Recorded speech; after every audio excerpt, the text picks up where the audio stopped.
Everywhere you look, there's proof that semiconductors are changing the world. They're enabling new technologies that help save lives, enhance access to education, and shape the future of business and computing.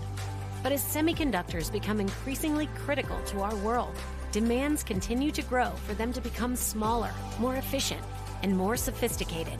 At Lam Research, we're innovating to meet this demand every day. We create machines that enable modern chip production and push the boundaries of what's possible. We partner with customers to boldly take on the world's biggest challenges while supporting communities and driving greater sustainability. From enabling atomic-level precision to breaking down barriers to collaboration, we're transforming our industry and creating the breakthroughs that make so many other innovations possible. Because at Lam Research, we know semiconductor innovation will change the world in ways we can only imagine. Now, let's prove it.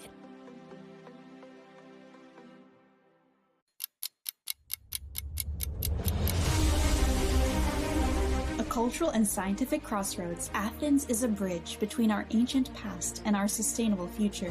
Here, international collaboration, innovation, and a global purpose unites student athletes, changemakers, and the next generation of STEM leaders from over 190 countries to compete, cooperate, and innovate in the most exciting robotics competition in the world. With the goal of building a sustainable, nutritious food system for our planet, the first global challenge convenes robotics athletes from all over the world to collaborate and develop solutions for feeding the future. Join us September 26th at the Panathenaic Stadium in Athens for the opening ceremony with a special performance by Black Eyed Peas, and the 27th through 29th at Peace and Friendship Stadium in Piraeus for the competition. Get your tickets at first.global/event.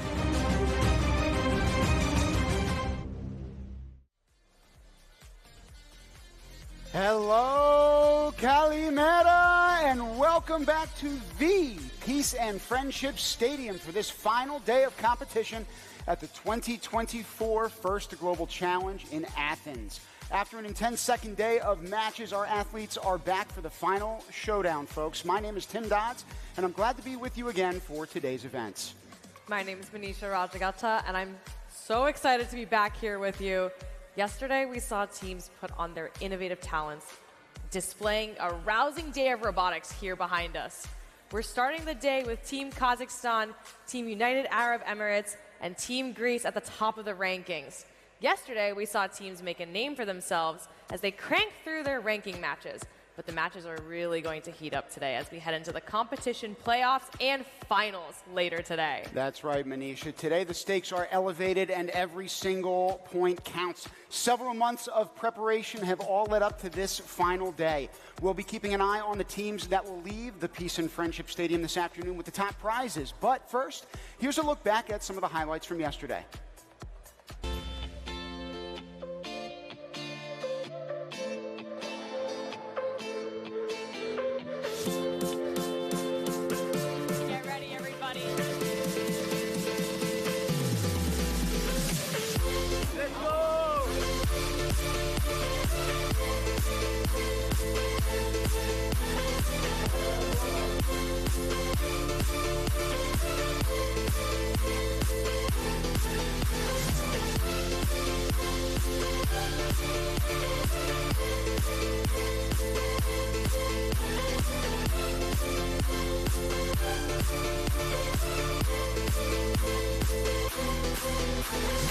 The robot outside of the permitted area. The small robot that they're testing out on here.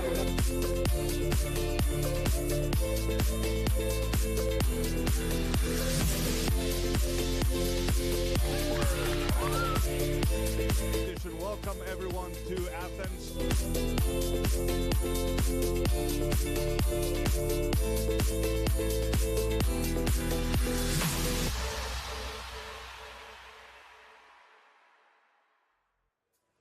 First Global is an international community of innovators who are striving to make the world a better place with STEM. By practicing the sport of robotics in cooperation with one another, our students are proving through example that a better, more collaborative world is possible. Let's hear from our students in this year's challenge about their commitment to driving change through the sport of robotics. We're in a race against the clock. And it's time to step up to bat. Our Earth is facing immense challenges. And it's up to us. It's up to us. It's up to us. It's up to us. To tackle it. Each hurdle is an opportunity. Aprender. To grow. And to lead. We are a global community of robotics athletes. United through our determination. To make our world a better place. Equipped with the tools of science and technology. The mindset of engineers and the hearts of innovators. We can more than maneuver through obstacles. We discover solutions.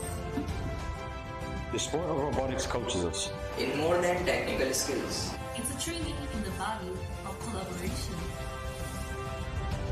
To foster peace and common understanding. And the power of respect. Empathy and perseverance. Making progress. In the arena of life. We know that the strength of a team is in learning from one another. Because it's in passing the torch of innovation. Then we can achieve collective success. The future is not something we wait for. It's something we build. Community by community. With imagination and creativity. Because the global alliance. We must lift each other up. To make it past the finish line. Our work is driven by love for what we do. And the common humanity we all share. This is the only sport. The only sport. The only sport where everyone can improve. We do not help individuals are the skills we will use to truly change the world. Together. Together. Together. Join our movement.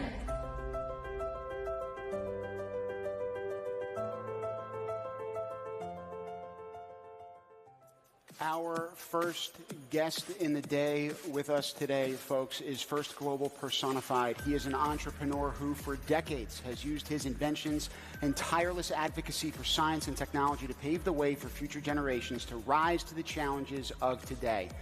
Through various innovations, he's changed millions of lives, from medical devices to mobility aids to life-saving clinical therapies and diagnostics. But Dean Kamen's proudest invention has been creating First and First Global to share his passion for science and technology in a way where it carries the same excitement as our favorite sports, yet provides the opportunity for every student to go pro. We're so grateful to have you here, Dean, and certainly as a part of my life. Thank you for being with us in the booth.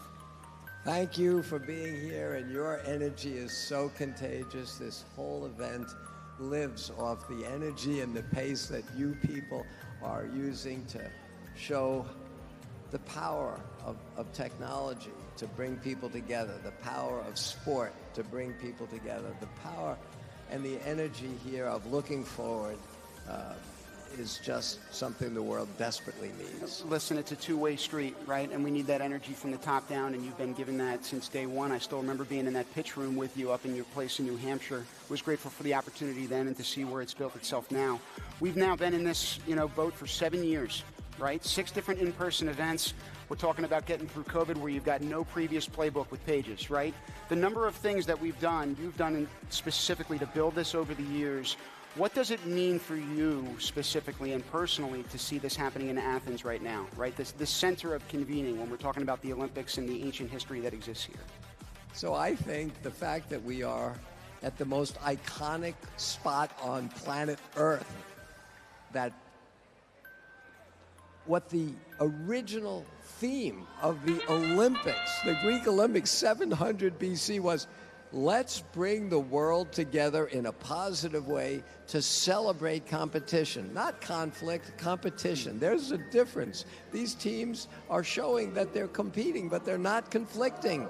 And so, to me, after 7 years, which seems like a long time in some ways, it's a pretty short time compared to the 2,700 years it's been that the Olympics have been out there. In 7 years, to go from an idea that we should make the Olympics of the future happen, to see that 7 years later, the Prime Minister of Greece shows up to say to us, we're proud that you are here in the home of the Olympics. So this is, it shows the credibility of what the First Global community has developed and has become, and I think we're just at the beginning of First Global becoming a truly standardized sport, standardized annual collection of kids from all over the world that each other and their parents and grandparents, there's a better way forward. I think we've talked about a bit of a legacy of the Olympics here, and there's certainly a legacy with First Robotics as well. How do you envision the future with our visionary young leaders behind us? So these young people are going to leave here with two really important things. A sense that they can, using technology, solve the world's problems, feed the future. But each of our themes, energy, water, healthcare, food, they leave each year with a sense of the power of technology, if it's properly directed, to solve humanity's needs. But the other thing they leave here with is friends from far-off places, from places that they probably never heard of before they showed up, places that might be mysterious to them. And suddenly they realize there are kids all over the world that are just like them. There are kids all over the world that are excited to invent, to solve problems, to work together, to have new friends, to have new experiences. This is just a fantastic place for those two things to happen. Well, and it's infectious, right? All you need to do is be present. For the people who are tuning in at home, obviously, we hope that we've roped you in, but at the second you are able to get even a toenail through the door to watch an event like this, you're immediately hooked, right, in perpetuity. And it's an energy that we've talked about with multiple guests who have come up in the booth and watched from afar. So for everybody who's watching who can't be here, right, for the rest of the world who doesn't yet know, right, about who we are, what we're about, and how this is going to grow, what is the kind of change that you see these young kids making? I think every kid in this place is on a pathway so that in a relatively short time in the grand scheme of things, 5 years from today, these kids are going to come out of universities with really powerful capabilities. 10 years from today, many of these kids will be significant resources in major global organizations to direct technology for good. Some of them will be starting their own companies, creating technologies that you can't even think of right now. 20 years from today, many of these kids will be in leadership roles in countries around the world. But the difference will be they'll call each other up and they'll remember how they got along here. And instead of those countries sitting across the table from each other, these kids are going to bring all those countries together because they're part of an alumni. And they know each other, and they trust each other, and they know how to communicate with each other. That's a lot better than what the world's doing now.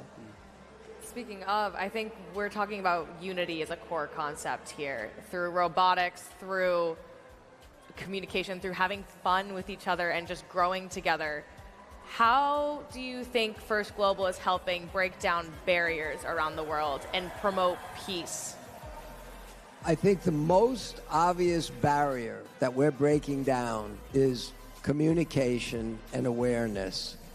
You know, if there's something out there and it's dark and you've never seen it, you know, we evolved to be afraid of the unknown. You don't want to walk out in the dark to that place. And if you hear something you've never heard before, you're concerned about it. Well, if kids around the world have grown up in a place where they don't know what's out there, they don't know what's on the other side of planet Earth, they are unfamiliar with the people, the culture, well, they'll be concerned, they'll be fearful. But now these kids are going to call their friend in that place. Remember when we did this in round? Remember, these kids will leave here knowing just how similar they all are. And they'll know, hey, the technology that we're developing, same rules for everybody. And I think once they see there's a common set of rules, they have a common set of goals, they know each other. They know how to communicate with each other. And now in a world where you pick up a device like this and anybody can be talking to anybody anywhere on the planet, that's going to change. But I'm hoping that First Global changes it more quickly and more positively. We've got to make sure that these kids learn to use technology as a tool, not a weapon. They got to use it as a way to race each other to the top, not fight each other to the bottom. And so I think First Global history is going to show that we were a critical organization that helped direct the world for their generation to be better than it's ever been in any generation before us. Well, one of the ways that you do that and make it as powerful as possible is to make that messaging super efficient. And I think one of the ways you've uniquely done that, and frankly, it's the hallmark of this programming, is using the word cooperation. So as an educator, right, trying to get that message across is very powerful if successfully done. And I think that word encapsulates a lot of what this organization is about and what the spirit of this is about. Can you share a little bit about that word and what it means to you? So when I invented the word cooperation, I asked our people, can you go and trademark that? And more than that, I literally wrote a patent, which we delivered for $1. So First and First Global own a patent that basically says, in any other sport, because you can't get a patent unless you prove that it's a new idea. That's a requirement.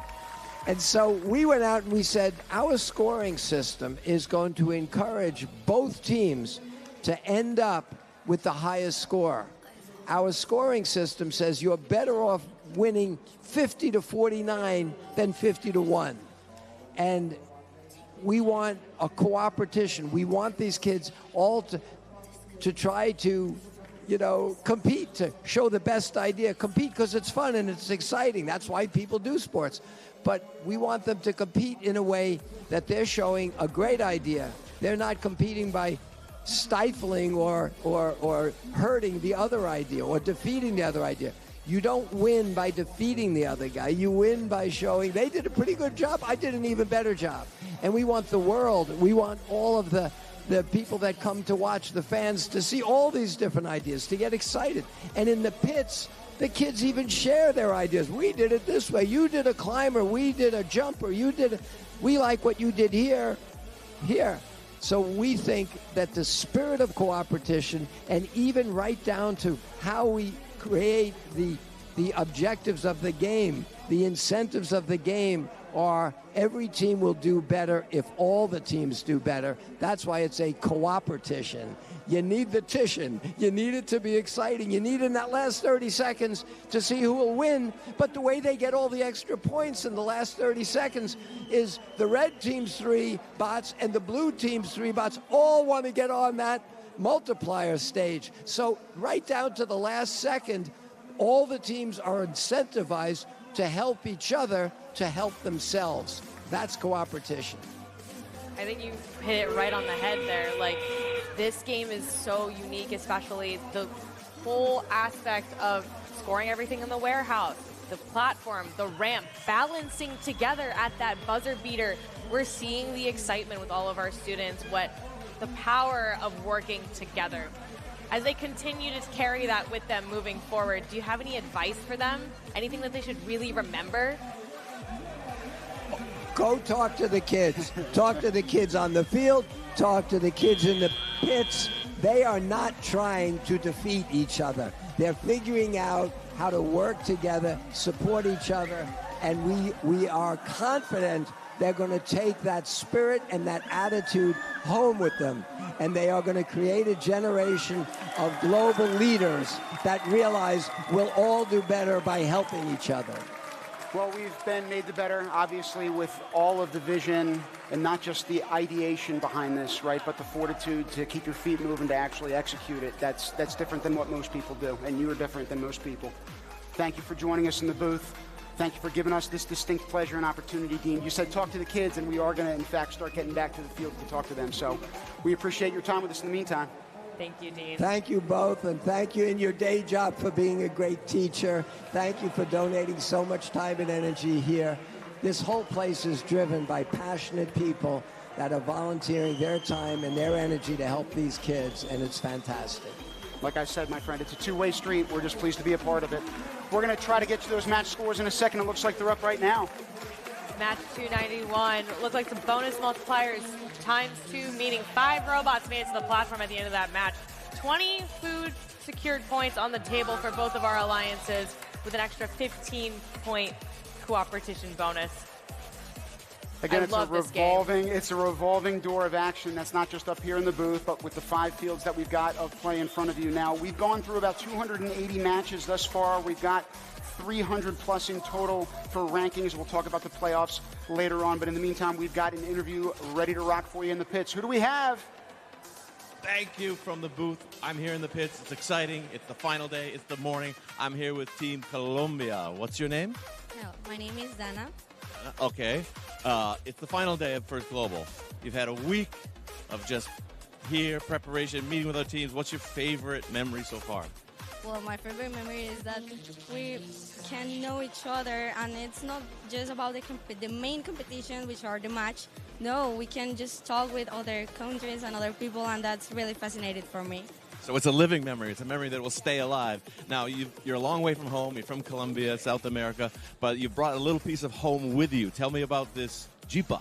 Well, this is a jeepa. That's like our pet, but it represents like our main way to transport and some zones of Colombia.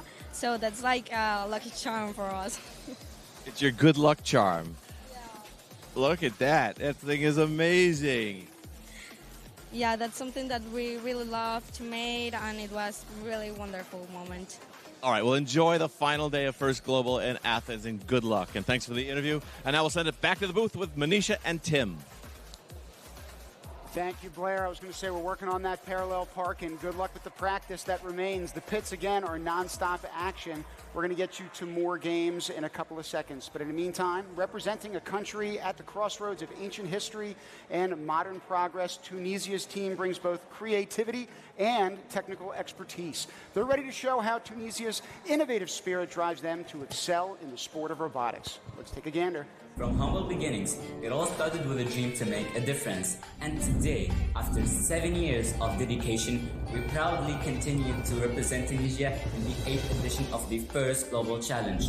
Welcome to the wondrous world of Team Tunisia. Embracing our roots, we take pride in showcasing our dearest country. From its ancient history, its dynamic present, we, the Tunisian people, continue to cherish our ancestors' old tradition, value the vibrant flavors of our foods, and hold dear our subsidiary and shishir. Mixing all these elements together, we invite you to take a glimpse at our Tunisian culture.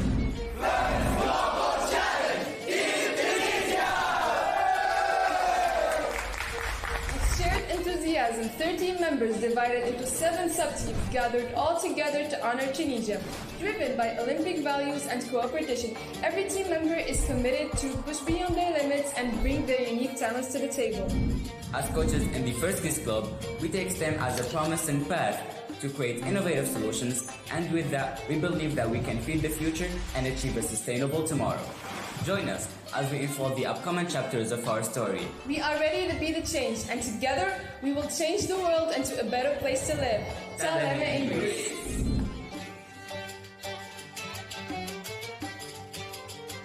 So inspired by Team Tunisia, literally uniting us through song and robot this week.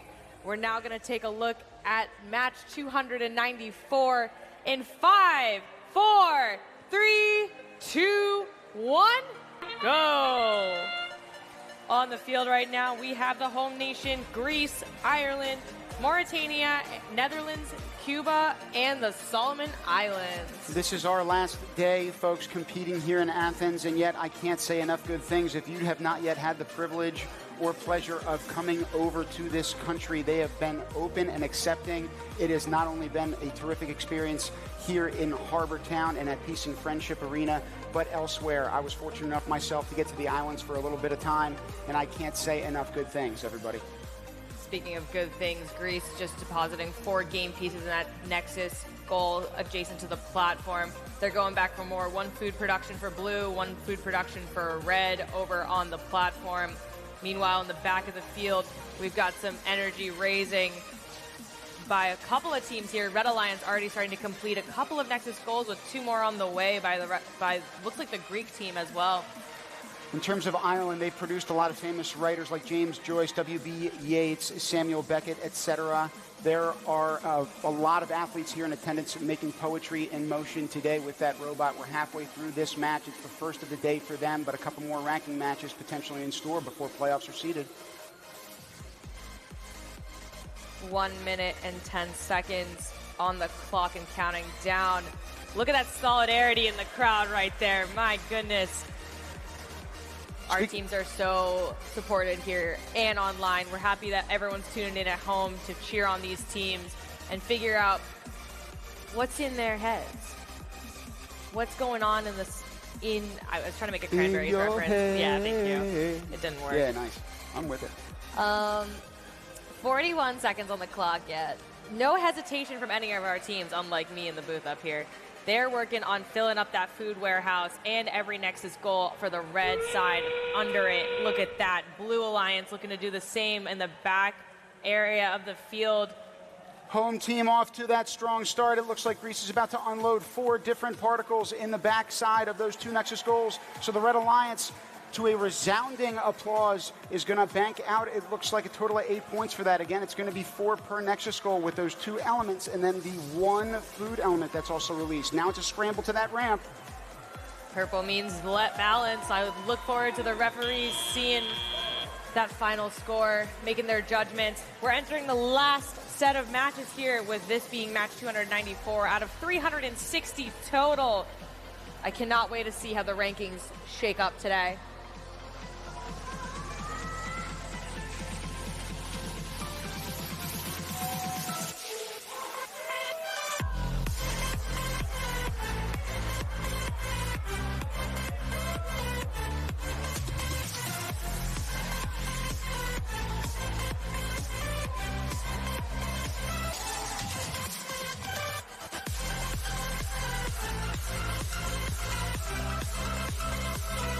Quite the exciting recap. I cannot wait to see our scores pop up on the board in just a moment here. But let's talk about what's ahead.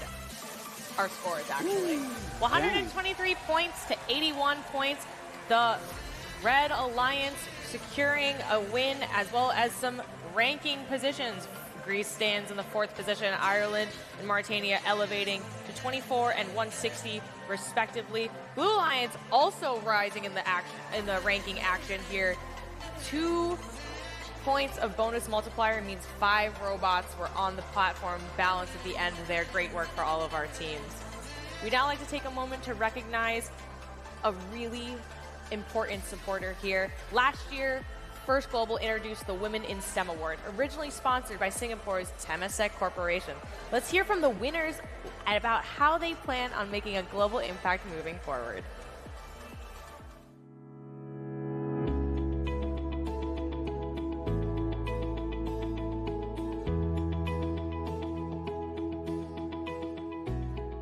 STEM opportunities for girls are very important because I came from a place while there are STEM opportunities. I've learned a lot about robotics, I've learned a lot about teamwork, collaboration, leadership. I've learned a lot about communication and many other things. Having these opportunities for young girls to explore and know what it is, that they can be an engineer, they can be a programmer, they can open a software business, and that it's possible for them is very important to me. I hope to continue collaborating with STEM organizations in my country, helping teach others, to give back as much knowledge as I can give.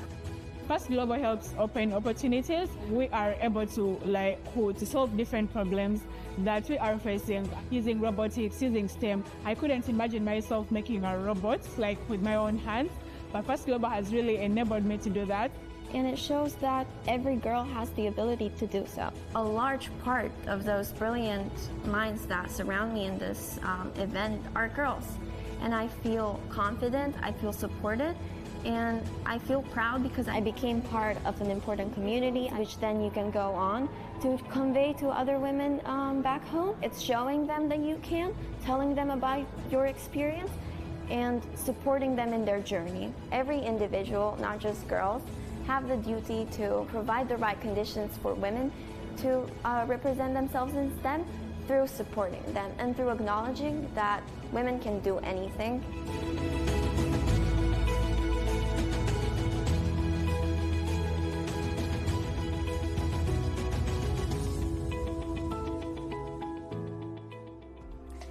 get really emotional as a woman in STEM myself whenever I see young leaders just like our team from last year, our winner, Team Albania. It's so important that we have to uplift each other.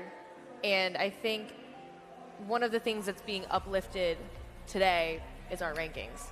We have exceptional performances by all of our teams, but these top 10 teams are looking to continue their success into the playoffs today. Team Kazakhstan staying very strong at the top of the rankings here. United Arab Emirates, Greece now up at rank number 3. People's Republic of China, Moldova, Romania, Sweden, Sri Lanka, France, and Puerto Rico. These are teams that were not in the top 10 yesterday, but they're showing dominance as we enter the playoff bracket today. We're now going to take it back to field number 3 for match 297. Continue to see these rankings shake up in 3, 2, 1, go. In this matchup, we've got teams from Bolivia, Jordan, and Great Britain alongside Belarus, Zambia, and France. I know in Eastern Standard Time back in the States, it's roughly 2:30 in the morning, but you talked about women in STEM. I got to give a very selfish shout out to my mom, former educator, and my absolute inspiration. And not just STEM technologies, but living a life with purpose. So thank you, Mom. You also raised me and my 4 sisters, so other women in STEM, kicking butt and taking names. Much like the many all-girls teams that are in attendance with us here today, Manisha. Looking at the field right now, we've got just under 2 minutes left. Our platform is a hot spot of activity. Several food produced with one more recent for the Blue Alliance just there. Our teams are looking to maximize points today. They're leaving everything on the field. Robots, hopefully no blood, but plenty of sweat and happy tears. Talking about happy tears, I suspect the team mentor from Bolivia, Syed Perez Papi, has shed quite a few. He joined us in the booth yesterday and is now watching his team compete on this pitch. Remember, he was the founder of that squad. He's been with us since its inception, this event's inception in 2017 back in DC. Since that time, they've got tournaments now back home with over 5,000 students, so they are a testament to the success and spirit of this competition, particularly when brought home. Dean also talked about planting those seeds, and this squad has very much done that and lived by that example. Just under a minute left here. Look at the warehouse filling up. Our teams have taken a lot of the food that's been produced and converted that to an extra 2 points a pop for their Global Alliance. Team France, very happy over there. They've been performing exceptionally well this match, filling many of the Nexus goals, working with their Blue Alliance partners, Team Zambia and Belarus. We're about to enter the end game here, signified by that whistle. In the last 30 seconds, we have a Global Alliance partnership in progress. You can see that teams are working together to ascend the ramp and have some stability. You got a couple different robots there trying to work by that slight straight edge. We'll see if they're able to work up the ramp. Again, you might have to alternate given that plastic material. Once you're up on that center platform, hopefully you'll see that center line indicate balance. We got to highlight some teetering over here. Robots working together, making sure that we're all on the platform at the end as the buzzer is now off. The ramp is purple. We'll let the referees decide what the bonus multiplier is going to be. For now, we're going to take a look at the recap of match 297. We'll be back to you with the scores in just a moment.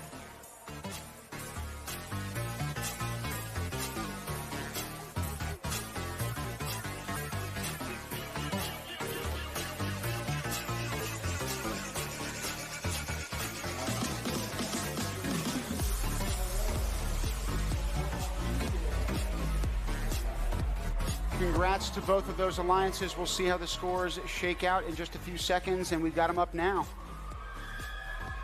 73 to 99, Blue Alliance taking that match. 92 to rank 92 for Belarus, rank 78 for Zambia, and France staying strong at 9th.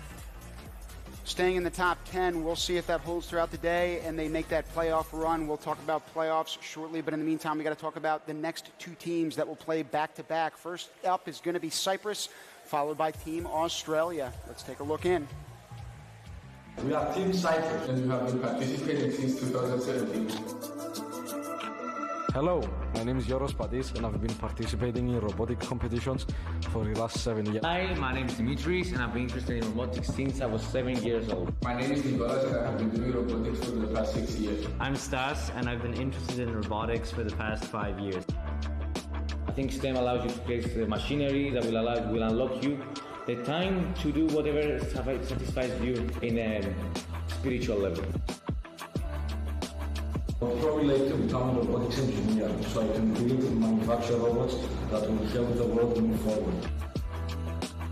Participating in First Global, a competition that brings people from around the world together, allows us to share our affection for STEM and solve issues like sustainably producing food and gain new skills. This experience has given us the opportunity to compare our contraptions with others and has helped us to find innovative solutions to everyday problems that concern everybody. Providing food sustainably has both long-term effects on you and me. It allows us to have an efficient way of providing food across multiple people, which eliminates waste and it keeps humanity on thriving forward.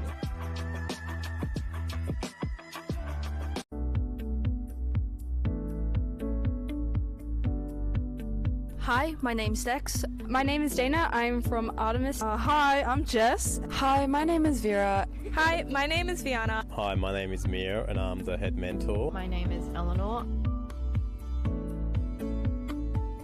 It's still very weird to have like women in STEM at this point in time. So like trying to get more people into it is just, I want the world to be more accepting of women, especially the old people.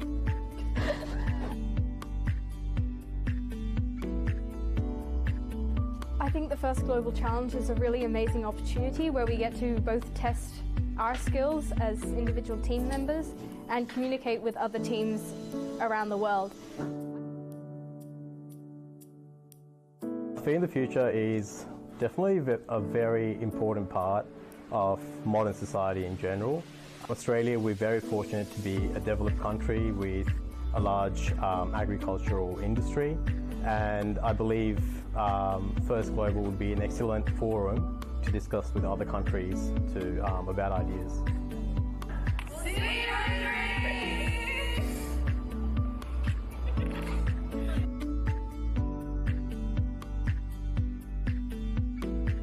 Australia's first all-girls team that they've sent to First Global in the last 7 years.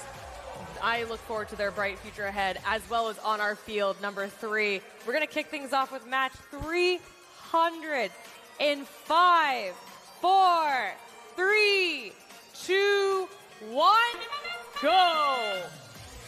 We have teams Nicaragua, Cayman Islands, and Brunei Darussalam alongside Djibouti, Australia, and Cyprus. We just saw the video vignettes from Australia and Cyprus. Manisha had mentioned Australia's all-girls team. I also want to mention that they scored 5th place at their national FRC competition this year. They all hail from Sydney. It is a total team of 14 players. Right now, they've got nearly that many game pieces that their robot is capable of lifting and putting into those Nexus goals. These teams, these squads, as well as the robots, have been doing an excellent job in terms of not only bringing a durable approach, but a flexible one into this game.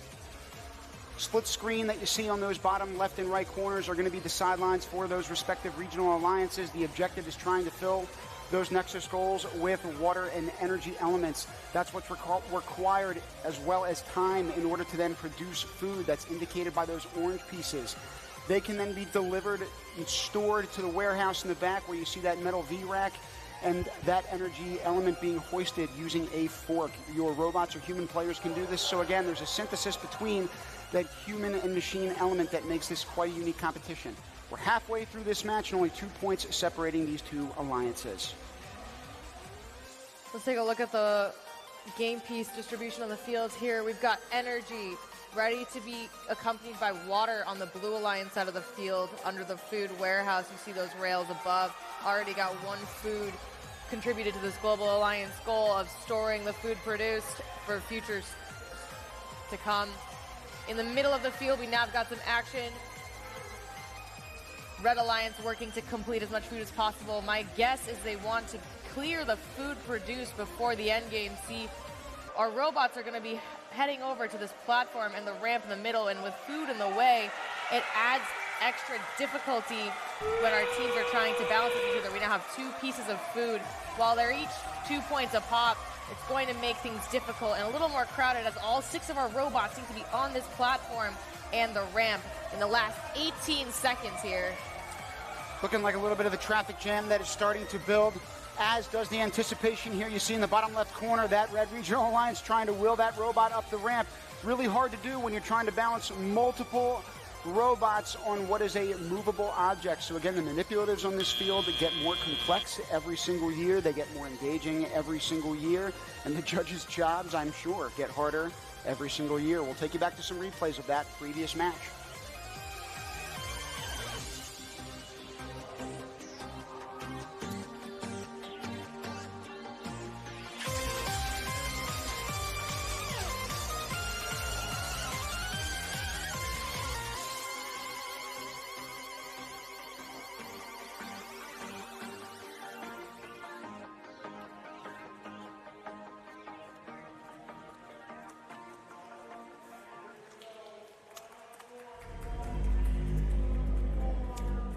Folks, that was match number 300. I repeat, match number 300. Congrats to both alliances. 11 points spread between them, but again, cumulative points are what matter in these ranking matches.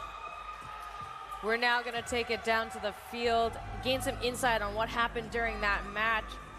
Who are we talking to today? Good morning, First Global. I'm here with my friend Dana, and she's from Team Australia that just won their first match of the day. How are you feeling, Dana? Honestly, pretty good. We had a couple of issues before yesterday, but it's really nice that we've now fixed everything and we're getting back on track. What did you change for this match that was different throughout the rest of the competition and you think led to this win? I think we did a lot more driver practice after the last couple of matches, because before we had robot issues with pieces falling apart, but now every time we'll tighten everything before we go on. And our drive team is very experienced. They've had a lot of practice now, so I think they're okay with everything. This is amazing. And what is your goal for today? Our goal for today, to win 2 games, possibly. We'd like that, yeah. Okay, best of luck, Team Australia. Back to the booth with Team Indonesia. Thank you, Melissa. Thank you, Team Australia. Best of luck as we get ready for our playoff tournament this afternoon. We're now going to look at another team competing today. Our next team comes to us from the land of olive trees and rich culture. United as a family under one goal: to innovate, excel, and make their country proud. Let's learn more about Team Palestine. Welcome to Palestine, where ancient history meets modern innovation. Here, every stone tells a story, and every heart beats with resilience and hope. We are Team Palestine, a group of passionate young inventors united by our love for robotics and technology. Over the past 6 years, our journey to FGC has been full of difficulties, but that has not stopped us from being creative and distinguished. Bringing the kit was a challenge in itself. This is our first time receiving the kit inside of Palestine since 2019. This robot is the result of teamwork and continuous collaboration, and it embodies our dreams and aspirations. STEM helps us innovate and solve problems in new ways, and the theme Feeding the Future is important as it addresses food security, a major issue for us. We are very excited about the 2024 FGC because it combines these 2 themes and help us work to achieve a better future for Palestine and the world. Through this competition, we connected with teams from all over the world to learn, share our ideas, and make the world a better place together. Despite everything, we try to enjoy every moment together. We're more than just a team building a robot. We're a family.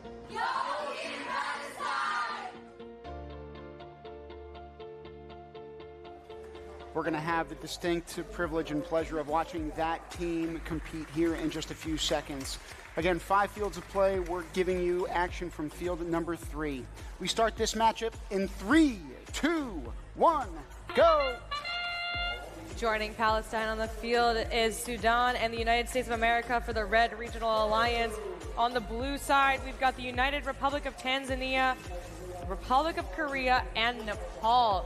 2 minutes and 30 seconds counting down. Our teams are looking to get some high-scoring matches here because the playoffs are coming, ladies and gentlemen, and our friends at home. We had a friend with us in the booth earlier today, none other than the founder of First and certainly First Global, Dean Kamen. He had said, and I quote, "Celebrate competition, not conflict." You're now, ladies and gentlemen, looking at 6 different countries, right? Many of whom have experienced or currently are experiencing conflict. The ability for these kids to overcome adversity in a relative sense, in an objective sense, for them to be on this grand and global stage, convening and competing alongside one another and lifting one another up, that is a testament to the human spirit and what we are all about here at the First Global Challenge. Congratulations to all of the 193 teams that are competing this year. Again, that's a record for us. We're looking at the center of the platform now. It's match number 303. Our teams are focusing on scoring energy and water. Now, those are the different game pieces that are going to work together to create other game pieces. So it takes 1 blue, a water, 1 green, an energy, to equal 1 food produced. That's the release of orange game pieces like that one right there. Then 6 teams are working together to collect these game pieces. You can see that there was Team USA dropping off of food over here. We have another one of our team members, it looks like Team Sudan, helping them out with corralling the food off the field. Our teams need to deliver it to our global food warehouse here. 2 points for every food produced, making it into the warehouse. That's an action we called storage in this game. Now, we talked to one of the team members from Australia earlier on. She had won that particular matchup. She had said, "We hope we win the second one of the day." So let's suspect that they go 2-0. As a reminder, your win-loss record in these first-ranking matches does not matter. You could potentially be undefeated in those ranking matches, but have low ranking points. The ranking points are ultimately what we factor in, so it's an average score of your alliance's points over the course of all of your ranking matches. We only have a few that have been registered in the triple digits in that top 10 that we showed you earlier today, but it's a fluid system that, again, will change throughout the day as these ranking matches continue. Let's take a look at the highlights from match number 303 while our referees tabulate their scores.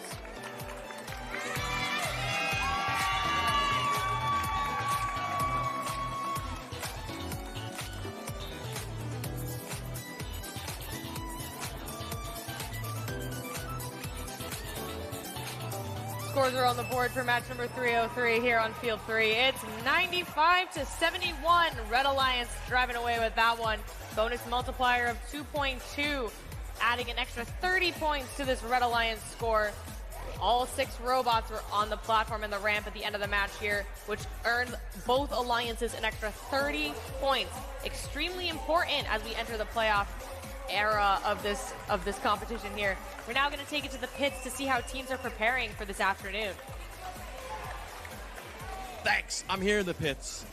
A large part of First Global doesn't happen on the field. It's the awards. And the judges have been here all week interviewing teams. We'll give out the awards later this afternoon in a few award ceremonies. But let's come in a little closer and hear how the judges interview the teams. Okay, so the bottom one you grab from the field. Where do the other ones come from? The other one, for filling the Nexus goal, we come back to the human player and he put 2 balls on the top. Okay. Who's your human player? I'm the human player. Okay, and what are your roles? Like, I'm the current driver. I'm the driver of the team. He's the second building and all the management. He's our designer, like the cable management. All right, we're going to let them get back to the interview. Judges have been busy. They've been working hard. They're all volunteers. Give it up for the judges. And now back to the booth with Tim and Manisha. Thank you, Blair. We're excited to see how the judges deliberated and the results of their hard work over the past few days later during our awards ceremony. For now, we're going to take it to one of Europe's smallest nations. Team Luxembourg brings big ideas and a collaborative spirit. They're ready to tackle global challenges with their strategic thinking and problem-solving abilities. Let's take a look.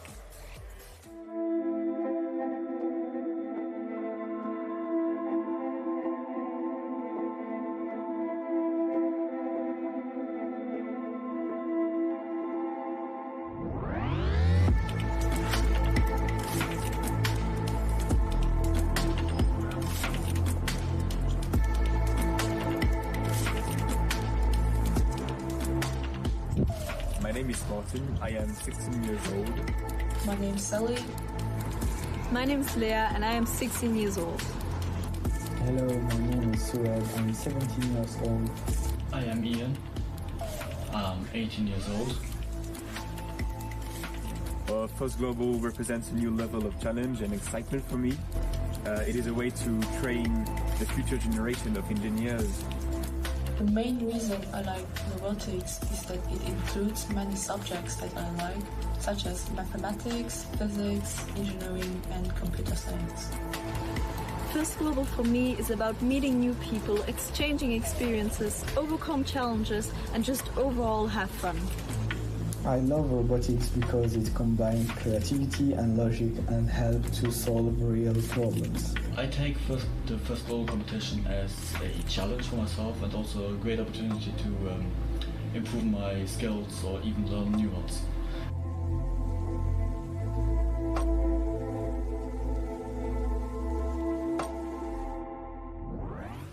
And what a place to improve. To be able to compete on this global stage, I'm sure is an opportunity not lost on any of these squads, Luxembourg in particular, who will have the pleasure of watching compete. We're going to see them start things up in 3, 2, 1, go! Joining Luxembourg on the field is Burkina Faso, Barbados, Republic of Moldova, Belize, and Croatia. Team Burkina Faso has a fairly experienced team. All members of their squad competed in last year's challenge in Singapore. So even though it's a very disparate setting, even though we are nearly halfway across the globe in being here, their objective is still the same, and it's to compete well and to make their country proud. I'm sure they've been highly successful thus far in both regards. A lot of game pieces in possession by different robots on the field. The Blue Alliance focusing on not only the center platform goals, but it looks like they're also working on the back set of Nexus goals, delivering a water and an energy in the back there, and then also one food produced. Meanwhile, the Red Alliance has plenty of opportunity on that center platform still. With 1 minute and 33 seconds, anything can happen. This match is just getting started, in my opinion. Blue Alliance now completing all 6 Nexus goals here in the center platform. Red Alliance starting to fill up the back Nexus goals under the food warehouse, the global food warehouse, I should say. Luxembourg is the only remaining sovereign grand duchy in the world, and on this field, they are trying to isolate themselves as the premier competitors. They on the Red Alliance have done an exceptional job thus far, but slightly behind right now that Blue Regional Alliance. Again, at the bottom, you'll see those scores populate over time. There's a lot to keep track of. It's not just those blue and green water and energy elements. It's those orange food elements as well that are worth 2 points once released from that bottom locker. Moldova's quick work over here, producing 2 food at the same time. Next up, they'll need to have these now come back to their human player station in order to make it up into the food warehouse with just over 30 seconds left. We're now in the end game of match number 306. Our teams are going to be gravitating towards the platform. You can already see that we have 1, 2, 3 robots on the platform and a currently balanced ramp indicated by that purple LED strip. We're now going to see a couple more robots in action. See, you can have some Red Alliance producing some food over here and bringing that over to the food storage. Our human players utilize a fork in order to secure food in the global warehouse as time expires here. Can the robots balance it out? Oh my goodness. High action here at the end of this match as the competition heats up. We want our teams to remember, have fun. We know that the heat of competition can bring a lot of frustration. It can also bring a lot of happiness. We're just happy to be here with all of you and take a moment to recognize all of your hard work for this competition season. Phenomenal work. Let's look at the recap now for match 306.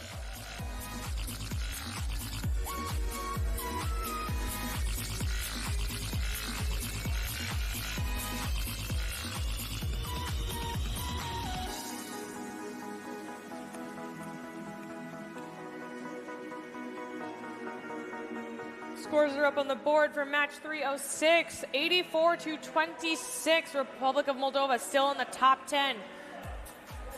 Bonus multipliers 1.6, which earned the Blue Alliance an extra 28 points based on their 23 and 22 Nexus points and food produced, respectively.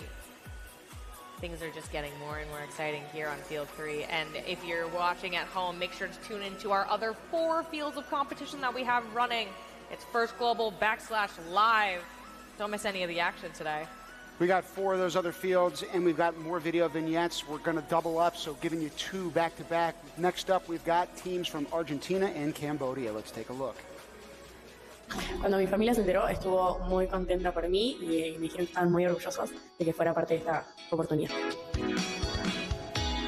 Hola, soy César, tengo 17 años y tengo una leve pasión por todo lo que es tecnología, ingeniería, ciencias en general. Y eso me ha llevado a entrar a concursos, conocer a gente y estar ahora acá en esta competencia de tecnología.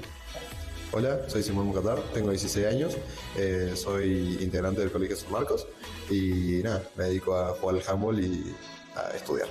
En este desafío en especial las alianzas son muy importantes porque también los otros países van a formar parte de nuestro equipo y nosotros de cierta forma vamos a depender de ellos para nuestros resultados y bueno, ellos van a depender de nosotros y también está bueno porque nos obliga de cierta manera a interactuar con otros países y nada, de esa forma vamos a aprender de sus culturas, costumbres y todo en general.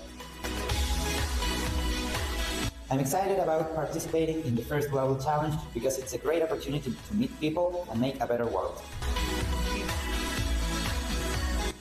My name is Hannah Mednihiapiana. I am 17 years old and I love to hang out with my friends and I'm a future, hopefully, environmental engineer. This year's topic is really sensitive for me and my country because of the big economic crisis that Argentina is currently going through. So this would be a great way to inform ourselves about ways, projects, and laws to apply to reverse the situation.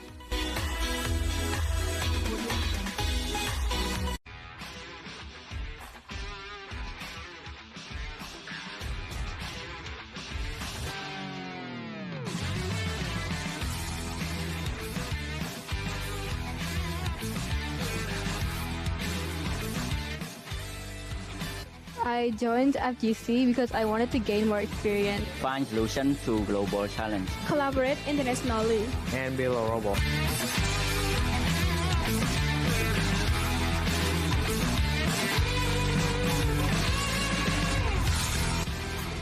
STEM is important to me because it's drive, innovation, inspire teamwork, and as well as hands-on the problem solving in team.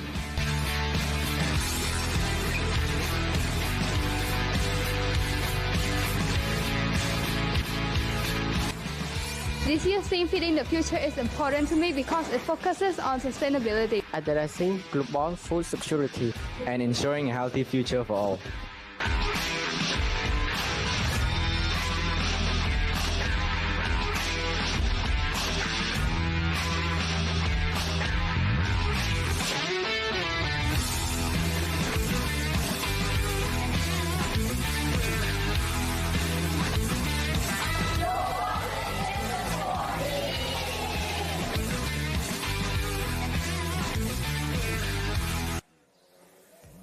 Two very different countries that we just saw snippets from, and we'll watch them compete shortly. Again, that's one of the unique facets of this First Global Challenge. We've got kids from all corners of the globe coming and convening on one field together. The one field of action we're bringing you is field number 3, and our next matchup is ready to rock in 3, 2, 1, go! In the Red Regional Alliance, we've got Uzbekistan, teams Qatar and New Zealand alongside Guinea-Bissau, Lithuania, and the People's Republic of China. Now, as far as that latter nation, the People's Republic of China, they've got an average temperature and sea level rise that's ascended faster than the global average. So too has their economy and their ability to impact change through sustainable agriculture. They've been doing a great job on that and are one of the primary rice producers and exporters around the globe. So when we're talking about feeding the future, they know this all too well. Right now on that left side of the screen, you see that Red Regional Alliance doing a great job in filling up those Nexus goals, doing that with prime efficiency, but then they've got the ones in the back as well. There are 12 in total per squad. Team Uzbekistan helping the Red Alliance to fill all 6 of their Nexus goals adjacent to the platform now. They're now probably going to head to the back of the field, make the most food as possible in these last 1 minute and 30 seconds here. Blue Alliance now starting to complete the rear area of the field. Those are the Nexus goals, all under the food warehouse. You can now start to see our teams working together to also fill the food warehouse. Extra 2 points per game piece, so 2 plus 2 plus 2 plus 2 is 4 or 8. Wow, math is hard, but our teams are so good at it. Thankfully, all of those orange game elements have vacated that center platform stage, because again, when endgame happens and we've got a whole minute to create that space, you'll watch robots go up the platform, hopefully in an alternating pattern.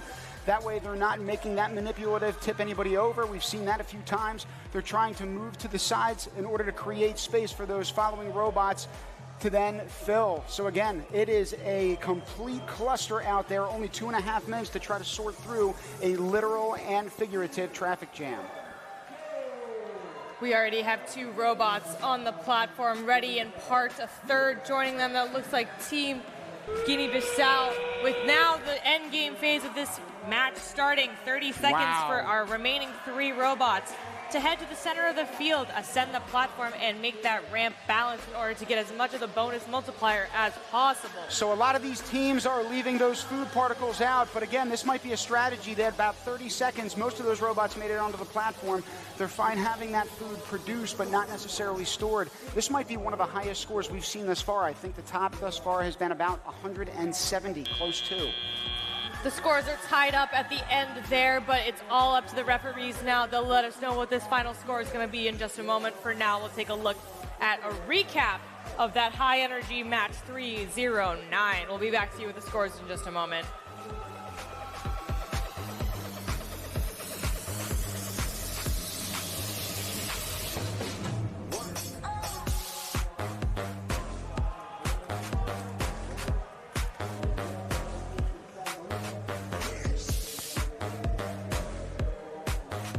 I suspect high scores are in our future. Regardless, both of these groups hitting triple digits. You see the rankings change. People's Republic of China on the podium right now in that second spot. Hats off to all 6 of those squads. 135 to 135. That's a tie here on Field 3. But anything can happen. Actually, we got to talk about that. 24 food secured point, 24 Nexus points for both alliances. I have yet to see truly such an equal distribution of these different breakdowns of our score. That was a great match. Again, it's a level of comfortability, not just with one another in the aspect of meeting these new teams, but competing on this field of play. In the meantime, challenges facing our world are absolutely great, but with the power of STEM, no obstacle is truly insurmountable. In this next video, First Global students speak of their commitment to working together to build a better world for us all. Future may seem formidable. Each day, a new challenge to overcome. But no obstacle is truly invincible. When we work together, Algunas personas solo ven problemas. Pero nosotros vemos incontables oportunidades.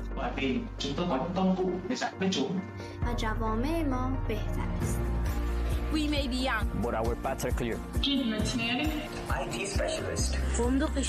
Teacher. Se trata de algo más que una carrera. STEM es un estilo de vida. Good, big and small. 所以，不管我们的背景和教养 We are empowered to play our part. In improving life for all. podemos resolver los desafíos de nuestra propia generación. Ensure water purification.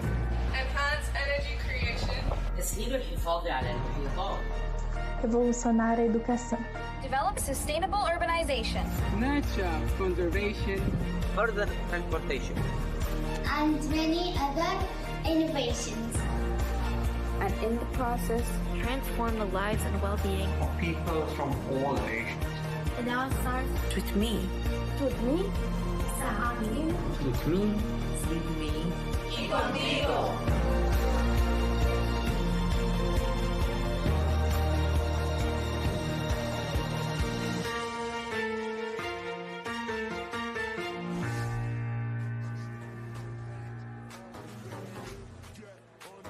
Our next team that we're visiting is Georgia. They draw inspiration from their country's position at the crossroads of Europe and Asia, known for its strong cultural identity.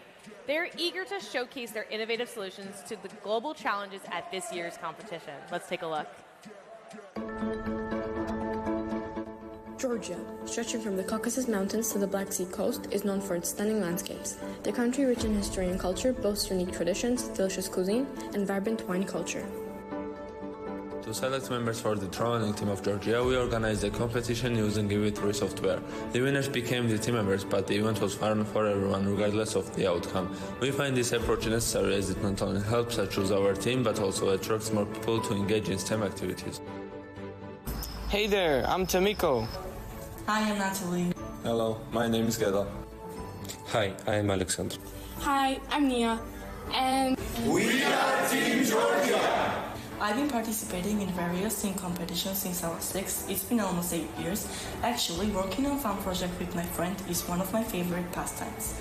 And besides robotics, I love playing different instruments, especially the trumpet. I've been passionate about robotics since I was 5 years old. Apart from robotics, I'm interested in maths and science.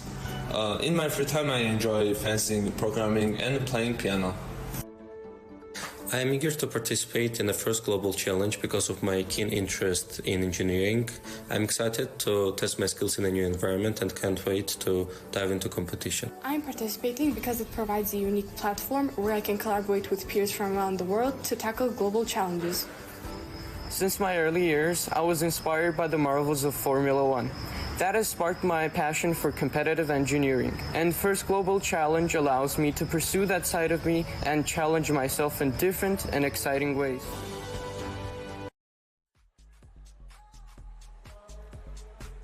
We're now going to take it to match 312 on field 3 behind us in 5, 4, 3, 2, 1, go! In this particular matchup, number 312, ladies and gentlemen, we've got Cuba, Georgia, and the Maldives alongside Burundi, Malawi, and Team Niger. As far as that first team that I mentioned, Cuba, it's got 3 students on that team. They all come from different high schools. Again, a testament to what First Global is all about. They came together as a result of efforts by the Canadian FRC team, Kinetic Knights, in order to come together. So again, you're talking about teams planting seeds and helping other teams come to fruition. That also helps dreams come to fruition. If we're inviting everybody to a seat at the table, that's where all of the ideas and opinions get shared. That's where we as a human race, as a singular body, despite our differences, advance together. So hats off to both of those countries, but to Cuba in particular for being here. 1 minute and 40 seconds, counting down now. 11-6, but there are so many game pieces in motion here. You can actually see the water teeming with energy bouncing center field. I cannot wait to see all the food production as we enter the last 1 minute and 30 seconds of the match here. Bird's eye level view of that left side of the platform. Again, that's a total of 4 different Nexus goals, it looks like, that are getting filled. There are going to be some LED lights that pop up at the very top of that manipulative. That's indicative of what kind of element is there. So in that one on the right that is filled blue, it's because there's only a water element. Where there is orange, it's because there's a combination of both water and energy. When they combine, that produces the food that ultimately then comes out of that bottom locker. As teams get into this last minute of competition again, you're going to start to see a little bit of a change in how teams are approaching this. Despite endgame being the last 30 seconds, a lot of them are making their way to the center platform to unload those elements and then lighten the mass, creating space for people to get onto that platform. 40 seconds here. Looks like our teams are focusing on those center Nexus goals with 1 food production. There's 1 water. We got a tip on the right. A tip on the right. That's very tough with the ramp. You have to balance the different teams on different sides of it. Anything can happen, and especially as competition heats up. Our teams are working to communicate with each other to achieve this global goal at the end here. Now, one of the dangerous parts of this game, again, are some of those moving elements. So I think part of the reason why that robot was hunting down that water element was to create space on the platform. I had alluded to that earlier, being at a premium, particularly in an endgame. Looked like it kind of chased it a little bit too far and went right over that edge. But again, regardless, we always get back up. I know that these teams can say the same based on their experience in arriving to Athens, let alone competing on this stage. Just got the buzzer there. One of our awesome human players on the field delivered a piece of food to the warehouse for an extra 2 storage points in the waning seconds of that match. Great work. We're now going to take it to the highlights for match 312 while we tabulate our scores for you here.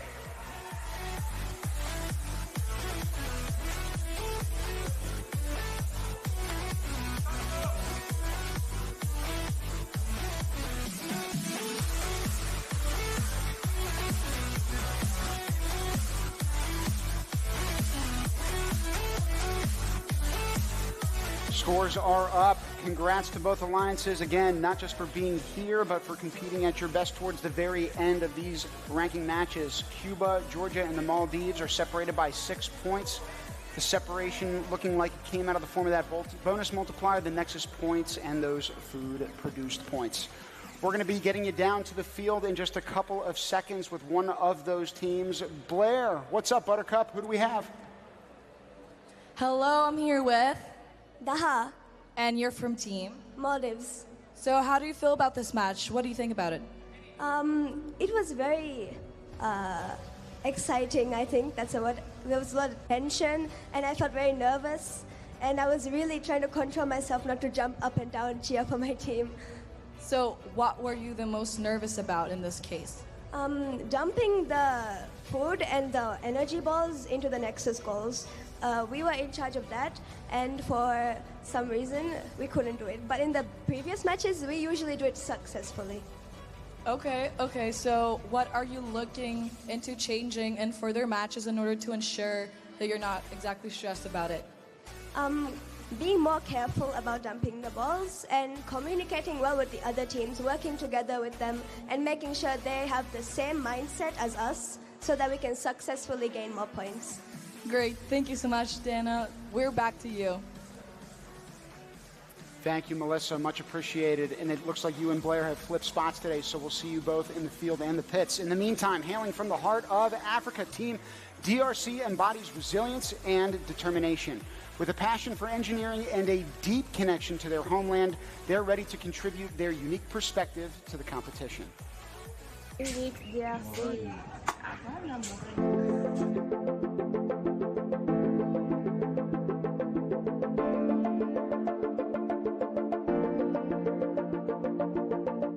Je m'appelle Tulengi Maingo Johanna et cette année, comme l'année passée, j'ai le rôle de la capitaine et mon rôle sera de mener notre équipe vers la victoire et de pouvoir bien se comporter durant la compétition. L'année passée, nous étions à 5 et cette année, nous sommes à 8. Nous avons 3 conducteurs, 2 joueurs humains.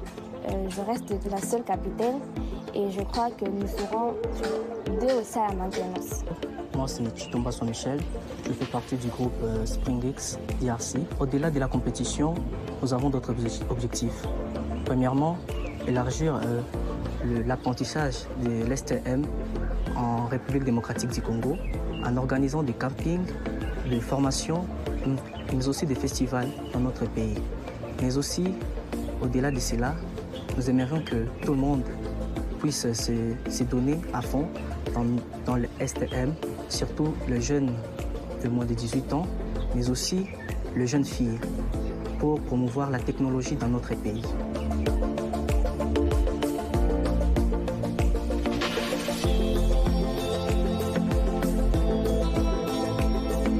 Moral Ico. Ico. Moral Ico. Ico. Moral Ico. Ico.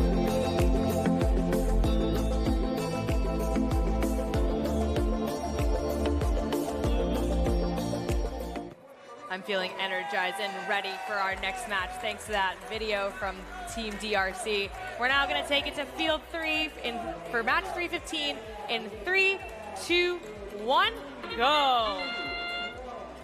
We have Team Namibia, Dominican Republic, and the Philippines representing the Red Regional Alliance. Over on the Blue Regional Alliance, it's Ecuador, Chile, and Egypt. As far as that last country goes, Egypt, obviously no stranger to ancient forms of history, culture, and competition.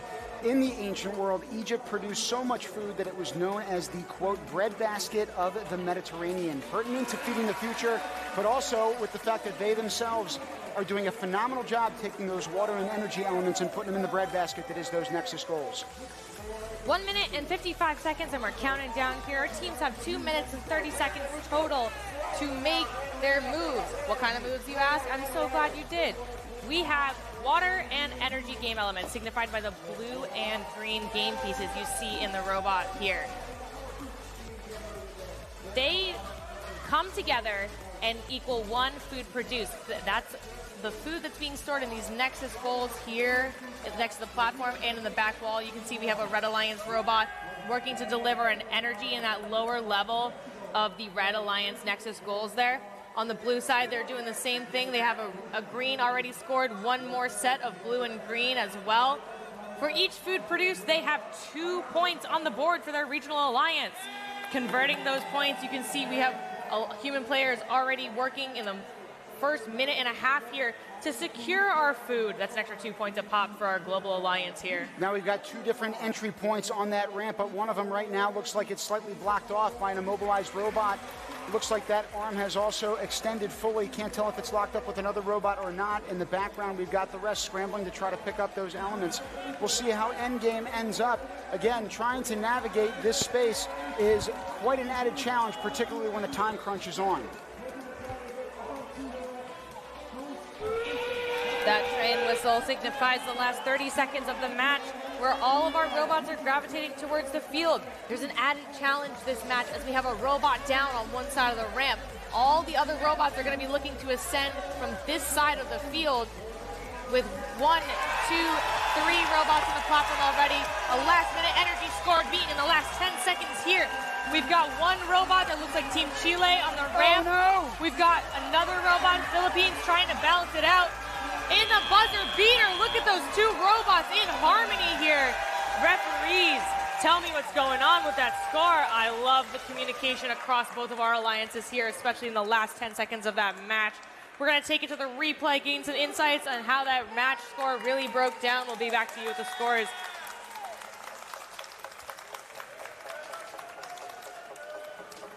This was happening synchronously, folks, with a match by the home nation of Greece right behind us in the booth. So again, energy is building, as is the excitement and anticipation, particularly for playoff seedings when announced later today.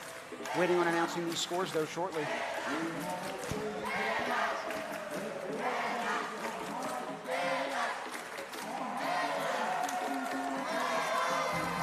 We're going to France.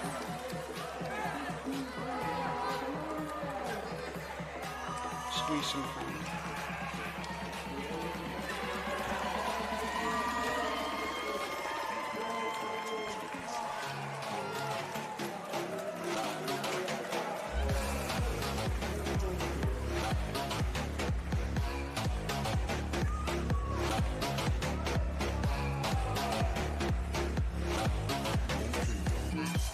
Scores coming up on the board for match number 315. 45-31 here.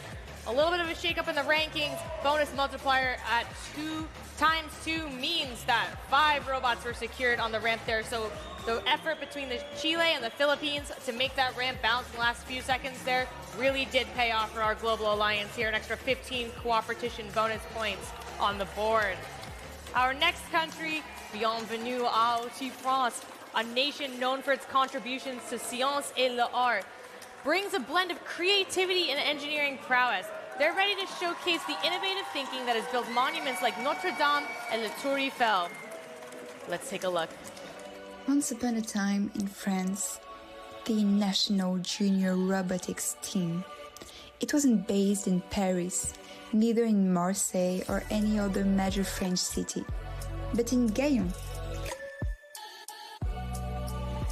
Known as the home of France's first Renaissance chateau, Guyana sometimes attracts tourists to this small town in the heart of Normandy. We can also take advantage of the chateau's fabulous gardens, which brings fresh local produce to our residents. But above all, what you can find in Guyana is WeRobot, our fabulous robotics association located not so far from the castle. Created in 2017, the association made its debut by taking part in the first edition of the first Global Challenge in Washington. Then, WeRobot only got better by taking part in national and international competitions like in Singapore in 2023. And a few months ago, we were notified that we will be taking part in the first Global Challenge 2024 in Athens. And now, we are ready! only a few months, right? Sometimes good things can happen rather quickly, and I know that there are many different experiences of teams here that also tried to put their feet to the fire and putting this to fruition rather quickly. Same goes for 2.5 minutes. The next game up and running in 3, 2, 1, go! Joining Team France, we have Costa Rica, Slovakia, Grenada, Thailand, and Madagascar on the field for match number 318. Many game pieces in possession here. It looks like Team France is actually delivering 4 right now to the red side of the platform Nexus goals, with their human player with 4 on deck over on the Red Alliance side of the field. On the blue side, it looks like Team Grenada has 2 ready to go for the blue Nexus goal next to the end of the platform. Meanwhile, they had their teammates, looks like Team Madagascar, release a food produce. You can see it roll off into the platform away from the ramp there.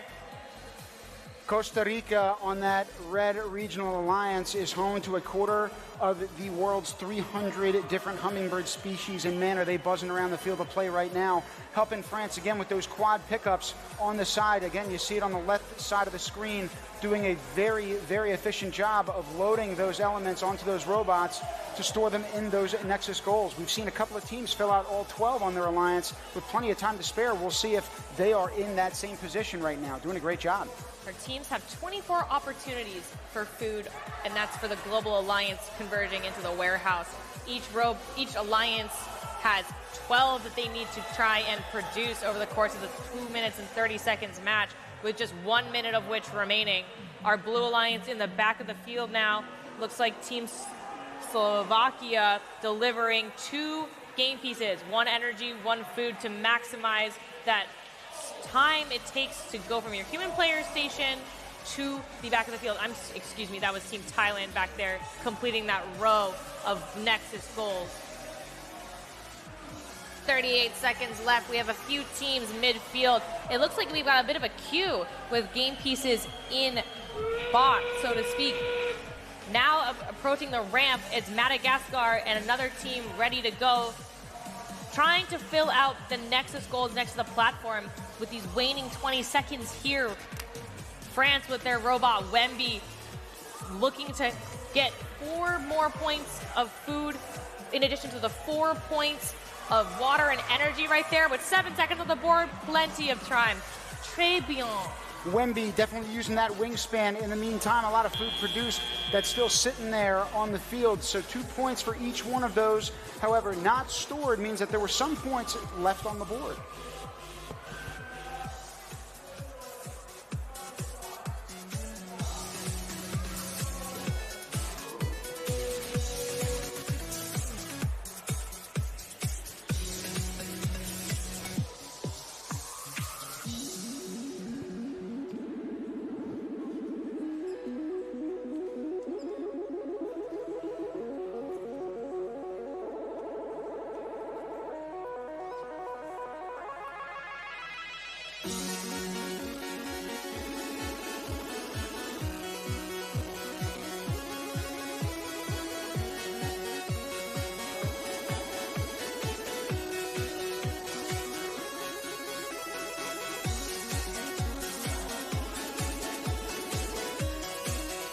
Scores up on the board now. It's 88-72. A little bit of motion in the rankings here, but with a bonus multiplier of 1.8, that means that we had 4 robots balanced on the platform and the ramp at the end there. The Global Alliance secured a total of 14 points in our warehouse at the end of the match. Great work by all of our teams. Meanwhile, the next team that we want to focus on hails from the nation of Timor-Leste. They draw inspiration from their nation's growing focus on technology and progress. They're here to contribute fresh perspectives as well as ideas to this year's challenge. Let's take a dive right in. We are from First Global Team Timor-Leste. Yay! I'm Adriana. I'm Francilia. I'm Julia. And I'm Gervasio. We are from We are extremely excited to come together with young people from different parts of the world looking at innovative solutions to tackle global challenges through STEM.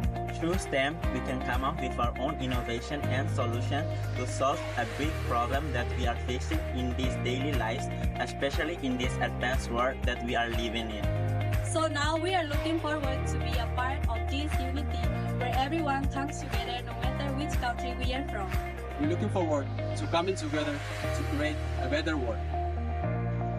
We are looking forward to coming together to tackle the Feeding the Future Robotics Challenge 2024.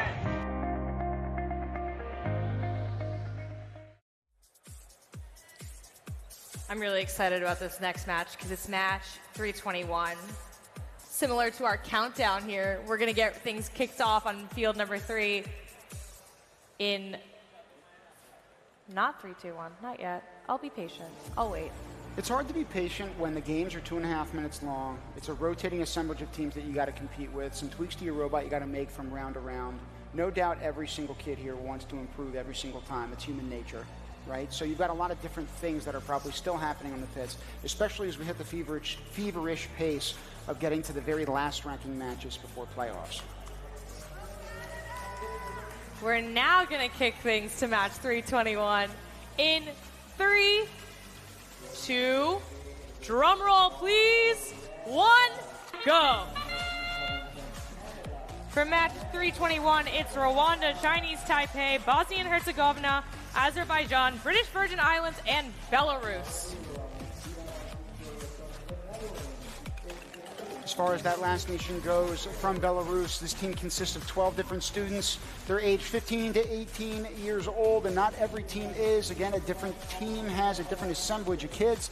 This crew, frankly, did not meet until joining this team together. So again, talk about an experience convening new friendships. Team Belarus is a living example of that.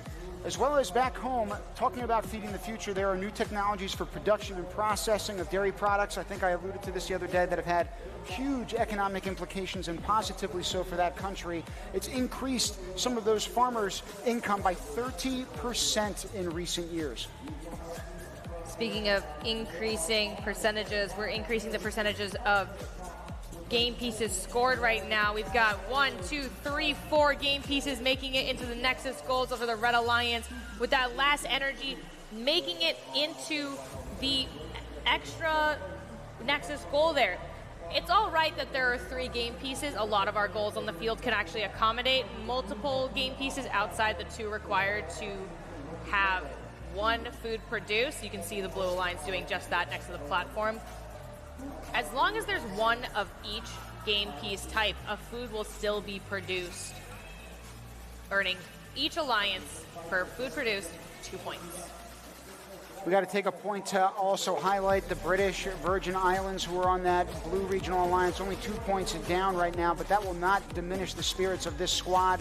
They hail from the island of Tortola. It's comprised of educators and 4 students from Elmore High School and the Virgin Islands School of Technical Studies. So again, 2 different schools coming together, convening as one, and now this regional alliance coming together, now only 3 points down with endgame in store. Bada bing, bada boom. We've got the Blue Alliance dropping off 2 extra game pieces as Bosnia and Herzegovina and 3 other robots have already ascended the platform with 17 seconds left. We're looking to get 6 robots in the center of the platform.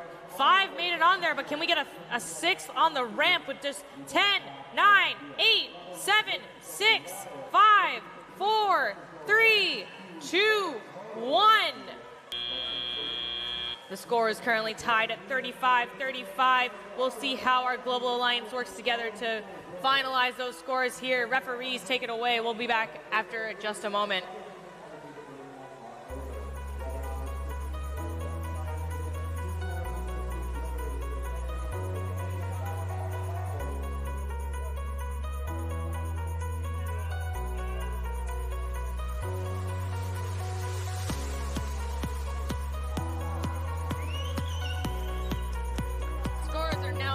It was indeed a tie score at the end there, 61-61. Interesting breakdown. So obviously our Global Alliance works together at the end for a 15-point Coopertition bonus and 10 food secured points for overall. But the breakdown of how each alliance completed the initial score of 18 is different. Our Red Alliance focused on their Nexus points with 8 food produced points on the board. Meanwhile, over on the Blue Alliance, they had 8 Nexus points, 8 food produced points, but they utilized the reservoir for that extra 2 points there. Great work by all of our teams. We're now going to take it to our next team feature. Team Singapore hosts last year's challenge, brings the precision and efficiency their country is known for. Paired with a passion for technology, they're ready to make their mark on the competition this year with fresh ideas. Hi, I'm Ao Xuan. I'm Yun Song. I'm Enzak. I'm Jun Hao. I'm Jiakai. I'm Casey. I'm Jonathan. Bara. And then we are Team Singapore. STEM goes beyond just designing a robot or coding an app. It allows us to turn our ideas into reality. This equips us with the necessary problem-solving skills to tackle the world's greatest problems here at FGC. Here we are members from various school-based robotics clubs, where we participate in various competitions, both within Singapore and overseas, allowing us to hone our skills in robotics and STEM. This year's theme really resonates with our country's ambitions to produce 30% of our food by the year 2030. As such, we are excited to be part of this year's First Global Challenge.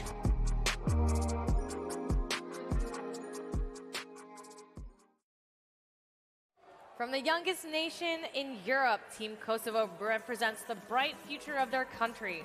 With determination and creativity, they're here to showcase their talent and ambition on the world stage.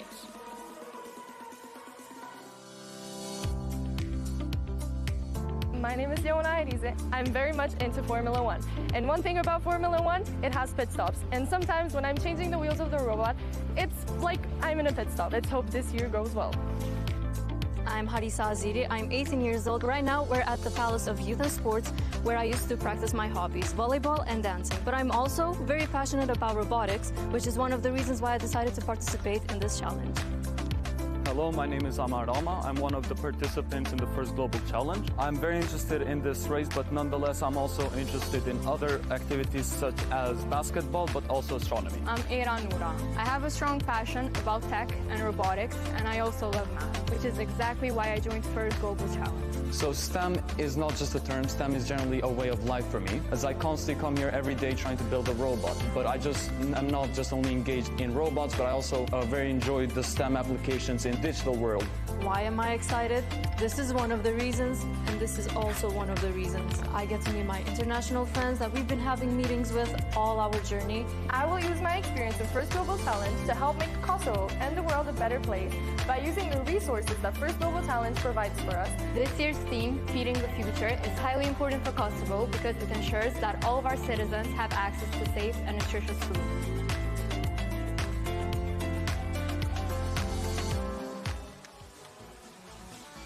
We're now getting ready for match 324 on field 3. Remember that we have 360 matches here, so we're just under 40 matches left in our ranking match phase of this competition. Our playoffs are coming, which means we will be having alliance selection soon. But for now, we're going to kick it to field 3 for match 324 in 3, 2, 1, go! In these original ranking matches, the alliances are pre-selected and randomized. Right now, we've got Uruguay, Eswatini, and Argentina against Great Britain, Singapore, and Kenya. The alliances, later on, when we start talking about playoffs, will also shift. Again, this competition being incredibly unique, and every single matchup also being unique. This is number 324 that we're on.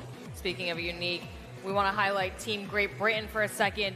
They had an awesome TV special on the BBC this year. Ooh. Talk about reaching your community and making an impact on a national, global stage. Congratulations to them. Congrats to both of these alliances as well. I want to give a hats off to Uruguay, and I want to look at their national flag. Suns being quite symbolic for a lot of hope and prosperity that we have and idealize here at the First Global Challenge.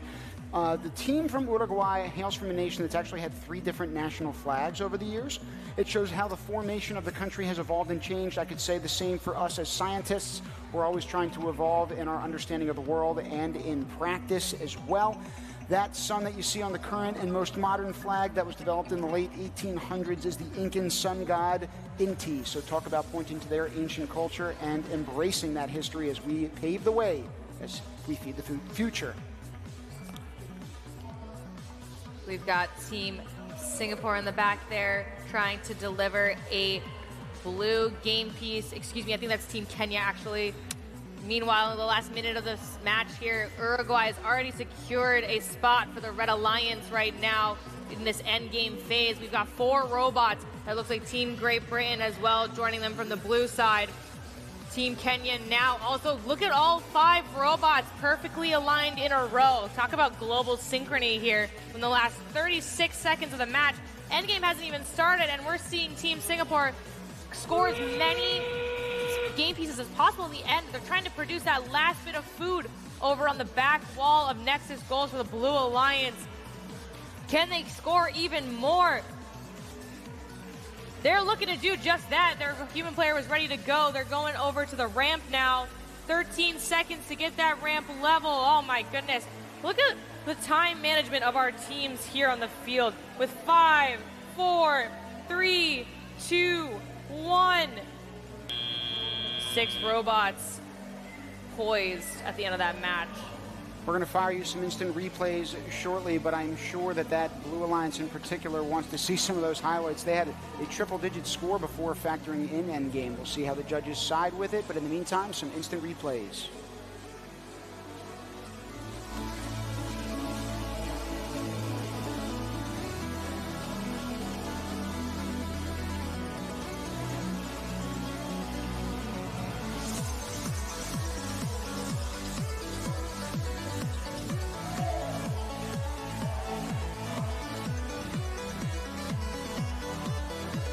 Scores are on the board. The Blue Alliance indeed getting triple-digit score there. 20 Nexus points, 20 food produced points with a bonus multiplier of 2.2. That's an extra 48 points for our team in our regional alliance section of the match itself. Our teams, all 6 of them worked together in the end there to earn another 30 points of Coopertition bonus. Phenomenal work in this stage of the game. We're now going to take it to the field to learn a little bit more about how match 324 went. Thank you, Manisha. I'm out here with the Red Alliance, Team Uruguay. And Team Argentina. So you're the mentors of the teams, is that correct? Okay, so how did you view the match? It was a nice match. Our team was focused on the ramp and to carry. Thank you, and you? Yeah, I think it was a great game, and we achieved the competition with everyone, with all the 2 alliances work together to get everyone in the ramp, so that's good for 2. And what are you looking in further matches? Like, what would you change in order to achieve your goals that you mentioned? Yeah, at this moment of the match, we can't change everything, but we are happy with the result we achieved. Great, thank you so much. And then how about you? What are your goals for today? What's your team's goals and strategy? Well, right now we only have 1 more match pending, so we will wait for that, and let's see if we can get into the playoffs. Let's see. Okay, thank you, Red Alliance. We're back to you, Team and Manisha. Thanks, Melissa. Representing the rhythm and spirit of the Caribbean, Team Jamaica brings a vibrant energy to the competition. Their focus on teamwork and innovation will be key in taking on the challenges ahead. Let's take a look. One thing about me is that I am dependable. I am innovative. I am respectful. I am a problem solver. I am willing to. A group of unique and driven STEM students from all over the island. So even though we didn't know each other before this competition, we quickly became friends due to our love and appreciation for robotics. Alliances are very important to our team's success. Establishing connections prior to competition with other countries fosters an environment where new techniques, knowledge, skills, and support is born. I'm excited to be a part of First Global 2024 because I believe that it can greatly fuel my passion and love for robotics. To represent my country is a great honor, and competing on an international stage is something I'm very excited about. Additionally, I can't wait to take back new skills that I've learned from the competition to Jamaica and enhance my robotics Plan to use this experience to promote STEM as a whole in our communities, as well as to inspire children to be passionate about STEM. Food is one of the ways people connect around the world, especially in Jamaica. Here, in Port Royal, fishing is the way of life. But without the proper infrastructure and resources, people can't feed their families, much less themselves. We can't wait to show you guys how nice we are, because as they say in Jamaica, really good boy, it's Ottawa. We're excited to see Team Jamaica approach the field now for match number 327. Can you believe it? I mean, I can't, to the extent that every single year I find myself in a completely new place that I just feel like is revelatory. But in the meantime, we're going to take you down to a familiar place of field 3. We start this match up in 3, 2. Oops, sorry, we're going to hold for a couple of seconds. Looks like we're still placing some of those robots. Now we're going to get the call down there. We start things up in 5, 4, 3, 2, 1, go. Just like the real world, they keep us on our toes here at First Global. It's not about what was planned, but what you do when the plan goes awry. Bolivia, Brazil, Jamaica, St. Lucia, Malta, and Cayman Islands. We're going to see how their plan materializes and unfolds on the field here. Several game pieces in motion. Look at all of those robots with at least 2 game pieces each.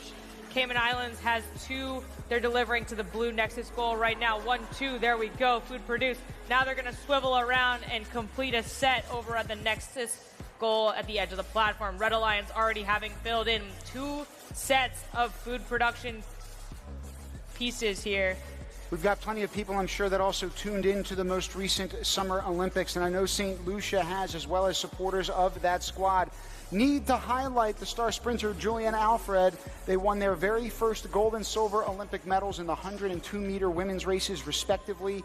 Kudos to them. I know that she is with us in spirit and certainly taking the wings of flight on the field with the team from St. Lucia in this particular matchup. Right now, only 3 points back. 1 minute and 16 seconds on the clock. We're going to take a moment to highlight one of our teams here. That's Malta. They have exceptional aesthetic design going on. They're simulating a fishing boat in their hometown called a Luso. A Luso. 54 seconds now. We're looking at completing our platform adjacent Nexus Gold set here. Look at the Blue Alliance. 1, 2, Red Alliance, 1, 2, and 3 and 4 on deck. That's Team Bolivia right now with 2 in motion. With 37 seconds left, we're letting the food that's been produced next to the Nexus Gold slide off right now and make way for robots. Now that robot furthest on the right for the Blue Regional Alliance, you'll notice that as they go up the ramp, some of the ones that extend their mechanisms will actually have a harder time trying to get up that angle. So again, when we're talking about the robot design, that comes to play regardless of whether they're carrying a particle or not. So you'll see a lot of them lower some of those materials and mechanisms in order to get that center of mass more consolidated. These 6 robots achieving balance. It looks like Coopertition with all 6 is there, but we'll let the judges call it. Both sides, all 6 drive teams really excited after that one. High fives all around for a match well done. It looks like their strategies played out. We're now going to take you to the recap to get another look at how that match went for our teams here.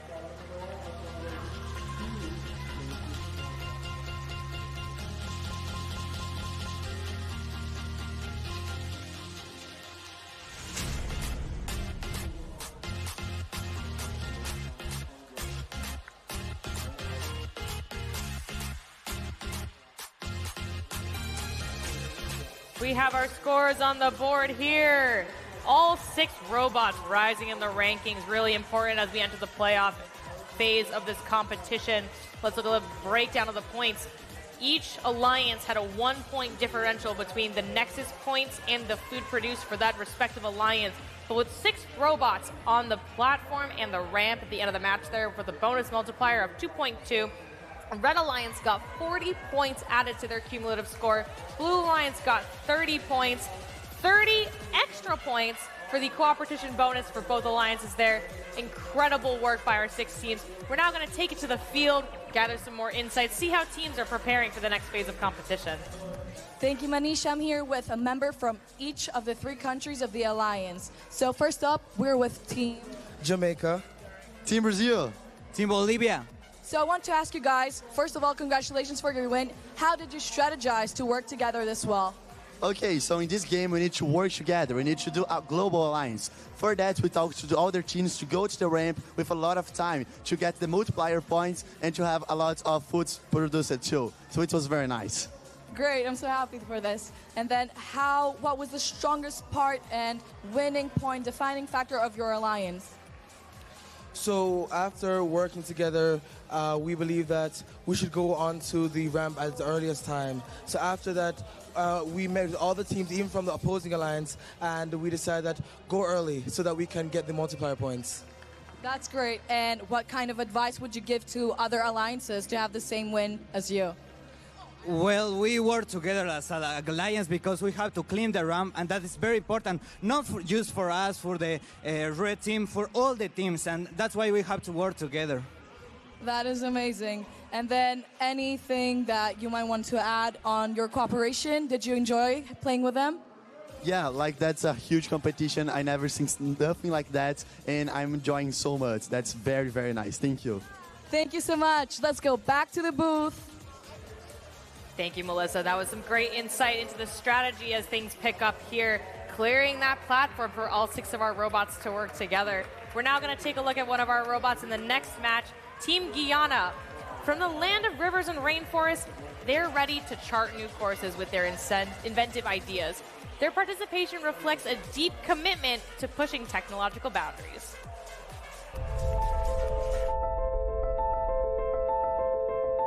My name is Gabriela Robert. My name is David De Silva. My name is Lakesh McCarter. I'm Tejas Cannibal. My name is Lucas Simpson. We are Team Guyana Robotics. I expect the FGC 2024 competition to be challenging. We have to be able to work well together, even though we're under stress during competition. Process so far has been great. I'm glad I got the opportunity to learn and to go visit another country to see different cultures. And other teams and the robot. I expect at the tournament Guyana be successful as we have been building a really good robot. I'm pretty confident that Team Guyana can get a great spot once we work together as a team and once we apply ourselves.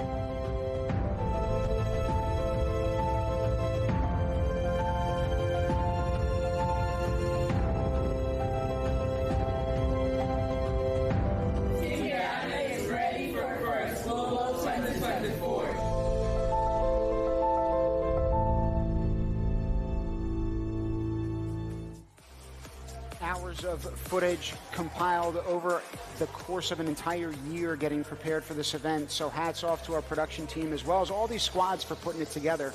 We're going to show you the next 6 squads that are competing on field 3, and we start things up in 3, 2, 1, go. 2 minutes and 30 seconds counting down. Our teams are jumping into action. On the field right now, we have Guyana, who we just saw in that vignette. They're joined by Antigua and Barbuda and Brunei Darussalam on the Blue Regional Alliance. Over on the red side, we've got Sri Lanka, Bermuda, and Botswana. Now for Sri Lanka, they are a country with a literacy rate above 90%. I know I had highlighted another one yesterday, so when we're talking about education and knowledge equating to power, that education is the great equalizer. Hats off to that country, not only for educating its youth across the globe, but also sending this team here today, an inspiration to us all. 1 minute and 50 seconds counting down. Our Red Alliance teams each have multiple game pieces. They're looking at the platform right now. That's Team Botswana right now, bringing their team on and off the field to new heights. 1 minute into this match, and teams feverishly trying to fill those Nexus goals in order to produce food. Again, the theme this year called Feeding the Future. So we're talking about equitable food webs and systems to support not only the current human population, but the ever-growing one that is another independent issue.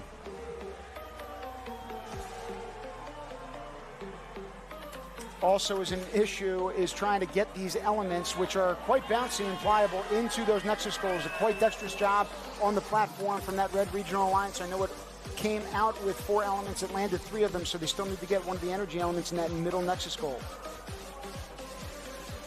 Less than a minute here left, and that's less than 30 seconds before we hit to end game. Our teams are looking to clear out the platform.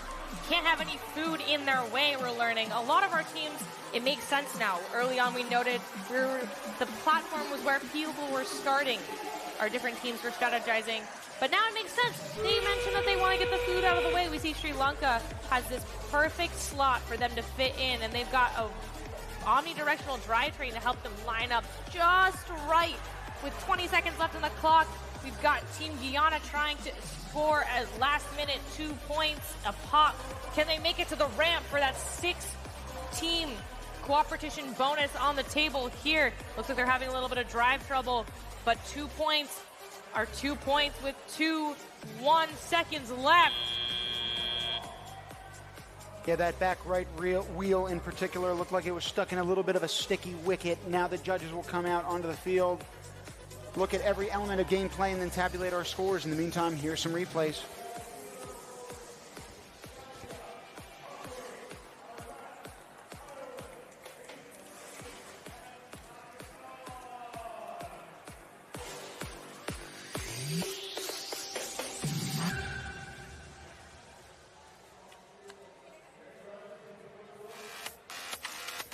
The scores are up on the board now. It's 81-33. Sri Lanka maintaining number 6 in our top 10 rankings here. Bonus multiplier of 2. We saw 5 robots on the platform, and they all perfectly line up together. Shout out to all 6 of our teams for making that possible here. We're now going to take it to the field. Melissa, who are we talking to? Hello, Manisha. I'm here with one of the most iconic volunteers of First Global, the one and only Marisa. So tell us more about your position. I'm the head rev for field number 3. This is the busiest field in all the competition. We're running matches almost every 6 minutes. I get to see I see every robot, every team, and this is the field where you guys get to actually see your teams play.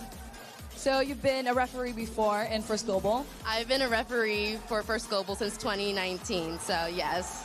And what sets this year apart?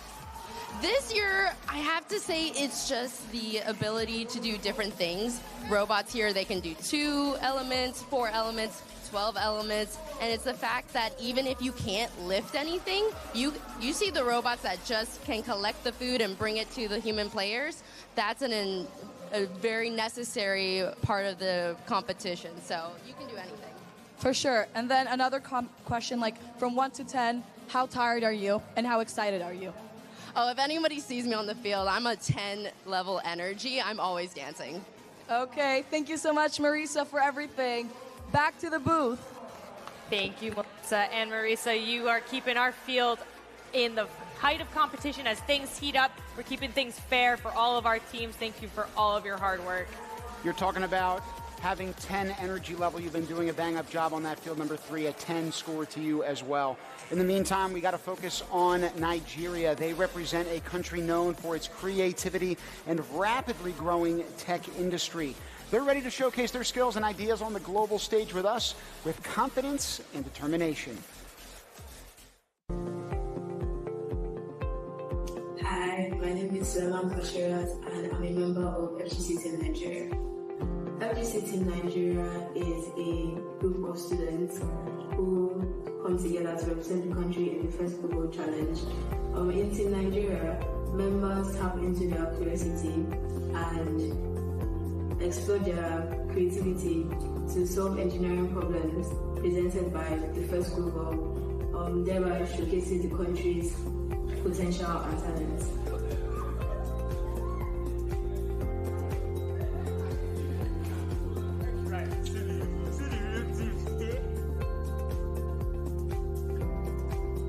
I'm excited to be a part of the 2024 First Global Challenge because I'll meet loads of different people. I'm already learning new things. I've made new friends, and I find it's kind of stressful, but I need to balance everything together.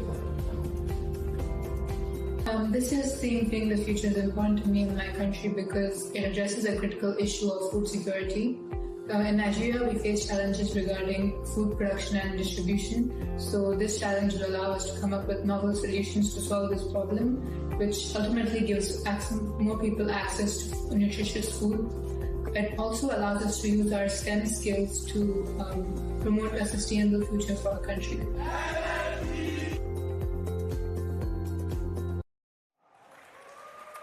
We're on the home stretch of these ranking matches, folks, and we'll get 6 more teams headed down to field 3 to compete. We just saw multiple other people making that well-oiled machine work on that particular field, and we're grateful to everybody who's able to join us and make this thing spin.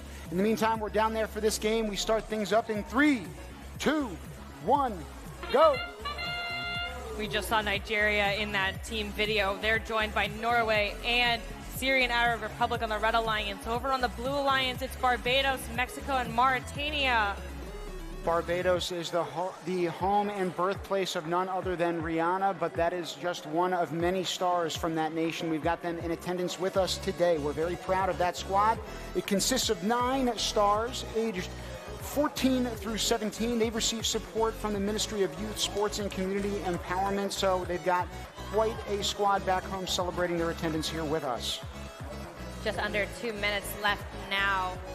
Our Red Alliance working hard to secure all of the platform adjacent Nexus goals. Look at that food production popping out on either side here and here. We have a human player over on the blue side gearing up some food for the warehouse. Our teams are working together early to secure food in our global warehouse for that end game bonus. And when we start talking about endgame and using the front part of that field, that balance in a literal and metaphorical sense is about balancing global resources to create a sustainable food system, providing an equitable, safe, and nutritious, environmentally responsible food for all. Just over a minute left here. Let's take a look at the Nexus goals that we have completed and generated food for the Blue Alliance. We've got 1, 2, 3, 4 in the back there. They haven't really focused on the platform yet this match, but there's still plenty of time on the clock. Meanwhile, for the Red Alliance, they've got 1, 2, 3 food produced over by the platform, with 1, 2, 3 for 6 total food production at this point in the match. 45 seconds left on the clock. We can now see Team Mexico approaching the platform. They're joined by Team Mauritania now, ascending the ramp with just 30 seconds now left on the clock. Our teams are looking to gather here in the center of our field. The more robots we have on that platform, right now we have 2 with a couple of Nexus points in motion with last-minute food productions, all about working towards a global goal here. 10, 9, 8, 7, 6, 5, 4, 3, 2, 1. Look at Mexico with that buzzer beater food production and Nexus goals. The water and energy scored there were worth each 1 point, and the food production, had it made it out, we'll let the referees deliberate on that one. Let's take a look at the recap for that last match.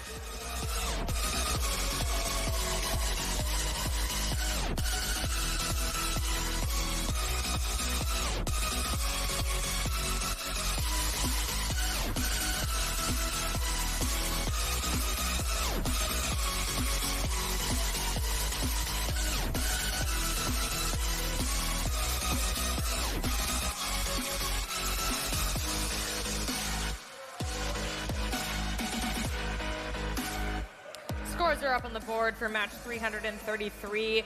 It's 67 Red Alliance, 62 Blue Alliance.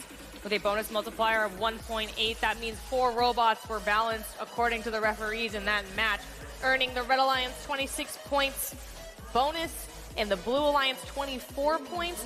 We're now going to take it to the pits and explore what all of this first global challenge has to offer. The pits are happening. Everybody is working on the alliances. They're getting ready for the playoffs. I'm here with Team Argentina. What's your name? I'm Luke. And your name? Sol. Let's go. What is your favorite memory of this week so far? Oh, everything has been incredible. But I think the Black Eyed Peas concert and the old moment of the flags was amazing. I really loved it. Yeah. Beautiful, beautiful night. And what's your favorite memory so far? So far, I love the Black Eyed Peas concert. It's one of my favorite bands, and also all the work that we've been putting with the robots and everything we have achieved so far. So it's a golden experience being here. So it's a beautiful moment. I love that. It's a golden experience. Now, you realize that your biggest fan, your team's biggest fan, is actually here in the arena. Her name is Flor, and she wishes you well. Do you have anything you want to say to her? I want to say gracias, Flor. I'm sorry for my voice. Yeah, muchas gracias, Flor, eh? And they'll do the best they can for you, Flor. All right, now we'll send it back to the booth. Thank you, Team Argentina. Whenever, wherever, we're meant to be together. I think Flor appreciates all of your hard work and contributions to this competition thus far. We're now going to take it to another South American team, Panama. They bring a blend of innovation and environmental awareness inspired by their nation's unique geography. They're excited to demonstrate how technology can drive progress. Let's take a look. Hi, my name is Narcy, and last year I had the awesome opportunity to participate on the first global competition. That was one of the best experiences I had. I was part of Team Panama 2023. Sadly, that team got separated for several reasons. But this year, I didn't want to lose the opportunity to participate again on First Global. So I decided to come back to the place where I learned everything that I know about robotics, to look for a new team. Hi, I'm Milena, and I am a very responsible and strong-headed and patient person. I started programming since I was 10 years old, and I have experience in robotic competitions. I am a very passionate person in video games and driving drones, and that's why I am the driver. Hi, we're the twins. I'm Mariana. I'm Marisabel. We know how to talk, we like to design, we love to create. And this is why we are in charge of social media skills. Hi, I'm Sofia. I'm organized, I have discipline, and I'm determined. I have participated in previous robotic competitions where I was in charge of making the reports and the documents of my team. That's why I have the role of creating the engineering notebook of Team Panama. And with that, Team Panama was complete. And we are ready for First Global Challenge Athens 2024!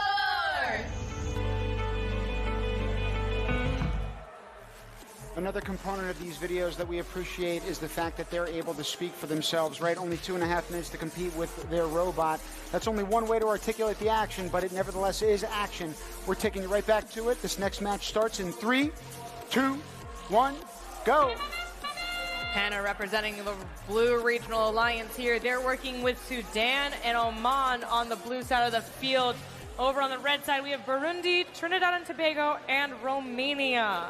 Now, Oman is the oldest independent state in the Arab world and the oldest, or one of the oldest, human-inhabited places on Earth. I know the same could be said for places like Greece, where we have our gracious host opening their arms to us this year. So we're talking about human history, and we're talking about making history here, folks. That's what First Global and the First Global Challenge is all about. Romania and their alliance partner, Trinidad and Tobago, making quick work of our red Nexus goals adjacent to the platform. They want to get that food out of there in time for endgame with 1:45 seconds left on the clock. Plenty of time to do so. Blue Alliance now also working to do the same thing. They're focusing on the back Nexus goals under the food warehouse. You can actually already see that our Global Alliance is working together with food storage after it's being produced here on our field. Several game pieces in motion. The action is picking up. You can hear the crowd going wild for many of our fields right now. We've got 5 in total, so if you're tuning in at home, make sure to give teams love on fields 1, 2, 4, and 5. We're on 3 over here on the broadcast field, and we can see all of our teams working quickly. 1:06 seconds and counting down now. That's Sudan joining the platform right now with 2 game pieces in play. We'll see if they can grab some extra food production in the last minute of this match. Cuban players working hard to fill Romania's robot over on the red side of the field. Blue side, they're picking up food that Oman is delivering to push into the food warehouse. Take a look at that food warehouse, actually, everybody. There is some serious food storage going on. I think we're going to have a ton of food storage points awarded to our global alliance here. Now 30 seconds left in this match. The score is now 63-41. We've got 3 robots parked on the platform as we speak, with 2 robots approaching on either side of the ramp. Look at that quick work they are making to balance out, and now the teams have to work together as a global alliance. 2 and 2 have to come together here, working together across the field, balancing out. Take a look at that, Romania helping their alliance partners and through the last second here. Buzzer beater finish. That purple means that the ramp is balanced. Hopefully our teams get that max bonus multiplier and the extra Coopertition bonus. Referees, do your thing. We're not going to take it to the replay.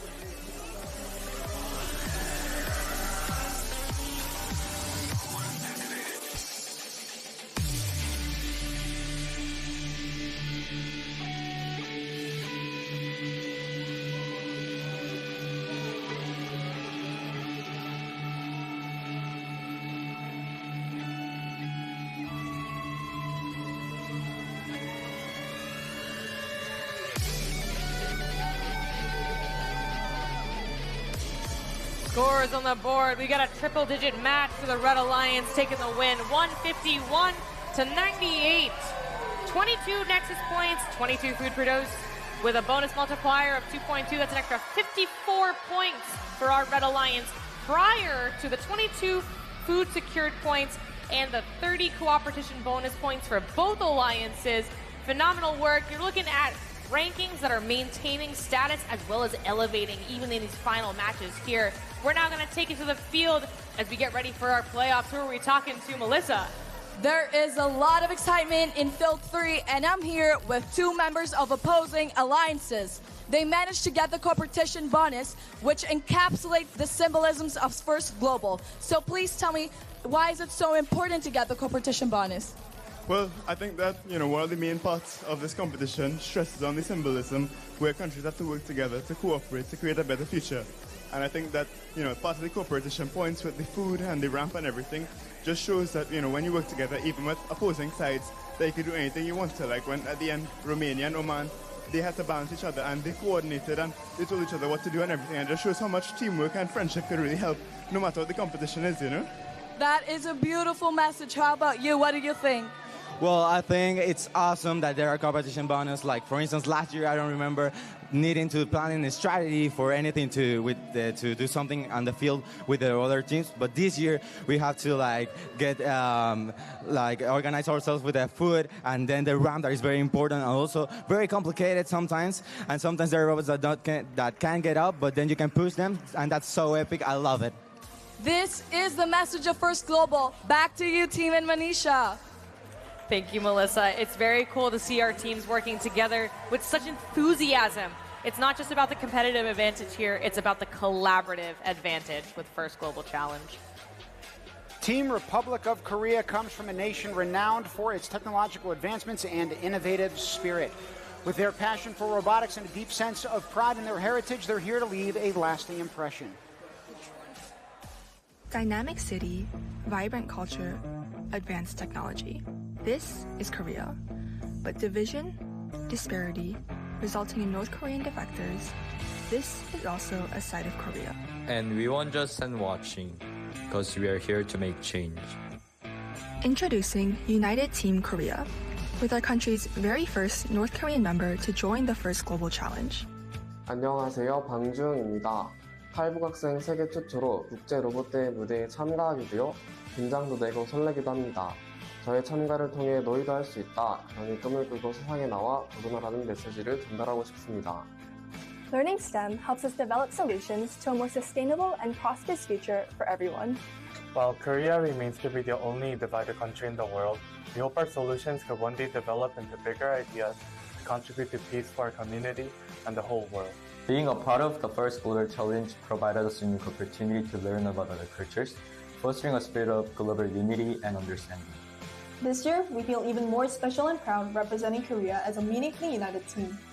By bridging gaps among different countries, we aim to contribute to a more inclusive and innovative global community. Who knows? We might change history! Yes, sir!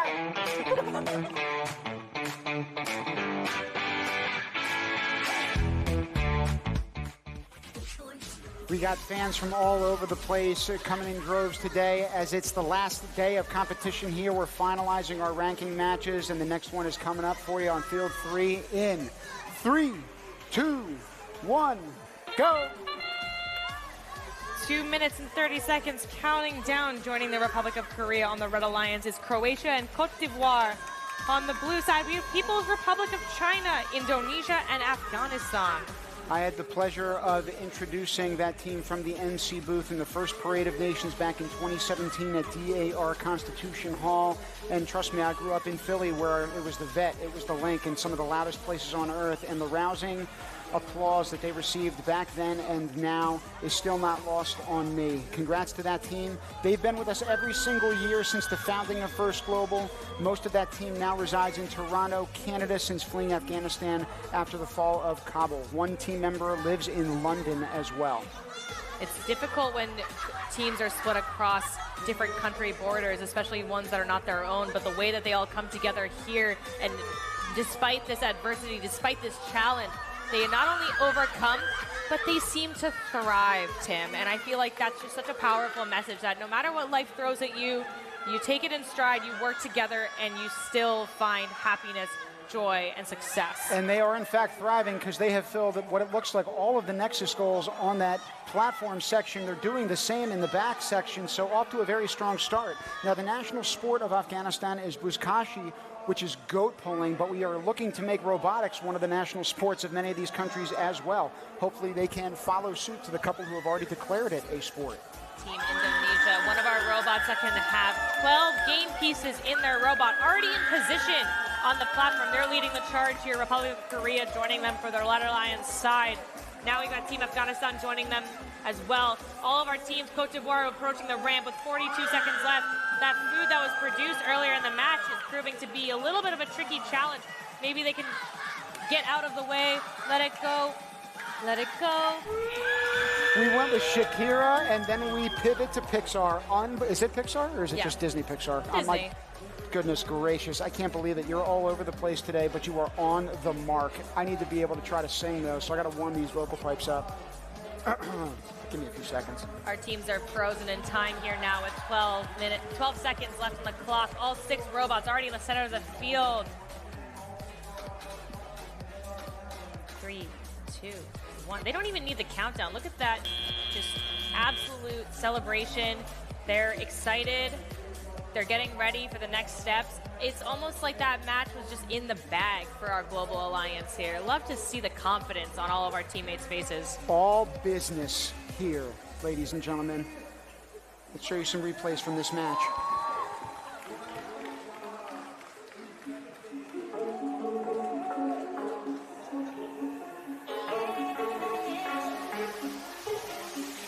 Scores on the board here. We got triple-digit points on both sides of the alliance. 147 to 101. That was a very high-scoring match here on Field 3. 22 Nexus points for our Blue Alliance, 22 food produced points with a bonus multiplier, giving them an additional 53 points. You saw all 6 robots just absolutely locked in together on the platform and the ramp. 20 food secured points with a 30-point Coopertition bonus. Everything's heating up. Everyone's locked in, ready to go as we get ready for our alliance selection and playoff segment here this afternoon. People's Republic of China also finishing what looks like in 3rd place, as we still have some ranking matches to finalize things. But in the meantime, we've got 2 new countries to present some video content for you with. We've got Gambia followed by Ukraine. Let's take a look.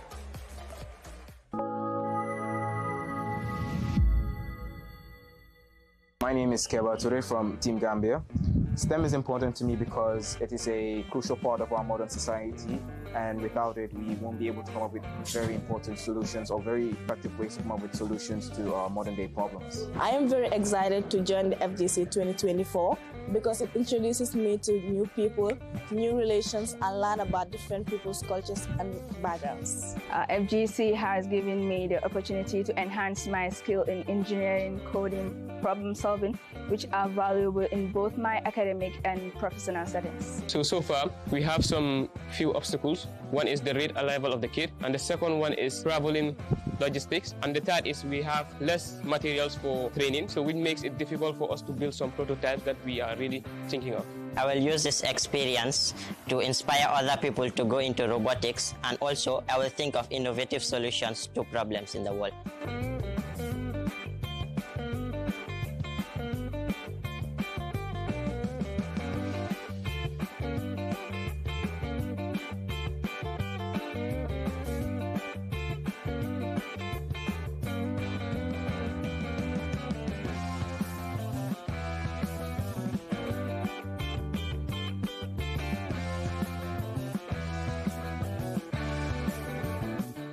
In the heart of Europe, where fields of sunflowers meet the sky, there is a land known for its strength and its spirit. We are Team Ukraine, and this is our story. We are Kira, Roma, Anton, Vlad, and our mentor Yulia. We are more than just a team. We are dreamers, builders, and future innovators, united by a common purpose: to create a world where technology not only advances but uplifts communities. Our mission extends beyond competition. We believe in giving back. We share our knowledge, inspire the next generation of innovators. In every child's eyes, we see the future of Ukraine, a future where knowledge and technology bridge gaps and build connections. To me, robotics is not just about machines, it's about solving the problems that matter to people, like ensuring everyone has enough to eat. Technologies as a tool to rebuild, to create opportunities where there were no before. Every piece we assemble, every code we write, is a step toward a future where no one is left behind. Guiding these young minds has been the most rewarding experience. Their resilience and creativity give me hope for a future where technology is a force for good. We are Team Ukraine. We may come from a place facing challenges, but we are driven by a vision of a world where every challenge is an opportunity to innovate. We are here to build this world, one where technologies fits not only our bodies but our dreams.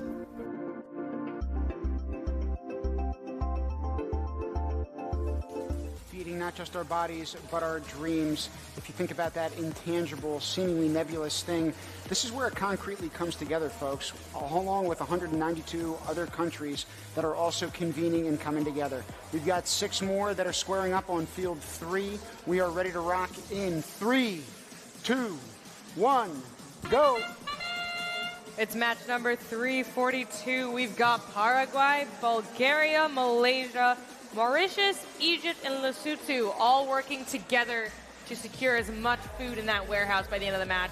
Malaysia bringing a predominantly girls-led team here. We're proud for them in attendance. I know the same could be said for many who are watching and supporting back home. Meanwhile, Bulgaria, another nation on that Red Regional Alliance, has experience from the last 2 years. They've been participants both in 22 and 23. That nation's famous for what's called rose oil, even though I'm sure the process of building these robots has not always been sunshine and rainbows. Hats off to them for meeting the adversity and challenges of getting to this global stage and then competing. Not an easy thing to do, only 2.5 minutes to separate you. We're looking at the action here on field 3, and we've got robots squaring up with multiple game pieces in their robot. The focus thus far has been on the platform area of our Nexus goals for the Red Alliance.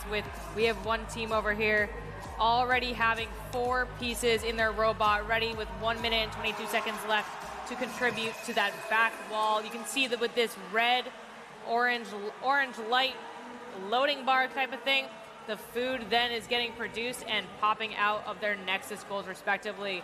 They're looking to now work on the Nexus goals here in the foreground on that side of the platform. Get as many food produced and then get it out of the way. You can see a robot here dropping that over to the Blue Alliance side of the field. Remember, the food securing aspect of this game is a global goal. All 6 of our robots are working together to complete this challenge. So even though this robot was on the red side of the platform here, by distributing the orange ball here, using that momentum of it coming out, you can see they're doing the same thing with the red side now. It's all about getting the human players, our members of the drive team with the yellow wristbands, the food, so that they can transport it over to the food warehouse. We've got 22 seconds left, a little bit of tipping action here in the foreground here. We're gonna see how this shakes out in the last few seconds of the match. While it sometimes is really hard to push your team members out of the way, whether it's on your alliance or your global alliance, The goal is to try and get that ramp balance at the end of the match. Being an ex-Drive team member myself, it's sometimes really hard to make those decisions, but for the sake of the global alliance, you got to do what you got to do as a 6-robot team here. I know it's challenging as the competition heats up, but we are very proud of our Drive teams here today. Let's take a look at the recap.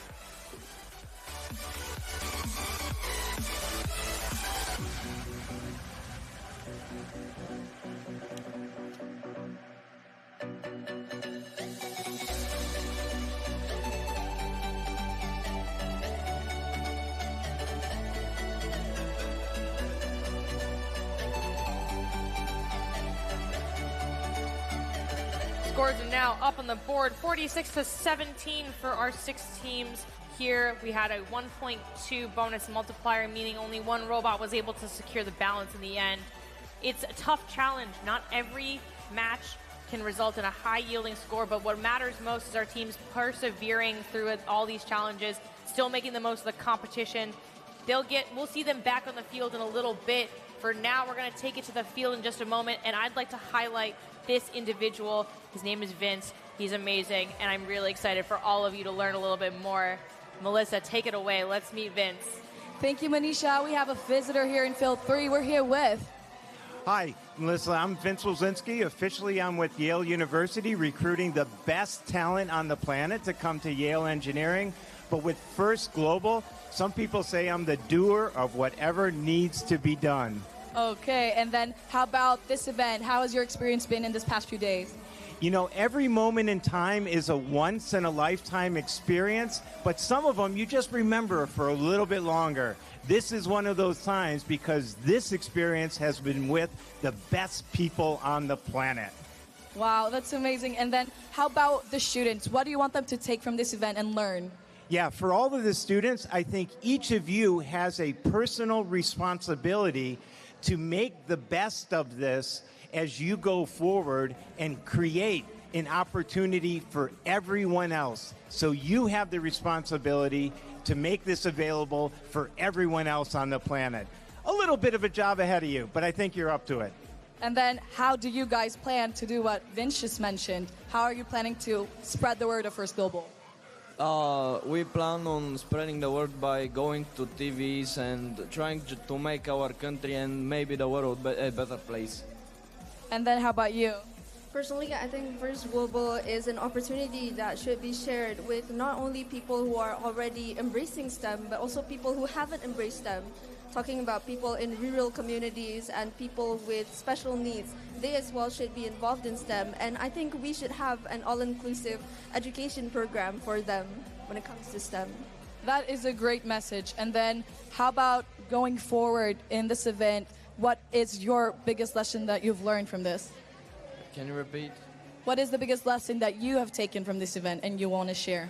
So the biggest lesson I think we have learned is communicating and being able to talk with other teams, to strategize. The robots were very important, but the strategies and the contacts we made on this event were the most important.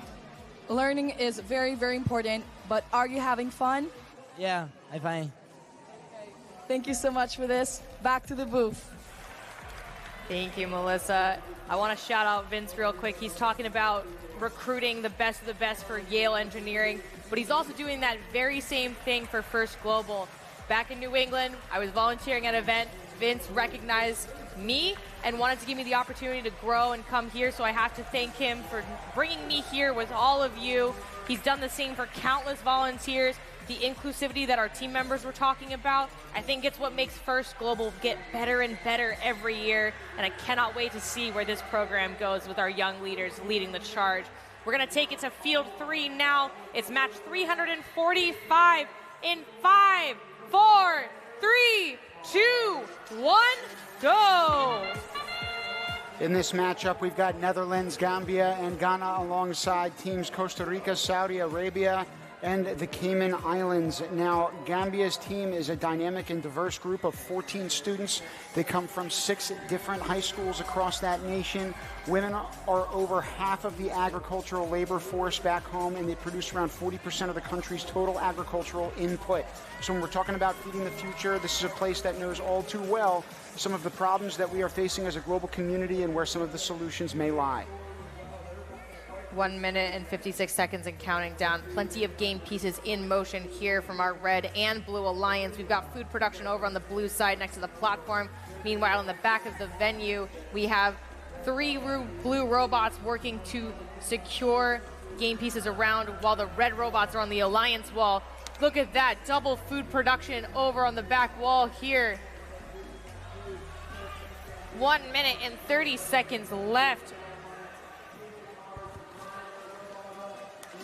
This team from the Netherlands, again, always sporting their home nation's orange, also fits in quite well with the aligned elements and game pieces that are those food. You can see them being stored currently on that V-rack in the back of the field.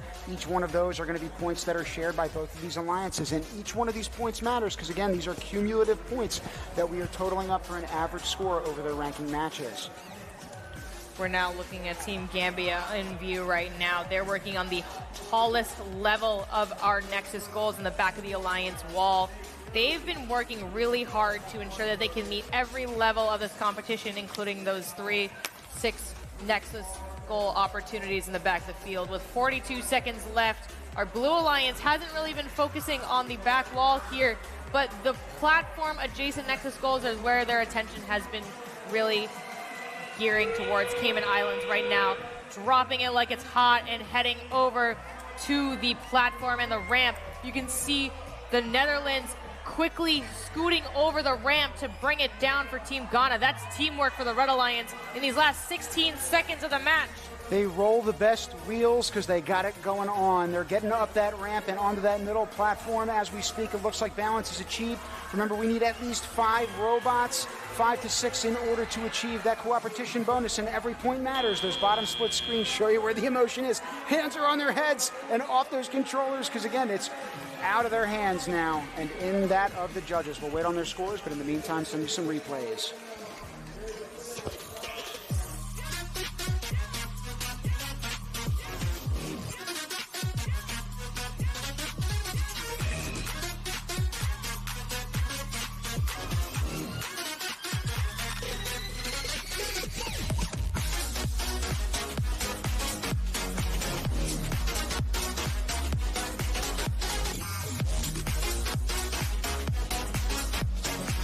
Scores are up on the board now. It's a 50-point difference, 97 to 47.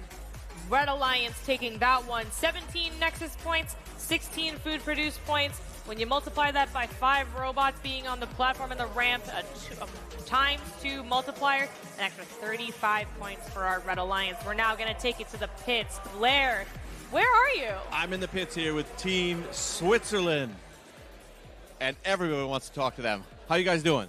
Really great. So we had a great few days. It's great here. Now, your robot has been a fan favorite. This is the giraffe, right? Yeah, it's the giraffe, and yeah, it looks like one.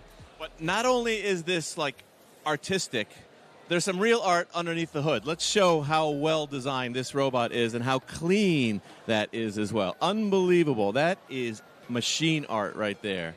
So the giraffe, why do they call it? Why do you call it a giraffe? So first thing first, we had multiple concepts, slides and everything, and they didn't work that well. So we came up with a concept with 2 points to fold it up, and because it's so long and so thin, it let us think of a long neck from a giraffe. So that's why we designed it and painted the carbonate like a giraffe. Every time it competed, people would say, the giraffe is on the field, the giraffe is on the field. Can the giraffe, what can it do? It can talk, and it can also eat you. And now, back to the booth. Thank you, Blair. It looks like Team Switzerland likes to move it on the field. We're going to get back to field 3 for match 348.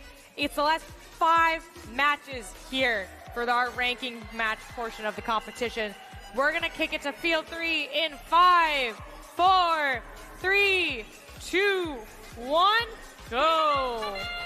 I was going to say in that most recent pit interview, as if first global, you don't see enough first, right? I thought we were going to see the first carnivorous giraffe ever in existence. Blair, I'm glad you're okay, pal. In the meantime, we're bringing you down to action with Argentina, Hungary, and Palestine alongside Chad, Malawi, and Team Hong Kong, China. Looking at the Red Alliance side of the field, there's multiple robots in movement here with 3 Nexus Gold, in progress, because we have a robot here from Hungary that can do double duty, having 2 Nexus Golds produce food right there. You can see it in the bottom of the screen. In the meantime, we've got the Blue Alliance in the foreground, depositing the 3rd set of water and energy adjacent to the platform. Red Alliance saying, ooh, that looks fun. Let me join you on their side of the platform. With 1:36 seconds left in this match, it's a very tight race, 17-12. Anything is possible as we enter the last half of this match. Anything is possible alongside Team Argentina, and one tidbit about them that I'd like the audience to know at home is that their chosen name as a team is Pucará, which means strength and resilience in their indigenous Southwest Argentinian language of Quechua. Their robot is named Keara, which means hero in the same language. They are no doubt heroes who are competing here on the global stage in Athens. Look at the Red Alliance right now, which Argentina is on. They have completed the back set of Nexus Golds here, and they've got 2 opportunities for food production. We already have Hungary ascending the ramp into the platform. It looks like they're found that this space was empty. Now that there's no food left to be produced, they can get ready for endgame. Argentina shuttling back and forth between the ramp, looking like they're getting ready to help an alliance partner get on the ramp here. Blue Alliance trying to get some last-minute points. You can see over here a human player depositing a water and a energy. They're going to try and score 2-minute last-minute points with the last 30 seconds here. They'll be able to get food out of the Nexus Goal on the back wall here, while their alliance partners are also helping them fill out that food storage warehouse. With 13 seconds left on the clock, we've got 4 robots on the platform. Can we get one more to join them? You can see that the Red Alliance is like, go, go, go, go, go. In 3, 2, 1. Time expires. We're looking at Hong Kong, China lining up next to the platform there. We'll be back with you and the scores in just a moment.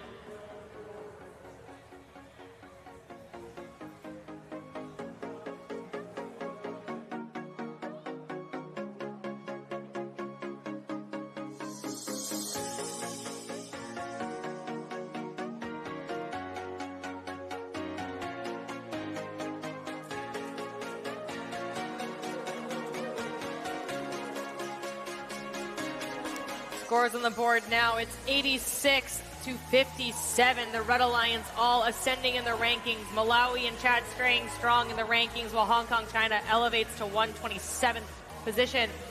Bonus multiplier is 1.8. 4 robots were on the platform at the end there with an extra 14 food secured points for our global alliance here. We're now going to take it to the pits. Blair, are you in another giraffe? We're here in the pits. There's a lot of energy, but there's a lot of nervousness, a lot of excitement, a lot of anxiety because we are about to get to the playoffs. I'm with Team China, who's currently ranked number 3 and may even move up due to the final matches. How are you guys feeling? A bit nervous, but, well, all right. We got this. And you? Yeah, everything's going well for us. We'll just see what we can do at the playoffs. So behind us right now, the robot is being like once over. They're checking everything to make sure it's ready for the playoffs. But let's talk not about the competition. Let's talk about the pits and your experience here. What was your favorite thing about First Global? I guess my favorite part is like basically the opportunity to have communications with other students at our own age from all kinds of countries, to make friends with them, to actually communicate them, see all the awesome robots they have built. And yours? I really love the definition of qualification. We're both opponents, but we're also alliances. So although we compete against each other, we are a global alliance. It's great. All right, good luck in the playoffs this afternoon. You got this. Think positive. And now back to the booth with Manisha and Tim. Thank you, Blair. We are indeed a global alliance here. Our next team is coming from the vibrant streets of Dhaka. Team Bangladesh brings creativity and resourcefulness to every challenge. They're driven by a spirit of innovation and a deep pride in their nation's progress in science and technology. Assalamu alaikum. Hi, we're Team Bangladesh, and on the 26th of September, we are going to Greece to participate in the first global challenge. We want to go in strong, meet other teams, participate in the grandest of grand challenges. And most importantly, we want to be Bangladesh proud. Let's start at the beginning. In 2017, the first year of FGC, we were one of the first 5 countries to register. We didn't go too well. Then in 2019, we managed to come 7th out of 191 countries. The next year in 2020, we managed to come 1st, which allowed us to spread STEM all over Bangladesh. And with some of the team members from that year, we're trying to recreate that success. 2020 was my first year, and it's so interesting that it feels like it's coming to a full circle, because in 2020, due to COVID-19, we had to do everything online, and this year, due to issues in our country, we have to do everything online as well. But one thing I would really like to come to a full circle is that we won in 2020, and we also hope to do something just as great this year. This is our last year participating, and we're really excited to pass the torch to the new members. We are dedicating more of our time to train the new members for the upcoming FGC year so that they can have a wonderful performance. And we're also really excited to go abroad one last time together. We have a lot of hope for this year's FGC. We've had mentors who've been part of this humongous community since 2017. We have members who've been a part of the competition since 2020. We are aiming for the best, for the present And the future. We are united together to pursue our dreams. We are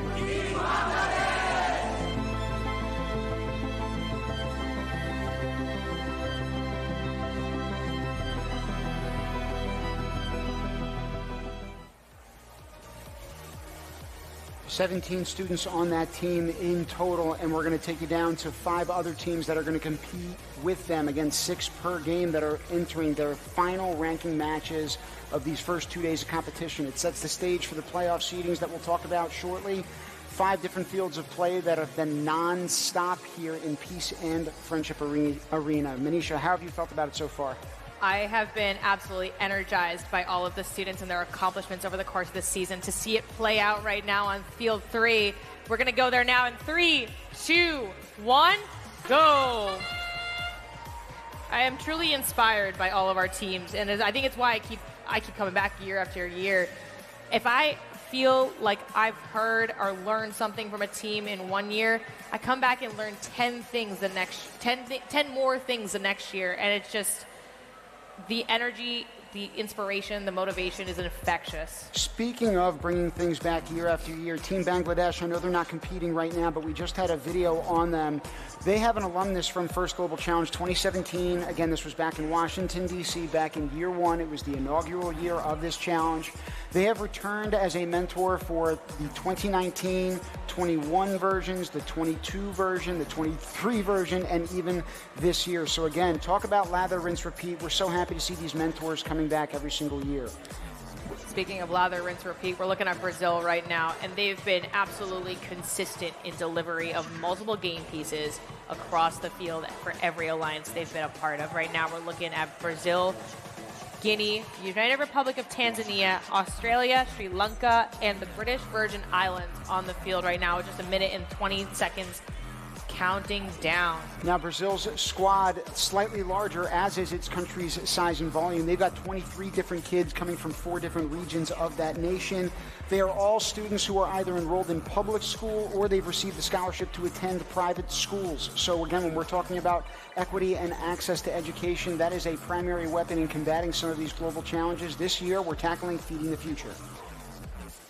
Just under a minute left here. That's Team Guinea right now, shuttling some food back to the human player station so that it can be secured in the warehouse for another 2 points globally. That's Sri Lanka right now with the elephants on their robots. Incredible aesthetic design in addition to their repeated success here on the field. We look forward to seeing how they approach the next 30 seconds of the match. It's now end game. We're trying to see how many robots can balance. 3 right now on the platform. Guinea joining Sri Lanka right now. The ramp is currently slanted, but can they get it level at the end of this match? Yes, they can.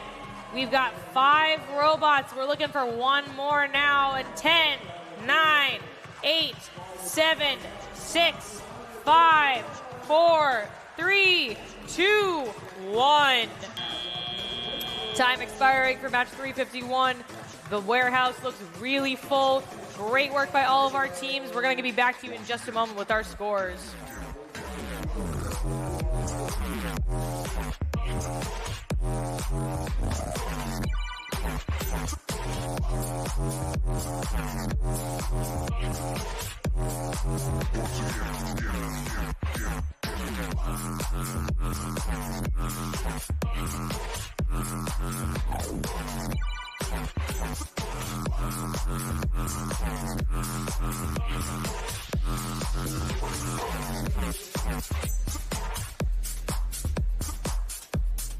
Scores up on the board for match number 351 on field 3.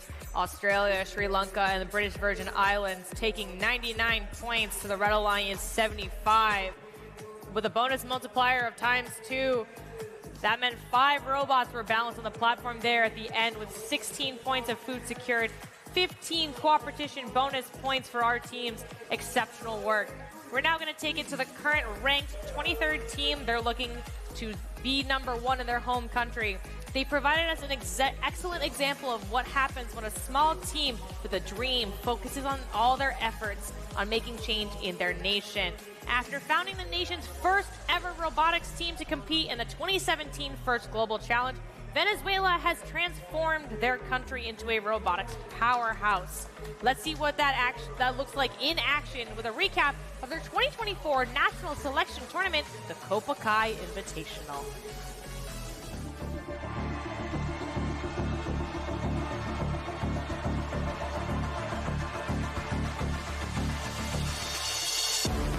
Ustedes hoy no simplemente están viniendo a una copa, están viviendo una experiencia que los va a marcar para siempre.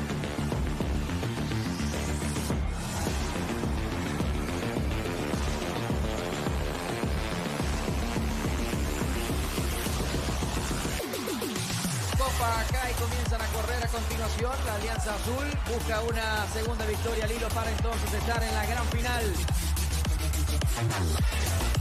Ustedes son el corazón y el alma de la Copa Kai. Se han convertido en un ejemplo de determinación y fuerza inquebrantable en medio de nuestra juventud. El futuro de Venezuela está en sus manos y saberlo me hace sentir la confianza de que es brillante. Vamos a los human players, allí también tratando de ubicar los píxeles para que los robots los puedan tomar. Más versatilidad, más movimiento, más fluidez en los robots de la Alianza Roa, que ya logra hasta ubicar 4 píxeles allí. La Copa Kai no termina hoy. La Copa Kai va a seguir cuando termine este día y muchos de ustedes salgan diciendo yo sé lo que vamos a hacer el año que viene. La Copa Kai va a seguir cuando ustedes no puedan dormir porque tienen una idea que va a cambiar no solamente su vida, sino la vida de muchas personas. En sus manos está el futuro.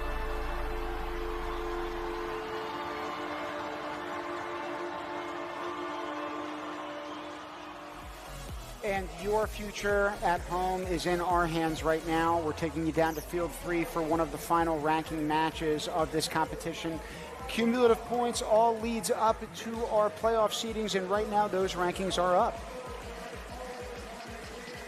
Triple-digit points on average for 8 of those teams. I know I had mentioned Guam yesterday. 9 of those teams, almost rounding up. Team Latvia out in the top 10. Sorry, Manisha, I cut you off. That's all good. I was going to say 12 qualification matches total for each team.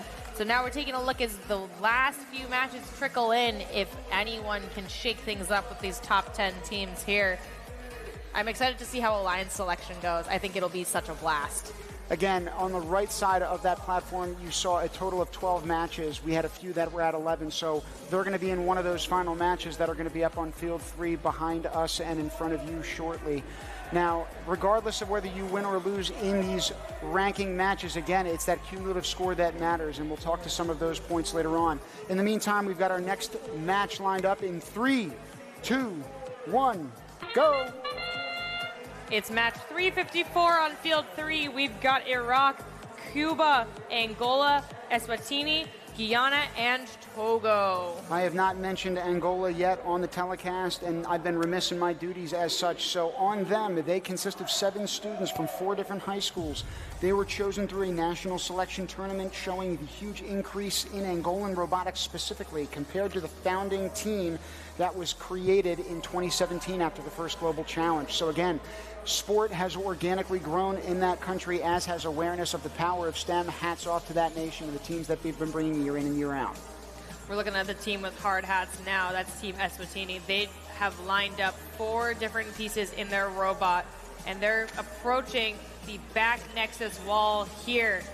All of the food produced is going to make its way back to them here to then go into the food warehouse for 2 points per food produced. You can see the Red Alliance just completed that just now. And then 2 points when you secure it, thanks to that human player over on the blue side depositing in just another piece of food. Red Alliance doing the same over here. Minute and 18 seconds left now. The score is 23-27. Tons of action on our field right now. We've got another Nexus goal filled for the Red Alliance over by the platform. Nexus goals. There's 1, 2, 3 different levels of Nexus goals completed for the Blue Alliance. We're now looking at Team Angola. They're completing a set of water and energy for 1 food produced. With 50 seconds left in the match, we would like to see those food produced and get out of the way here so that our robots have room to do their thing during endgame. Showing you that these squads have gotten better with each successive day. Yesterday when we closed out competition and the rankings were up, I want to say we only had about 5 or 6 teams that had broken average scores of triple digits. The most recent rankings that you saw had 9 out of the top 10 teams break 100 per ranking match. So again, every squad, not just every alliance, but every relative country has gotten better and better at addressing the challenges of this year's competition. A testament to, again, approaching the process of trial and error with open minds and open hearts in that successfully unified group that we've got on both sides now, only separated by 5 points here. In 3, 2, 1, time expiring in match 354. We're going to take it to our referees now, let them deliberate and let us know what that bonus multiplier is going to add up to. For now, we've got some highlights of that awesome match for you. We'll be back in just a moment.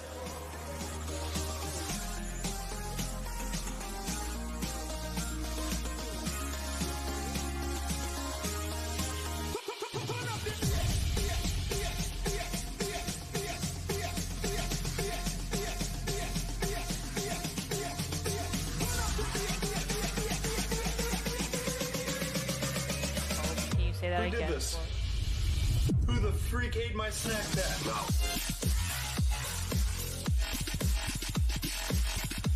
Our scores, it's 74-65. All 3 Blue Alliance teams rising in the rankings. 16 Nexus points, 14 food produced.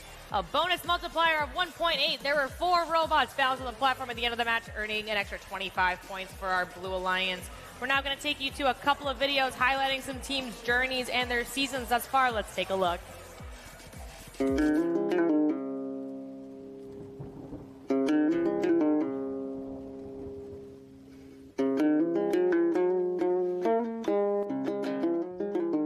Мен мүмкүнчүлүгү чектелген адамдарга жардам берүү үчүн биоинженер болгум келет.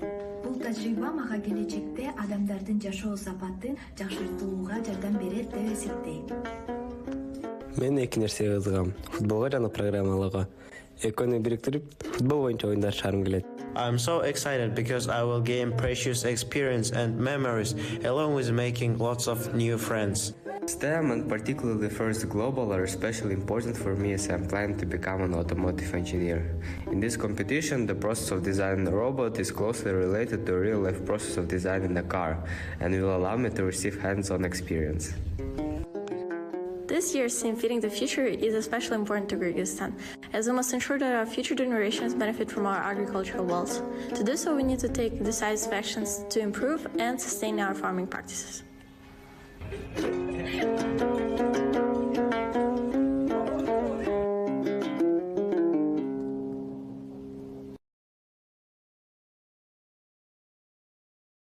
Come Team Italy siamo nati 2 anni fa con la prima avventura alla First Tech Challenge Italia, dove abbiamo vinto l'Innovate Award. È l'Innovate Award per chi ha trovato delle soluzioni innovative e fuori dagli schemi per risolvere i problemi che hanno avuto in campo. Questo premio è per il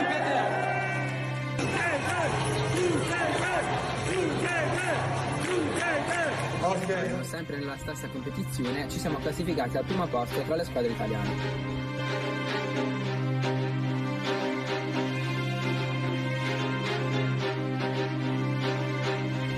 Fatta da aprile alle 1 in Francia, in un amichevole della First Tech, il 30 maggio, durante la 79esima Assemblea Nazionale di Confindustria Italia, ci è stato riconosciuto il premio di migliore squadra italiana e la possibilità di rappresentare la nostra nazione alla First Global Challenge di Atene.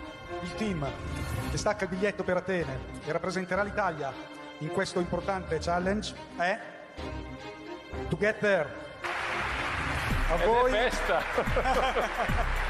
I ragazzi e 3 coach appassionati di robotica e STEM e appartenenti alla stessa scuola sono gli ingredienti del nostro gruppo.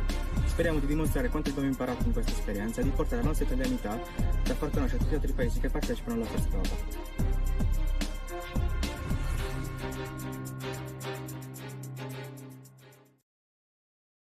The last match of the morning, folks, and Italy is going to be one of the teams squaring up shortly on field number 3.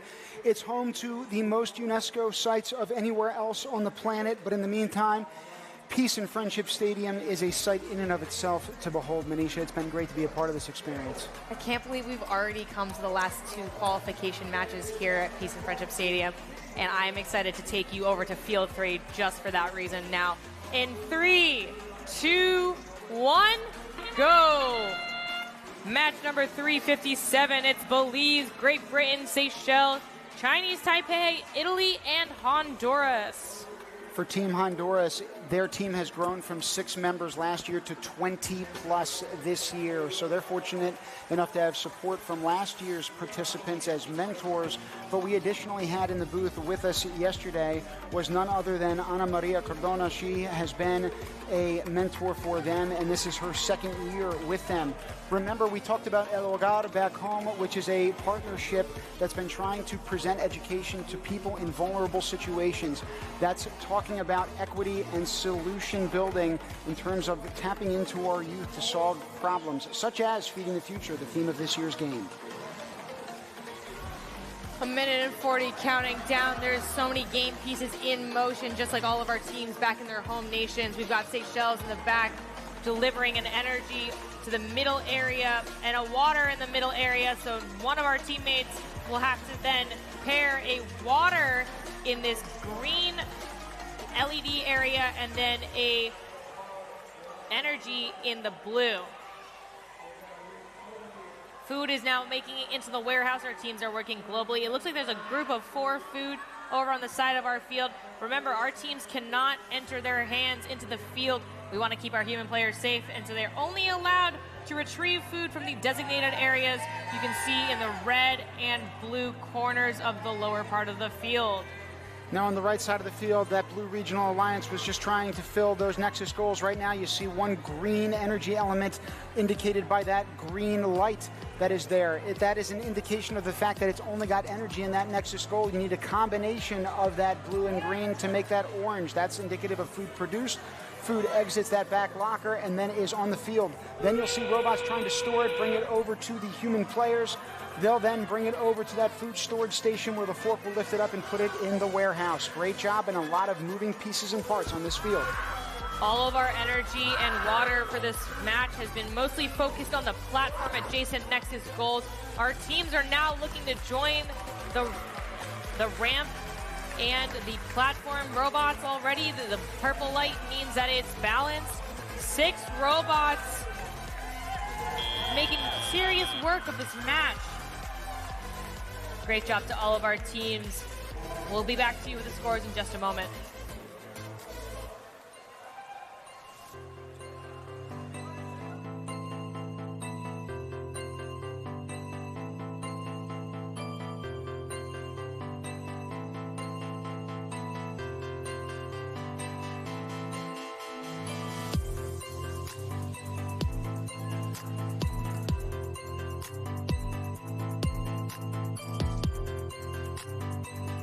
on the board now. It's 99 to 77.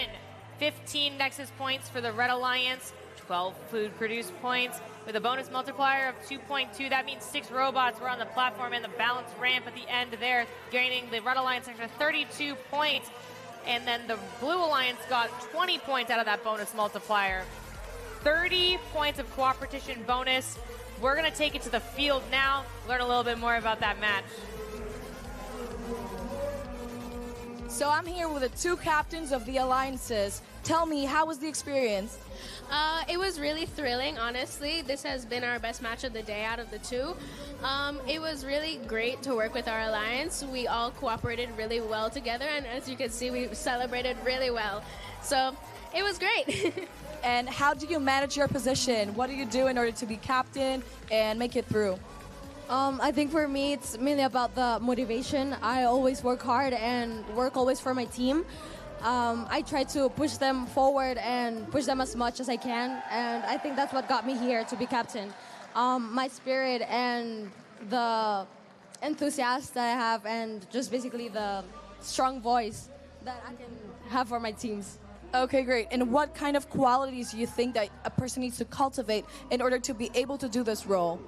I mean, as everyone would say, teamwork, it's very important, but it's also cooperating with people. Even on the opposite alliance, it's about getting to know the people you're working with, and it's about teamwork and working together and being just melding together as a team. And I see that you have something here. Are you using it, and how are you using it as a captain? Okay, so first, one of our mentors from United States, Mr. Alan Astral, he gave us this advice to always have the field with us, so we can work with the alliances. And we just basically use this to be like, okay, we're gonna go here, we're gonna do this nexus, and we put the names or something, so it's easier for us to visualize how the match will go on, and it has helped us a lot.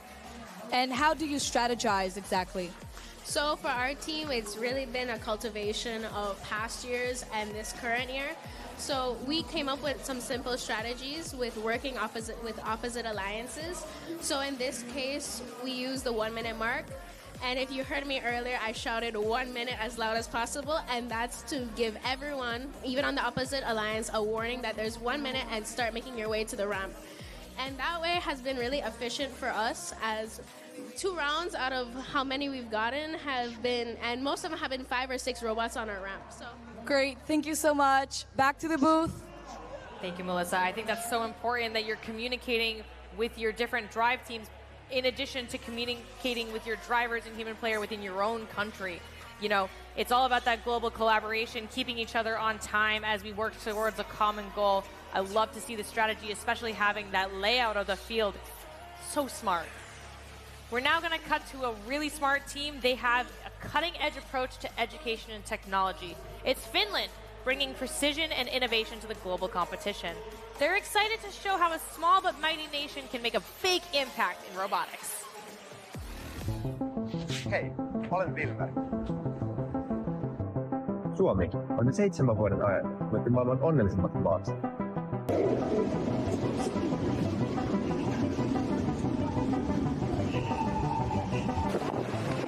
Ja ilmainen koulutus ja kouluruoka. Hello, I'm Otso. I'm part of Finland's first global team. I'm here enjoying Finnish nature, but I'm looking forward to Athens.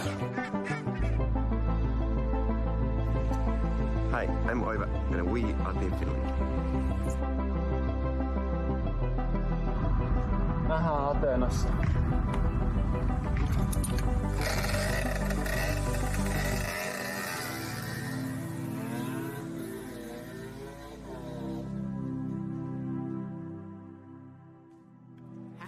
Nation on Earth 7 years in a row, and I suspect it actually coincides with the inception of the first global challenge, also 7 years old. So not coincidental there. In the meantime, we're going to get a collective countdown to the final ranking match of this competition. We're going to get down to field number 3.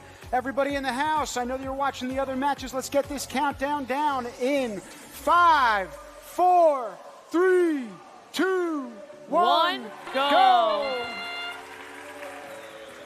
2 minutes and 30 seconds counting down. Teams on the field are Estonia, Bosnia and Herzegovina, Canada, St. Lucia, Finland, and Kiribati. They're looking to make the last few seconds here count. And there are going to be a lot of other teams watching these particular matches because they are the last of those ranking matches where cumulative points matter. Now, we saw a rankings of the top 10 earlier on, but we also had a previous match where we saw teams like the Seychelles, for example, finally entering the top 20. I'm sure that they're waiting with bated breath, trying to see how these matches ultimately shake out, because it's still moving pieces until the very end. We could say the same for every 2 minute and 30 second match, including this one right now, where the teams are only separated by 2 points. Team Estonia is currently ranked 14. They're looking to maintain that status as we enter the last minute 40 of this match. The Red Alliance making quick work of the back area of the Nexus goals here. Meanwhile, the Blue Alliance, we see Canada looking to shuttle this piece of food to their human players down in the Blue Alliance human player station area. Red Alliance securing food, or producing food, and then also securing it over here. They're working double time in the last minute 14. Now, one of those blue robots from that regional alliance has made the choice to get on and park on that ramp early in the hopes of likely getting a Coopertition bonus. Again, that would benefit both teams as you see that score auto-populate. We've only got one minute left to play. We also have our home country of Greece competing on a field simultaneously. So again, it's non-stop action all the way to the finish line here at Peace and Friendship Arena. The score is so close here on field 3, 40-36. 42-36, 44-38. Oh my goodness, it keeps just climbing. I can't keep up with the last 40 seconds. We're gonna only kick things off even more as we enter endgame in the last 30 seconds. There are 3 robots on the platform right now. Bosnia and Herzegovina looking to secure a spot for the Red Alliance. Canada following suit. Looking in the middle of the field now. That's Estonia. Their alliance partners are scooting over to the side of the platform so that they can score 2 sets of water and energy, producing 2 food in the last 12 seconds here. That's an extra 4 points for the Red Alliance in these waning seconds. We had another robot make it onto the ramp in 4, 3, 2, 1. Scores on the board are currently 140 to 118, but that's not factoring in our bonus multiplier, our food secure in that warehouse at the top, and also our platform and ramp balance Coopertition bonus. What a way to finish our ranking matches here at Peace and Friendship Stadium. Wouldn't it be fitting if we ended our ranking matches with the highest score of competition thus far? I believe it sits at 169. We'll get to it in a few seconds. In the meantime, here's some replays, folks.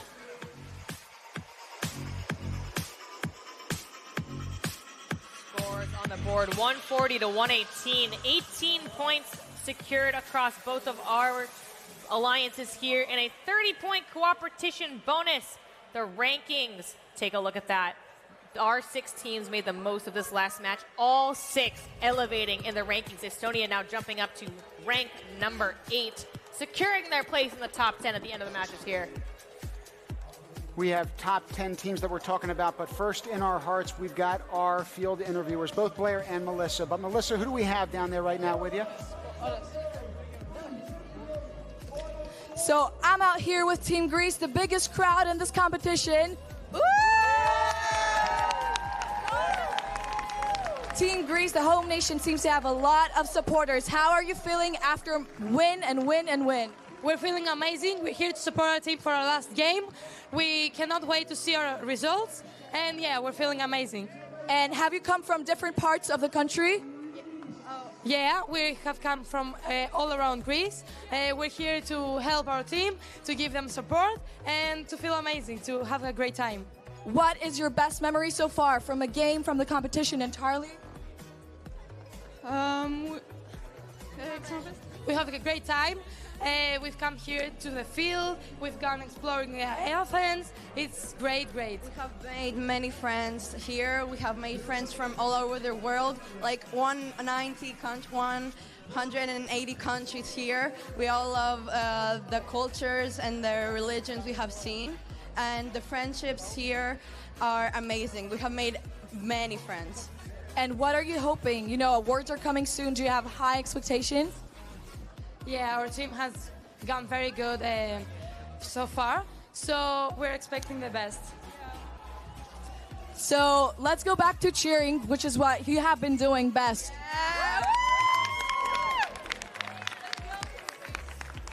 Thank you. We're going back to the booth.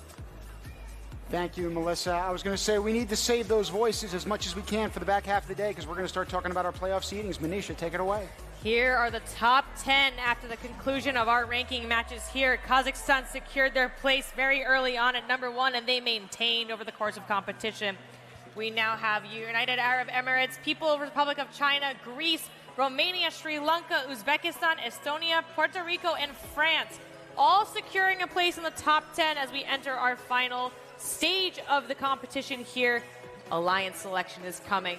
For now, we're going to take things to a story of one of our teams. From the crossroads of Europe and Asia, Team Azerbaijan combines a rich cultural heritage with a love for technology. Known for their ingenuity and strong teamwork, they're ready to showcase their skills on the global stage.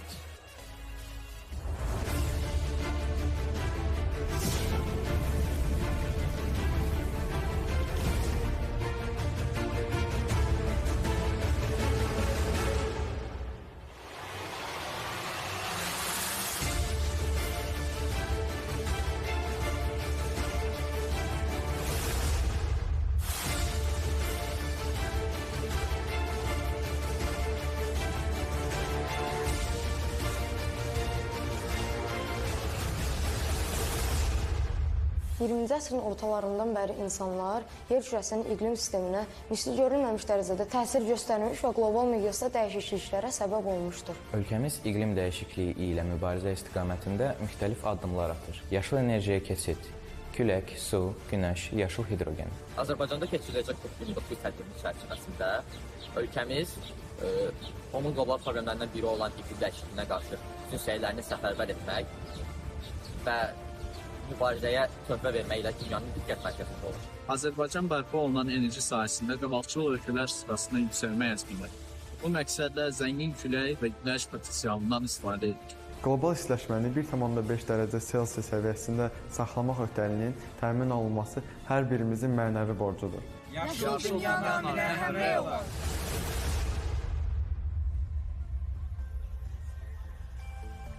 I have the privilege of now passing it from the booth and the torch that's up here to the stage where we've got some awards to dish out. Blair, it's your show, my man. Take it away. Thank you, Tim. It's time for our first awards segment. Let's first hear it for all 190 teams competing here and remotely. Let's hear it for all the teams first. We just finished our ranking matches. We'll go into the playoffs this afternoon, but we've got an award ceremony now and another number of award ceremonies this afternoon. So, our first award is the Clara Barton Award for Helping Hands. It is awarded to teams that demonstrate a willingness and excitement for helping other teams in a time of need. And excitement, whether they're sharing ideas or resources, helping repair a robot, or giving support and encouragement. These teams were nominated by their fellow first global participants, which is awesome. The bronze medal for the Clara Barton Award for Helping Hands goes to Team Norway.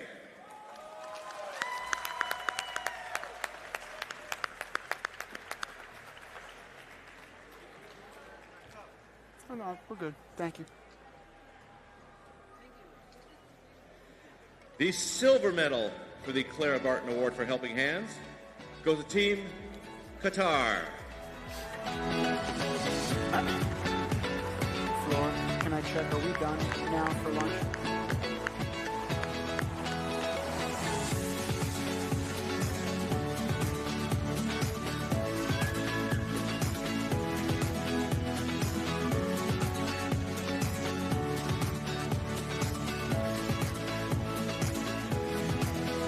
And the gold medal for the Clara Barton Award for Helping Hands goes to Team France.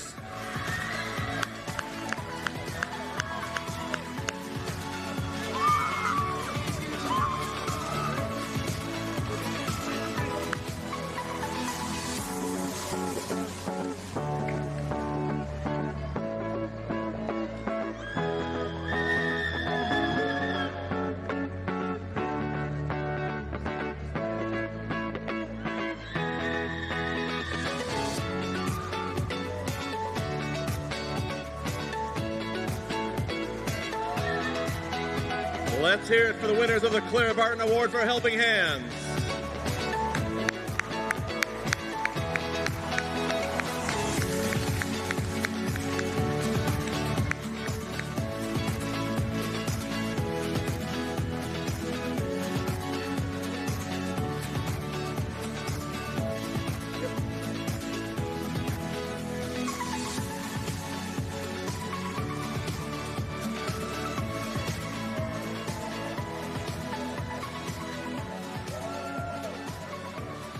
Our next award is the Sofia Kovalevskaya Award for International Journey. It's awarded to teams that documented and shared their first global experience with the rest of the first global community. The bronze medal goes to Team Philippines.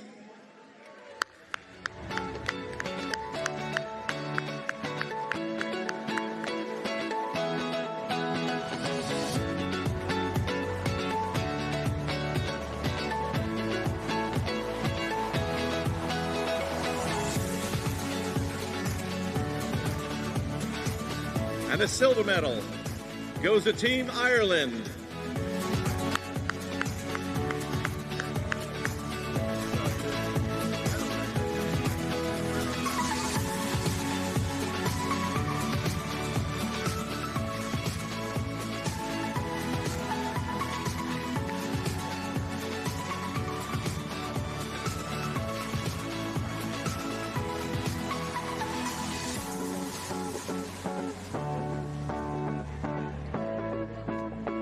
And the gold medal for the Sofia Kovalevskaya Award for International Journey goes to Team Republic of Korea.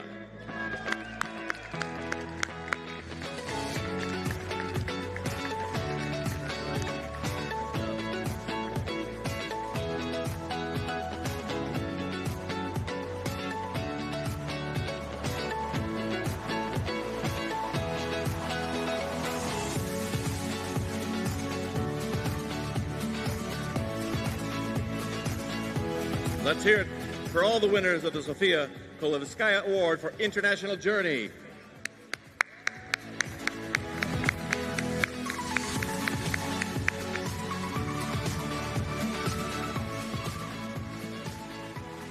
Our next award is Al Khwarizmi Award for Outstanding Supporter, which is awarded to institutions, sponsors, or governments that assisted a first global team. And our bronze medal winner is Team Haiti.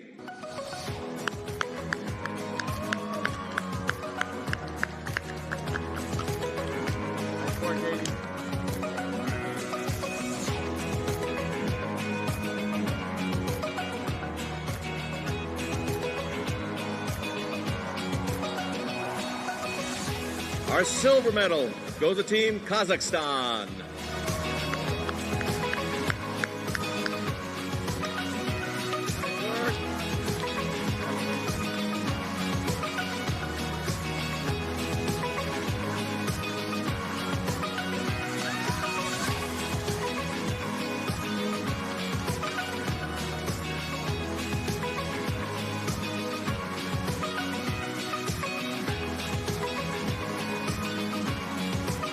And the gold medal for the Al Khwarizmi Award for Outstanding Supporter goes to Team Tunisia.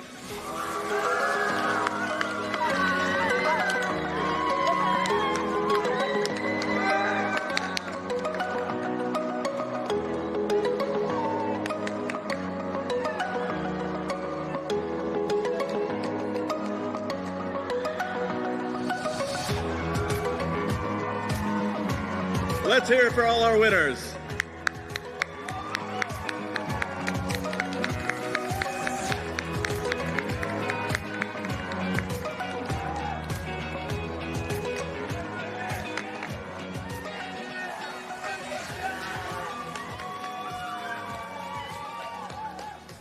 They are excited.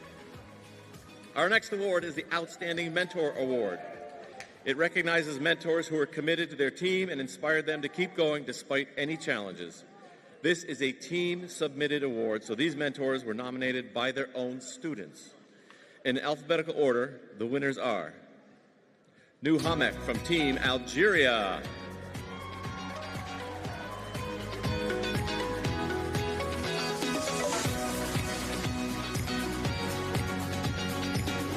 Bruno Ocio Geronimo from Team Brazil.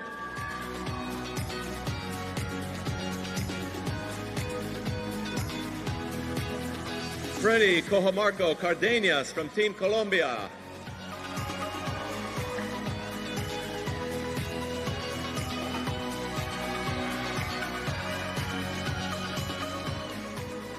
Sambiani Yendu Benapin from Team Djibouti.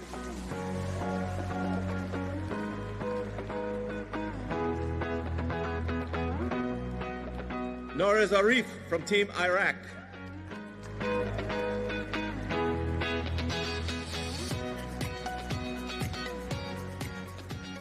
Noura Attili from Team Palestine.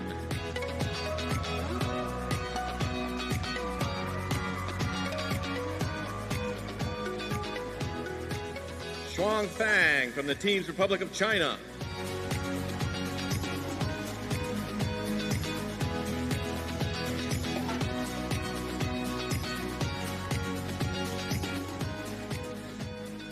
Olorode Atlantlele from Team Togo.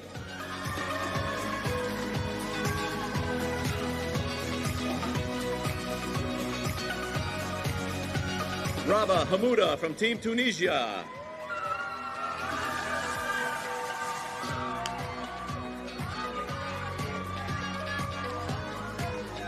And finally, Safina Tashabayeva from Team Uzbekistan.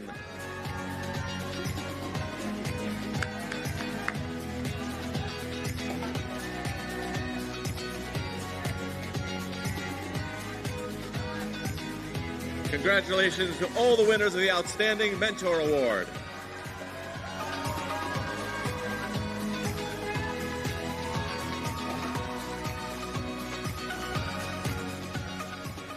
Our next award is the Judges Award Technical. The Technical Judges Award is awarded to teams that may not fit the criteria of any specific award, but from what the judges saw, their journey, their interactions with other teams, behavior, or other criteria deserve recognition. The winners of the Technical Judges Award are Team Senegal,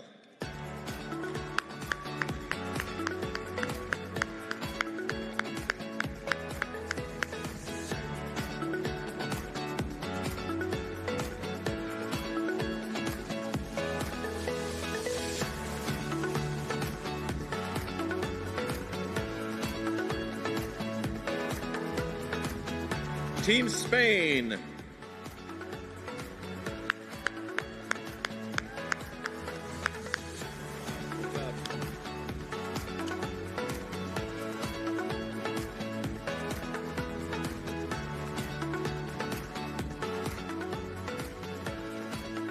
and rounding out the bunch, Team Sweden.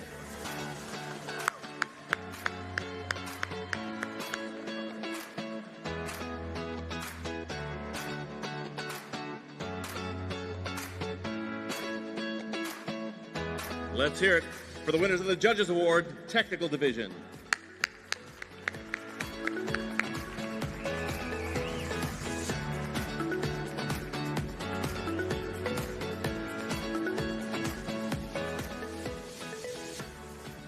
Our next award is the Judges Award Non-Technical. The Non-Technical Judges Award is awarded to teams that may not have fit the criteria of any specific award, but from what the judges saw, their journey, interactions with other teams, behavior, or other criteria, they do deserve recognition.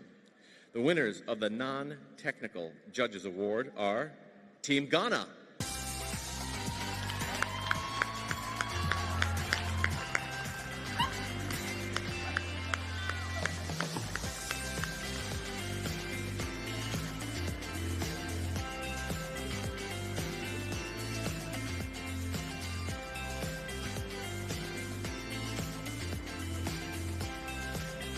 Team Mauritius.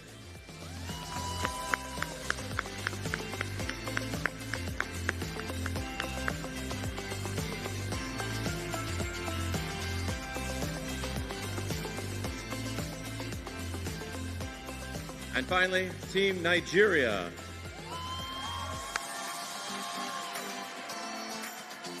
who aren't present, but we will be sure to give them their ribbons.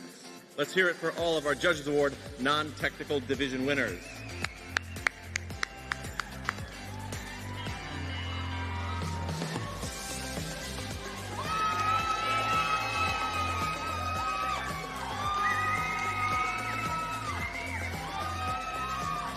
Nigeria's in the house.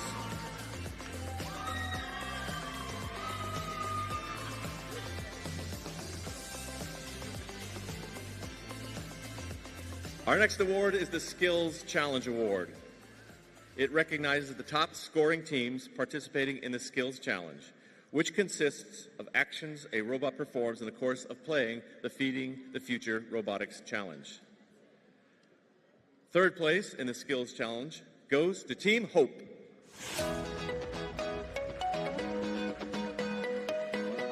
Who are participating and not present. Our next second place goes to Team Kazakhstan.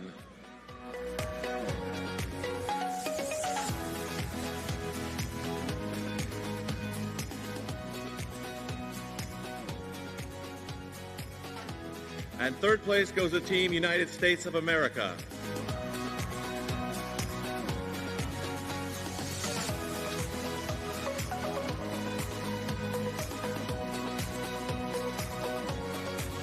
Tiny bit of confusion about whether they were supposed to be here.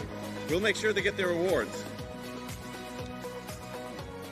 Our next award is the Social Media Challenge Award. No teams need to come up for this award. The Social Media Challenge is awarded to teams that have participated in a majority of the online social media challenges hosted throughout the season. Over 80 teams have won this award, and to learn if you're a winner, you need to go on to the first.global/live for the full list. So go to the First Global website, and you'll find a list of 80 teams who have won the Social Media Challenge Award. Let's hear it for those 80 teams.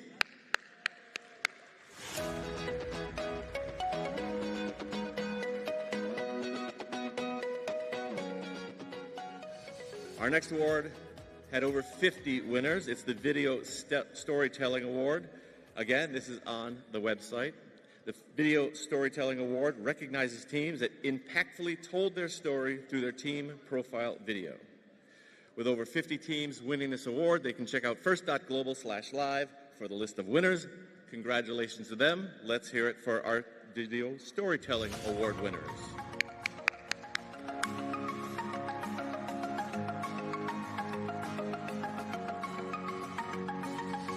And our final award before lunch is the Global Explorer Award. The Global Explorer Award is given to teams that creatively captured their odyssey to the event in Athens. I will list the winners. They will not come up to the stage, but they will receive their ribbons either at pit admin or they'll be delivered to you. Winning the Global Explorer Award, we have Algeria, Bangladesh, Cabo Verde, Cambodia, El Salvador, Ireland, Malaysia, the Maldives, Myanmar, Niger, Palestine, Peru, Philippines, Slovakia, Togo,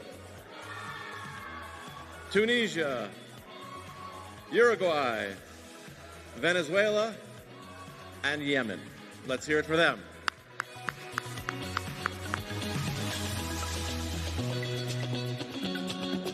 We will be presenting many more awards this afternoon during our playoffs. Now we're going to take a little break, let the alliances get ready for the playoffs.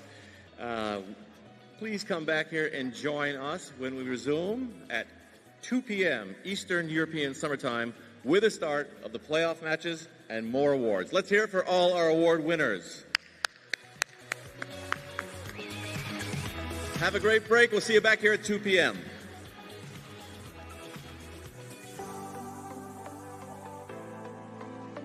Everywhere you look, there's proof that semiconductors are changing the world.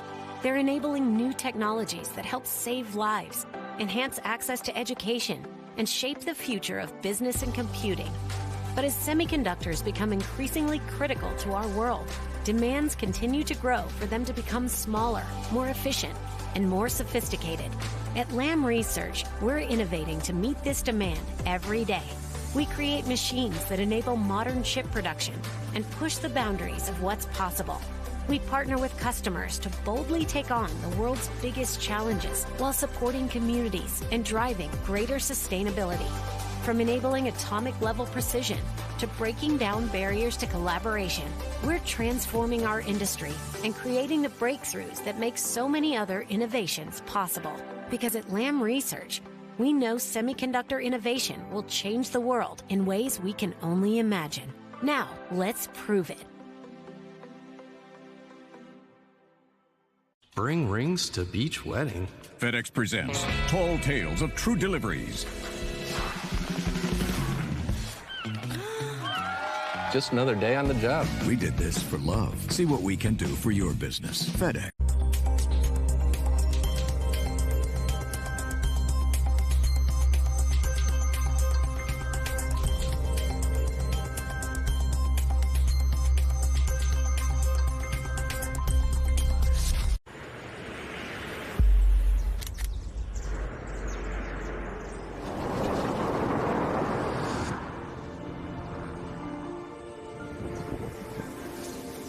We are so proud to support First Global, an incredible organization founded by our good friend Dean Kamen, who we all know as a prolific inventor as well as a deeply passionate person. First Global has created an Olympics for the mind, bringing young people from all corners of the globe together to participate in this international robotics competition. And this year in Athens, Greece of all places, the site of the first modern Olympics in 1896. Every year, our family support to First Global grows because the urgent need to address our world's most pressing issues continues to grow as well, especially this year's theme, Feeding the Future. At Tolman Family Office, we believe everyone deserves easy access to good, healthy food. In Chicago, one of our areas of focus is addressing the reality of food deserts through technologies such as hydroponics. That is where STEM and the next generation come in. Armed with an understanding of STEM and the ability to work together, you, the young people of the world, will have the ability to use technology to solve the world's most pressing problems. Our family believes we have a responsibility to help repair the world. And First Global is providing our youth with the tools to become innovators of the future and to cooperate to build a better world.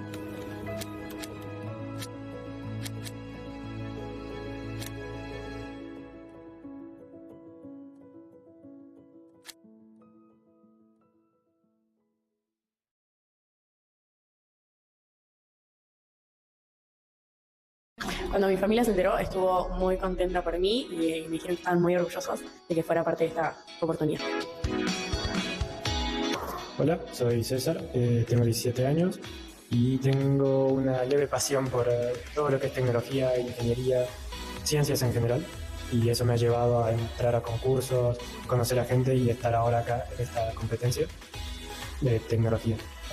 Hola, soy Simón Mucatar, tengo 16 años, soy integrante del Colegio San Marcos y nada, me dedico a jugar al handball y a estudiar.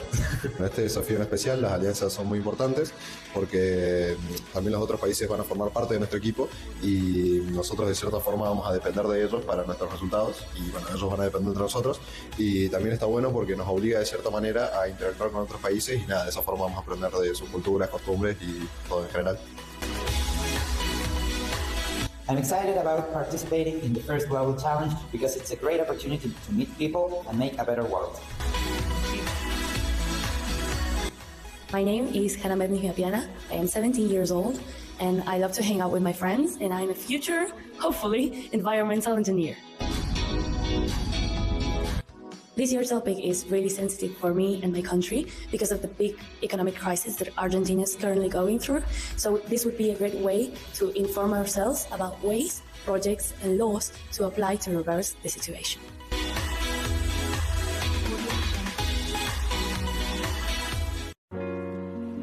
This This year's theme, Feeding the Future, is crucial for our country, which relies on food imports. For this challenge, we aim to gain knowledge on ways to achieve self-sufficiency and ensure enough food is produced for everyone in the Bahamas, now and in the future.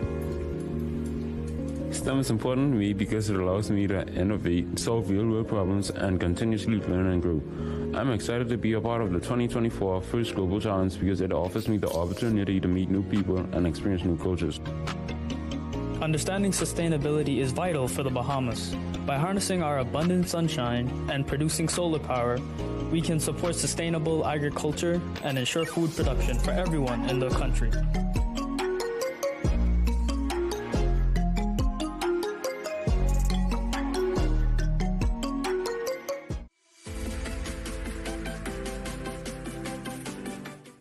É com grande responsabilidade e humildade que assumimos esse compromisso de representar a juventude na robótica e em revolucionar este ramo em Cabo Verde mais uma vez.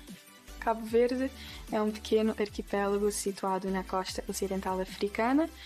Nós nos situamos na ilha de São Vicente. É uma ilha pequena, mas de coração grande. Desde o início, os cabo-verdianos aprenderam a ser resilientes e a nossa equipa tenta refletir essa qualidade do nosso povo. Nós estamos convictos em fazer um impacto real na nossa sociedade, mudando a maneira que pensamos e resolvemos problemas, usando a robótica.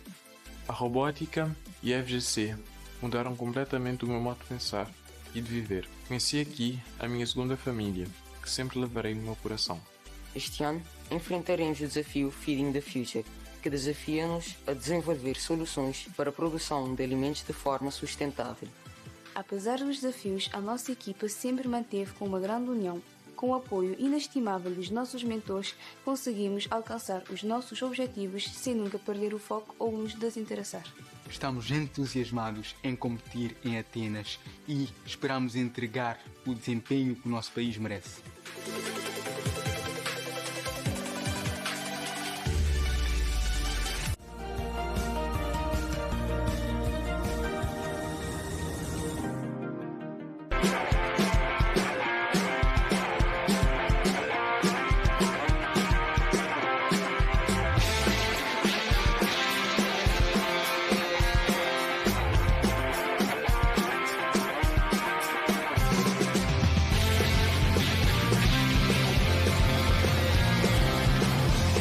Pozdrav svima, ja sam Hrvoje Tištar, mentor FGC Team Hrvatska, vidimo se u Ateni.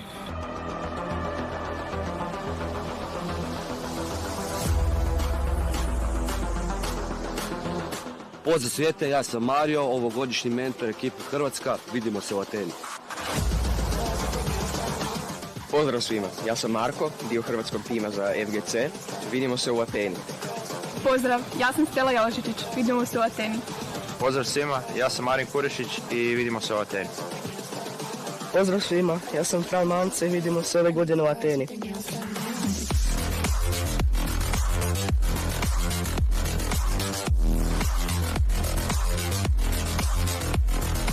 Veliki pozdrav svima, ja sam Marijan Večerin i vidimo se u Ateni.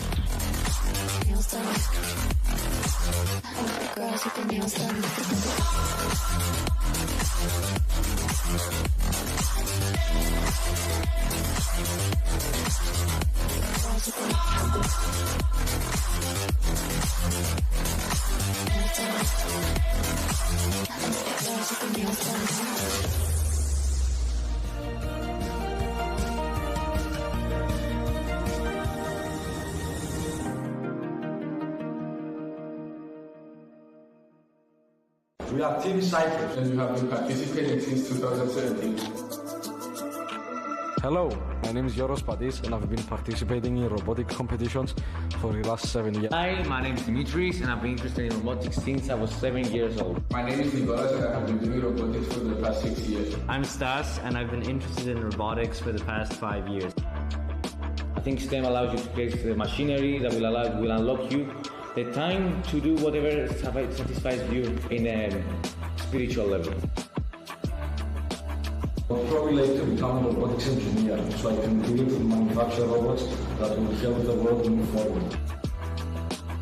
Participating in First Global A competition that brings people from around the world together allows us to share our affection for STEM and solve issues like sustainably producing food and gain new skills. This experience has given us the opportunity to compare our contraptions with others and has helped us to find innovative solutions to everyday problems that concern everybody. Providing food sustainably has both long-term effects on you and me. It allows us to have an efficient way of providing food across multiple people, which eliminates waste and it keeps humanity on thriving forward.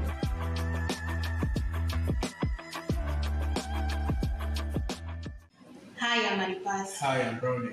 I'm your team Equatorial Guinea. I'm the driver. I'm the assembler. Our team have been going for the first global competition for several years. We have improved in all areas. We have improved in assembly and programming as compared to the previous years. We've had a great challenge to construct the lifter. As a team, we were able to achieve that goal, and the journey was very interesting. See you on Grace.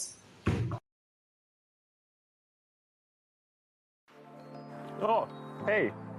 Meie oleme FGC Team Estonia ja esindame Eestit see aasta FGC-l Kreekas. Mina olen Lennart.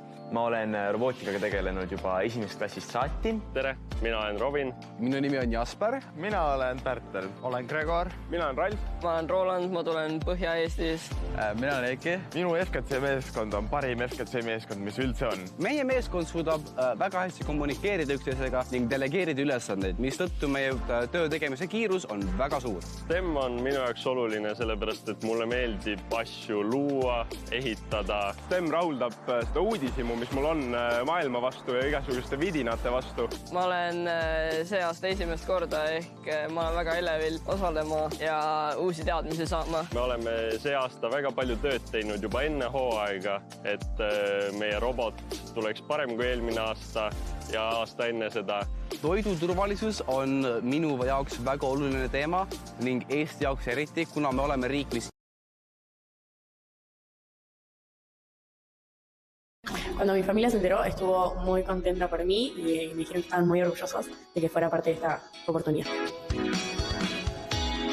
Hola, soy César, tengo 17 años y tengo una leve pasión por todo lo que es tecnología, ingeniería, ciencias en general.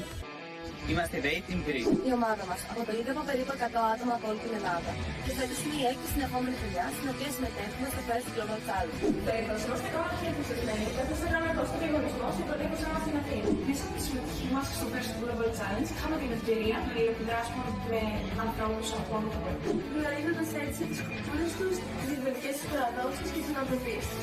Εκτός αυτού όμως, καταφέραμε και βρήκαμε λύσεις στα προβλήματα που μας απασχολούν μέσω από το πιο χρήσιμο εργαλείο μας, το STEM. Το προηγούμενο χρόνο που συμμετείχε η ελληνική εθνική ομάδα στο First Global Challenge ασχολήθηκε με διάφορα ζητήματα, όπως την κλιματική αλλαγή, τις εκπομπές διοξειδίου του άνθρακα και τις ανανεώσιμες πηγές ενέργειας. Δουλεύοντας στα πλαίσια του STEM, ενισχύουμε τις δεξιότητες μας στην μηχανική και προγραμματισμό, αλλά και τις ίδιες δεξιότητες μας. Κέρια στοιχεία για την δημιουργία μιας ελληνικής ομάδας. Είμαστε πολύ ενθουσιασμένοι που θα συμμετέχουμε στο First Global Challenge 2024, καθώς η φετινή θεματική διαγωνισμό Feeding the Future μας επιτρέπει να μειώσουμε το πρόβλημα της έλλειψης φαγητού και να το κάνουμε προσβάσιμο σε όλους. Δεδομένου ότι ο πλανήτης μας έχει μια κρίση, το να μπορούμε να κάνουμε βήματα προς την εξάλληψη του παγκόσμιας πείνας είναι πολύ σημαντικό για την ομάδα μας. Εκατομμύρια άνθρωποι πεθαίνουν την πείνα. Γι' αυτό θέλουμε να αντιμετωπιστεί άμεσα. Γι' αυτό είμαστε έτοιμοι για την καλή πρόκληση και είμαστε στην ευχάριστη θέση να πετύχουμε όλους τους προσωπικούς και παγκόσμιους στόχους μας. Σας περιμένουμε στην Αθήνα.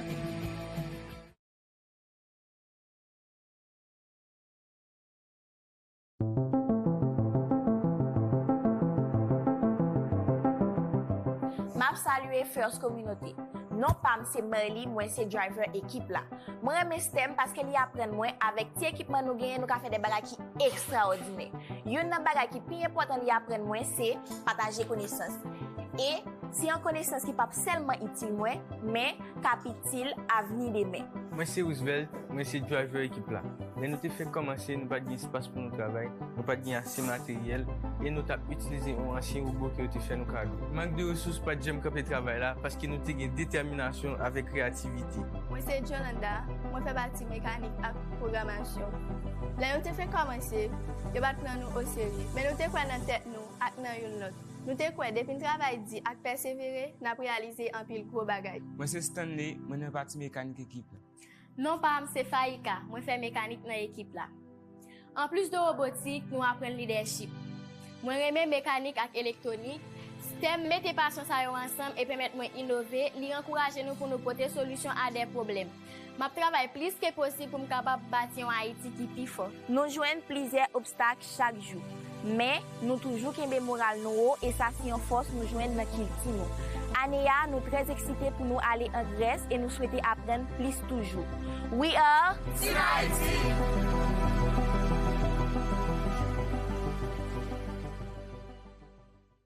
These amazing young kids that will be representing Team Honduras at the first Global Challenge come from diverse backgrounds, which allows them to bring a lot of elements to the table, making it more representative of our country. Well, STEM is the foundation to everything because it covers a lot of ways to solve problems. And by studying STEM or relating real-life situations with STEM, you can help facilitate solving problems, not only in your personal life, but as a group, as a team, as an individual.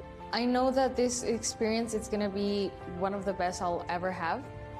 And I'm excited to learn about other countries, about robotics, STEM. But I think the thing that has me the most excited is the learning. Esta experiencia creo que es más que todo para generar conciencia. El tema de este año es alimentando el futuro. Y con nuestro proyecto podemos ver que en nuestro país existe mucha desnutrición o no tenemos sostenibilidad alimentaria en Honduras y creo que es muy importante tenerlo en cuenta. I'm really thankful for this opportunity since it's 1 in a million, and being that percent, it's really amazing since I'll be able to represent my country in robotics. No simplemente será un viaje, sino que también será una representación a nivel mundial sobre nuestro país y las bellezas que tiene.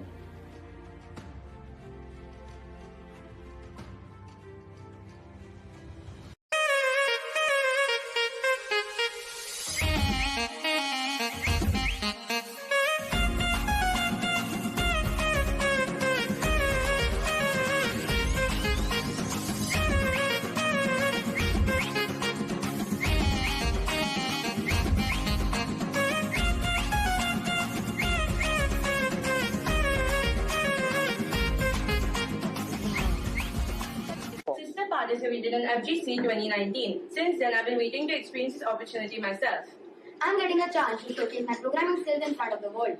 I am grateful to be part of this competition, building a robot, spreading the message of food. How is India using technology to feed its billions? Between 2013 and 2024, India's agri-tech landscape has grown from less than 50 startups to now more than 1,000 startups.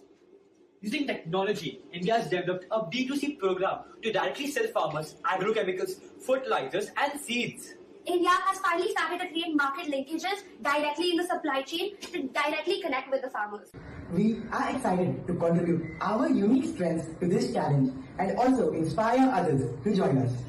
The STEM youth of India are poised to shape the future. They'll embrace curiosity and persistence. Remember, your efforts in STEM can solve global problems and drive progress.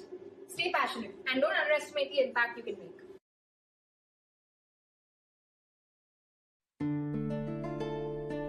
Ireland is a land rich with history, culture, and natural beauty.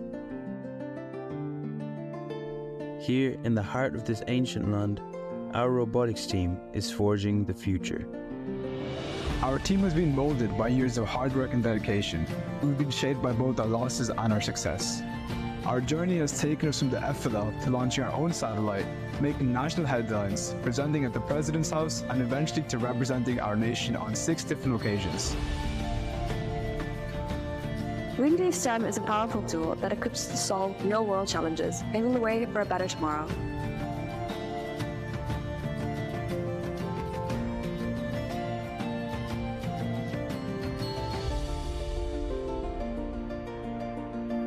This year's theme, Feeding the Future, is incredibly important to us in Ireland as we have the potential to change hundreds of thousands of lives that depend on this vital sector for their livelihoods. As we represent our country once again on the global stage, we carry with us the pride of our heritage, the strength of our team, and a vision to create a better future for everyone.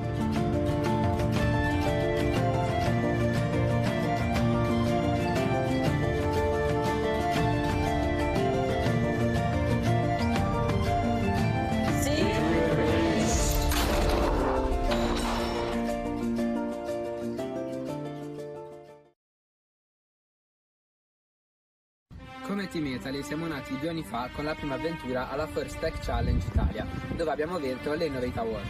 È l'Innovate Award per chi ha trovato delle soluzioni innovative e fuori dagli schemi per risolvere i problemi che hanno avuto in campo. Questo premio è per il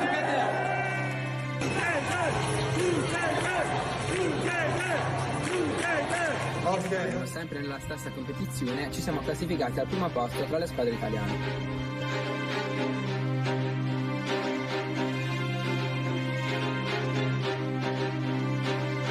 L'esperienza fatta da aprile all'1 in Francia, in un amichevole della First Tech, il 30 maggio, durante la 79esima Assemblea Nazionale di Confindustria Italia, ci è stato riconosciuto il premio di migliore squadra italiana e la possibilità di rappresentare la nostra nazione alla First Global Challenge di Atene. Il team che stacca il biglietto per Atene e rappresenterà l'Italia in questo importante challenge è Together.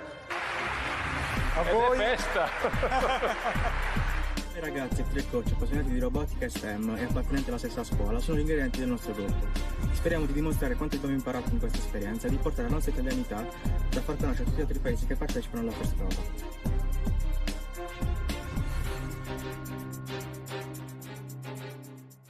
One thing about me is that I am dependable. I am innovative. I am respectful. I am a problem solver. I am willing to. I am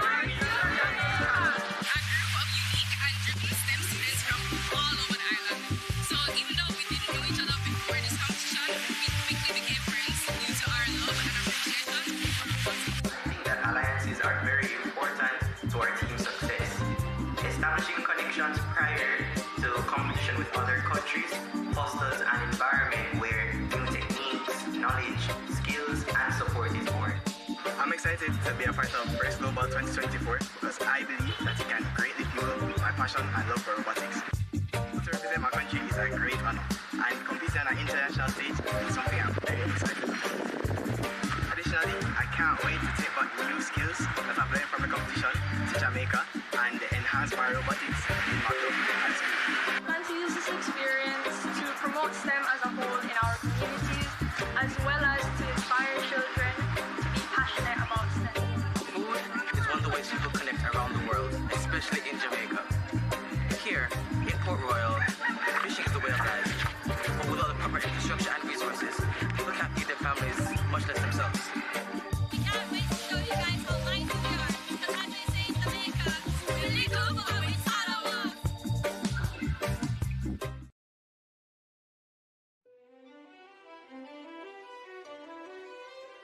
Kazakhstan is about the hospitality, the beauty of landscapes, the kindness and responsiveness of people, and the passion for new achievements. Our land is famous not only for the presence of entire periodic table in its bows, but also feeds many countries exporting meat, dairy products, and vegetables. Robotics for us is a way of self-expression. It is our language of love for our country. We are proud to carry the flag of Kazakhstan in the first global area. We love to compete, but only through mutual help and support. In 2022 in Geneva and in 2023 in Singapore, the national team of Kazakhstan secured the golden medal of Grand Challenge Award, thanks to peaceful strategy of mutual assistance.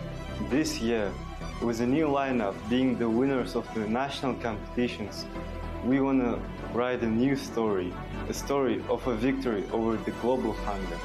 Hi, we have selected this team out of 1,000 students in Kazakhstan. We're here to feed the world. We are here to change the game. Meet Team Kazakhstan, Dostan, Nurjan, Alfia, Dastan, and Yerdovlet. We strive to become the next generation of leaders shaping a better future. See you in Greece.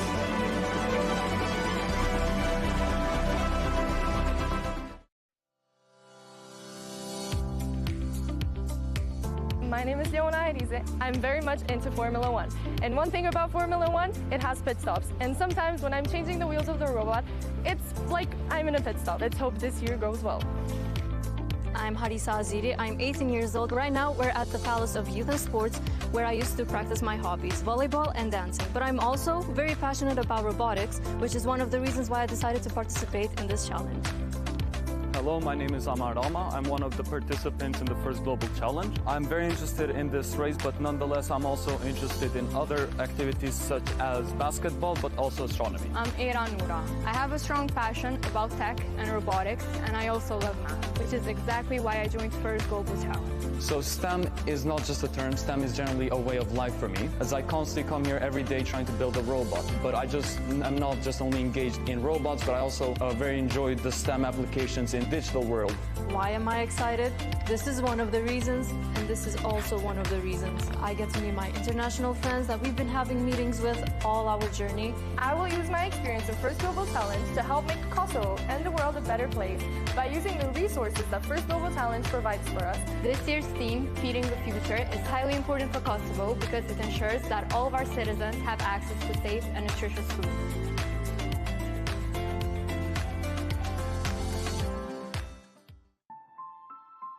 If you could have any superpower, what would it be and why? My superpower is teamworking. With teamwork, we can do a lot of things than alone. STEM is important to me because it drives innovation and problem solving. I'm fascinated by how STEM can solve our problem and improve our life. I am excited to join First Global Challenge because it's my first time competition on a global stage. I want to be an engineer when I grow up. First Global can help me by showing me new ways of problem solving and building. My name is Bill. My name is Anne. My name is Nick. Kevin, and I'm from now. I like technology and robotics, so it's an exciting to do it and learn new things. This year, themes Feeding the Future is important to me and my country because water, energy, and food are essential to life. Everyone must use these resources responsibly and carefully. I think that I would share about my experience and more information about First Global Challenge, people who want to know or interested in STEM. And moreover, in next 2 years or next year, it will have more loud team that participate in First Global Challenge. And it's also another way to improve STEM in my country. Build future change makers together.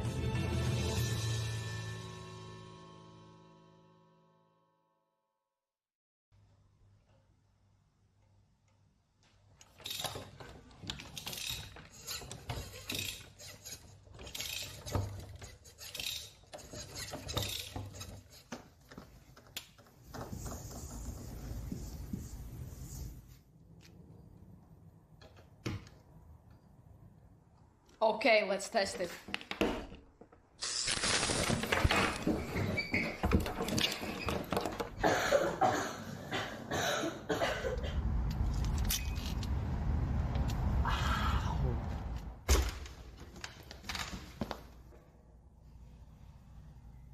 What is going on here? I build and program robots, learn the value and skills of teamwork, and learn how to organize my work. I make electronic games. I made an ultrasound converter with which I demonstrate the Doppler effect and other sound phenomena. I like self-driving car models. I compete with them. I do computer modeling, but also real-world modeling, testing and prototyping. I love balls and I trust physics.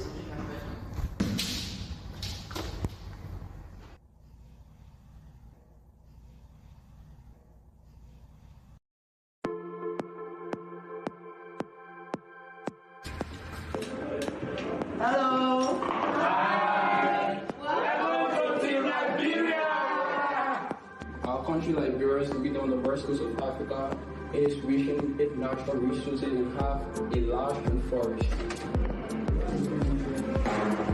My teammates are unique in their own ways. The point the team go ahead with whatever it takes to help the team succeed. Team Liberia has great mentors. 2 females, 4 males.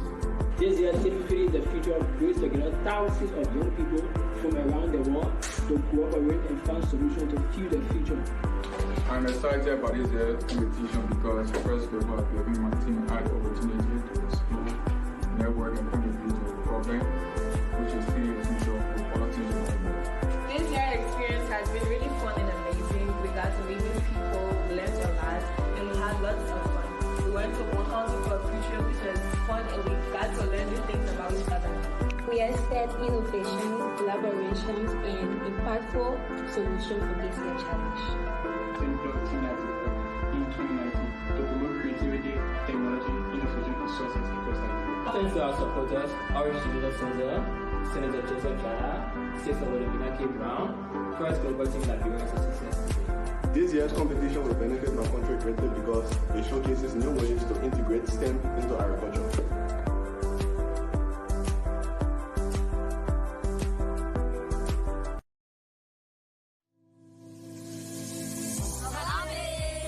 We are Team Madagascar. I'm Maria. I'm Saz. I'm Emric. I'm Aina. I'm Chris. Hey, my name is Anchan. I'm the team manager.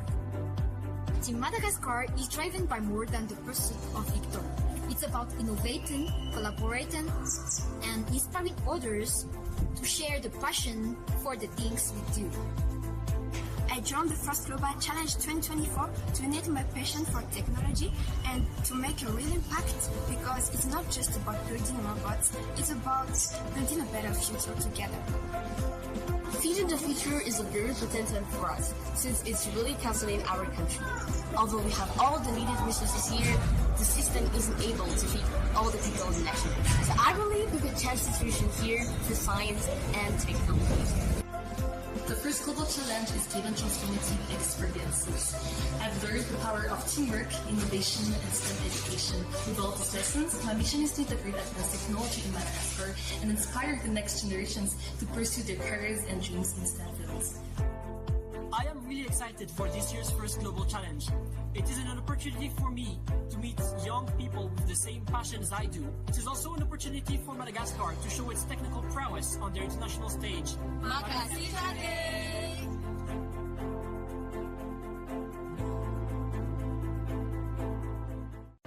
Hi, we're to Mexico, a group of 9 students and 4 mentors from Torreon, Coahuila.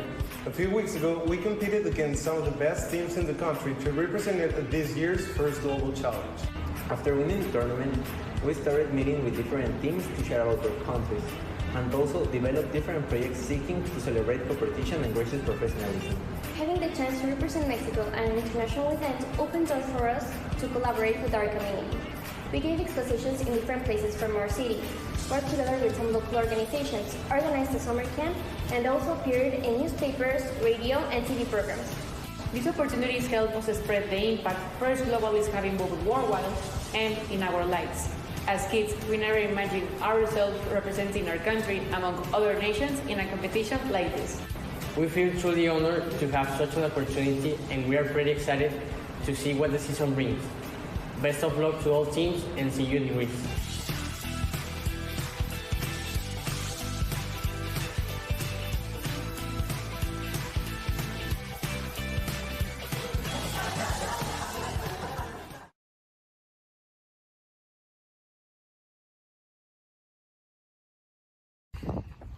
Is this enrolling?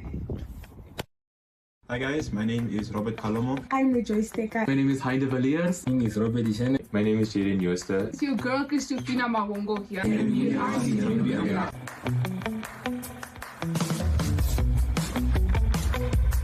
I'm very fond of motorsports and cars. Marine biology, dancing, Coding, astronomy, people in the psychology of the mind.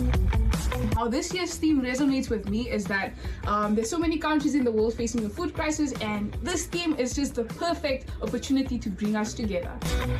Really excited for this year's challenge because our team has made so many improvements compared to last year, and I'm just really excited to represent my nation once again. STEM for me is basically a pathway of understanding complex problems that we face around the world.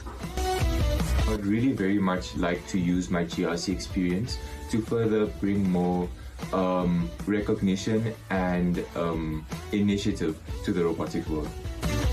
And alliances for me are the centerpiece in a lot of things that we do in order to succeed and bond with each other. And one of my weaknesses that I wish to improve on this year is my communication.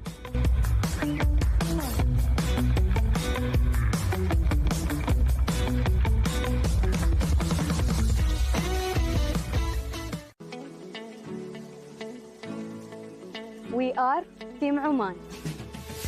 We are a group of talented girls from Oman, a beautiful country in the Middle East. We love technology, new ideas, and robots. We are excited to join the first global challenge, where we'll meet students from all over the world and show what Oman can do. Our team members bring diverse skills and experiences. I'm Jana Khamis Hilblushi. Jana loves languages, reading and writing, and has represented Oman as an international junior ambassador. I am Layan Haytham Al-Hanai. Layan knows a lot about computers and has won competitions for her tech skills. I'm Sarah Mohammed Nasser Siabia. Sarah is a skilled public speaker and actress, recognized for her contributions to road safety and children's rights. Renowned excels in robotics, entrepreneurship, and app development, having secured first place in the Beaver competition. We are super excited about this year's challenge. We cannot wait to see you soon in Greece. Welcome to Team Pakistan at the first Global Challenge. STEM is important to us because it allows us to solve real-world problems through creativity and critical thinking. My name is Ibrahim Salman. My favorite thing about the challenge last year was to play the robot that we built. I just always had an interest in robotics. I used to watch BattleBots and I always wanted to just build those and, fight my robots.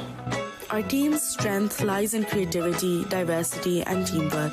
Meeting deadlines has been a significant challenge, but it has taught us the importance of communication, time management, and teamwork.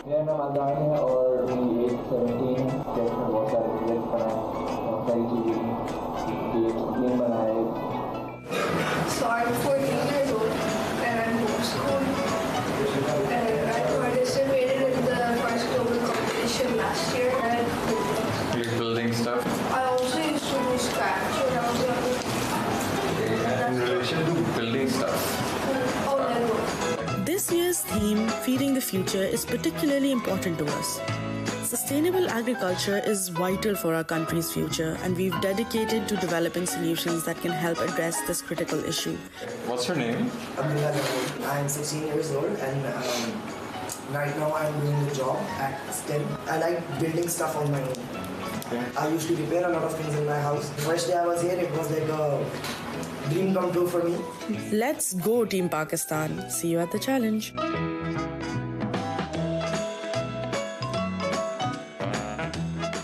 Welcome to Palestine, where ancient history meets modern innovation. Here, every stone tells a story, and every heart beats with resilience and hope. We are Team Palestine, a group of passionate young inventors united by our love for robotics and technology. Over the past 6 years, our journey to FGC has been full of difficulties, but that has not stopped us from being creative and distinguished. Bringing the kit was a challenge in itself. This is our first time receiving the kit inside of Palestine since 2019. This robot is the result of teamwork and continuous collaboration, and it embodies our dreams and aspirations. STEM helps us innovate and solve problems in new ways, and the theme Feeding the Future is important as it addresses food security, a major issue for us. We are very excited about the 2024 FGC because it combines these two themes and help us work to achieve a better future for Palestine and the world. Through this competition, we connected with teams from all over the world to learn, share our ideas, and make the world a better place together. Despite everything, we try to enjoy every moment together. We're more than just a team building a robot. We're a family.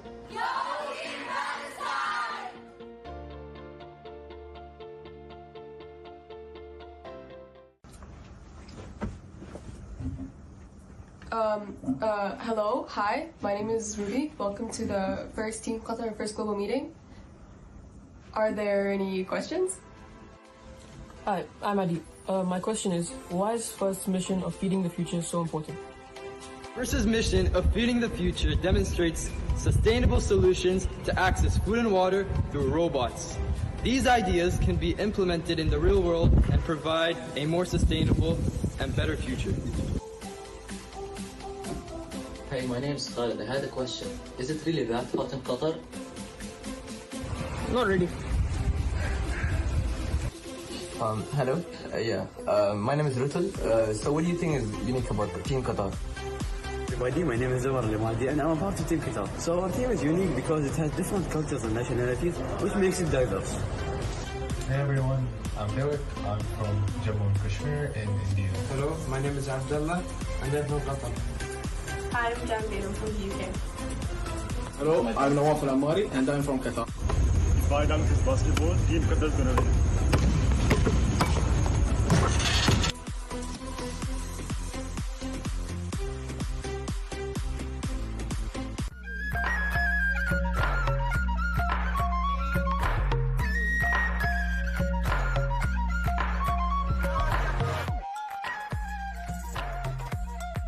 Hello, we are representing Romania at the 2024 First Global Challenge, Feeding the Future.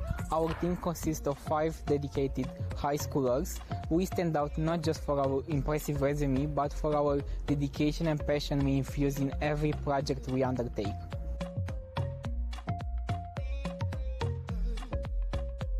We'll use this experience to develop innovative solutions for food sustainability, share our knowledge with local communities, and inspire others to pursue STEM.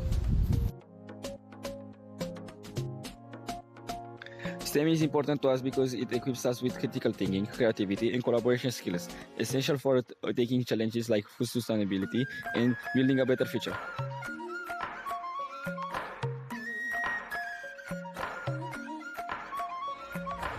We are excited to be part of the 2024 First Global Challenge, as this inspires us to innovate, collaborate with global teams, and work towards a sustainable future.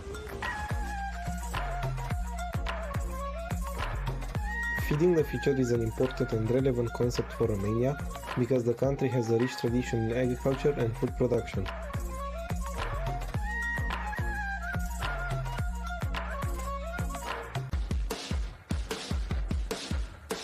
My name is Amelia Woodley. My name is Yan Muster. My name is Juan Ching Lee. Hello, my name is Joshua Elliott. Hi, my name is Camille Adoption. Hello, my name is Hannah Marie Williams.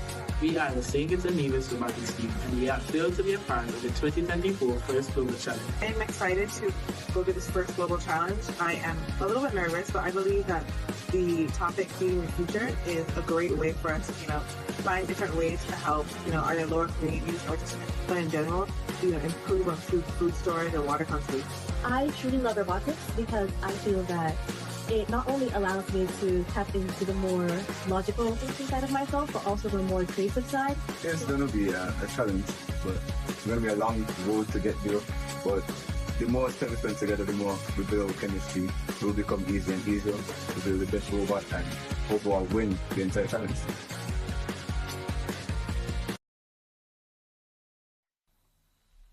Hi, I'm Ao Xuan. I'm Yun Song. I'm Anzai. I'm Jun Hao. I'm Jia Kai. I'm Casey. I'm Jonathan. Bara. And then we are in Singapore. STEM goes beyond just designing a robot or coding an app. It allows us to turn our ideas into reality. This equips us with the necessary problem-solving skills to tackle the world's greatest problems here at FGC. Here we are members from various school-based robotics clubs. We participate in various competitions, both within Singapore and overseas, allowing us to hone our skills in robotics and STEM. This year's theme really resonates with our country's ambitions to produce 30% of our food by the year 2030. As such, we are excited to be part of this year's First Global Challenge.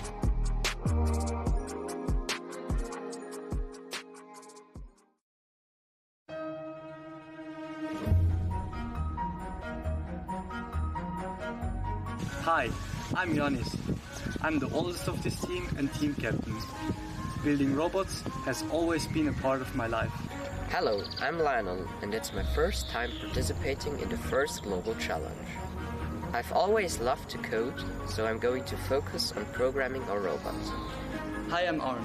I love being creative, and I'm excited to meet people with similar interests.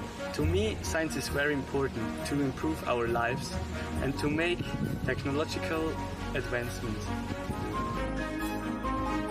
Hi, my name is Tobias and I'm 15 years old.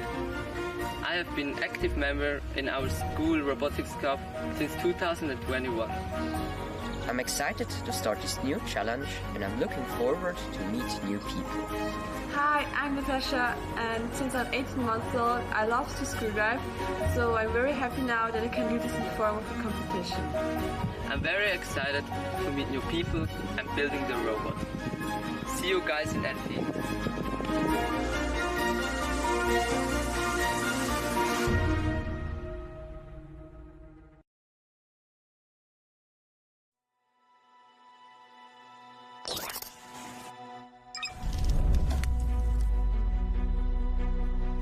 Meet the FGC Team Thailand, a group of passionate students on a mission to create a brighter future. Inspired by the growing global food crisis.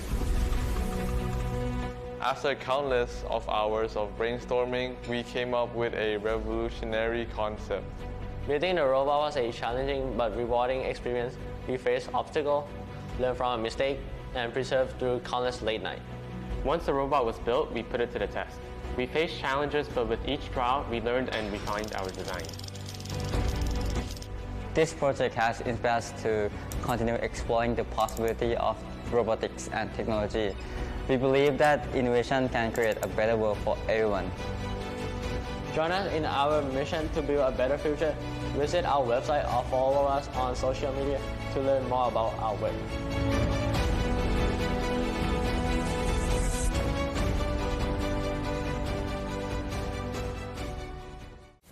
In the heart of Europe, where fields of sunflowers meet the sky, there is a land known for its strength and its spirit.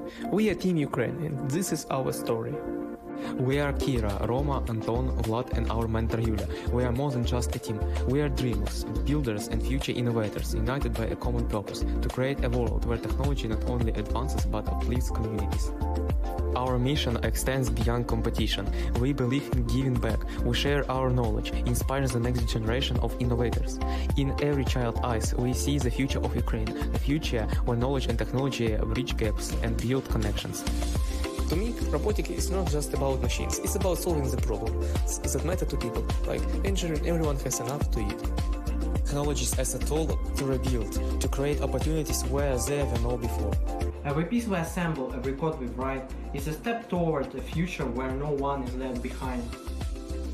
Guiding these young minds has been the most rewarding experience. Their resilience and creativity give me hope for a future where technology is a force for good. We are Team Ukraine. We may come from a place facing challenges, but we are driven by a vision of a world where every challenge is an opportunity to innovate. We are here to build this world, one where technologies fits not only our bodies, but our dreams.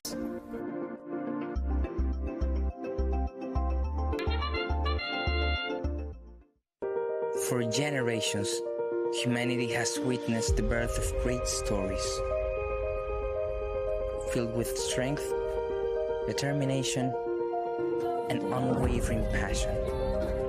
Our story begins at the Copagai 2024, an experience that not only shapes the minds of hundreds of young people, but also their values, where teamwork, creativity, perseverance, and resilience are the fundamental pillars that have brought us here.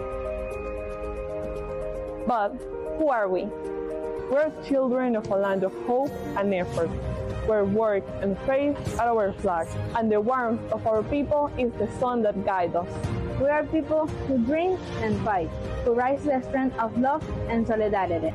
We are the union of efforts in the quest to achieve a better world. A world where we can inspire future leaders, technologists, and innovators, responsible for transforming the future through technology. Our goal is to promote not only robotics as a sport, but as a lifestyle. We are First Global. We are First Global. We are First Global. We are First Global. We are First Global.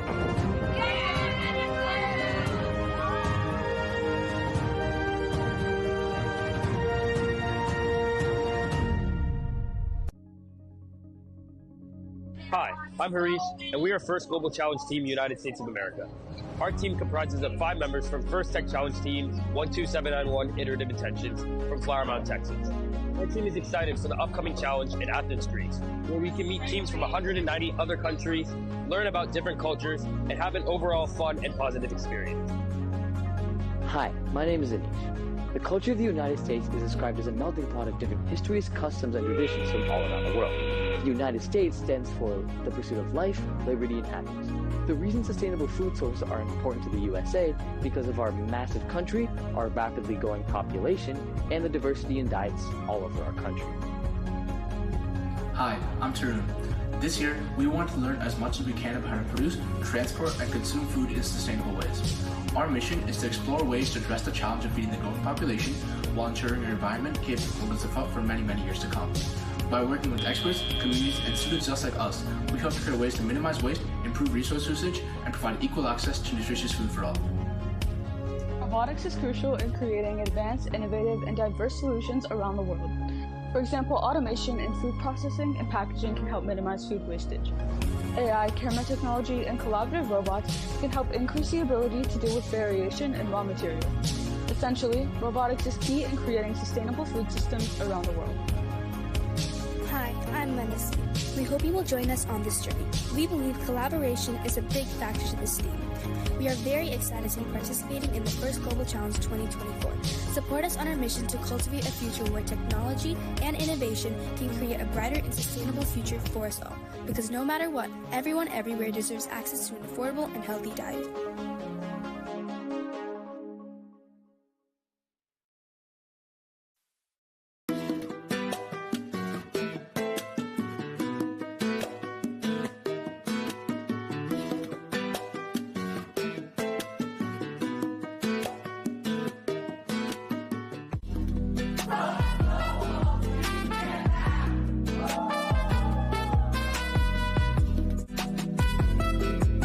It's Lobo. As you can see, we are all people with different stars and different personality, and maybe people's perception of Earth isn't the same. I know in first global challenge, everything is equal. Joining first global makes everyone do Earth the same. I think joining first global challenge will have Earth be recognized as people who want to contribute to the robotic community. To be honest, at first, when I told my parents that I want to join the first global challenge, they were a bit skeptical. But after I showed them the spirit of FGC and the enthusiasm of the participants, also the images of the previous generation of our team, making every effort to build a robotics community in Vietnam, they completely agreed because they know that their choice is choosing the right way. First of all, Team Vietnam is ready for the new journey in School Global Challenge 2024, and we promise that we will. All day, modern style.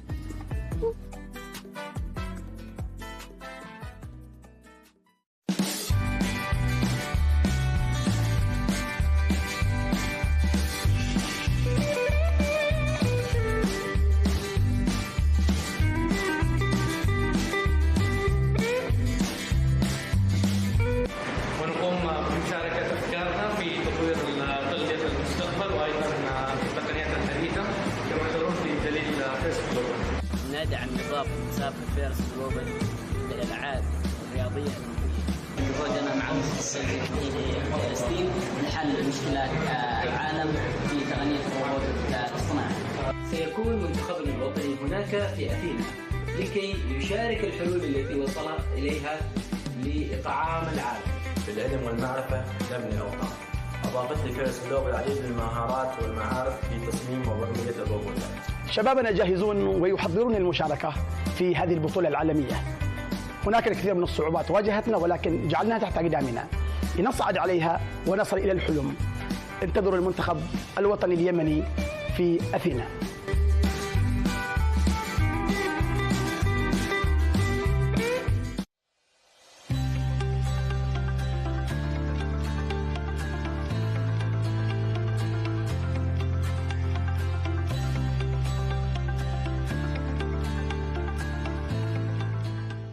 Hi, my name is Justin, and my Myanmar name is Kanchubai. My name is Ong Kei Heng. You can also call me Alfred. My name is Chapyu Jamang, but you can just simply call me Alison. My Burmese name is Hamo Sanai, but you guys can just call me Henry. My name is Yanai Ao, and you can just simply call me Freddy. I'm excited to be part of the first global challenge because I can travel to Greece to compete in a global robotics competition. STEM is really important to me since it is I did like a help connecting all my hobbies and it is driving me to think out of the box. I will use the experience to make my country and work better by applying my skill and knowledge that I learned from first school.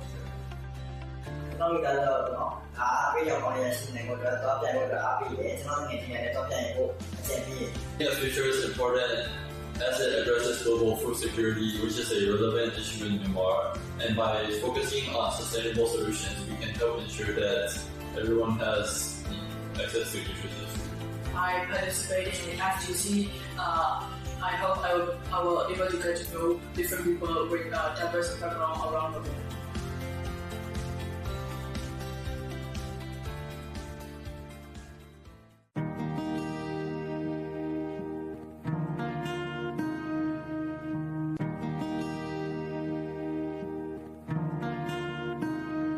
My name is Kinzon Diki. My name is Kinetu Jiangchen. My name is Timon Erbu. Hello, I am Senchon Namgil Gale and I am one of the representatives of Team Bhutan. Bhutan is a landlocked country which is committed to gross national happiness, and one of the 4 pillars of GNH is environmental conservation. Approximately 57% of Bhutan's population is dependent on agriculture, hence agriculture is the backbone of Bhutan's economy. First Global Challenge is not just a competition, but it is a prestigious opportunity for Bhutan to propel into the world of technology infused with its culture. The insights that I will gain from this challenge will serve as a firm foundation for my future endeavors, inspiring me and others to push the boundaries of what's possible and making productive and tangible impact on this world. The opportunity to collaborate with like-minded individuals from all around the world and apply my skills in a supportive and competitive environment is something I've been eagerly looking forward to. Through Bhutan's participation in this year's First Global Challenge, we hope to showcase Bhutan's dedication to innovation, sustainability, STEM and robotics. Thank you.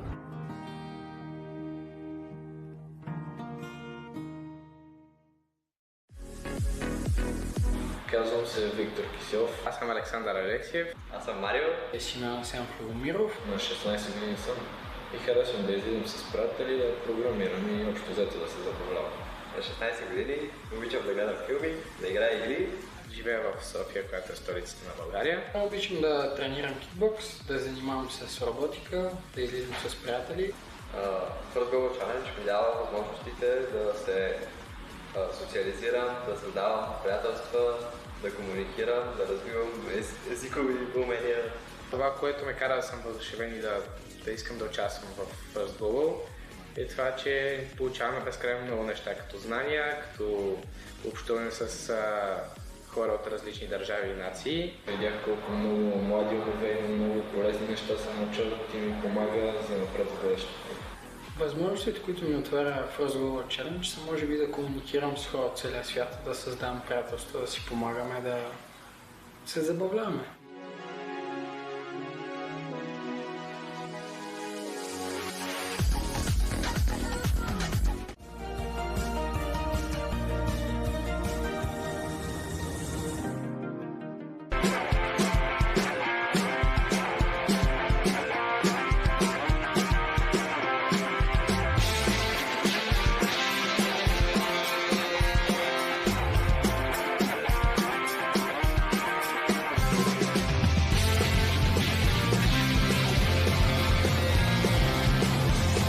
Pozdrav svima, ja sam Hrvoje Tištar, mentor LGC Team Hrvatska, vidimo se u Ateni.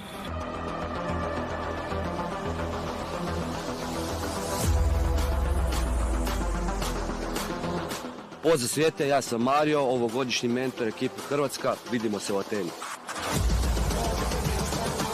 Pozdrav svima, ja sam Marko, dio hrvatskog tima za FGC, vidimo se u Ateni. Pozdrav, ja sam Stela Jalačičić, vidimo se u Ateni. Pozdrav svima, ja sam Marin Kurišić i vidimo se u Ateni. Pozdrav svima, ja sam Fran Mamce i vidimo se ove godine u Ateni.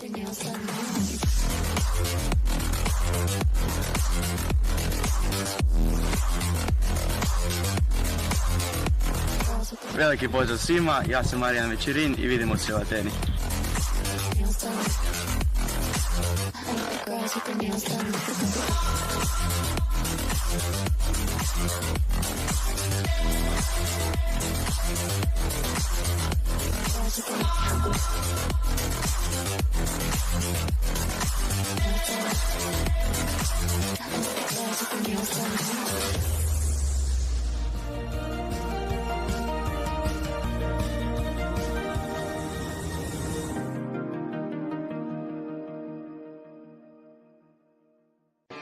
Είμαστε dating group. Η ομάδα μας αποτελείται από περίπου 100 άτομα από όλη την Ελλάδα και φέτος είναι η έκτη συνεχόμενη χρονιά στην οποία συμμετέχουμε στο First Global Challenge. Φέτος είμαστε κάποιοι ενθουσιασμένοι καθώς θα κάνουμε το διαγωνισμό στην πρωτεύουσα μας στην Αθήνα. Μέσα από τη συμμετοχή μας στο First Global Challenge είχαμε την ευκαιρία να επιδράσουμε με ανθρώπους από όλο τον κόσμο. Γνωρίζοντας έτσι τις κουλτούρες τους, τις διαφορετικές τους παραδόσεις και τις νοοτροπίες τους. Εκτός αυτού όμως, καταφέραμε και βρήκαμε λύσεις στα προβλήματα που μας απασχολούν μέσω του πιο χρήσιμου εργαλείου μας, του STEM.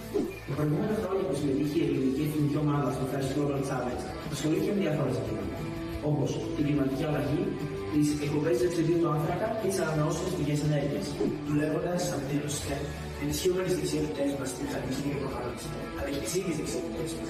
Κέρια στοιχεία για την δημιουργία μιας ελληνικής ομάδας. Είμαστε πολύ ενθουσιασμένοι που θα συμμετέχουμε στο First Global Challenge 2024, καθώς η φετινή θεματική διαγωνισμό Feeding the Future μας επιτρέπει να μειώσουμε το πρόβλημα της έλλειψης φαγητού και να το κάνουμε προσβάσιμο σε όλους.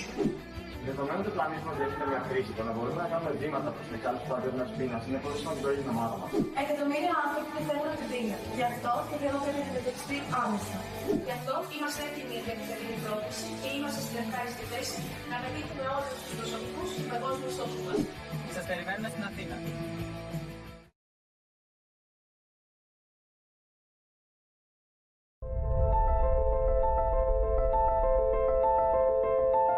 My name is Gabriella Robert. My name is David De Silva. My name is Lakeisha McCarta.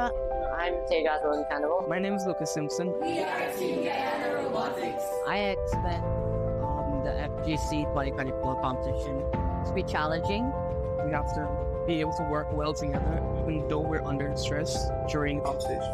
The process so far has been great. I'm glad I got the opportunity to learn and to go visit another country to see different cultures and other teams and the robots. I expect at the tournament Guyana be successful as we have been building a really good robot. I'm pretty confident that Team Guyana can get a great spot once we work together as a team and once we apply ourselves.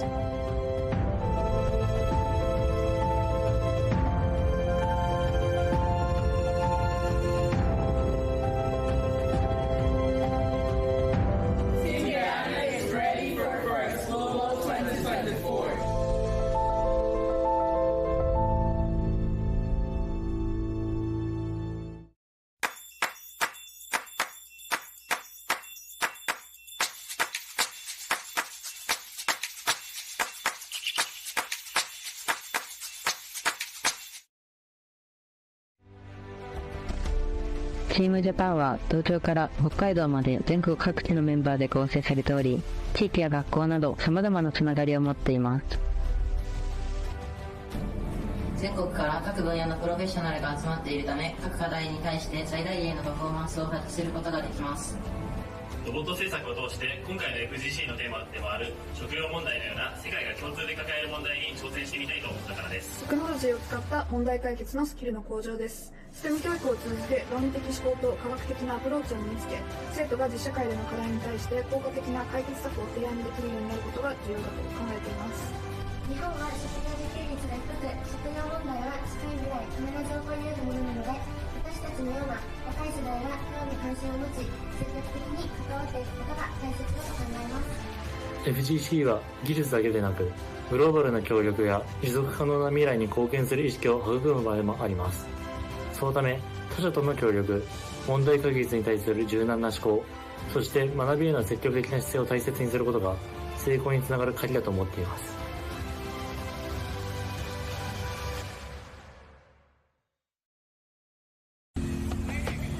Howdy. My name is Sultana N. Makin. Mauri. My name is Simon Stewart Vincent Warren. Hi, my name is Lachlan Moses Andrew. Howdy. My name is Mote Meditesir. Mauri. My name is Jason in the Mayan and the Meres. And we are Team GS! STEM is what got me interested in robotics in the first place because it is believed to be a great help to mankind in nurturing and sustaining for a better future. Being a science student, STEM is really important to me because it inspires my desire to learn about the world and solve difficult challenges. I'm extremely fortunate to be a part of the 2024 First Global Challenge. It is a fantastic opportunity to meet and collaborate with exceptional people from all over the world and make a major difference in our countries. As a proud citizen of Kiribati, the impact of climate change and sea level rise is a threat to me and the future of my nation. Through STEM, agricultural techniques and food preservation methods can be developed to solve this rising crisis. Today, we embark on a journey of ingenuity and compassion, seeking out solutions to nourish communities worldwide. Let us harness the power of technology, sustainability, and collaboration to tackle the pressing issue of global food security. Together, let us sow the seeds of innovation that will blossom into the world where every individual has access to an ample and nutritious food supply. May our effort today pave the way to a more brighter future for everyone. Thank you.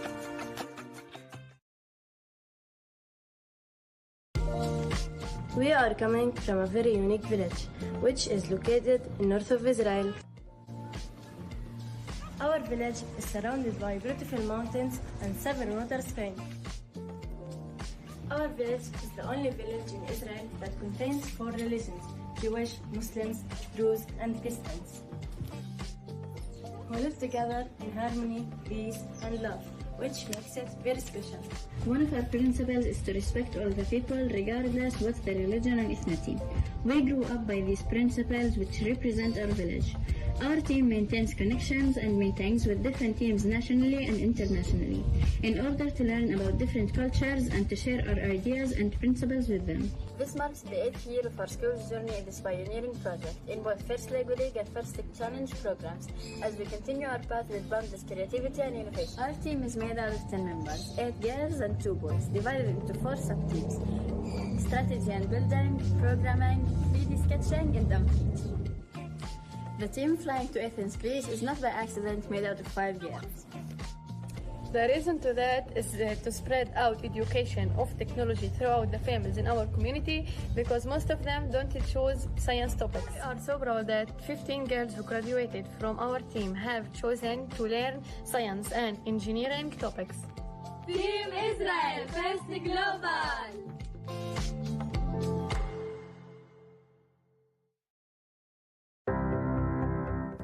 Mi smo tim Montenegro Robotics. Grupa mladih, talentovanih ljudi sa strašću prema nauci i tehnologiji. U srcu Balkana, mala, ali ponosna Crna Gora, zrači neizmjernom ljepotom.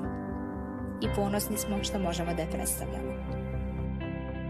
Ove godine sa svojim timom Montenegro Robotics nastupit ćemo na ovogodišnjem takmičenju u Atini First Global Challenge.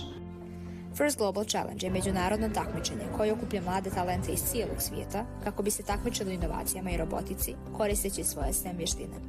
STEM discipline u društvu doprinose razvoju inovacione kulture, dok kod pojedinaca razvijaju kritičko mišljenje i vještine rješavanja problema koji su ključne za život u 21. vijeku. Ovo takmičenje okuplja talentovane i kreativne ljude širom svijeta sa ciljem da promijeni istina na bolje. Crna Gora je ekološka država i mi ovdje vodimo računa o proizvodnji hrane, stoga nas ovogodišnja tema takmičenja postiče da osmislimo inovativna rješenja kako bi sami kvalitet hrane u našoj zemlji ostao na visokom nivou. Paralelno sa pripremama za ovo takmičenje održali smo veliki broj radionica kroz koje smo popularizovali robotiku u Crnoj Gori i također smo pokrenuli inicijativu da se robotika prepozna kao sport u ovoj državi. Biti dio ovog takmičenja mi omogućava da primjenim svoje znanje i da se povežem sa svojim vršnjacima i različitih kultura. Potrudit ćemo se da na takmičenju damo maksimum, kao i da poboljšamo crnogorsku robotičku scenu.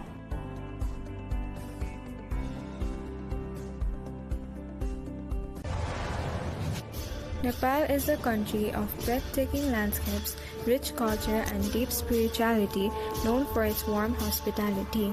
Its history, art, and heritage reflects a deep connection to ancient civilization and spiritual practices, making it a unique destination where nature and culture blend seamlessly. Though we are a diverse group of individuals, our collective purpose brings us together. Our differences only makes us stronger as we work towards a shared dream. Representing our beloved Nepal on the global stage, we come together not just as a team but as a family, united by the values of mutual respect, hard work, and a passion for excellence. First Global has opened doors for Nepali youth to make their mark on the world. Through this platform, we are given the opportunity to transfer our ideas into action, allowing us to step into the international arena with confidence.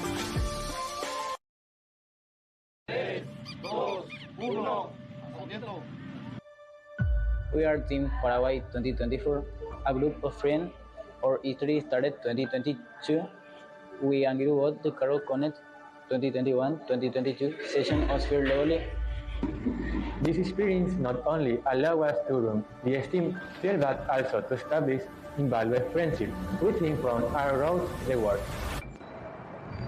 During this experience, we had the opportunity to partner with several companies, government agents, and community to promote projects that aim to promote science and involve more women in STEM areas. Under the name Tesla Space, we embarked on a stratospheric mission to study thermal domes in Paraguay. In last November, we launched our balloon and obtained valuable data that helped to better understand heat domes in our country. This mission is a clear example of our ability to apply robotics and programming knowledge to scientific research.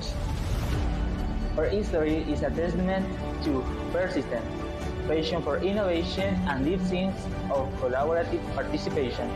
We continue to work with the goal of promoting the Paraguayan culture, joining forces with companies and organizations.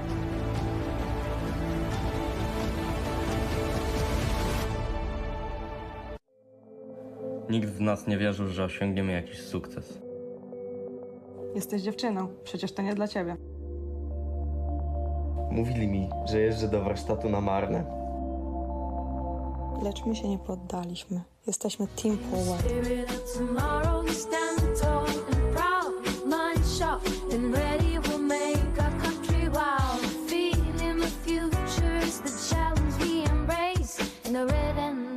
We're set to lead the race. Go, Paula, go, go, it's red and white.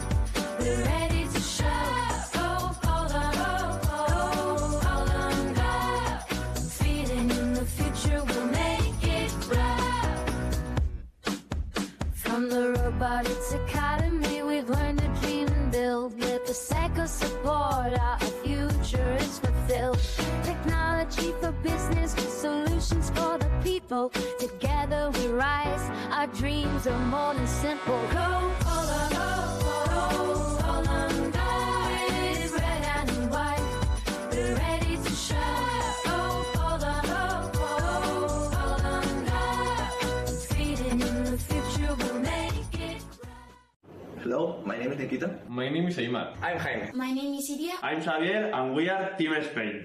We are an enthusiastic and dynamic team of teenagers between 14 and 17 years from Valencia and Navarra, two cities of Spain united by a shared passion of robotics and technology. Participated as two different teams at the First Level League Championship at Houston, and we got offered to represent our country together. Spain is a country known for its rich cultural diversity, reflected in its languages, traditions, and festivals. This linguistic diversity adds depth to our cultural identity, with each language representing the rich heritage of its region.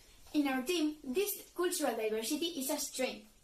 The collaboration between members of different backgrounds enriches our approach, allowing us to tackle challenges with innovation and creativity. This competition represents a unique opportunity for us, not only to show our skills and knowledge, but also to learn, grow and collaborate with other teams from around the world. What is First Global for you in one word? Innovative. Inclusive. Creative. Inspiring. Teamwork. As we contribute to feeding the future, our diverse backgrounds and perspectives help us innovate solutions which are inclusive and reflective of the world we live in. Celebrating our differences, we work together to build a more sustainable and united future.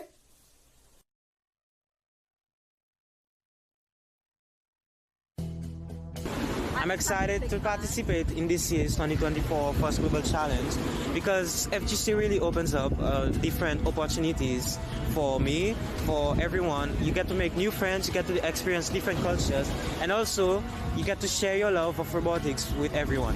So STEM is important to me because it has helped me appreciate the things around me. As I'm looking around right now, most of these things, if not all, have been built up off of scientific concepts or physics principles. I feel that this year's FTC competition would benefit my country's agricultural industry through the application of engineering, as agriculture is one of the major industries that Seychelles is working on right now.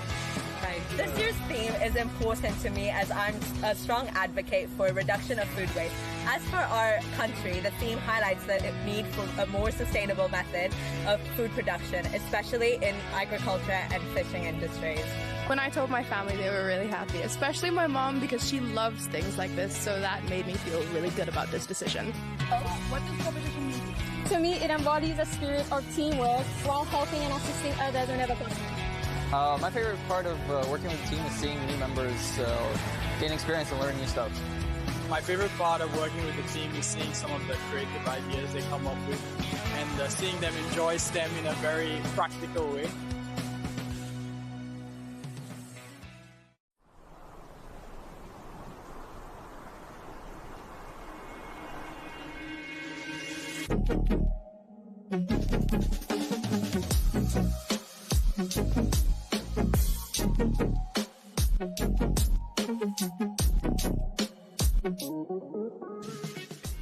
I am proud of everybody's inspiring accomplishments, so let's all do our best and keep going. Never be afraid to showcase or promote your ideas. It's alright to fail. You just have to get up and try again. So let's do our best together. Let's enjoy this competition and give it our all. Love you all.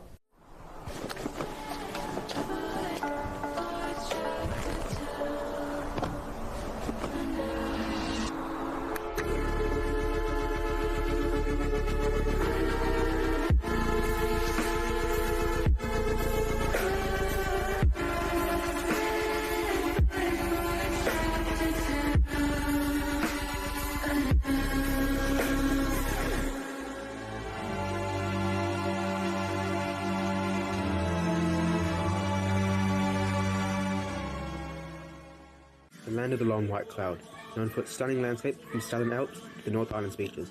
Explore Rotorua's geothermal wonders, taste Marlborough's wines, or enjoy Kiwi hospitality. Welcome to New Zealand. New Zealand has stunning landscapes including majestic mountains, lush forests, serene lakes, dramatic coastlines, vibrant cities, stunning beaches, rolling hills and geothermal wonders, offering breathtaking natural beauty. Being the Feed in the Future means a lot to us because our country's vital agriculture was severely affected by Cyclone Gabrielle last year, causing an estimated $14.5 billion New Zealand dollars in losses. This underscores the urgency of innovation so that we can become more resilient against future adversities. We are very excited to meet new people from all over the world who are interested in STEM and connect through our experiences since New Zealand has a large range of innovative technologies. New Zealand has an ideal climate for farming, such that agriculture makes up over 5% of New Zealand's GDP. Therefore, the topic of feeding the future is highly relevant to us. Here in Aotearoa, a number of new STEM-centred farming concepts are being developed to produce more food more efficiently and resiliently, to decrease the impact of environmental conditions beyond our control. We want to use our involvement in this competition to strive to have New Zealand declare robotics as a sport, meaning the next generation would be better prepared for entering the increasingly STEM-driven workspace. Hastings Boys High School made a powerful debut into robotics after one of our team members competed in the first LEGO League, while Woodford House was sought out for by First New Zealand.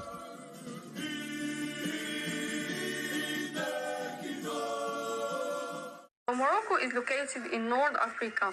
It is known for its diverse landscapes that are truly breathtaking, from the golden dunes of the Sahara Desert to the majestic Atlas Mountains. Our team consists of 6 high school girls, aged between 17 and 18, Yusra, Jihan, Khadija, Ilham and Sarah.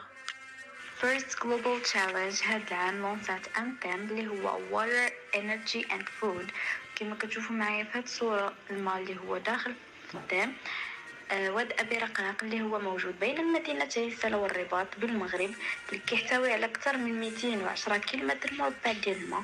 كما كنعرفوا أهمية ديال الماء في الحياة فهو ضروري للزراعة والإنتاج الغذائي لري المحاصيل، وبلا ما كافي ميمكنش يكون إنتاج كافي من الغذاء لتلبية احتياجات السكان.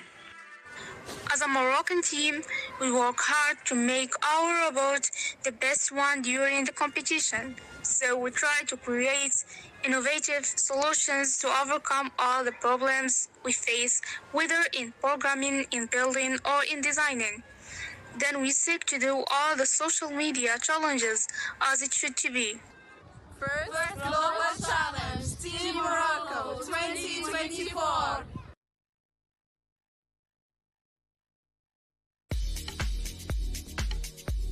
My name is Taha and I will be representing Team Maldives in the FGC competition. This is my first time participating in this, so I am a little nervous but mostly very excited to be a part of this competition. Hello, my name is Maz and I'm from Yazuddin International School. I am representing Team Maldives. Hello, my name is Kyle Mohammed Nafaz and I am competing for Team Maldives in the FGC competition. I have been doing robotics for the past 5 years and I really enjoy doing it, but mostly the engineering side of robotics. My name is Musa and I'm a new competitor in the FGC Global Competition. I am a Gaston International School student and I'll be representing Team Maldives as one of the main members in coding and running the brain for in the bot. My name is Faizan, representing Team Maldives from Ghazouddin International School in this year's first Global Challenge. In our team, I am one of the main engineers. I have been interested in doing robotics since I was in grade 4. I've been doing it for around 5 years now. Team Maldives signing out.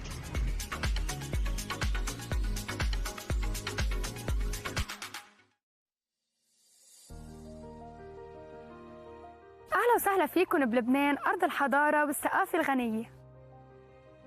نحن فريق لبنان وهيدي قصتنا. لبنان بلد الجبال الشامخة والحضارة والصمود. البلد اللي بيحتضن فيه الماضي المستقبل بإيدين مفتوحة. من آلاف السنين كانت هيدي الأرض شاهدة على الحضارات المتتالية، كل واحدة منهم تركت بصمتها على هالبلد الحلو. وغابة الأرز هيدي رمز للخلود والقوة والشاهد على تاريخنا العريق. كل شجر هون بتحمل بجذورها قصص أجيال بتحكي عن تراثنا، تاريخنا وثقافتنا. كل غصن منلاقي إلهام جديد لمستقبل مشرق. وغابة الأرز هي مش مجرد شجرة، هي رمز وطننا العزيز.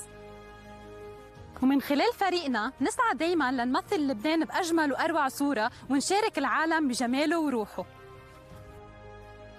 ونحن هون لنثبت انه المستقبل بنقدر نبنيه بجذور متينه مقصله من الماضي. وسوا بنتطلع لنحقق دائما الانجازات والتحديات بروح وحده.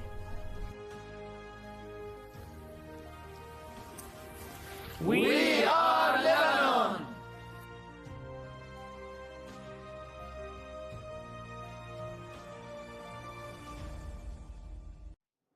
Dynamic city, vibrant culture, advanced technology. This is Korea. But division, disparity, resulting in North Korean defectors, this is also a side of Korea. And we won't just stand watching, because we are here to make change. Introducing United Team Korea, with our country's very first North Korean member to join the first Global Challenge. 안녕하세요, 방주영입니다. 탈북학생 세계 최초로 국제 로봇대회 무대에 참가하게 되어 긴장도 되고 설레기도 합니다. 저의 참가를 통해 너희도 할 수 있다. 너희 꿈을 꾸고 세상에 나와 도전하라는 메시지를 전달하고 싶습니다. Learning STEM helps us develop solutions to a more sustainable and prosperous future for everyone.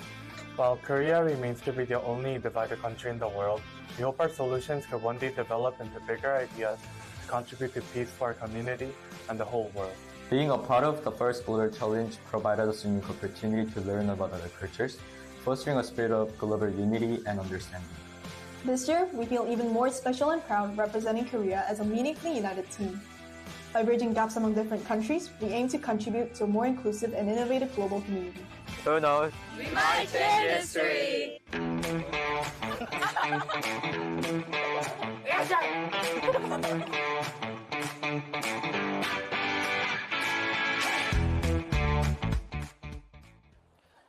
We will be starting our playoff tournament in 5 minutes. 5 minutes until we're back from lunch and the playoffs begin. Hi, I'm Abdullah. I'm 15 years old. I'm Asil from Jordan, 16 years old. My name is Najah. I'm 16 years old and I'm currently 10th grade. What do you think about Feeding the Future as a title for FGC 2024 competition? These days, many countries in the world are facing various issues in providing food for the population. So what about the next generation? We think it's a good title to teach us more about sustainability and how to reach it. Why do you think learning STEAM is important? I think STEAM is important because it enriches our minds, it helps us develop creativity and develops our problem-solving skills too.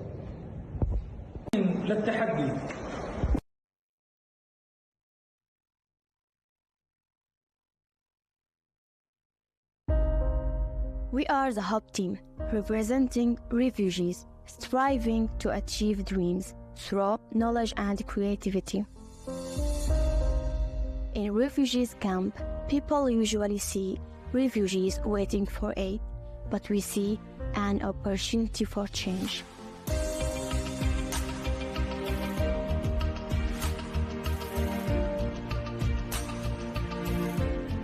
We firmly believe that Hub and cooperation have the power to change the world.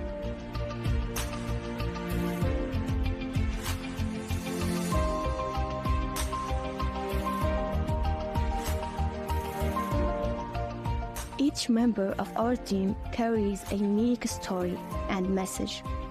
Our message is hope, and our ambition is change.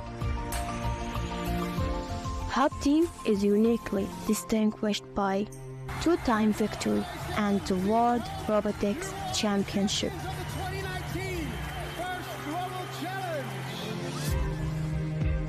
Gold medal winning champions for the 2023 First Global Challenge in Singapore. We take great pride in our accomplishment and remain committed to achieving even. Hope makes the future.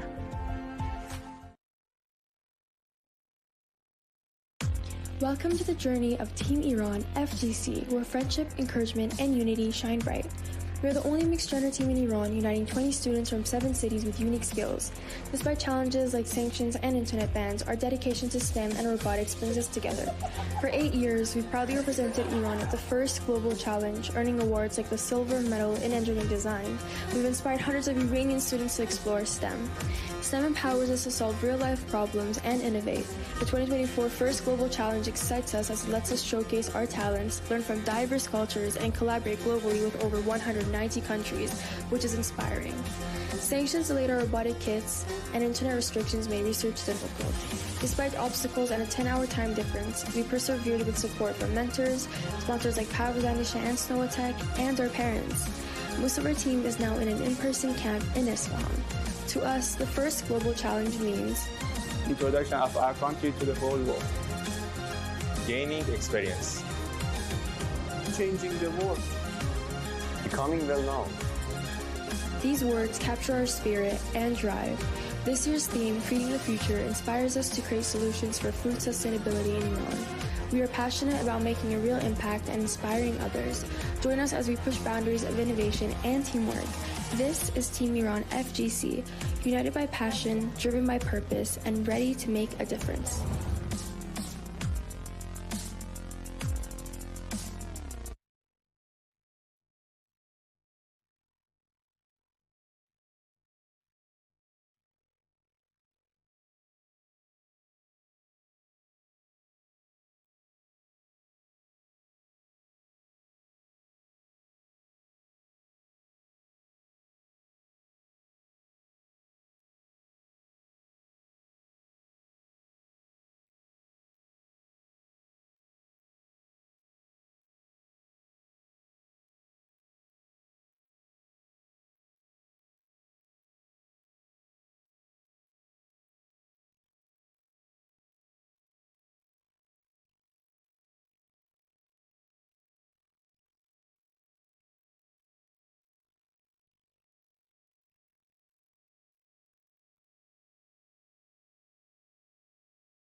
Everywhere you look, there's proof that semiconductors are changing the world.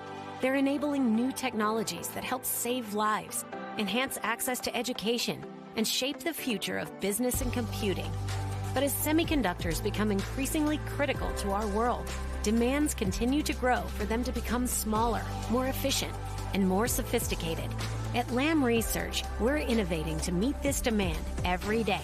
We create machines that enable modern chip production and push the boundaries of what's possible. We partner with customers to boldly take on the world's biggest challenges while supporting communities and driving greater sustainability. From enabling atomic-level precision to breaking down barriers to collaboration, we're transforming our industry and creating the breakthroughs that make so many other innovations possible. Because at Lam Research, we know semiconductor innovation will change the world in ways we can only imagine. Now, let's prove it.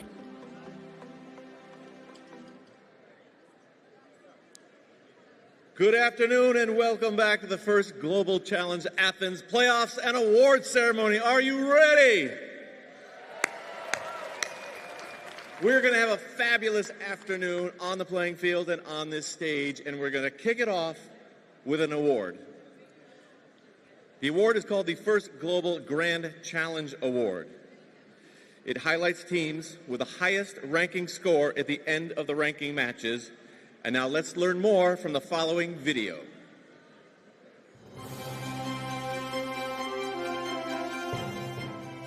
Facing our world today are a series of challenges that must be solved if our global society is to successfully continue on in the future. Just as great engineering achievements have led to global use of electricity and computers, new innovations must be created in order to build a better life for humanity.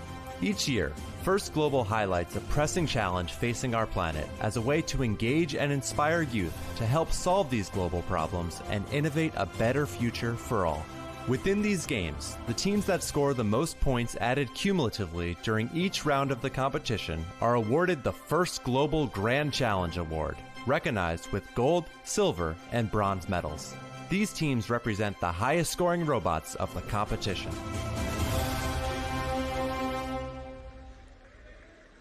Just like the Olympics, 3 medals, gold, silver, and bronze. Our bronze medalists, with a total of 1,371 points. The bronze goes to Team China.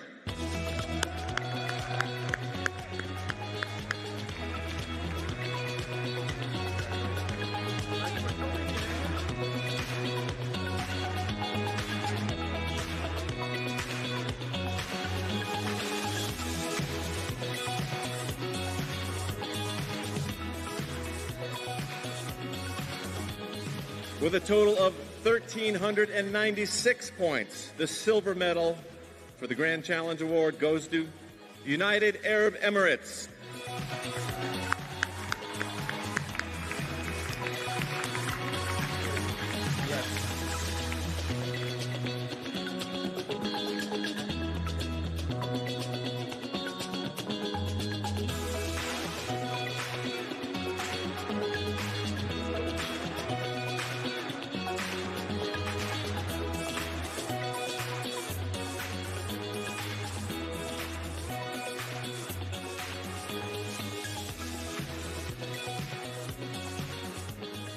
And with a total of 1,500 points, the gold medal for the first Global Grand Challenge Award goes to Team Kazakhstan.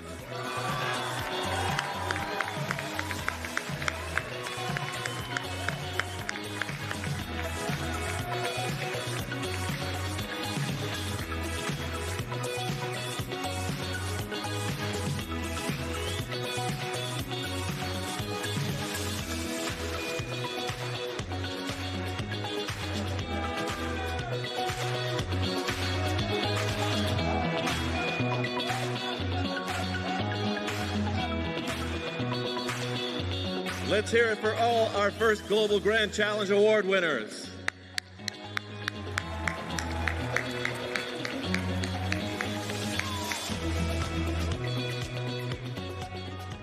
And now I'm going to send it back to the booth as we prepare to go into the first playoff match. Take it away. We are back. So far, the teams have done an incredible job showing off their skills as robotics athletes. And we're excited to see what they have in store for us this afternoon as we kick off some playoff matches and our awards ceremony. Now, you might be asking yourself, how exactly does this year's Robotics Challenge work? In Feeding the Future, teams are tasked with building a robot to maneuver through a simulated world that emphasizes the intricate and interdependent relationships between water, energy, and food systems. Let's take a dive into this year's game explanation. Introducing the official game of the 2024 First Global Challenge, Feeding the Future. During the 2-minute and 30-second match, 2 3-team regional alliances work independently to conserve water and energy and produce food. All 6 teams then work together as a global alliance to secure food and balance global resources to create a sustainable food system and provide the world with equitable, safe, nutritious, and environmentally responsible food. 12 blue water and 12 green energy are pre-arranged on racks in each aligned station. 1 food is positioned at the bottom of each of the 24 Nexus goals on the playing field. Robots start the match lined up against the guardrail next to their corresponding alliance station. Teams may preload 1 water or 1 energy into the robot prior to the start of the match. The match begins when the announcer says, "Go!" Each regional alliance transfers water and energy from the alliance station to the robots via the human players. Robots then conserve water and energy by placing 1 of each type into each of the Nexus goals, designated with their regional alliance color. Robots can also conserve water and energy in the reservoir. A regional alliance earns points for each water and energy conserved. Once a Nexus goal has been successfully loaded with 1 water and 1 energy, a food is produced and released into play, which earns the regional alliance additional points. The Water Energy Food Nexus illustrates that only by conserving water and energy can we sustainably produce enough food for a growing global population. All teams work together as a global alliance to collect the produced food and secure it in the food warehouse. Food can be secured by robots or by human players.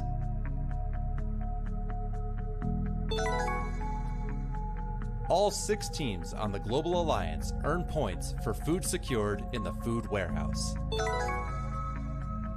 Food security exists when safe and nutritious food is always accessible in sufficient amounts to all people.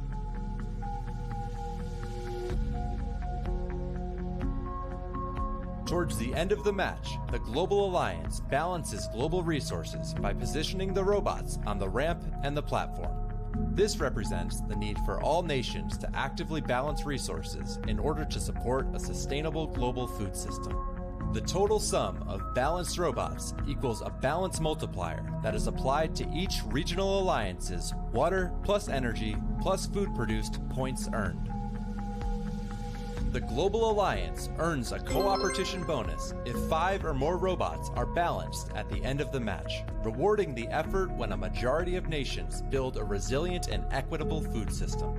A regional alliance's match score is the sum of points earned for each water and energy conserved and each food produced, multiplied by the balance multiplier, plus food secure points, plus Coopertition bonus points.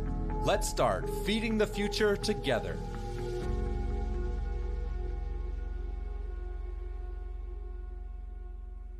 We're feeding the future together, and now we are all together as a communal production group. We've been handing it down to pit and field interviews constantly. We've also had people on the various 5 fields of play chiming in on the microphone as well, but we're blessed to have everybody with us now in the booth. So Blair, Melissa, Spencer, well in. Let's have some fun, shall we?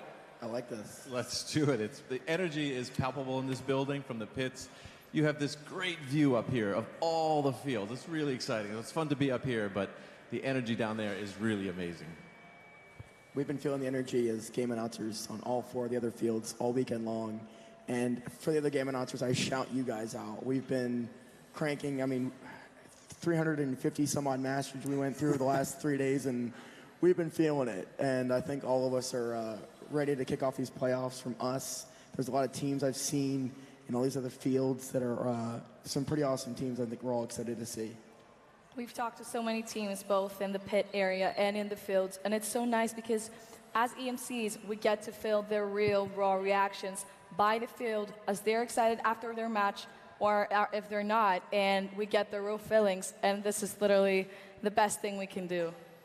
Yeah, I think these kids interacting with us as MCs and game announcers, we just keep their energy going all weekend long, and for them, the energy is now built up to this pinnacle moment that they've now spent all weekend working on feeding the future, and they've been working really hard. Some of these robots are really impressive.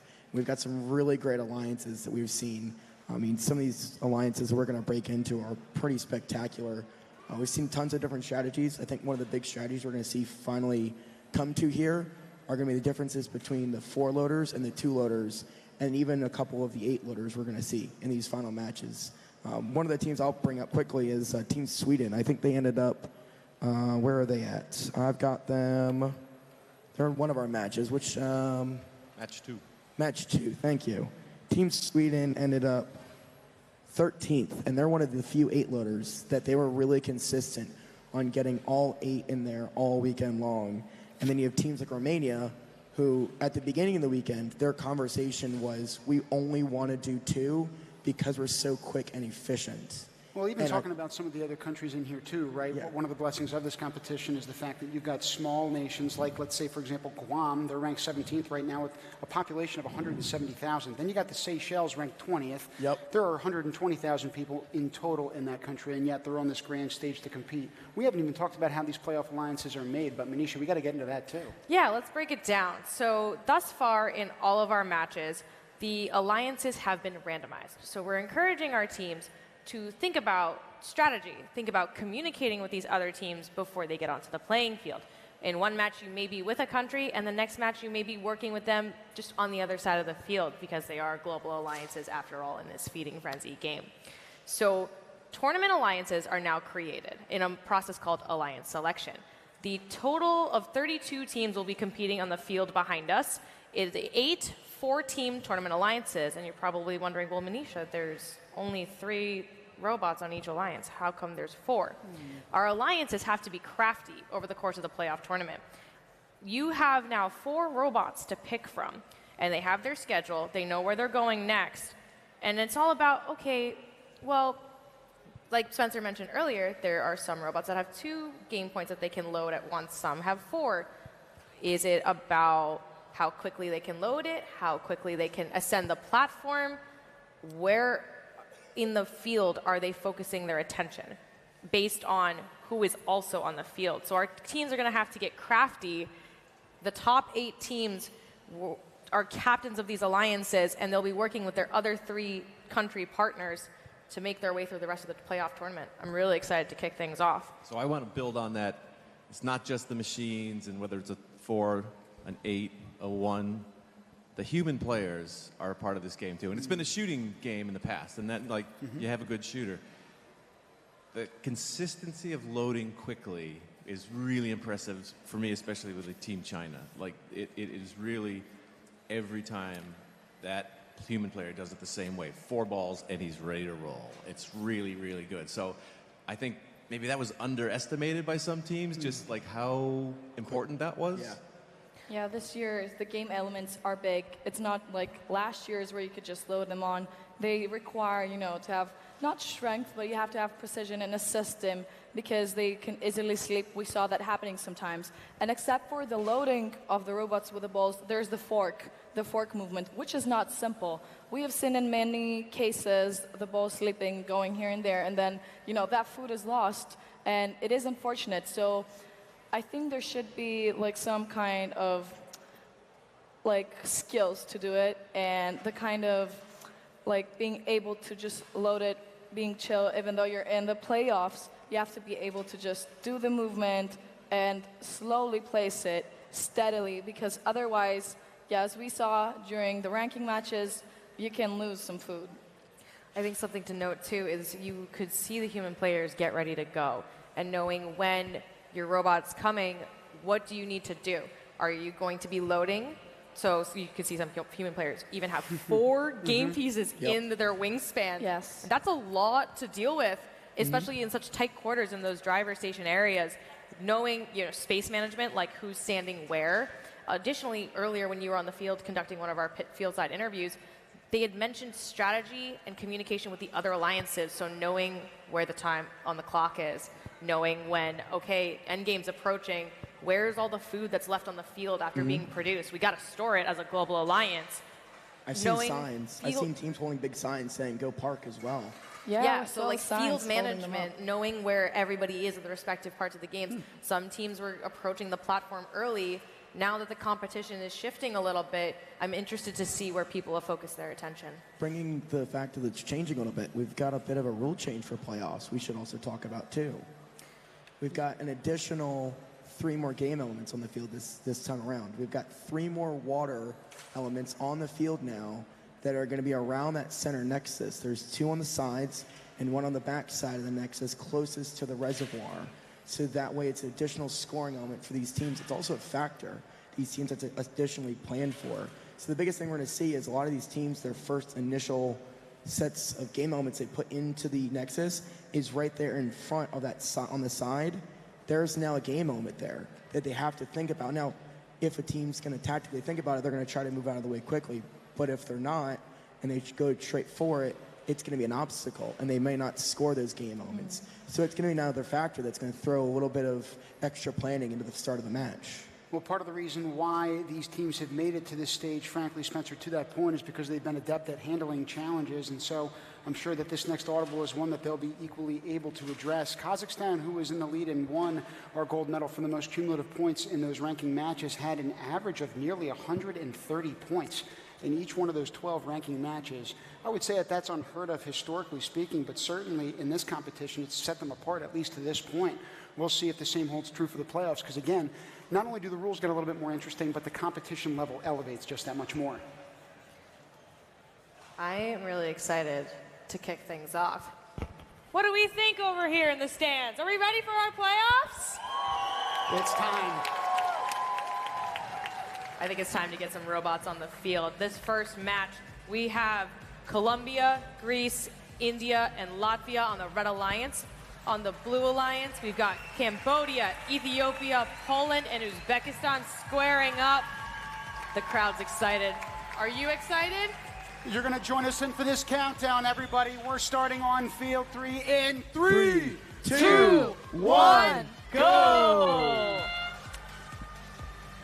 2 minutes and 30 seconds. Our teams have elected to use the following countries' robots. It's Latvia, Greece, India for the Red Alliance. Over on the Blue Alliance, we've got Cambodia, Ethiopia, and Poland. So it looks like for right now, Uzbekistan is going to take a seat alongside Colombia. We'll see them later on in the playoff rounds because, again, in this rotating round robin, you've got a different assemblage of 3 teams that are going to compete at any given time for each regional alliance. Looking at the center of the field here, Spencer was right. There are now robots with 4 elements in them. Red Alliance already working on that outer nexus goal area under the food warehouse. We've got a 4-element robot here in the center. It looks like they're precariously on the edge of the ramp, wondering if any of their alliance partners are going to help keep them on track here or if they're going to outmaneuver themselves. We have Team India over here making their way over to the human player station, ready for 2 game pieces. 1, 2, right there with their human player. Now it's only fitting that Greece, the home nation, is in this first round of playoffs as well. Not only are they filling blue Nexus goals in the back, they're part of the Red Regional Alliance. So not only is that a regional alliance off to a strong start right now, they're filling them in the middle section, highlighted right now by Manisha. Thank you there. We had talked about Archimedes having the proof of the volume of a sphere. They are filling the volume of this crowd right now. The hometown fans have come out in abundance supporting their squad. Let's go. We got to take a look at this right now. For the Blue Alliance with a minute left and counting down, they've already filled the Nexus goals on the back half of the field. Red Alliance very closely behind them with 5 of the 6 opportunities. Now the Red Alliance have completed all 6 Nexus goals in the center of the field, waiting for that food to produce. There it is.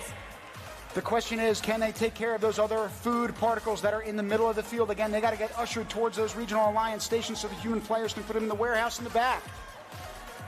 storage warehouse already underway. Our teams are counting on those extra points here. Speaking of extra points, it's now the end game. At this point in the competition, you know what that means.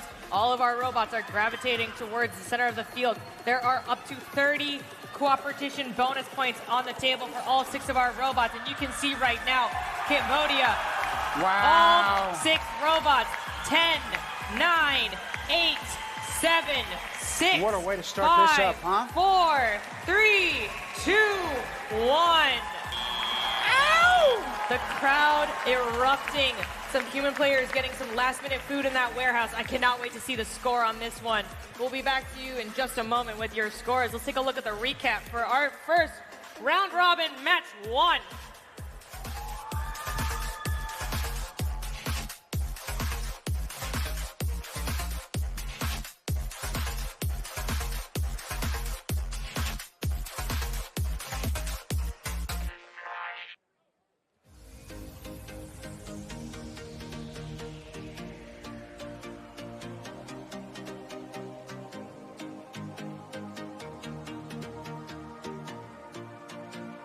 Scores are up on the board here. It's 149 points for our Red Alliance, 134 for the Blue Alliance. As we saw at the end of that match, all 6 robots made it on the platform and the ramp, fully balanced with that purple LED strip lighting up.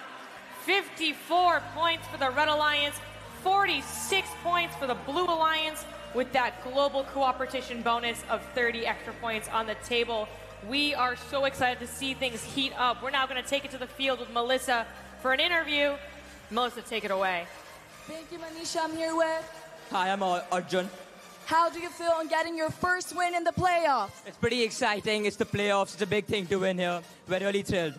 And were you waiting for this moment? When you began the competition, did you feel like you would make it here? No, it's a big thing to beat in the playoffs, and win a match in the playoffs was really big for us. And what was your strategy? What set you apart in this game? So we had a really clear-cut strategy where each team knew the which Nexus goals they had, and the ramp, the timing of the ramp, which team had to do the food balls. That was very clear. And how did you feel about getting that competition bonus in the end? The competition bonus is just too good. It's the best. That's what we look for. So did you feel that that was the highlight of the game, or what was it? What was the top moment for you?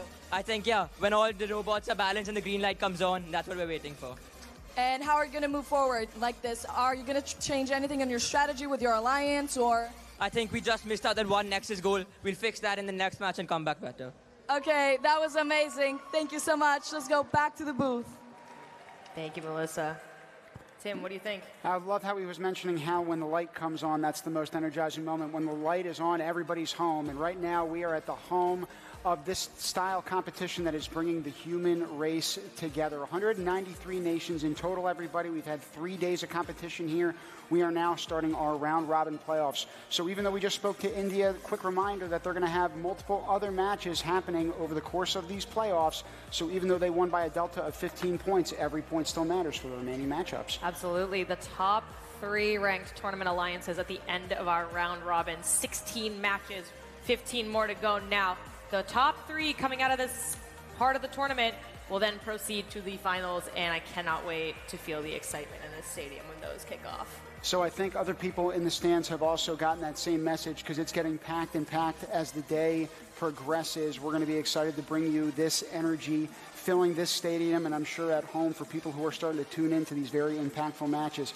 Other teams are starting to close up shop back in the pits, starting to head home to plant those seeds in their respective nations. Like we said, that's one of the primary goals of this very competition. It's something that we've seen grow every single year, and we've been grateful for that participation. In the meantime, we got to get down to our next match that these 6 teams are going to participate in. Remember, 1 person needs to be sitting each round. We'll talk about the allocation shortly. This match is starting up in 3, 2, 1, go! Joining us on the field for round robin match number 2, representing the Red Alliance, it is Sweden, Romania, and Seychelles. They're going up against the United States, Mexico, and Sri Lanka for the Blue Alliance. Also on these alliances, we have Pakistan representing red and Burundi representing blue.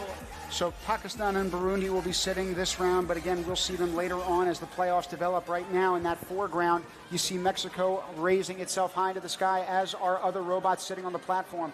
Amazing job with efficiency, not just with 4 particle loaders, but it looks like 8 on a few of these different robots. You're seeing that there's extra water on the field here. That's the extra game element to fire things up in our end game here of the competition. 1 water already in the red reservoir. Teams making quick use of that extra point potential as we're in the playoffs here. 1 minute and 38 seconds counting down in this match. You're already seeing the Nexus goals in the back blue alliance region filling up. Red alliance also making quick work. There's an L shape here of food produced for the red alliance, and we've got a full rectangle for the blue here. Oh, excuse me, there's actually 1 energy missing there. Food potential still next to the platform there for that Nexus goal. Meanwhile, we're getting our first particle of food getting stored in the warehouse. I'm sure there will be more in its wake. So again, these 6 teams doing an incredible job, not just producing the food that enters the field, but then ultimately storing it. That's to support a growing population. Again, feeding the future, the name of this game. These 6 teams have done an exceptional job getting to this stage in the playoffs and proving the nuances of this game apply in real life as well. We can see Team Sweden already starting to approach the ramp here with 45 seconds left. Remember, there's still that cooperation bonus on the table. Sri Lanka has that green energy ready to go for this missing Nexus pairing here. 34 seconds now. Bunch of cooperation happening over here with our Red Alliance. That's Sweden, Seychelles, and Romania all lining up to ascend this ramp, helping out Sweden as they seem to be a little caught on that ramp.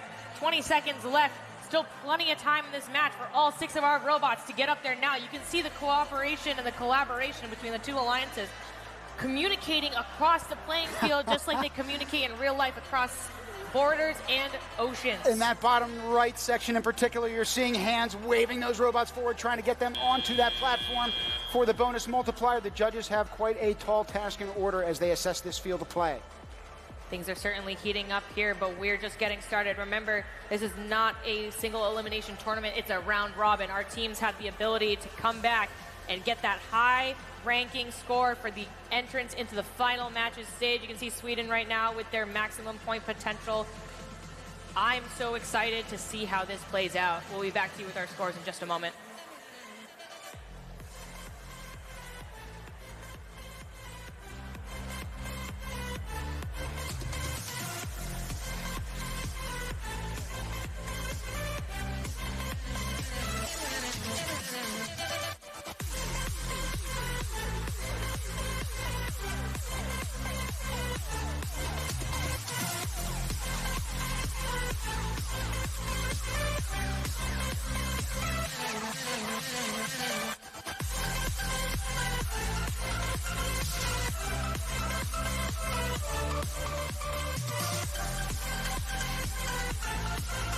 Scores on the board now. It's 74-64, a tight match here in our second round of the round robin.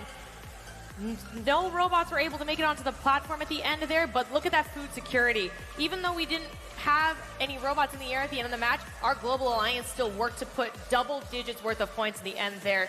Incredible work by our teams. I love to see it heating up on the field now.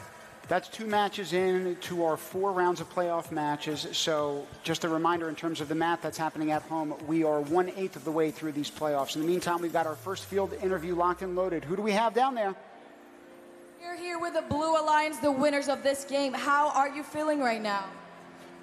We did great. A little bit sorry that we couldn't get the balance multiplier for both teams, but we're going to keep pushing, do better, and learn from our mistakes. Thank you.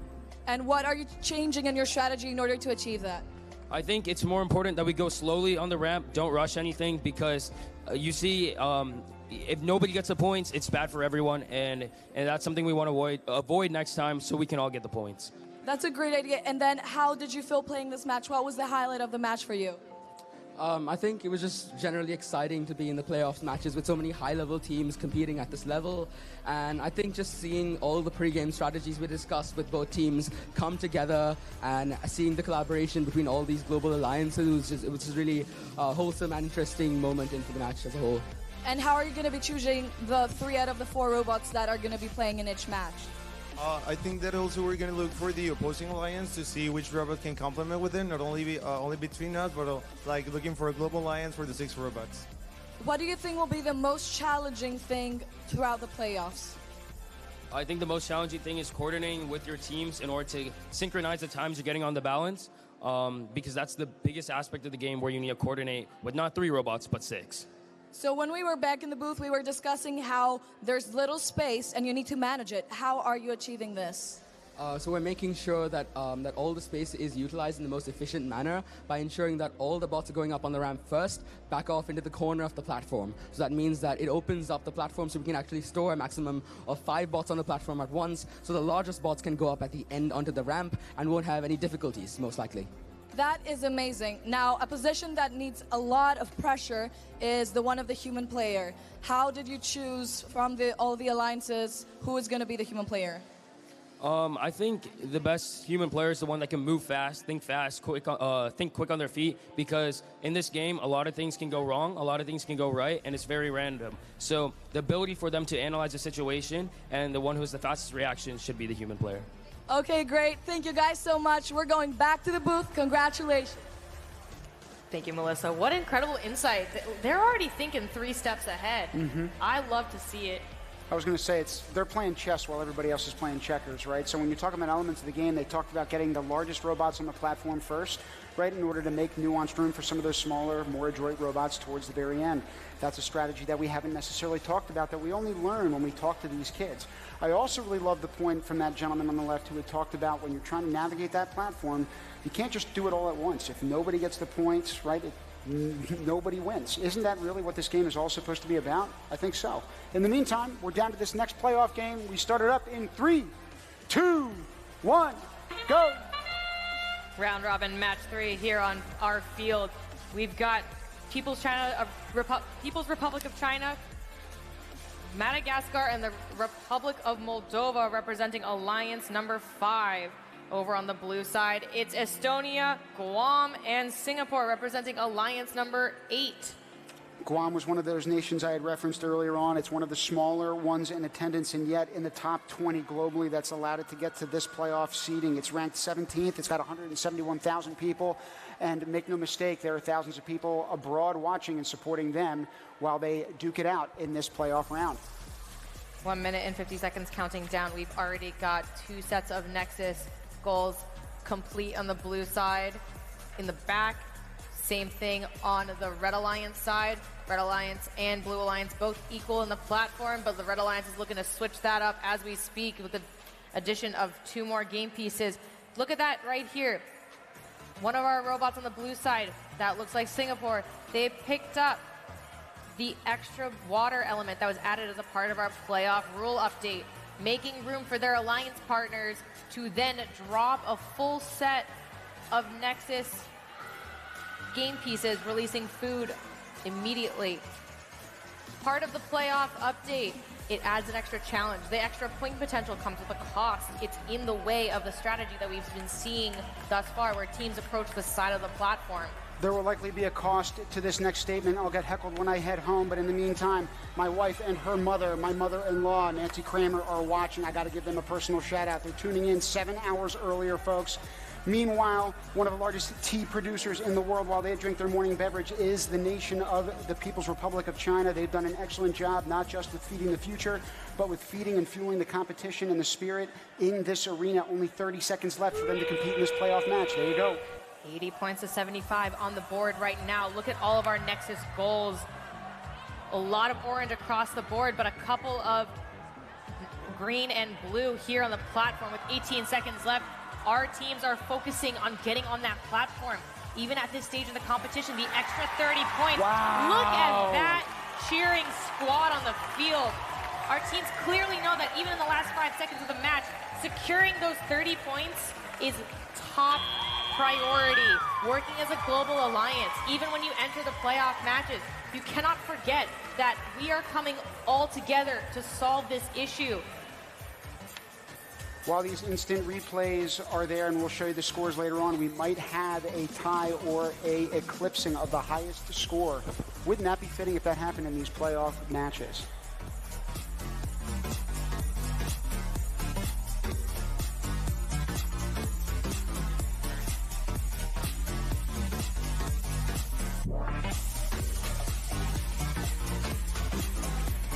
Scores are now up on the board. It's 168 to 159. My goodness. Alliance 3, take it away. That's the People's Republic of China, Cook Islands, Madagascar, and the Republic of Moldova with all 6 robots on the field. 58 points for that Red Alliance, 53 points for our Blue Alliance, 32 secured points total. So that's that warehouse contribution up at the top. Once you produce the food, you have to then store it in the warehouse for this global community. 30 Coopertition bonus points for all of our teams on the field here. Incredible, incredible. I love to see triple digits this early on the playoff tournament too. And remember, that Coopertition bonus of 30 means that all 6 of those robots are getting on the platform, which is all you could hope for, right? That's the maximum number of competitors. In the meantime, we got to take it down to the field for our next interview. Who do we have lined up? Back here again in Field 3, we're here with Red Alliance, the winners of the match of Playoffs 3. How are you feeling? We're feeling great. Having 168, which is the highest score currently, it just feels very great. We're feeling good right now. That last minute was crazy. Everybody getting on the ramp, and then you made it. You got that Coopertition bonus. How did you perceive this? I mean, it's just really great to feel this way. I mean, we work like a team. We work like a global alliance, very good. Also with our alliance and the opposing alliance, and that's very great. Do you believe you can go even higher than that high match that you just did? Can you surpass this? Yeah, I'm sure we can, because we can work very great between us and with the other teams too. And how are you ensuring that you're working this good together? I mean, we understand each other very well. I mean, we are like friends now, so I guess it will be very nice. So you've become friends through the playoffs? Yeah, we haven't have much communication before, but during this playoff, we're doing great together. And the feeling that you're feeling the most, is it pressure, is it excitement, is it anxious? I mean, it's about a little bit of everything, and I mean, we are very excited.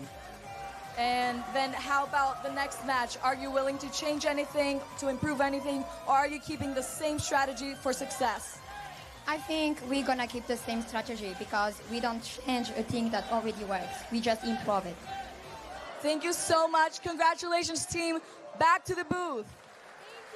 That's Alliance 3 there. They're going to come back in a few matches. What are we thinking? We've got the number 1 alliance, the number 1 ranked alliance now coming up against the number 2 ranked alliance. I think it's going to be a battle of the top of the rankings now. Let's kick it to the field. Let's kick off match 4 in our round robin here on the field in 5, 4, 3, 2, 1, go! Our number 1 seed, it's Kazakhstan. They're joined by Lao People's Democratic Republic and Puerto Rico on the Red Alliance side of the field. Over on the Blue Alliance, we've got Venezuela, Norway, and the UAE. That's United Arab Emirates representing the Blue Alliance. So we'll probably see France and Panama join their respective alliances later on during this playoff tournament. Already 30 seconds into this match, and the Red Regional Alliance is off to a strong start. It's unsurprising given the fact that Kazakhstan ranked first of all of these playoff teams in the number of points it's gotten per match. Look at those Red Regional Alliance robots hitting towards the center of the field, trying to get to those Nexus goals at the platform. Meanwhile, the Blue Alliance is attacking a completely separate part of the field and trying to take care of the rack where the food storage unit is. 18 to 18, tie game as it currently stands, but our alliances are working quickly to resolve that. Red Alliance already completing 2/3 of their Nexus goals in the back of the field. Meanwhile, Blue, I'm seeing a lot of orange on that side, but there is one blue goal over there, needing an energy to accompany it over in the center of the field. Remember how teams are gravitating towards this still in the end game at this stage. We need to see the food get out of the way here, so I'm interested to see how our teams continue to work. Check out this Blue Alliance over here. Amazing amount of blue and green. They're putting in the work to finish off this center area of the field. Meanwhile, there's a lot of orange on the red side. They're pulling that food that's been produced off the field and bringing it to their human players to deliver over into the food warehouse. When we talk about continuing to work, that includes the work that happens at home and outside of the four walls of this arena. For Team Kazakhstan, one of the relative pieces of adversity they faced was the fact that their lab space had closed back in August. Don't worry about it. That didn't stop them from practicing. They had the mental flexibility and fortitude to get around it by creating in a makeshift field out of carpets, furniture, and cardboard. Crowd going wild right now. Venezuela just completed the food production over here on the blue side. Norway joining their alliance partners. Remember, our teams have been talking about timing being everything. We're in the last 30 seconds of the match here. We've got a robot depositing a green game piece. That's Puerto Rico trying to get that extra points wherever they can. We've got Team UAE on the ramp right now, making room for Team Laos. 8 seconds left on the clock, and all of our teams are on the platform and the ramp. Scores 164 to 146 right now, but you gotta factor in that bonus multiplier. Look at the warehouse.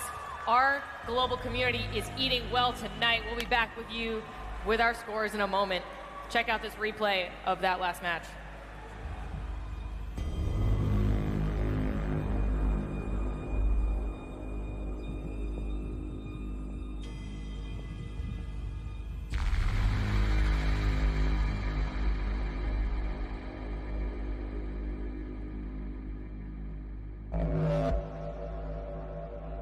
Scores 166 to 148. It's an upset by Alliance number 2.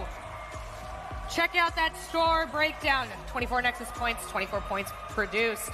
Over to the Red Alliance side, they had 21 and 20 respectively. So when you multiply that by 2.2, that's where it makes the difference. Overall, as an alliance, they work together to secure 28 food points, 30 Coopertition bonus points around the world here. What a high-scoring match. We're now going to take it to the field and talk to our Blue Alliance. Melissa, take it away. I'm here with the winners, the Blue Alliance. Congratulations. Thank you so much. Thank you so much. We're so excited. We have been practicing for this while months, so we're really so happy and so proud of all the work we have been doing, because here are the results of all the work we have been doing through all these years. How are you feeling? We see the crowd going crazy for you. You have so many supporters here. Oh, it's amazing seeing our team winning after against the top alliance as well. Our team did amazing, even though there were a few hiccups. It was amazing in general. Are you planning to change anything to get even a higher ranking, or what are you doing? I think this strategy has worked very well, so we hope we could continue this strategy, because as we could see, it works really well. So we hope we can do it with other teams to get as much points as we can. So how is it being a captain in your alliance in the playoffs? It was really nice, and we tried to work together to make a nice alliance, and I think that's why we won today, because we tried to take every Nexus goal and we worked together as an alliance. What was the highlight of your match? I think that the highlight of our match was that since all the time we were planning a strategy and everyone knows what to do. So when we arrived to the match, everybody knows, okay, I'm going here, I'm going here, I'm going here. So there was no problem at the match, thanks of God. Great, thank you so much. Good luck to the next alliance. Thank you so much. Great work to Alliance number 2. It sounds like consistency is key with this alliance, and they're looking to repeat success moving forward. We wish them luck. We're going to take a look at the rankings now after that first round. Can you believe that we've already played 4 matches and all 8 of our alliances have seen the field of competition in this playoff area? Alliance 3 is now ranked 1st, Alliance 2 ranked 2nd, Alliance 8 ranked 3rd. So at this point, the top 3 are going to the finals. Our alliances across the board are looking to secure those top 3 positions. I'm excited to see this thing play out. We've still got 3 more rounds of action to support each one of these teams, but we also want to take you to a little bit of content based on the amount of support that this event has gotten from all different corners of the globe. Let's take a look.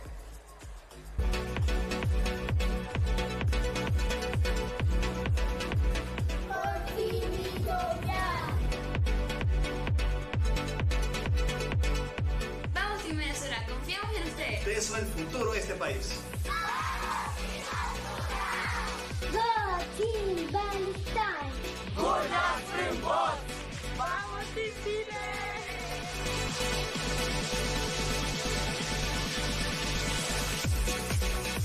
Go Team Jamaica!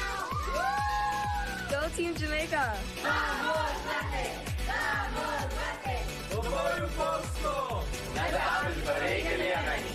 Team Bangladesh! Good luck, Team Ukraine, on your journey to the first global challenge in Athens.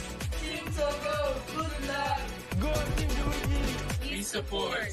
Team Korea! Team DRC, Morale, Ico! ¡Ico! Nosotras somos Team México, vamos equipo!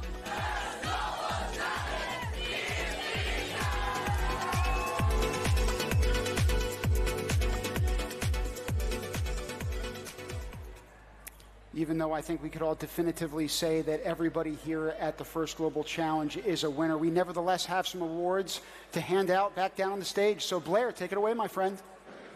Thanks, Tim. What amazing matches in that round one. Really, really great stuff, and more is coming at you. But first, we're going to give out some awards. Our first award is the Katherine Johnson Award for Engineering and Documentation, and let's learn more about it in the following video.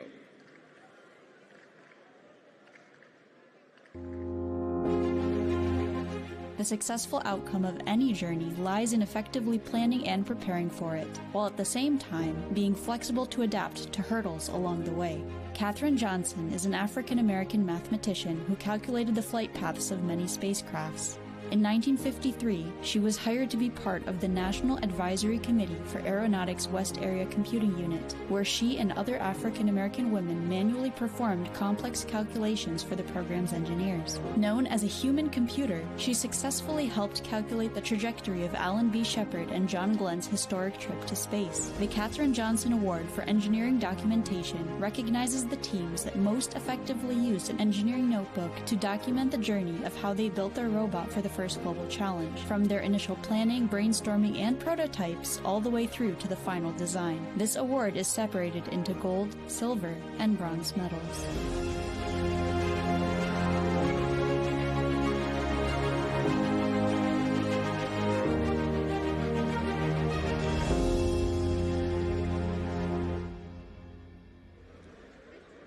And to help present the awards, we will have the founder of the Synergetic Group, Gabia Skuchaite, the Principal Director of AI Autonomy from the United States Department of Defense, Kimberly Sablon, and Dimitris Karidis, Deputy Mayor of Piraeus.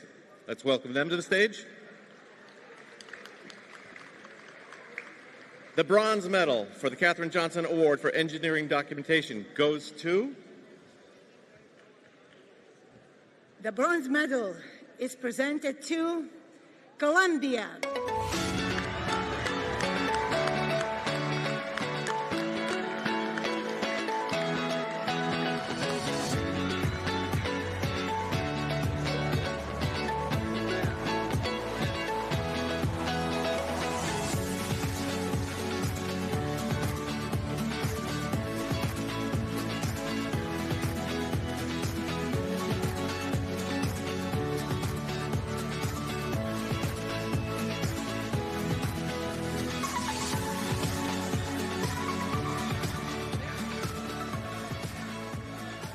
The silver medal is presented to the Islamic Republic of Iran.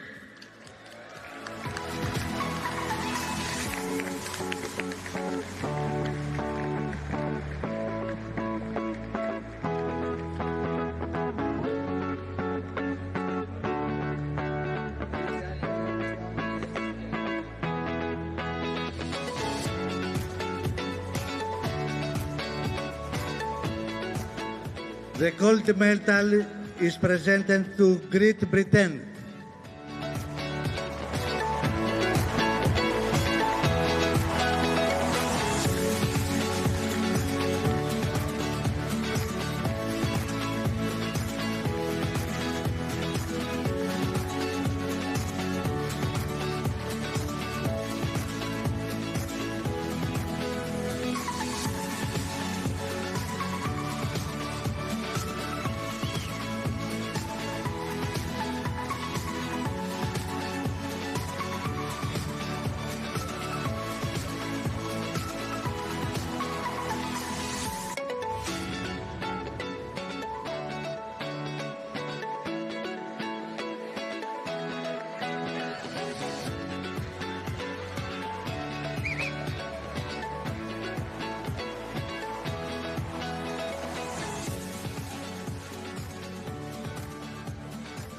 Our next award.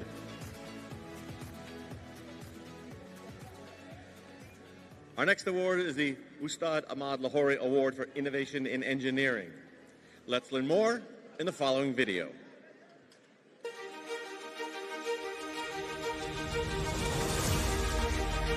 Innovation is what separates the world of today from the world of tomorrow. The engineering achievements of the past we take for granted today were once ideas that shook the world by creative, game-changing people. Ustad Ahmad Lahori was a Persian Muslim architect born in what is modern-day Afghanistan, Tajikistan. He used innovative construction practices to combine traditional Muslim and Mughal designs into one of the 7 wonders of the world, the Taj Mahal. His engineering practices were so innovative and lasting that the Taj Mahal and Mughal royal family residence, the Red Fort, still enamor world travelers to this day. We at First Global are pleased to award the Ustad Ahmad Lahori Award for Innovation in Engineering to teams that have shown innovative approaches to solving engineering-based challenges throughout the games. This award recognizes the 3 most innovative robots with gold, silver, and bronze medals.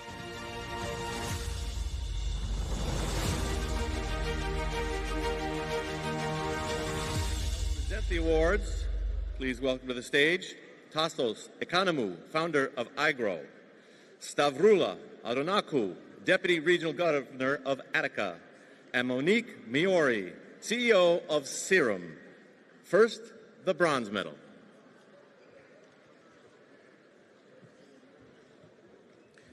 The bronze medal is presented to United States of America.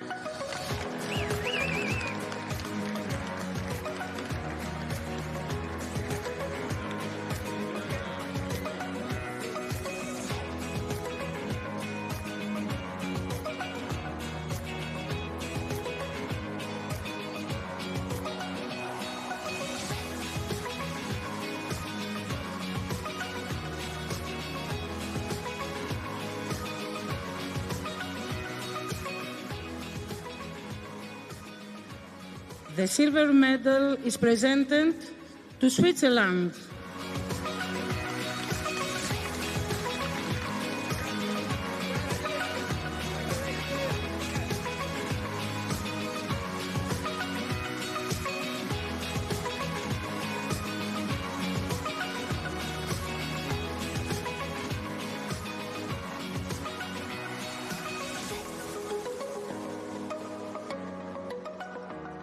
Gold medal is presented to the Republic of Moldova.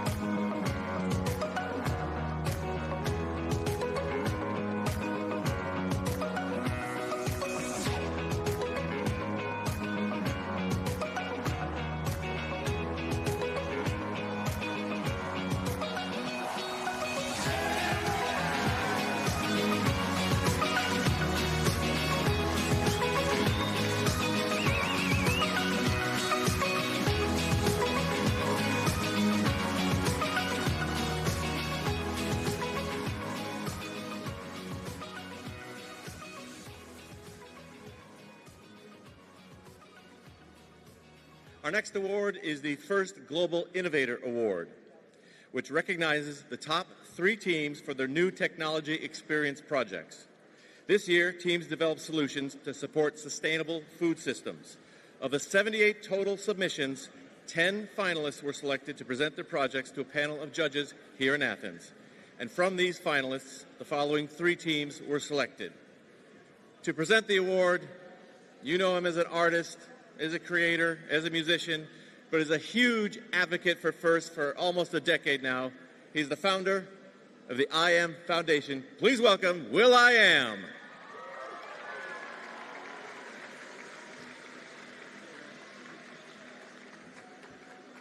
What's up, FIRST?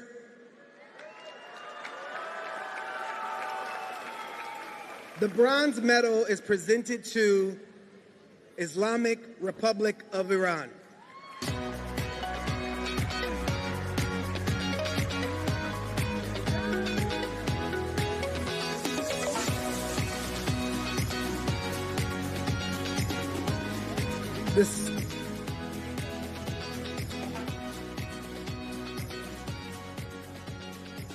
The silver medal is presented to Ireland.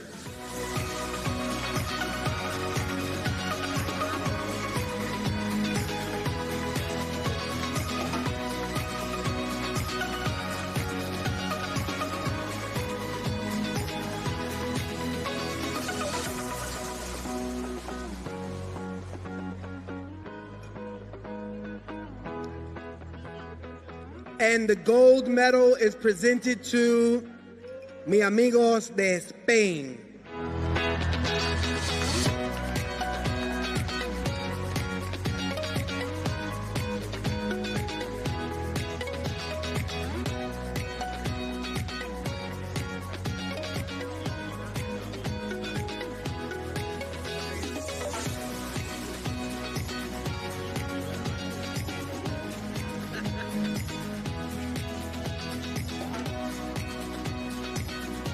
Please make some noise for these amazing young future leaders. Huh? Make some noise for Spain, the Republic of Iran,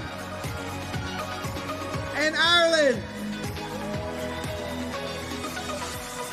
Have an awesome rest of the competition. Thank you, Will, and congratulations to all our winners. Hold for a photo. We've got plenty more awards to present a little bit later on, but now it's back to match play, so back to the booth with Tim and Manisha. Thanks, Blair. A lot of people have been asking over the course of the competition, where is the love? It was right there on stage with Will I Am.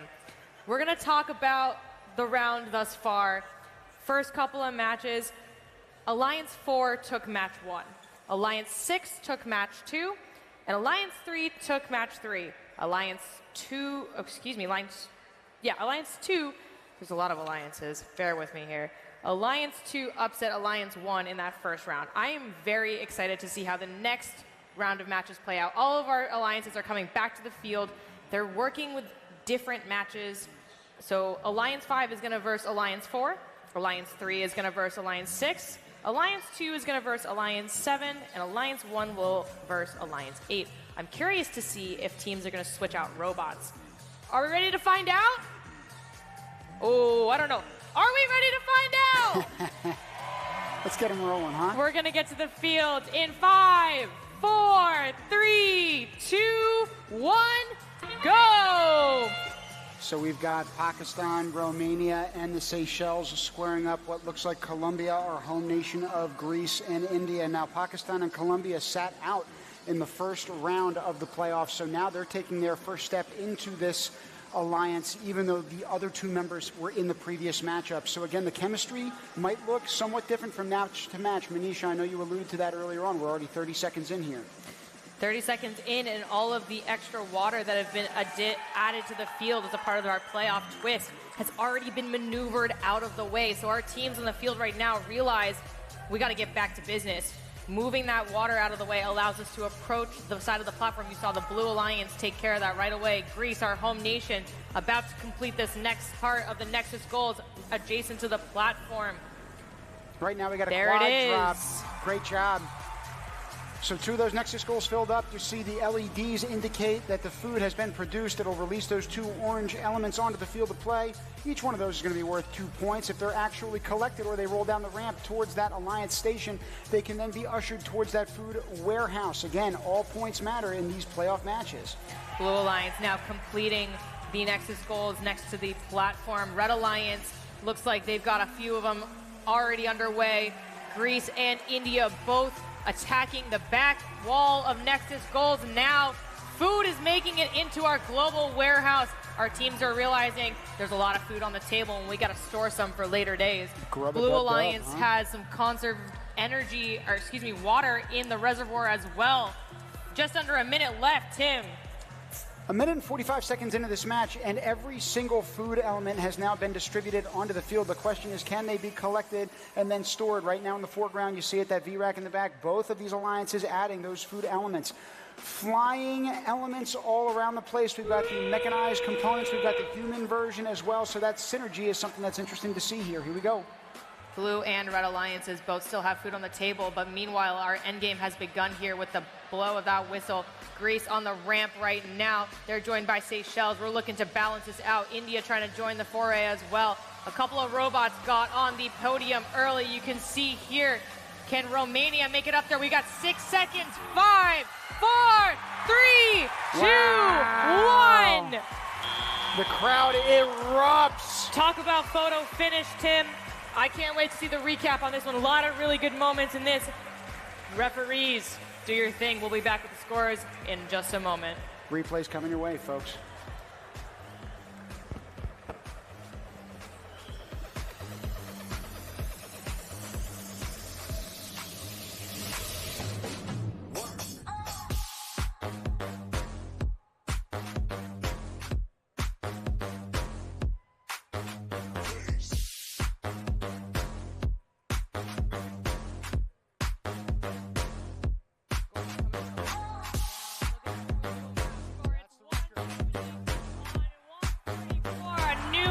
Score on our field. 170 has been broken. All 6 robots on the field ascended the platform and the ramp there. 46 points for the Red Alliance thanks to that bonus multiplier. 60 points to our Blue Alliance. Alliance 4 is now ranked first in this round robin tournament. Those 30 Coopertition bonus points still relevant, still important. We're going to take it to the field, gain some insights from Alliance 4 and Alliance 6. Take it away. There's so much excitement right now. We're with the Blue Alliance that just did the highest scoring play of match. How are you feeling? How are you feeling? So excited, like all our, we just made it. We made the highest score that has happened here. Congratulations. Thank you so much. And how are you guys feeling? We're so happy that all our efforts paying off. We're getting the best score and robots working perfectly. Yeah. We have so much support for the home nation and the Alliance. The stadium is going crazy right now, and I think that's helping you. Is the support from them helping you? Like giving you encouragement? Of course, like it happens in Athens and all of our friends and families here to support us. That gives us so much courage and it helps us so much, and we can see the results here. Yes, I want... Guys, this is because all of us, we hadn't that luck in the alliances before, but life is like this and we are here, so this is for you, and I think we can do it, bro, so thanks. So I think you have even more power. Do you even have more stuff to give in the next matches? Do you believe you can get even higher? We're going for the high score. There is the floor and we're gonna get it. So you're going for first place? Are you trying to get first place? Do you believe you can do it? First place! Oh, first place. And are you changing anything in your strategy, or are you moving forward just like you did? We'll continue trying our best. Okay, thank you so much. There's so much excitement here. We're going back to the booth. Thank you, Melissa. I was going to say to those Greek fans who are in the house right now, keep bringing that juice and noise. They are now 2 matches into their own playoffs, so halfway done with their matches, but we got plenty more in store for you, Manisha. Yeah, up next, it's match number 6 in our round-robin tournament. We've got Alliance 3 and Alliance 6. Alliance 6 took their last match. Alliance 3 took their last match. I can't wait to see who comes out on top here. In 3, 2, 1, go! We've got People's Republic of China, Republic of Moldova, and Madagascar Cook Islands taking a backseat on this match. On the other side of the field, we've got Burundi tapping in with Mexico and Sri Lanka. This means that the U.S. is taking a seat as well for this matchup with that Blue Regional Alliance. So 2 minutes and 10 seconds remaining. Right now we got a quad lift and dump in those Red Alliance Nexus goals. The Blue Alliance looks like it's trying to head to a similar part of the field. Right now, 2 of those Nexus goals are already filled. It looks like another 2 for the Red Alliance right on the middle side of that platform are also being filled. Kudos to them. 1 minute and 52 seconds counting down. We've got a robot here with 4 game pieces. We've got a set of game pieces over here. Take a look at the Blue Alliance. They're working hard too to fill those robots. We talked about this earlier where our human players have to have a lot of dexterity in order to manipulate as many game pieces as possible. They're pretty big. 8 inches. I wish I knew how much that was in centimeters for our folks that have the metric system. But all of our teams are working hard to prove to everyone around the world that it's not just robots, it's also a sport. There's a physical component to the game this year that has not been yet explored with First Global Challenge. Now, one of the cool physical components to this game, if we get that top shot, once those food particles are released, and I haven't commented on this yet, once they're released, we have let a few of those particles actually naturally go down the ramp. They're actually getting funneled towards those human players already by being released. So if those robots can get out of the way, we've seen actually quite a few in this match alone that have naturally rolled down to either side of the field. We've got a collection of food here over by the Red Alliance Nexus goals. You can see that they've released all of the food on their side of the field, as well as over here across the platform. Blue Alliance prioritizing the platform early in this game. There's still 2 Nexus goal opportunities for the Blue Alliance to capture with 33 seconds left in the match. Food is filling up in our warehouse. Our Global Alliance working to secure as many extra points for our alliances as possible. Remember, the top 3 teams will make it into the top 3 alliances will make it into our final matches here, so they all want to reach that high score. 4 robots on the platform right now. We've got some excellent teamwork with Madagascar making some room for Team Sri Lanka. Balanced with 8 seconds left in this match. And we've got human players on either side trying to score those extra points. Can they do it with 1 second left? It looks like they did. 164 to 164. I cannot wait to see how the bonus multiplier comes into effect. Shout out to all 6 of our teams for making that a priority. 2.2 is the goal here. 30 extra points on the table too. Referees, let us know.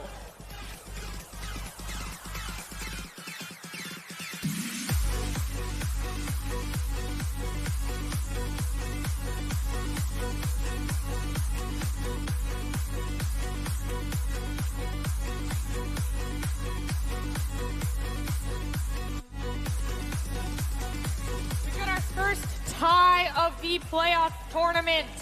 Alliance 3 and Alliance 6 each gaining 168 points. 24 Nexus points all around. 24 points produced all around. When you got that bonus multiplier of 2.2, that's an extra 58 points for both alliances. 32 points secured globally. 32 points for that Coopertition bonus. We're now going to take it to the field and gain some insight on how a tie looks during the playoffs. We have our first tie. How are you guys feeling? I'm feeling excited. How about you? Really great. Really, really great. And would you feel like the highlight of the match again was the Coopertition bonus? I saw everybody jumping around, being very, very excited. How would you describe the feeling in that moment? Yeah, I believe during the tournament we realized how important balancing is, and we're really glad that all 6 teams got to balance this match. The last 30 seconds are really tough, very intense, but yeah, it all worked out. And I saw that in the last minute, the human player managed to put another food, literally the last moment, inside the structure. How was this? Yeah, that was a really good save. I don't know who actually did that, who coordinated it, but props to the whole team. And how about your strategies? I know you're from different teams, but how are you approaching the game?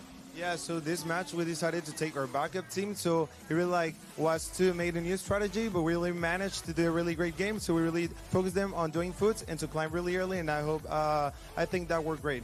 So you're changing throughout the playoffs, just adjusting to everything. How about you?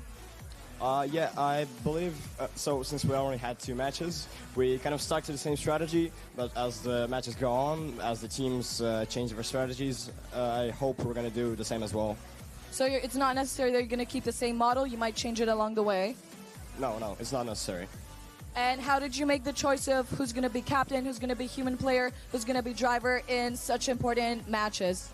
Okay, so we try to focus 2 main robots on completing the Nexus, and then 1 robot to just pick up food, so it's better for its human player to also focus on food. So that's the robot that's going to climb first, and then the 2 robots that's focused on the Nexus climb right after them. Thank you so much. That was such a great game for both of you teams. That is the spirit of First Global right here, and with that, we're going back to the booth. Thank you, Melissa. I was going to say not only was that a tie score in the playoffs of all places, it's also one of the highest scores. We saw 170 earlier on. So these teams are truly playing their absolute best by the very end. That's all you could hope for. In typical playoff fashions for competitions, you think about playoffs and it's like, oh, a tie. But in First Global Challenge, it's all about that cumulative average score, right? Their teams are working to get the highest score. That's what's going to advance them into the finals. Reaching that ceiling. We're going to reach new heights. We've got Alliance 2 versus Alliance 7 on the field behind us. We're going to kick it off in 5, 4, 3, 2, 1, go! Alliance 2 has France, Venezuela, and the United Arab Emirates representing them. Over on the blue side, it's Cambodia, Uzbekistan, and Poland. Uzbekistan and France were both riding the pine in that first playoff matchup when these alliances came up. So this is the first time they're now entering the playoff fray. We've got 2 more matches for all of our alliances after this one that we're showing you. 30 seconds in. As a reminder, there are a lot of different awards that we hand out here. So France is no stranger to hoisting some of that hardware. They just won the gold medal in the Clara Barton Award for Helping Hands. Hats off to them. Well, just under 2 minutes left. There's a lot of energy and water flowing into the center Nexus goals for the Red Alliance. Also on the back end as well. Take a look at Team France looking to clear those 3 sets of Nexus goals. That's 6 food that they are producing over in the back part of the field right now. Meanwhile, we look in center stage right now. That's Team Venezuela right now with 4 game pieces in their robot. They're looking to complete this set over here on the Red Alliance side. Team UAE in the background also completing the center Nexus goals. Blue Alliance has 5 here. I want to see what happens in that Red Alliance station once that robot moves out of the way and those 2 food particles come out. Will that robot end up accruing them, or will they naturally roll down that platform? If they do, we'll see if they get towards that Red Regional Alliance spot, because then the human players can pick it up right away. Again, that's something that we have not mentioned all that much of, that gravity can very much help with. Look at Team France pulling off that food out of the way in the ramp so that handing it over to the human player allows them to score it and allows to keep the ramp clear. We already have 2 robots preparing for endgame here. Clear demonstration that they're working up towards that maximum multiplier and Coopertition bonus all around. High scores are the goal here. Take a look at that warehouse. It is starting to fill up. There's not a lot of food left on the table here. Couple over here for the Blue Alliance. There is a water that they could score as well. It looks like we got a water in some reservoir over here. But now with that whistle, it's the end game. Our teams are heading to the center of the stage. The platform, so to speak. All 6 robots in the air. 13 seconds left. We had some last-minute food also lining up in that warehouse. Now our teams, look at them. The warehouse is getting filled up. So are the seats in this arena. It is almost at capacity here, crew, and we are shimmying and shaking. It looks like the teams on both sides are not just celebrating and dancing around in triumph, but they're coming together and convening. Again, that's the power of the First Global Challenge. You know what I love to see more than anything? Alliance partners sitting together. Cheering squads are growing in this arena. It's getting loud and proud.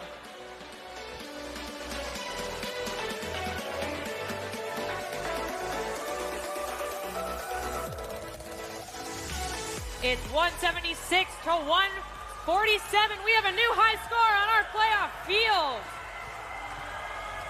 Red Alliance moving into the top position. That's France, Venezuela, United Arab Emirates, and Norway. 60 points with that bonus multiplier in effect. 44 for the Blue Alliance. They're rising up to the 4th position. I don't know if we've seen a single match thus far that hasn't had some iteration of a Coopertition bonus. Again, that's the hallmark of this competition.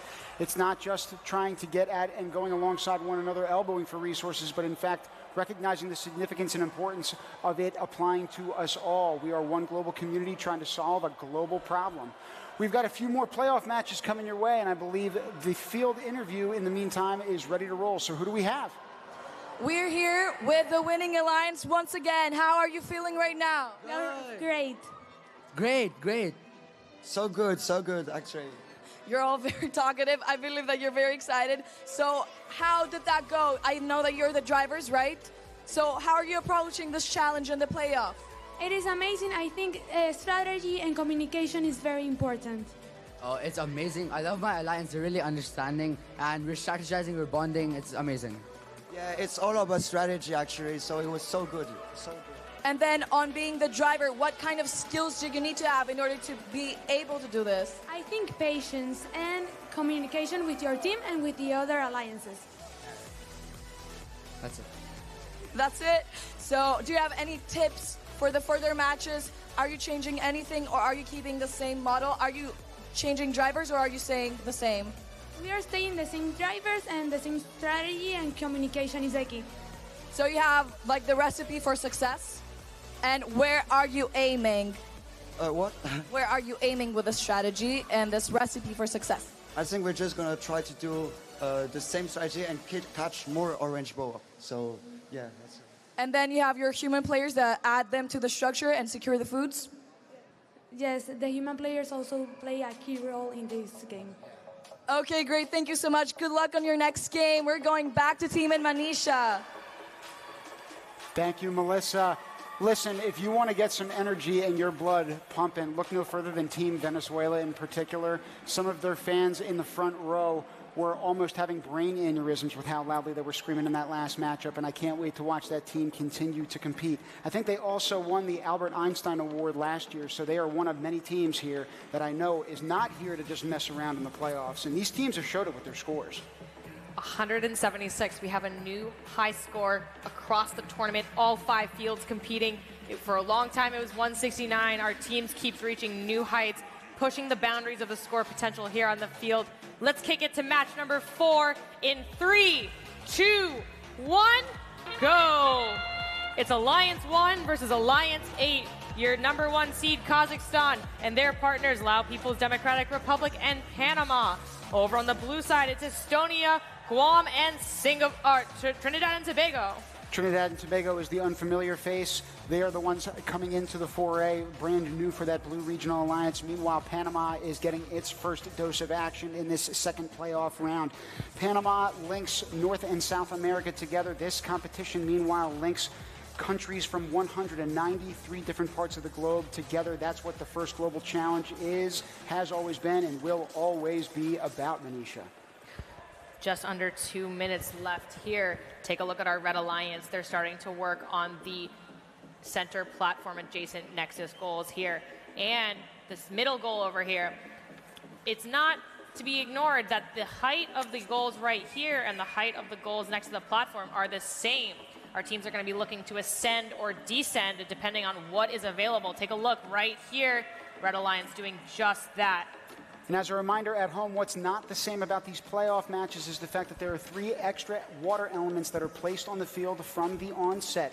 So again, extra scoring opportunities and another nuance to throw into the mix when you're talking about some of the most competitive teams in the field that have to adjust on the fly.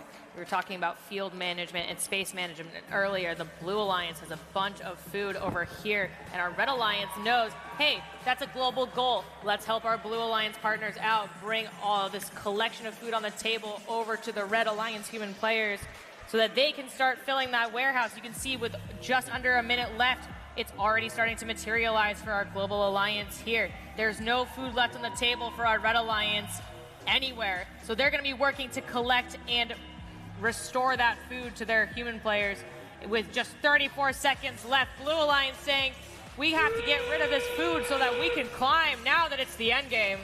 We're going to see again those food particles be released. We'll see if they make room for it to naturally be carried down the ramp and towards those human players. It looks like that's not going to be the case. They're all trying to scramble to instead get up the ramp. We'll see how they do.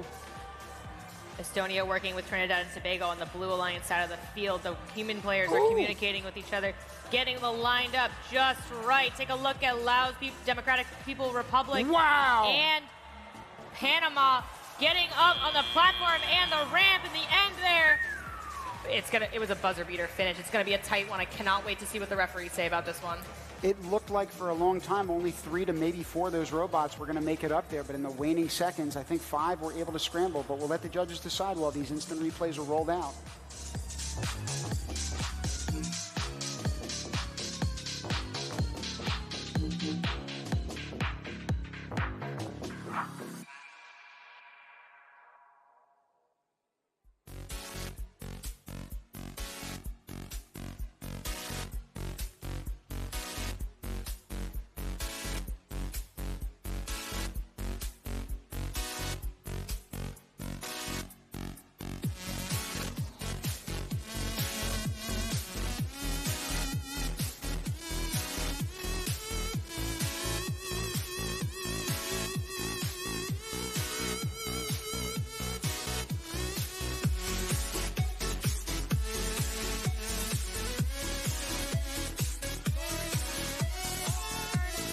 Alliance 1, Alliance 8. Check out that quick match.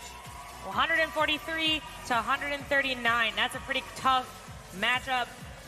Bonus multiplier of ×2 with 5 robots up there at the end. So a Coopertition bonus of 15 points. Take a look at the food secured though. Even though they weren't able to ascend all 6 robots, 32 points of food secured. That's no easy feat. Nexus points and food produced points, pretty close too. 24 for the Red Alliance on both categories, and then 23 and 22 respectively for the Blue Alliance. They utilized that new rules update, having 1 point in the reservoir there. Great work to all of our teams. Alliance 1, Alliance 8. So, It's gonna be a Crew, tough in one. terms of match updates, remember, we've got 16 playoff matches coming your way, and that was just the 8th that we finished up. So we are now officially halfway through this playoff round robin. We had 4 teams for each alliance, and it's a rotating assemblage that will hop in for the second half of the day. Meanwhile, we got a rotating assemblage of people for the field interviews, but we got the next one lined up for you. Who do we have?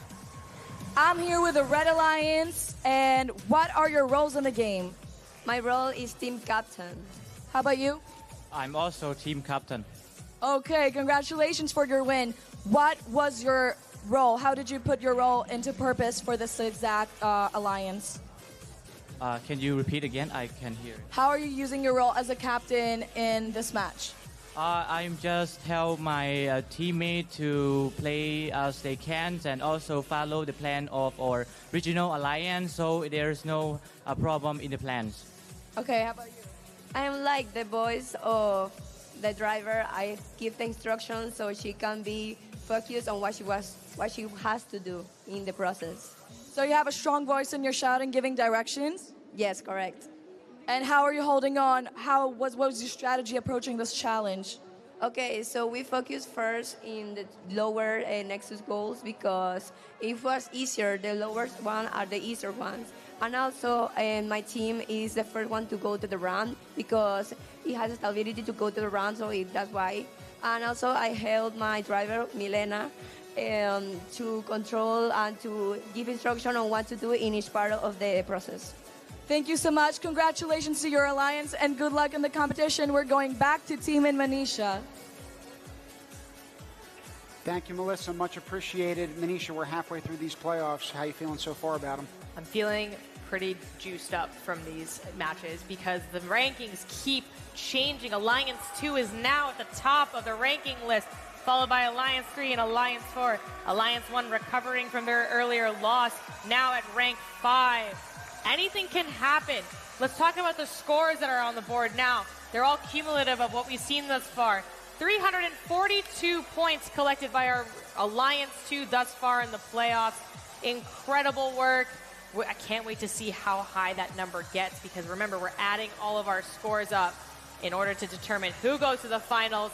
But now we're going to take some awards and hand them out. Blair, take it away. Thanks, Manisha. On the award stage, we will give out some awards. But first, you've impressed somebody, and he wants to speak to you. He's impressed by your amazing creativity, your ingenuity. It's my pleasure to introduce our next speaker. Please join me in welcoming Bill Carnazes, the Group Chief Services Officer from Viohalco. Welcome, Bill.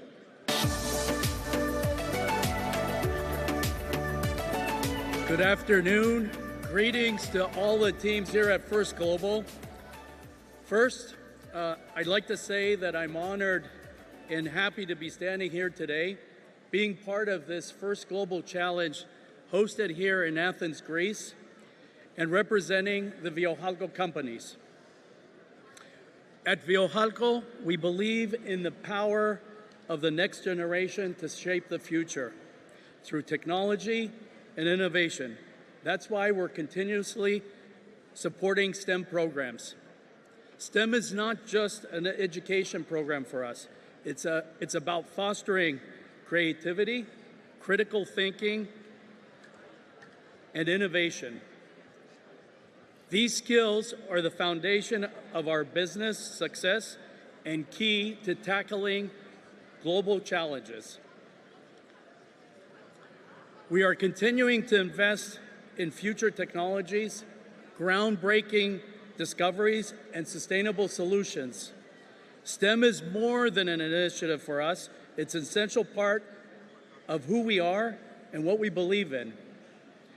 During these 3 days, we have had the opportunity to realize that today's students are tomorrow's innovators, the ones that will lead advancements in technology, solve global challenges, and drive our future forward. It's amazing to see the impact of First Global on the students from around the world. Let me assure that Viojalco companies will always support such initiatives, inspire creativity, nurture talent, and through our sustainable efforts, we aspire to all to create a more sustainable world for all of us. You are all winners at this competition and wish all of you much success in the future. Thank you and congratulations to all the teams.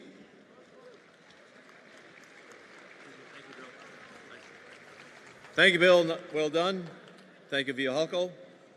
Our next award is the Dr. Mae Jemison Award for International Unity.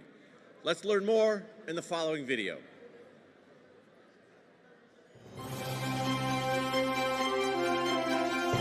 We are part of a global community on this planet. Looking at our Earth from space, one can see no national boundary, nor difference in thought, or anything that would divide one human being from another. Dr. Mae Jemison is an African-American astronaut whose international achievements in STEM took her from outer space all the way to humanitarian work in Cambodia and West Africa. After her time as an astronaut with NASA, she devoted herself to improving healthcare and technology in developing countries. We at First Global also hope that the next generation of innovators, no matter their discipline or creed, will follow Dr. Jemison's example to replace international divisions with international hopes and dreams. We are pleased to present the Dr. Mae Jemison Award for International Unity to teams that emulate the best qualities of First Global by breaking down barriers, demonstrating gracious professionalism, and building bridges with fellow teams. This award recognizes 3 teams with gold, silver, and bronze medals. To present the bronze medal, please welcome the Technical Manager at the U.S. Department of Energy, Sonia Hamache. The bronze medal is presented to Jamaica.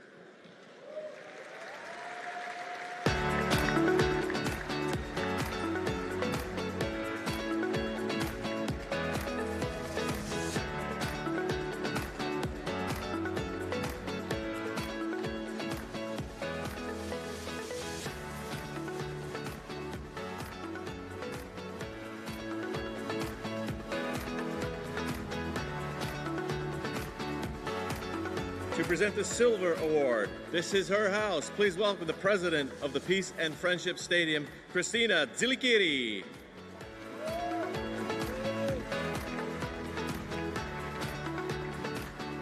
So, the silver medal is presented to Venezuela.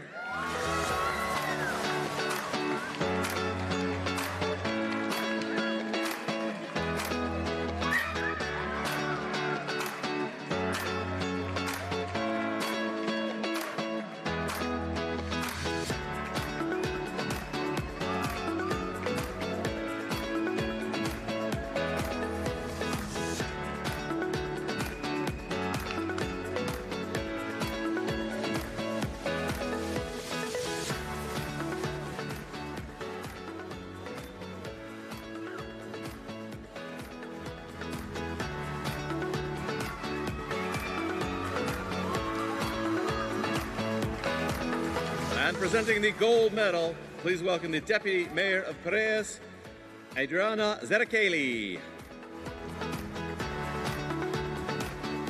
Kalispera to all of you, and the gold medal is presented to South Africa.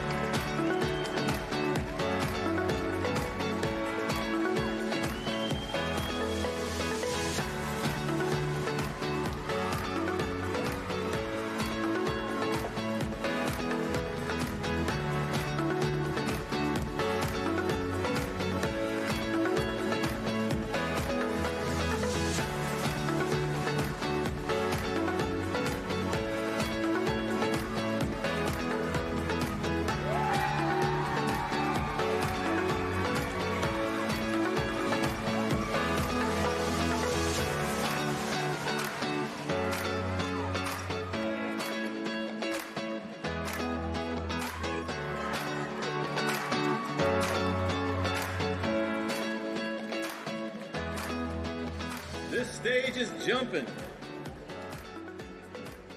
We're grateful to so many sponsors of First Global, including the Tullman Family Office, who has generously supported this year as a Diamond level sponsor. Their unwavering support to empowering the next generation is what makes this event possible. Here's a message from Glenn and Kaylee Tullman.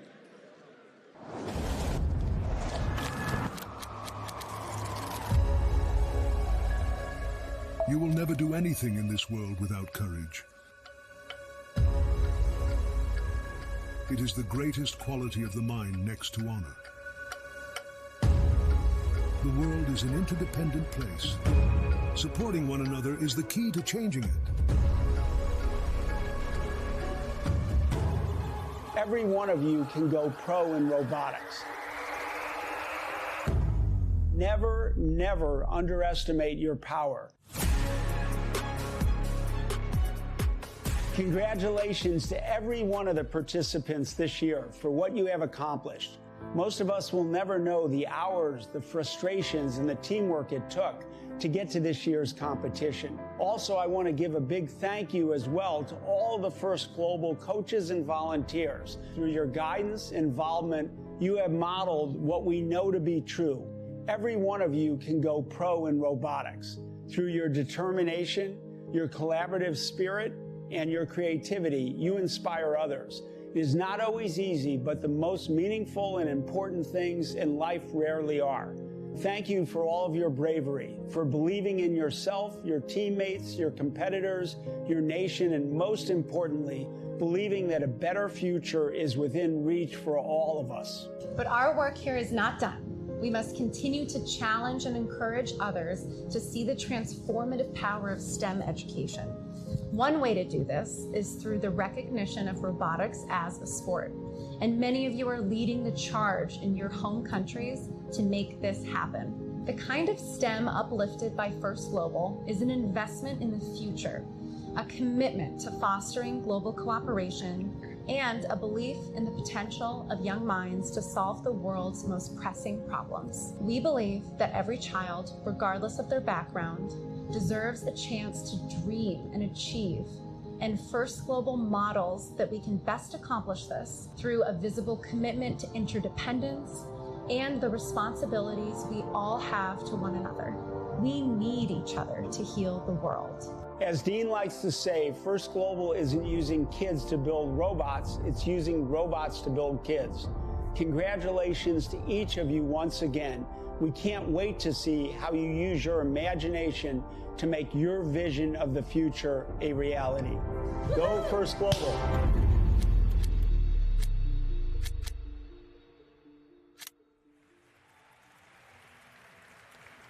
We're thrilled to partner with them and with you as well as we continue to showcase these playoff teams from Peace and Friendship Arena and none other than Athens, Greece. It's been an unconditional blessing being here, Manish, over the past few days. I look forward to First Global every single year, and being in Athens, Greece, of all places where the Olympics began so many years ago. I feel like we're really taking things to the next level here as we're into our playoffs, but also as a world, you know, recognizing robotics as a sport. Where better than to have the Robotics Olympics than Athens, Greece? And we're talking about a storied past, but we look to the future as well. We're trying to prepare these students to solve problems that we don't even know yet exist with technologies that might not even yet exist, right? And so it's all about showing them the power that coming together as one community can have, especially when we're incorporating the tools like science, technology, engineering, and math into the equation. Excuse my pun, I apologize. Well, I mean, to build off of that, Greg Dedell said yesterday that technology is the great equalizer, and we're seeing that on our field. Speaking of equalizing, we're going to now kick it to Team Tunisia's amazing music video where they equalize those beats. Let's take a look.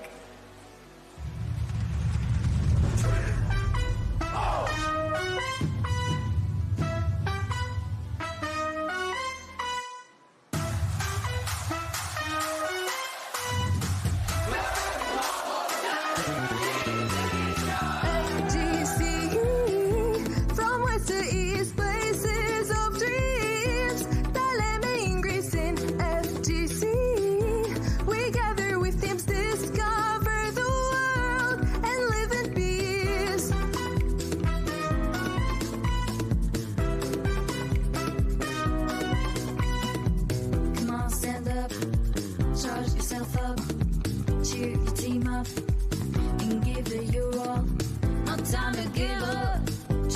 your head up and hear us all saying, come on.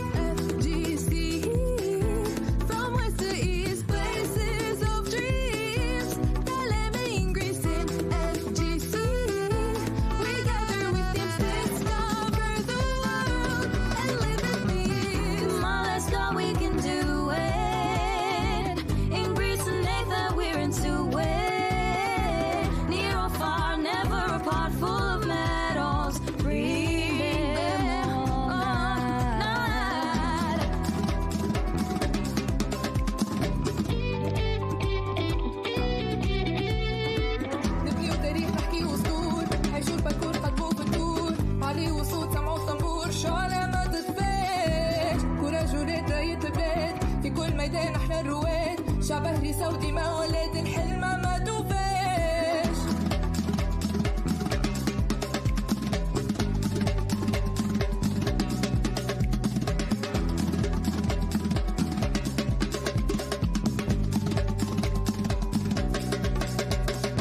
تعب سنين المجد متواصل يد في اليد والوين في الحاصل لا توقف نقطة ولا فاصل في يدك ما توفاش تعب سنين المجد متواصل يد في اليد والوين في الحاصل لا تقف نقطة ولا فاصل في يدك ما توفاش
I am telling you, when I am waiting hours to get through customs back landing in the States, that's what's going to get me through. Unbelievable song from them.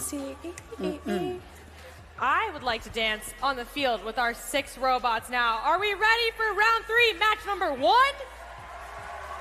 Let's kick this off in 5, 4, 3, 2, 1, go! We've got in this second half of playoffs right now, People's Republic of China alongside the Cook Islands and what looks like Moldova alongside teams Colombia, Greece, and India. Again, the home nation back on the field. Let's make some noise, fans! 2 minutes and 12 seconds counting down. Multiple robots around the field, all holding 4 game pieces at the time. That's 1, 2, 3, 4 robots down center stage with 2 minutes left in this match. Take a look at the Blue Alliance side.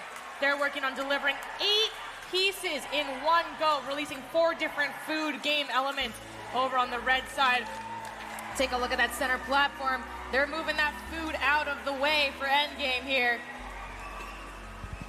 And right now, in the way of these athletes and hoisting hardware is very little. Again, we have gone through 3 days of competition, 193 teams in attendance. You're looking at the cream of the crop as they are working in peace and friendship arena. We had 5 fields of play, winnowing down now to only 1. Right now, you've got 2 quad deposits happening for 2 sequential alliances at the exact same time right in the middle of the park. So again, applauses from both sides for that fact. The last time Alliance 4 was on the field, they got a high score of 170 for their alliance. The last time that the Alliance 3 was on the field, they resulted in a tie with the other high score.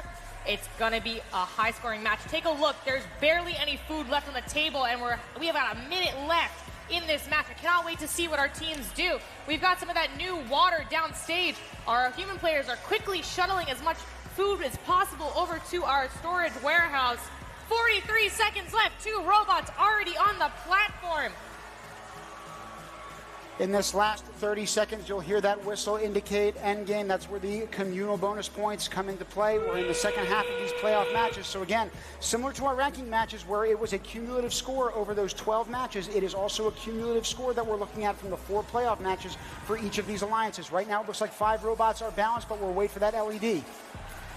I have never seen the food warehouse this full. Take a look at that. 12 seconds left.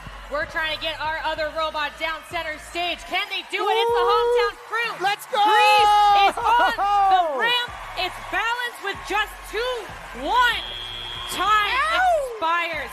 113 and 103 points on the board there at the end.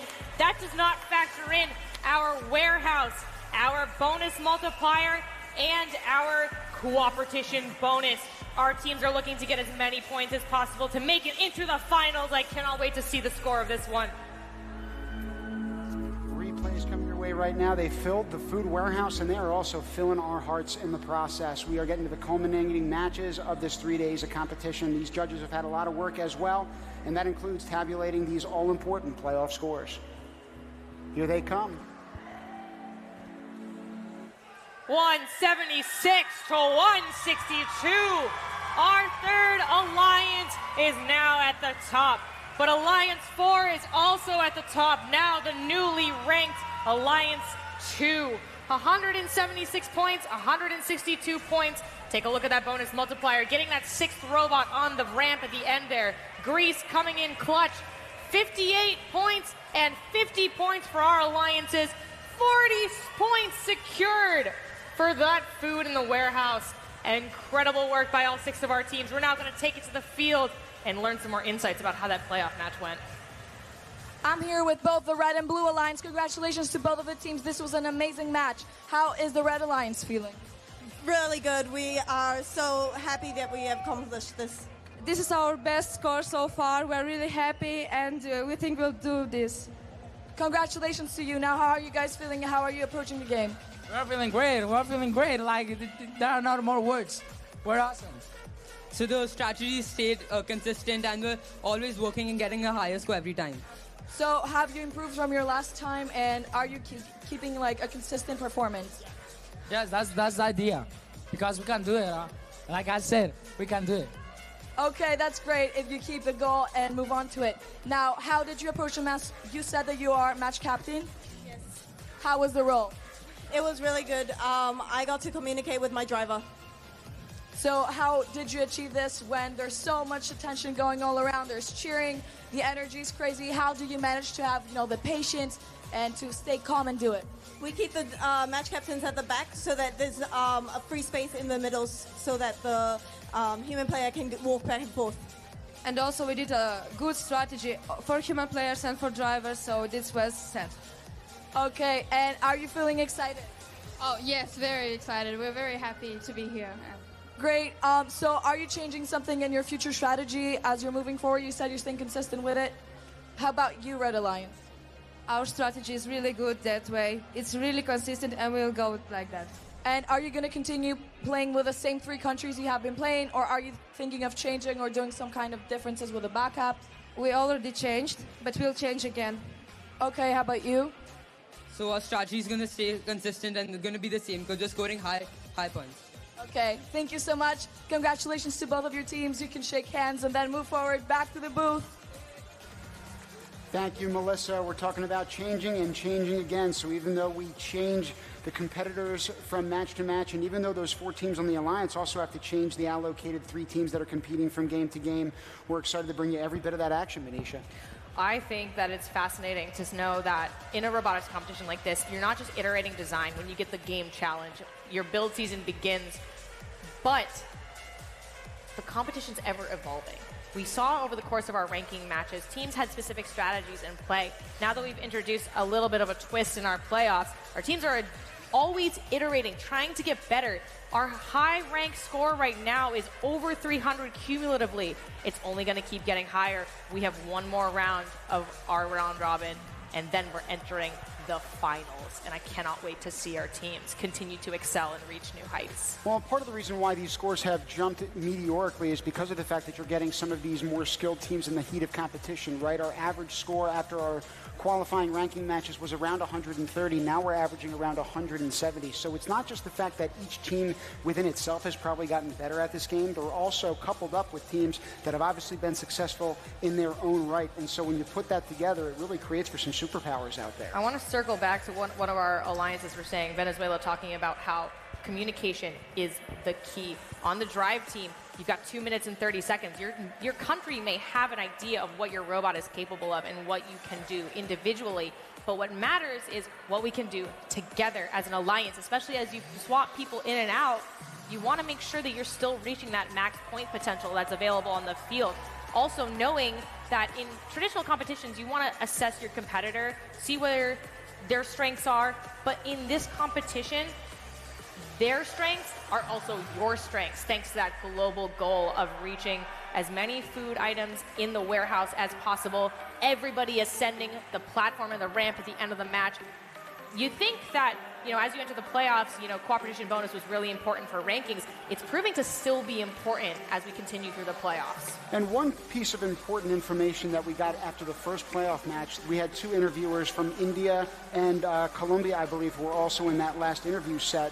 And they had talked about how when you're trying to navigate the ramp in particular to that Coopertition point, trying to make sure that it's not synchronized necessarily at the same time where you're entering the ramp from either side, but trying to alternate. That requires a level of cohesion that's already challenging enough.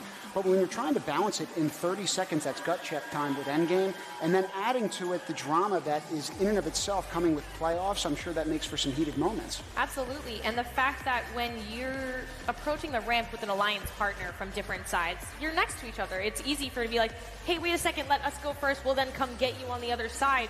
But when the other person approaching the ramp is across the field, our fields are rather large. You're basically having to reach around the field and communicate with folks. And, there's sometimes a language barrier, too. I think one language is universal, though, and that's that robots are fun. Well, and they're also the future, as are the kids that are here and leading this next generation of change. Let's take a look at some of it right now. I am one voice. أنا يد واحدة. Pero no subestimes el poder de uno solo. One impassioned voice can break the silence. Uma mão erguida pode liderar o movimento. Elelo, inang lithasen, ikafitula lefatshe. Avem o viziune pentru lume mai bună. And we are the generation. We are the generation. We are the generation that will make it happen. Con las herramientas de la ciencia. Tecnologia. Desenho e matemática. A world where a mortalidade por doenças nascidas na água is obsolete. Let's provide each and every person with access to clean water. Porque plantaremos las semillas. And develop agriculture that will feed the world. O Krankheit, Leiden oder Behinderung no son impedimentos para vivir una vida plena. Because we will pioneer affordable treatment and care. سنتيحها في كل مكان. Donde cada niño can live their own dreams. Because we will empower them. Through quality education and mentorship, where everyone is safe. Without war, oppression, or inequality. Sepse ne kemi një sistem të prioritizuar that values cooperation, justice, dan rasa kemanusiaan bersama. A world that's healthy, and will continue to prosper. Долго после того, как мы уйдем. We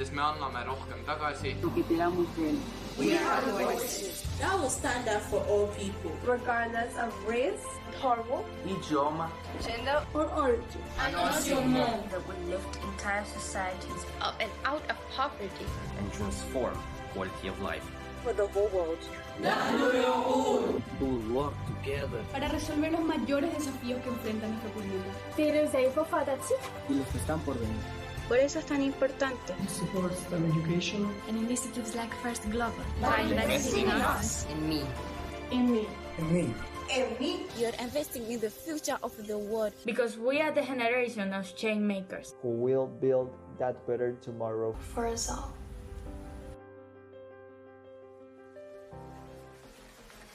As you look at that video, it's endearing to watch for a lot of different reasons. You got kids from all different places around the globe, each with their own different realities coming together and showing us a shared sense of humanity. That's what this competition is all about. Meanwhile, we got to take you down to the next playoff match. It starts up in 3, 2, 1, go. Joining us on the field, representing Alliance number 2, that's France, Venezuela, and the United Arab Emirates. Over on the blue side, it's Alliance number 5, comprised of Sweden, Seychelles, and Romania.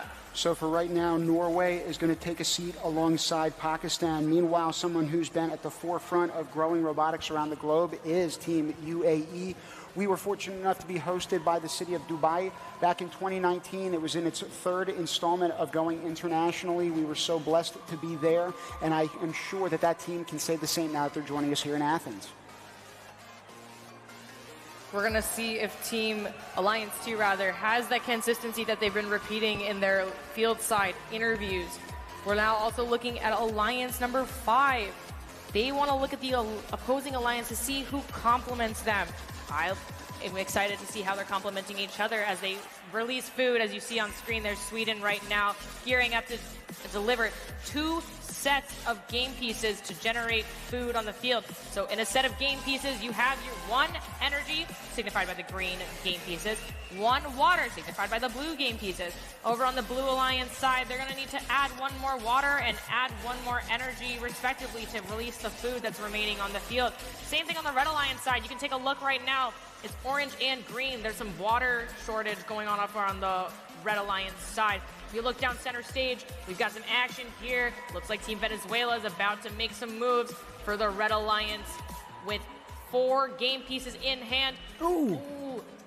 It still counts, towards that first food, as long as there's 1 of each in there. Oh my goodness, look at Venezuela. They got it in the end there. They're going to go back for more. Team France looking to pick up some food and shuttle it out of the way. We have some teams now ascending the ramp.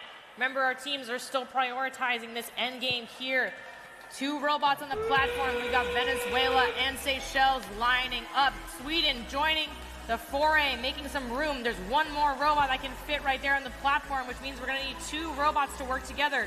France heading over to the side to invite Romania onto the platform here. Human players in the back still filling out that warehouse. 10, 9, 8, 7, 6, 5, 4, 3, 2, 1, and time. The last time Alliance 2 was on the field, they got the first time high score of 176. We're going to see in the replay how that match went for them and wait for our scores.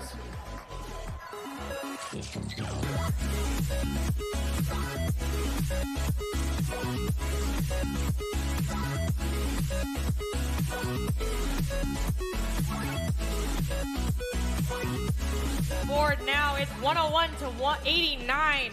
Alliance 5 rising up to 4th position. Alliance 2 securing and staying strong at number 3. They had 5 robots on the platform and ramp there at the end, resulting in 28 and 34 points for our Red and Blue Alliance, respectively. A 15-point Coopertition bonus. Match number 10 in the books for this playoff round here.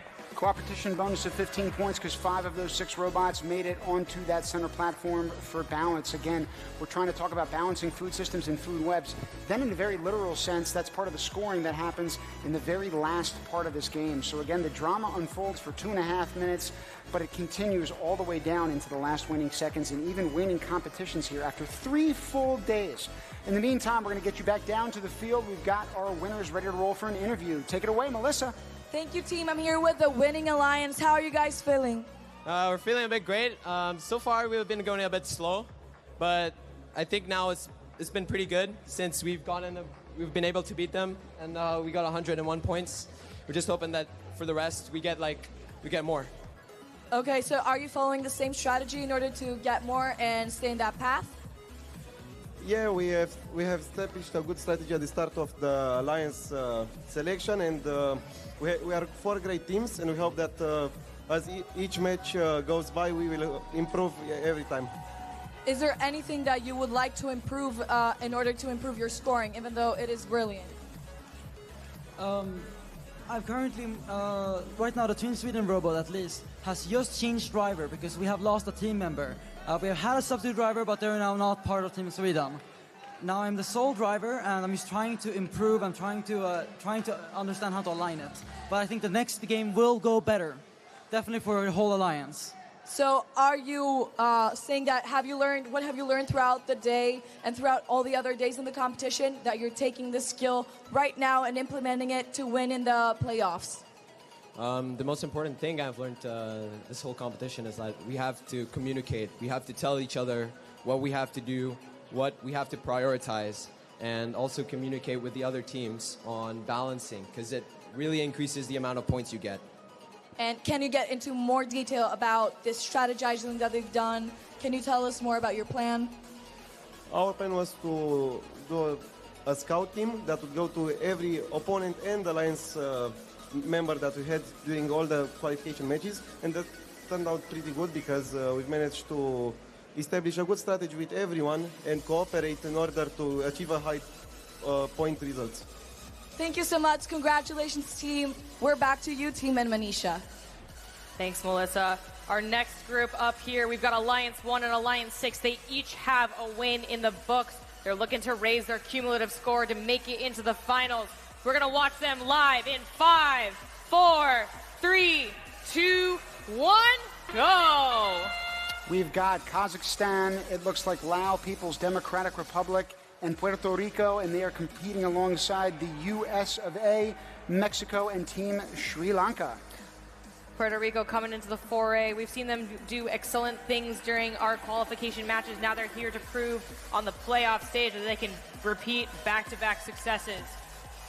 Team USA comes from the 28th state of the Union of Texas. They enter in the playoffs coming in at 19th place. Again, this alliance has changed hands every single playoff match. This is now the third for both of these alliances. Taking a look at Sri Lanka, prioritizing the platform adjacent nexus here. Food, 1, 2, and 3 coming out of their nexus goals. Rolling off the platform, off the ramp, out of the way. All of our alliances knowing that later on when they need to ascend the platform, it's got to be clear of any free food that's on the table. Red Alliance completing 4 different nexus goals in the back of the field. 2 more opportunities there. On the Blue Alliance side, they've got 3 robots coming back for 3 more. On the Blue Alliance side right now, we're looking at Team Laos Democratic People Republic. They are filling out 2 different nexus goals, completing the platform adjacent nexus goals. Meanwhile, USA is in the front of the field, delivering food, getting it out of the way so that our human players can get to work off the field. You can see in the back over on the Red Alliance side of the field, they're filling up the warehouse. Blue Alliance now matching them toe-to-toe. Speaking of toe-to-toe, take a look at the back nexus goals. Our Red Alliance now releasing all the food on their side. Blue Alliance has 1 more opportunity to equalize it here. Now, in the spirit of this competition, I know that we were talking about these teams being the most competitive, but one of the blessings of the first Global Challenge is welcoming and inviting people who have never had access to STEM fields before or to robotics events such as this. So for Sri Lanka, they are in the playoffs right now. They were ranked 6th after our ranking matches, and they are, in fact, all first-time FGC participants. However, they come in here with an unbridled enthusiasm, and they clearly cannot be shaken in the heat of competition. Hats off to them. We're in the end game here now. Sri Lanka, Team USA, Team Laos Democratic People's Republic, and Kazakhstan now already on the platform. Looking to join them is Team Mexico and Team Kazakhstan. Can they do it? 5 4 seconds left on the clock. There's not a lot of food left on the table. I wonder where that extra water went in the end there. Happy faces on the field. Let's see our scores in just a moment. First up, we've got some highlights.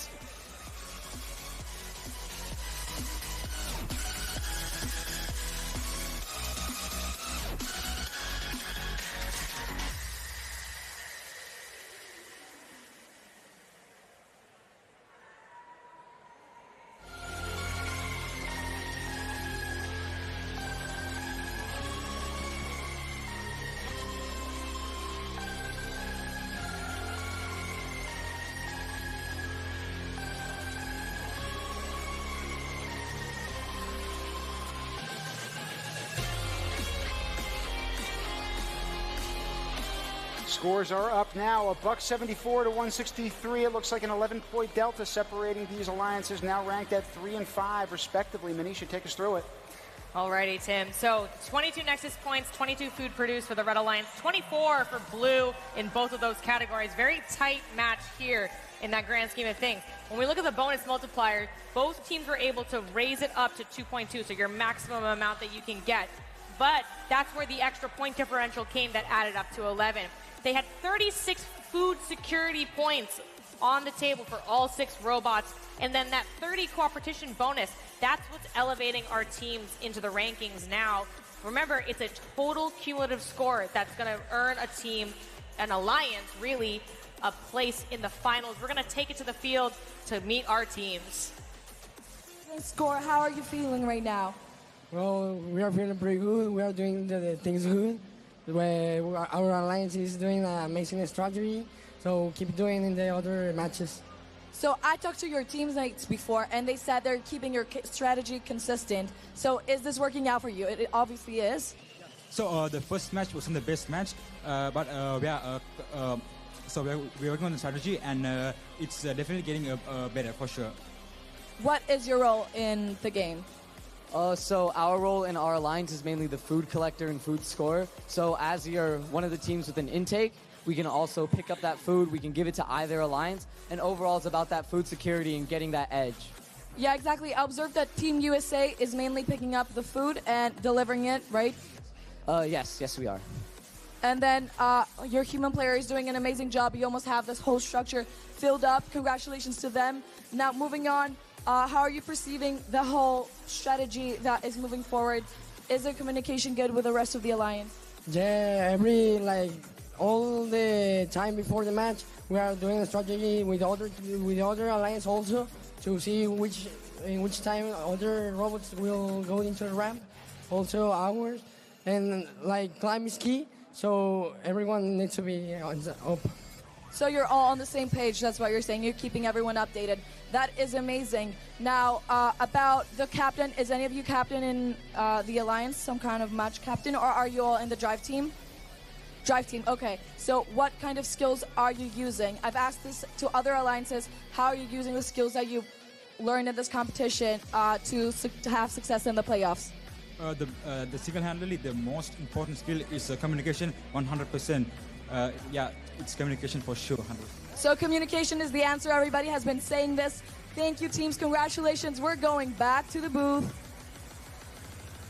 Thank you, Melissa. We've had a lot of people communicating different stories to you throughout the past 3 days. We've also had a lot of matches over the past 3 days, but we're entering the last part of round 3 right now. We started up in 3, 2, 1, go!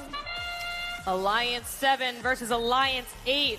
Representing Alliance 7, it's Cambodia, Poland, and Uzbekistan. Over on the blue side, representing Alliance 8, we've got Singapore, Guam, and Estonia. So we'll see Ethiopia battle it out for the Red Regional Alliance in the last match. I was hopeful to see them in this one, but we'll talk about them later on and some of the work they've done to support other teams. Each of the 6 that you see competing right now have scores of people who have supported them, not just their family members back home or their schools helping to support programming, but the mentors and sponsors, as well as the first global challenge that's allowed them to be here today. Taking a look at the field right now. Okay, let's get a lay of the land together, shall we? Over in the back of the field, the Blue Alliance is working to get another set of 2 food released. Over on the red side, they're doing the same thing. Instead of going down to up, they're going up to out, up and out. Over in the center of the field, our teams are attacking these platform-adjacent Nexus goals, getting the food out of the way and onto the field. There's 3, 4 game pieces over here, 3 over on the red side of the field. Human players already collecting and dropping it off into our food warehouse so quickly into this match. Cambodia dropping off 4 game pieces now. A lot of fun to watch the imprint of this event change over time, and that includes having former host nations in these very playoffs. One of those teams I had referenced earlier on is UAE. They hosted us in 2019.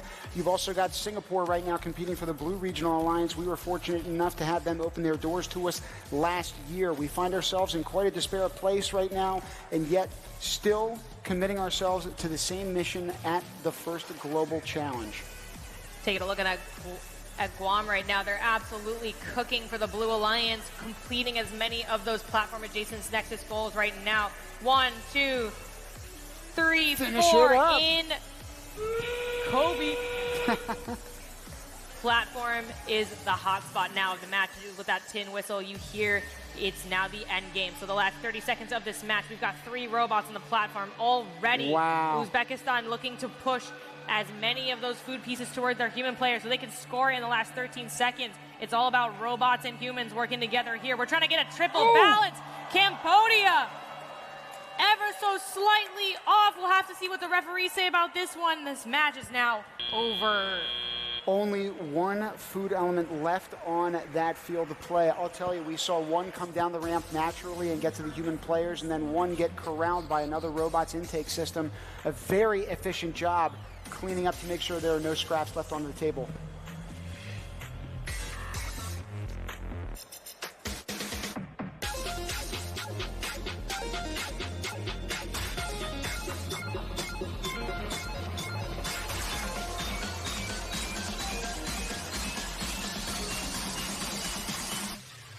Scores are up on the board now, 159 to 157, a 2-point differential. Where did that come from?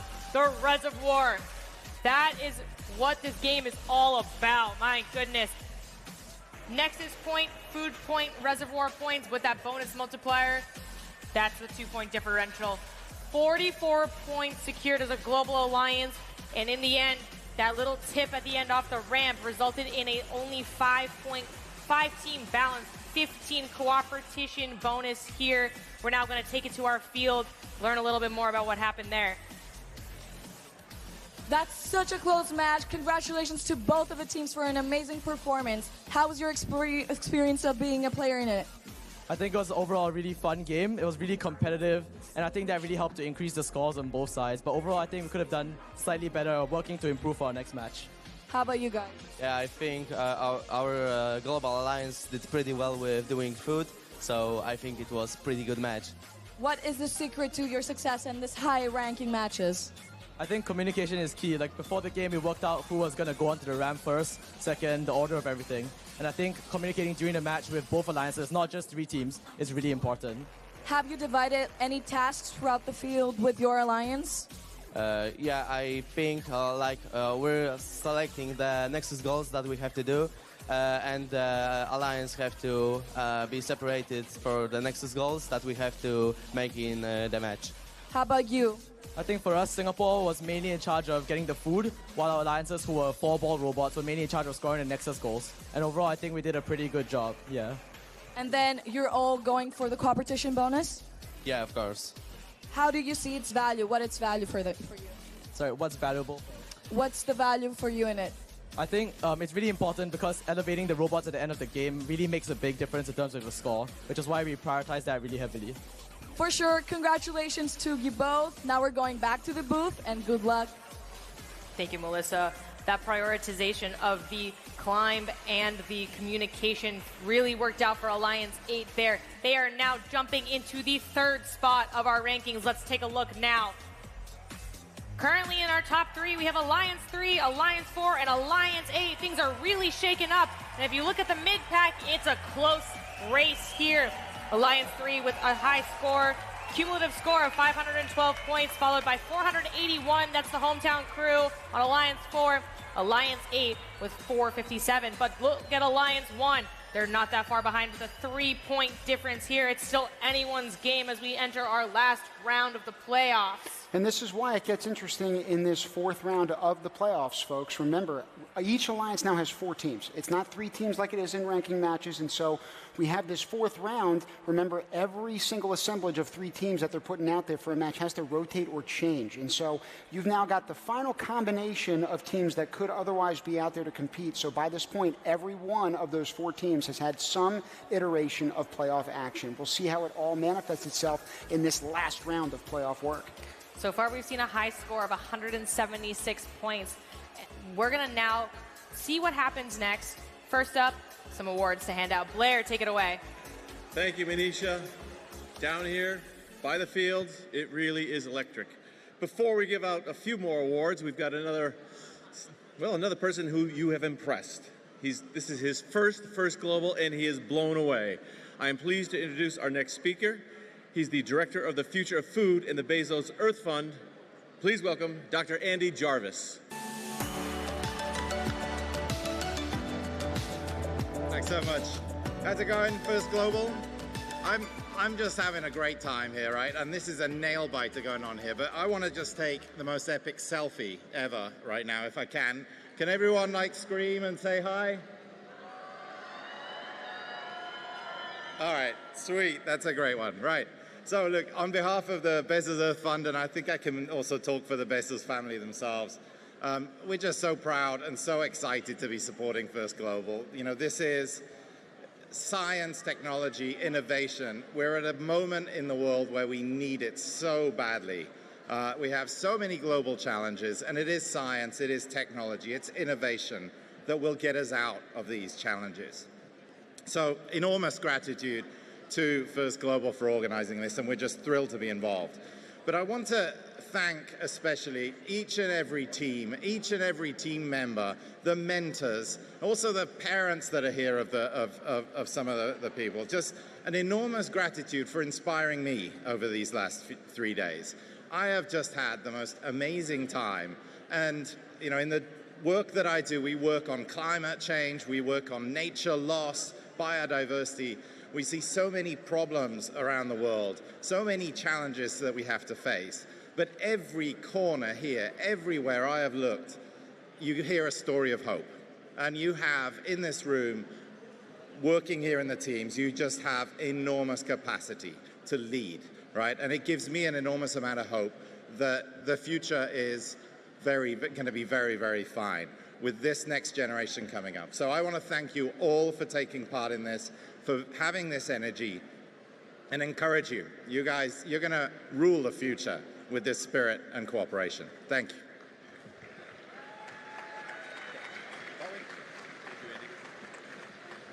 Thank you, Andy, and thank you, the Bezos Earth Fund. Our next award is the Zhang Heng Award for Engineering. To learn more about the award, let's watch this video.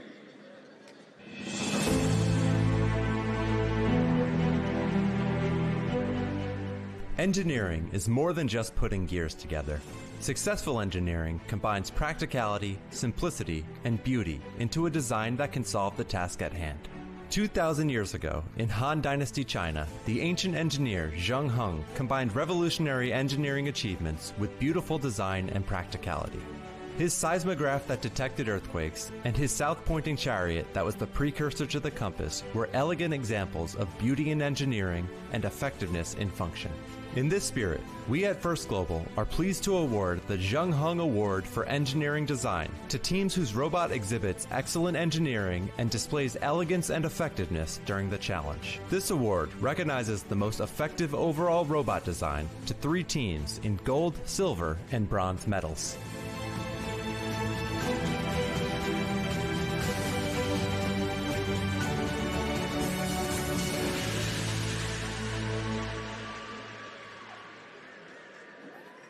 To present the Bronze Award, please welcome from Cosmote Sustainability Senior Specialist, Kiki Sarelli.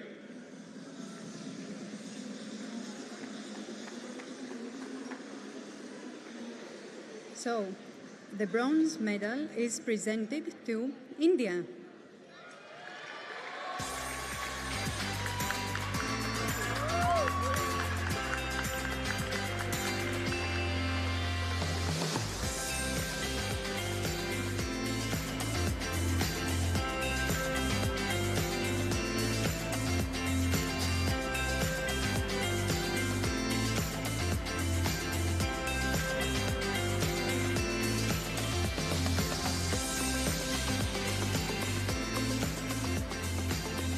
To present the Silver Award, please welcome the Vice President of Orium Space, Gonzalo Ortiz.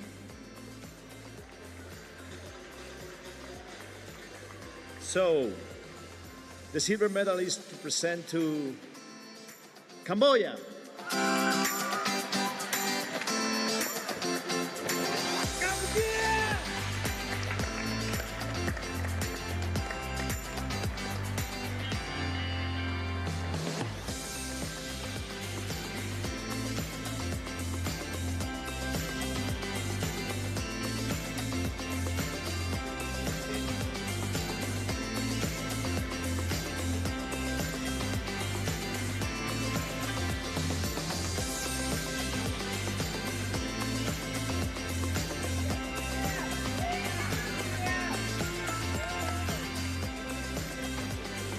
And to present the gold medal for the Jonghorn Award for Engineering Design, please welcome the CEO of Sequel MedTech, Alan Lotvin. All right, the gold medal for this prestigious award goes to Sri Lanka.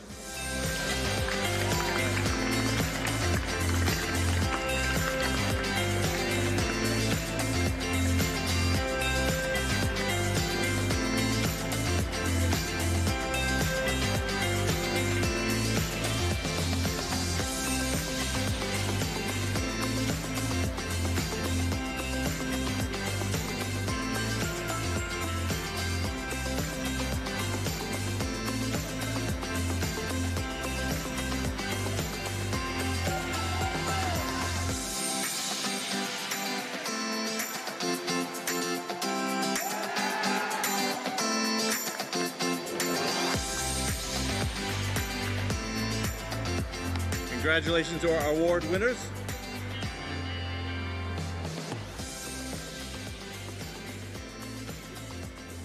Our next award is the Raja Shakawi Al Mursli Award for Courageous Achievement. Let's learn about the award in the following video.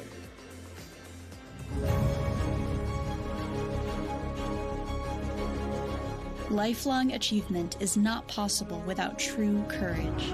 Those intending to make a change for all people on this planet must prepare to face global challenges that are only surmountable with global courage. This award is named after Raja Sharqawi Al-Mursli, a Moroccan woman and research scientist who broke down boundaries to study heavy ion physics, which later led to the discovery of the Higgs boson particle. Her international STEM passion brought her back to Morocco, where she develops programs for disadvantaged people in her nation to study medical physics and conduct all types of scientific research. Those at First Global also hope that the bravery students have shown in the First Global Challenge can be brought back to every country on Earth. We are pleased to award the Raja Sharqawi Al-Mursli Award for Courageous Achievement to teams that exhibit a can-do attitude throughout the challenge, even under difficult circumstances or when things do not go as planned. This award recognizes 3 teams with gold, silver, and bronze medals.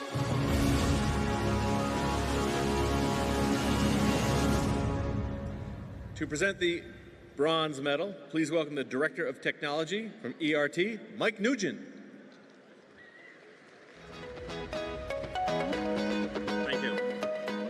Before I present the award, may I take this opportunity to thank each and every one of you for being here today on behalf of ERT, the public broadcaster, and the team for this tremendous experience. Congratulations to all, and looking forward to seeing you all back soon, very soon. The bronze medal is presented to Brazil.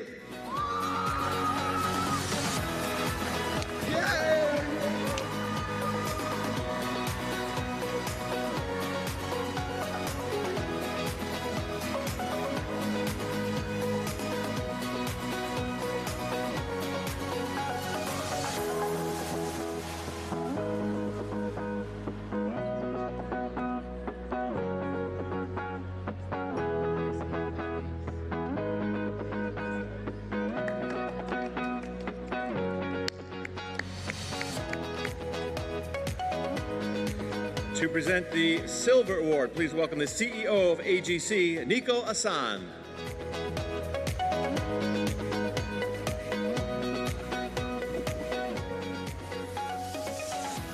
It is my greatest pleasure to present the silver medal to Team Bangladesh.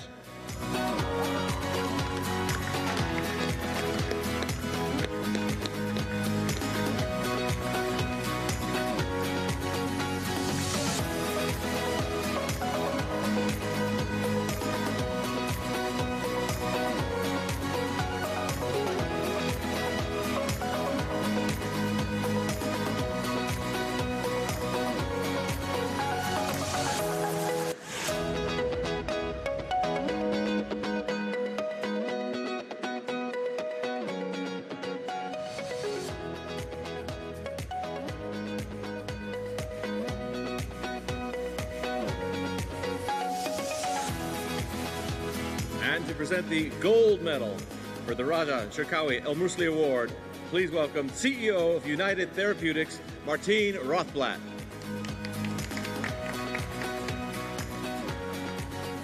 The gold medal is presented to Lebanon.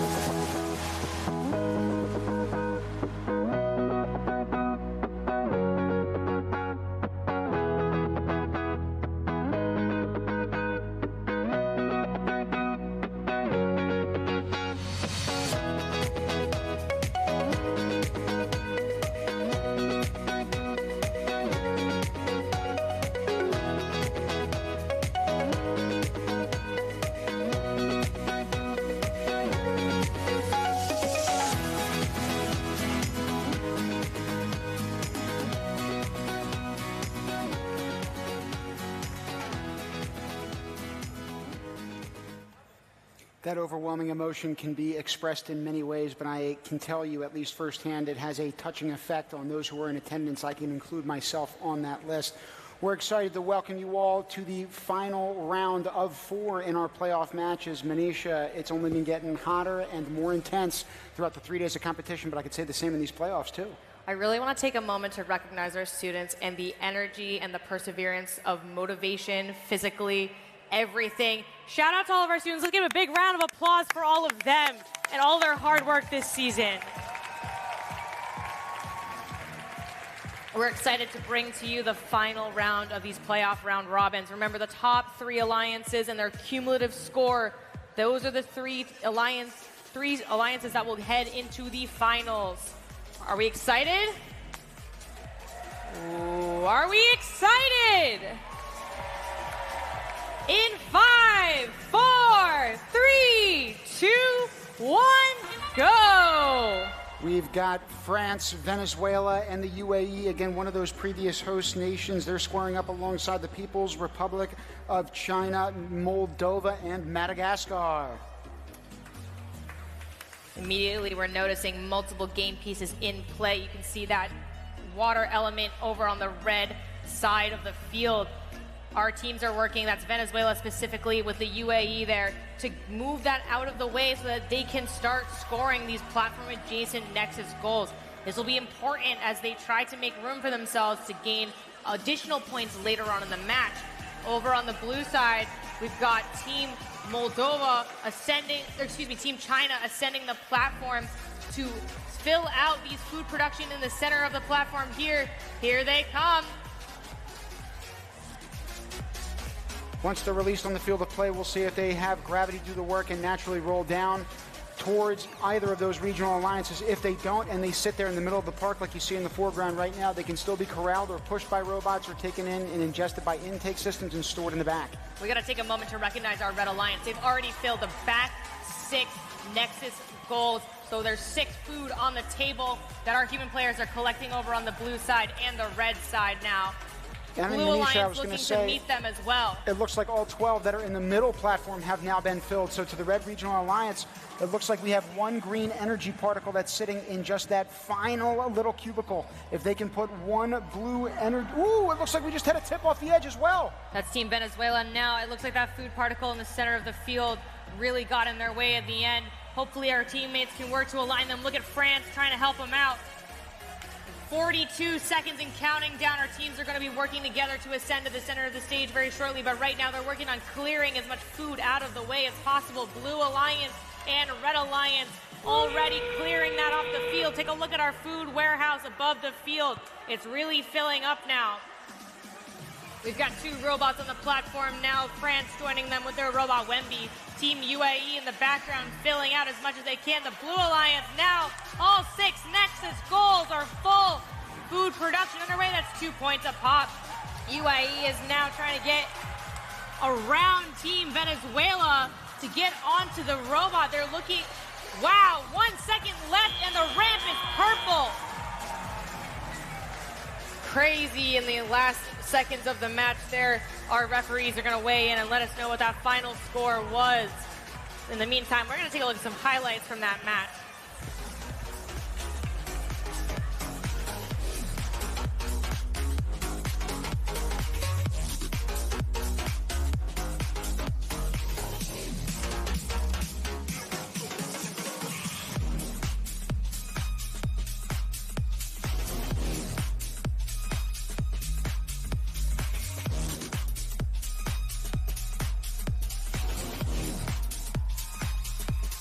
Scores are now up. Tie ball game, folks. Alliance number 3 holding strong in first position. Alliance 2 elevating to rank number 2 as an alliance. Bonus multiplier is 1.8. From our ranking matches, we know that that means that 4 robots were able to ascend the platform and the ramp in the end there. 38 points for both teams. If you look at it, the Nexus points and the food points were 24 each for our Blue Alliance. That's Alliance 3. Alliance 2 had 23 Nexus points, 22 food produced points, but 3 reservoir points that helped equalize it for them in the end. That's where the tie came from. We're now going to take it to the field with Melissa. Another tie, and I'm here with both alliances. How are you guys feeling? We are really disappointed because we hope to be in the top 3, but we are not, so yeah. But you are not giving up, that's right? But we don't have a chance, so we don't know. Well, congratulations for your efforts. How about you? Yeah, we're actually feeling good. I think the highest score we got until now is 176, and with the last match we got 122, so same as the Red Alliance. So you're moving like forwards and upwards together? Yeah. So how did you approach the challenges that you faced throughout the match? I saw that you approached them with calmness and you tried to adjust your strategy. Yes, we tried, but it was really difficult because Venezuela fell from the platform, so we didn't know what to do. But it happens, and then you kept pushing. How about you? How did you approach this game? Yeah, actually, 2 robots fell on the platforms, but in our strategy, we are especially grabbing the foods.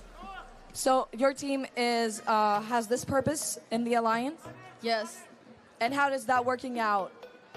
So the team Kugelens and Team Moldova are grabbing the red and green balls, and we're actually getting the foods and the Nexus. Okay, thank you. Congratulations to both of you and both of your alliances. Thank you so much. Let's go back to the booth. The fine line becomes all the finer when you start talking about playoff matches, even some of these tie matchups, right? Splitting hairs in terms of the nuances of play that can separate these teams. We have to whittle it down from 193 in total to the few that we see now, even though we trust that every single one of these squads, in fact, leaves this arena as winners. In the meantime, we got to take it down to the next 6 squads that are going to be stacked up here. We start down to field 3 in 3, 2, 1, go! We're in our 14th match of 16 in our round-robin tournament. It's Alliance 1 with Kazakhstan, Lao People's Democratic Republic, and Puerto Rico squaring up against Alliance number 4. That's Latvia, Greece, and India. Red Regional Alliance already doing a phenomenal job if we get back to that bird's eye view shot of filling those Nexus goals on that center platform. We'll see what happens in the last 2 minutes of the match. We're already 30 seconds in and about half of the field is occupied and food being produced.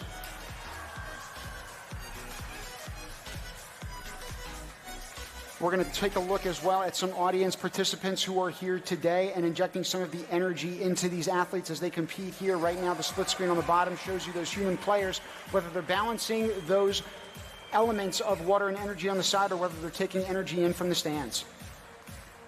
Red Alliance already securing the food that is adjacent to the platform, getting that out of the way.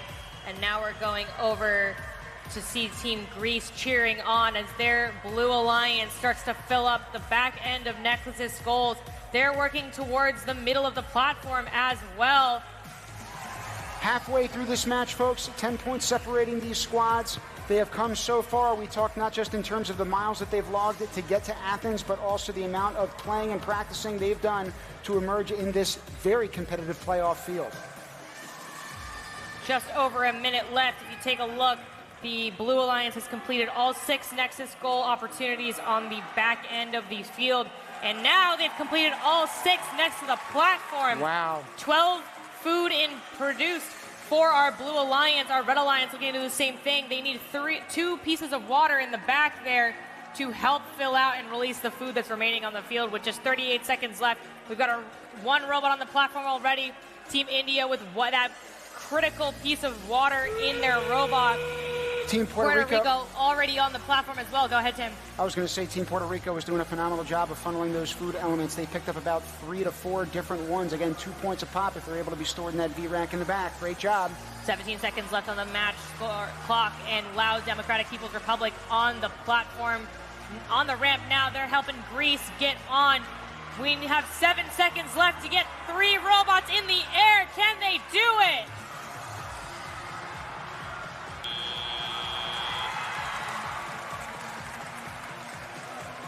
Again, not envious of these judges, nor of the manipulative elements of that field. We'll take you to some instant replay shortly while the judges do their work.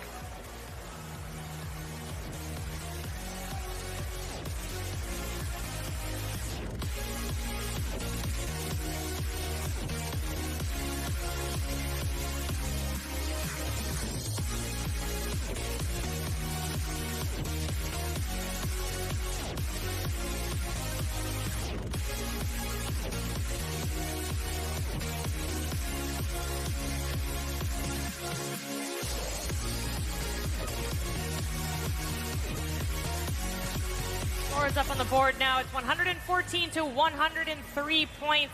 Alliance 4 rising to the 2nd position in these last matches of our round robin. Alliance 1 raising up to position 3 in our rankings. For bonus multipliers 1.6, we had 3 robots on the platform and the ramp there. Looks like in that last-ditch effort, it didn't really work out for our teams, but 36 points for our global alliance here. A lot of points on the board here, and I can't wait to see how these next couple of matches work out. We're going to try to work out a field interview in the meantime. Let's take it down to that field. Who do we have, Melissa? We're here with a winning alliance. How are you feeling after this great game? A little disappointed because the platform didn't balance, but it's a good match. 100+ points. We were expecting a lot higher, but that's what we got. Well, you're ambitious and it shows. How is it being a human player? I see you just taking the balls, loading them, unloading them. It's very exciting. You need to be very focused, but it's amazing. I mean, we're having fun. How about you? So yeah, it's great. I mean, I love the atmosphere and all. So is it stressful, and what kind of tactic are you using to move the balls around and make sure that you are efficient? So about the human players? Okay, so every human player loads their own robot, but then the food is for everyone. So we take the food balls and put them on the rails. Is there someone that takes it from the field and just delivers it to someone else to take it to the other side of the field? Or are you doing the journey running? Whoever goes first to the fork uses it, and then the others do, bring him the balls. Are you doing the fork lifting? No. Have you tried it? No. Okay, it seems hard. How about you? How are you feeling about the game result? You said that you're a bit disappointed. What are you changing to get a higher scoring? We talked with Team Kazakhstan, and they said it's very important on the ramp, but it turns out Team Kazakhstan was going on the ramp, and Greece was going on the ramp, and they just debalanced the ramp, and we need to talk about going on the ramp. This was a little too late. We need to do a little too fast, and basically we need to do it earlier in the match. Okay, so it's all about communication once again. So how are you trying to achieve this communication? Well, next time maybe get some more help, ideas, or go earlier on the ramp. Is someone of you in captain, are you all screaming, or is there one person delegating the win and how the robots should move? Yeah, so it's basically like one clear-cut communication so that the drivers don't get too mixed up on the information. Okay, and then on your drive team, on your robot, there's one that is moving the drivetrain and then a different one for the lift? Yes, one of us is driving the yes, and the other one is it's using the lift and the bucket. How about your team? I'm the driver.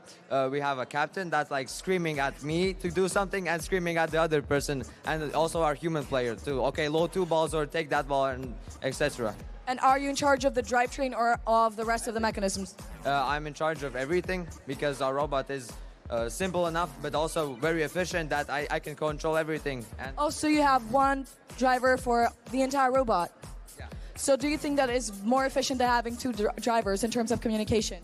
In our case, yes, but in some cases like India, they have two drivers and they have normal communication. But for our, it just didn't make sense to have two drivers, and I can do everything like the robots function.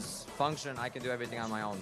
That is so cool. Thank you. Congratulations for yet another win. We're going back to Team Indonesia.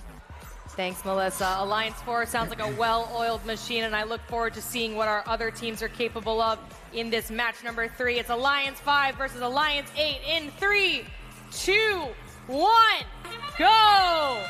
We've got Sweden, it looks like Romania, as well as the Seychelles competing alongside Estonia, Guam, and Singapore. Guam and Seychelles, both two of the smaller nations in attendance, yet competing on the biggest of stages here on the last day of competition here in Athens. Multiple game pieces in motion in the first few seconds of this match. All of the extra water that has been added to our field and our playoffs twist has been moved out of the way. Our teams are trying to fill that platform ASAP.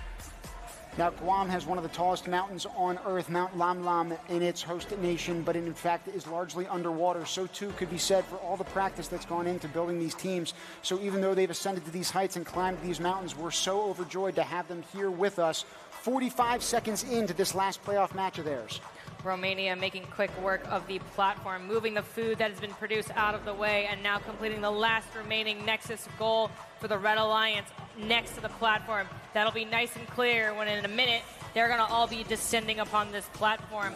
In the background, you can see the Blue Alliance completing the back row of food production that needs to be done for their alliance. There's still 2 more opportunities for the Blue Alliance to produce food here.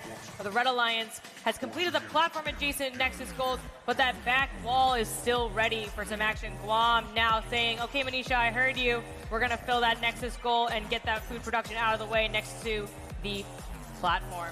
We ushered that last food element off of the platform in order to make way for this quad drop that you're seeing right in the foreground right now. So hopefully the final of those 12 Nexus goals in the middle are finally filled.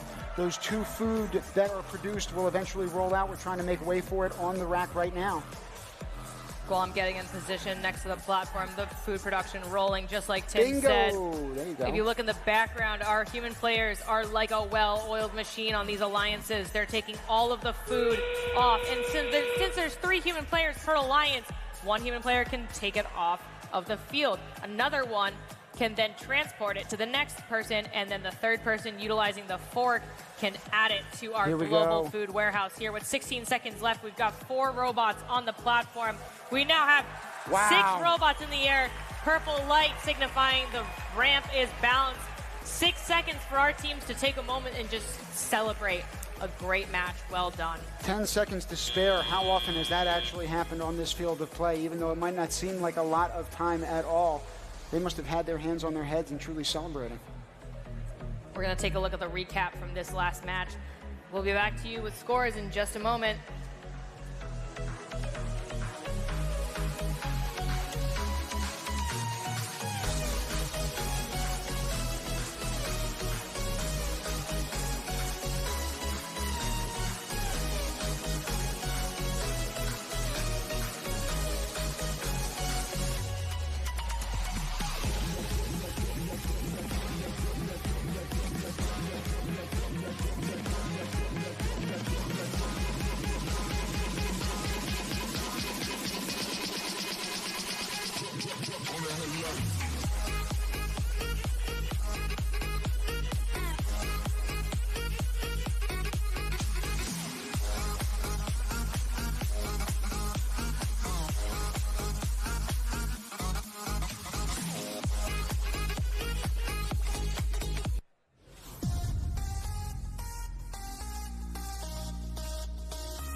We now have our scores for match number 3. We now have a new high score on this field, 182 points for our Blue Alliance. With 6 robots on the field, a bonus multiplier of 2.2. Earned to the Blue Alliance 60 points, adding up their reservoir points, Nexus points, food produced. Incredible stuff. 42 food secured points for our Global Alliance, 30 Coopertition bonus points. We now have a #1 alliance, and that's alliance number 8. Blowing the roof off of this thing. Again, that was their last playoff match, and we've got one more in store for you. But in the meantime, we've got one more field interview as well with that winning alliance. Melissa, take it away. I'm here with the winning alliance, looking at the scores in disbelief. What do you have to say about what you just achieved? It feels awesome. It feels so good. I never thought we would do this, but we did. Congratulations. Yeah, after so many years, it's great to have a team with such good chemistry and just put out good numbers. How are you feeling? I'm feeling amazing. This is the first time that we have scored such a high score in the match. Do you realize that you're now in the first rank among all the competitors here? Yes, and it feels awesome. Oh, so much positivity here and excitement. So what were your roles in this defining game? I was the main driver in my team. I was positioning the robot, and my co-driver was releasing the balls and managing the other systems of the robot. How about you? I was the co-driver. I controlled the elevator and the dump. So you had a very significant position to move the balls around, right? Yeah, yes. And how about you? I was a coach, so I was helping my driver navigate the field. Was it stressful to have to like put a much power to your voice in order to be heard in the stadium that is just raging? Of course, it's very nervous, especially with that many spectators around here. But you pulled it off, so congratulations to you and to you and to you. Now, moving forward, are you going to stay consistent with the strategy for the finals? The strategy seemed to be working well, so we'll try to maybe find some improvements, but mostly stay with the same strategy. And then everybody has been mentioning communication. How are you achieving this? What's your perspective on that? Before every match, we communicate with our opponents and ourselves, especially with ourselves, and we plan what time we go on the ramp, everything. And do you have a plan for Coopertition bonus? For the competition bonus, we talk to the opponents at every match, so we make sure that all 6 robots get on top. That is the meaning of Coopertition and cooperation. Thank you so much. Congratulations. We're going back to Team Indonesia. Thank you, Melissa. I was going to say they should be waiting now while watching with bated breath on this last playoff match. They should be in the finals. Again, we're going to have 3 alliances in total that make it, so everybody else is waiting for the outcome of this last matchup. Again, every single one has gotten more interesting and electric as time has progressed here today. We're going to take you down to field number 3 for the final playoff round match. Crew, we start things up in 3, 2, 1, go! On the field right now, we have Team USA, Sri Lanka, and Mexico representing alliance number 6. On the other side of the field, it's Cambodia, Uzbekistan, and Poland for alliance number 7. You can see Cambodia making quick work of that platform-adjacent Nexus goals. Their alliance partners are also doing the same thing, but on the platform. Over on the red side of the field, we've got Team Sri Lanka now saying, okay, we got to get these food out of the way so that when endgame comes around, we're ready to go. We also had one of our first total scores in the 180s, so I suspect these 6 squads are going to want to exit the field of play with the highest score yet. We'll see if we can give everybody else a run for their money. Riding the edge of glory there, Team Sri Lanka almost popped a wheelie off the ramp, but they exited with such a wonderful flair and stability. Poland doing the same thing over on the blue line side, collecting the food that has been exited from those Nexus goals on the platform side, pushing it over to their human players in order for them to score it in our food warehouse as a global alliance. Blue Alliance has completed all of the Nexus goal opportunities next to the platform. Red Alliance matching them now. Blue Alliance has also already finalized the Nexus goals over on the back wall of the field. So now they're going to be working to make sure that all of that food that has been produced has been now secured in the warehouse for maximum points to make it to the final. We had 6 of those food particles hanging in that corner of the field. Now you got 3 remaining, so those robots should be shuttling them and pushing them towards those human players or taking them into their intake system. So as they drop them off, again, the human players will take them from that area of the field and then store them in the food warehouse. It's going to start getting more populated as this match hits its waning seconds. Only 40 remaining. Earlier today, we had such electricity in the arena, and right now, everyone is on their edge of their seats waiting for the outcome of this score. That whistle means that we are in the endgame phase of this match. Team Sri Lanka and Cambodia already on the platform. They're being joined by Team Poland, Uzbekistan lining up on the ramp. Team USA also getting there as well. So we've 4, got 5, 6. Uzbekistan on the platform. They're making room for USA. Mexico also on the ramp. 12 seconds left. Can they get up there together? Stay up there. Let's There's go. purple. We have purple on the field. And take a look at that food warehouse. What an incredible effort by all 6 of our teams. They're looking to secure their spot in the finals. We're looking to secure the scores here in just a moment. Let's look at the highlights of that match.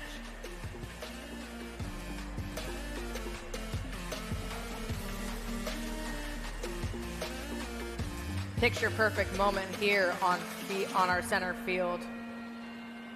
Yeah, we had all 6 of those robots come together. Scores are about to be up here in a few seconds. No one is tardy late to the party. We will see. The crowd starts to erupt. I think our teams have had a result come in. We'll be tuning in just a moment. We're waiting for our referees to let us know how it ended.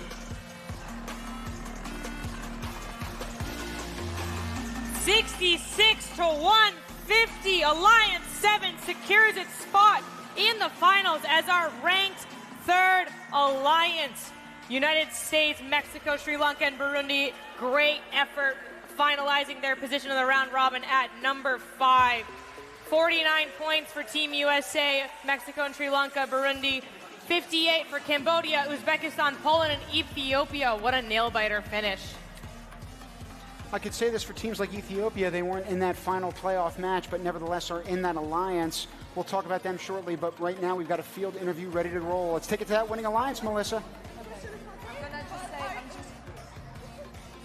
So we're here with the winning alliance, and I'm wearing the glasses of a defining message for them. Go, ramp. What is this about? To going to the ramp on the end of the match. So this is for both of the alliances, so that you can get the Coopertition bonus. Is that correct? Yeah. And you had a placard as well? Like a placard? Yeah. So it was just amazing. It was really emotional. At the end of the match, we saw USA pushing Mexico in order to get this global bonus. How were you feeling at the end of it? Amazing. I see that you are lost for words. You're so excited. You made it to the finals. How does that feel? How does it feel being a shooting and first of all making it into the finals? I don't have words. Okay. Very amazing. That's very amazing. It's incredible. Is it something that you were is it something that you were searching for? Is it something that you were expecting? Yeah, it was. Yeah, because we worked really hard. So when you came here 2 days ago, would you believe that you'd be here celebrating right this moment? This is really unbelievable. Okay, and then your strategy, have you kept it compact throughout the entire competition? With your alliance? We win. Okay, thank you so much. Congratulations again. We're going back to Team in Manisha. Thanks, Melissa. We're going to let our teams get ready for the finals now, but we need to know first who's entering our final 3 matches here. Let's take a look at the rankings. Alliance 8 is now Alliance 1 with a total score of 639 points. That's Estonia, Singapore, Guam, and Trinidad and Tobago. Heading into the finals at the number 1 spot. Joining him in the finals is Alliance 3 with a total rank score of 634 points. That's People's Republic of China, Republic of Moldova, Madagascar, and really testing my ability to read the different tickers. We're talking Cook Islands on Alliance Cook number 3? Yes, thank you. And then 7th Alliance, that's with the 604 points. We just saw them secure that spot. We're now going to take it to Blair for some more awards. Thank you, Manisha. Down here on the stage, we're near the field. We'll let the teams get ready for those finals. Congratulations to all those teams. Before we give out some more awards, we have another speaker, and he smiles ear to ear every time you see him. He is so pumped by the First Global and his involvement, his company's involvement. It's my pleasure to introduce the Chief Communications Officer and the Head of Social Impact Programs at Lam Research. Please welcome Steve Fine.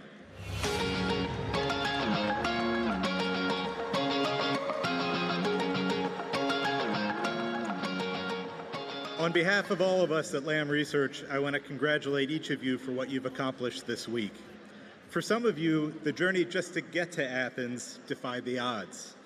And once you arrived, you've demonstrated remarkable tenacity, focus, and poise under pressure. More importantly, you've supported each other to solve problems. Where I come from, we know a little something about problem solving too. The engineers at Lam Research are known for pushing the boundaries of physics, chemistry, and robotics to solve some of the toughest technological challenges and build a more sustainable future. We also strive to make positive change in our society. One of our guiding principles is to act with purpose for a better world. And I'm humbled by how completely you are committed to that principle as well. The world needs curious, talented, and compassionate people like you to lead the way. So as you exit today's stage, here's my advice. Don't let the world change you. Instead, carry forward the spirit you've shown here today to change the world. Keep showing us what's possible, just as you've done this past week. Throughout your life, people are going to tell you that certain things simply can't be done, that you need to accept that some things simply can't change. After a while, you might even begin to believe them. But in reality, that's just others rationalizing their own inaction.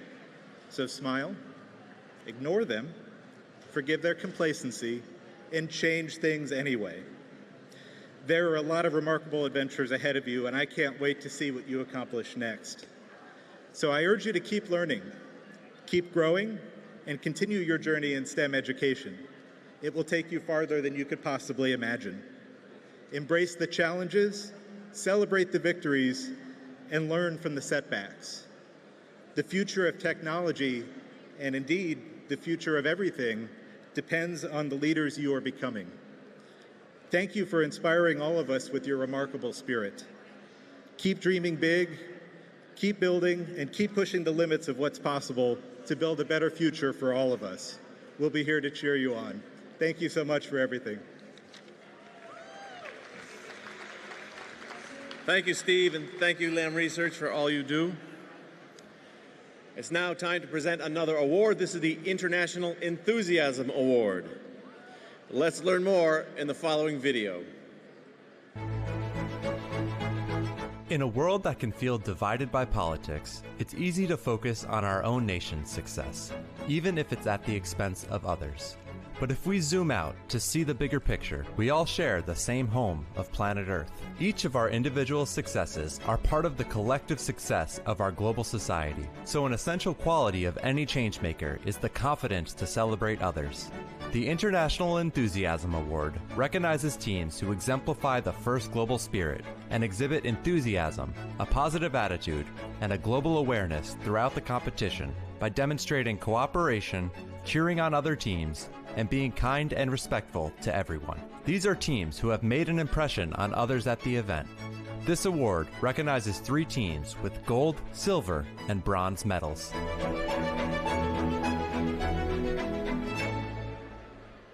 And we have 3 enthusiastic presenters to help us. To present the bronze medal, please welcome the Senior Commercial Capabilities Manager from Coca-Cola HBC, Yanis Vidras.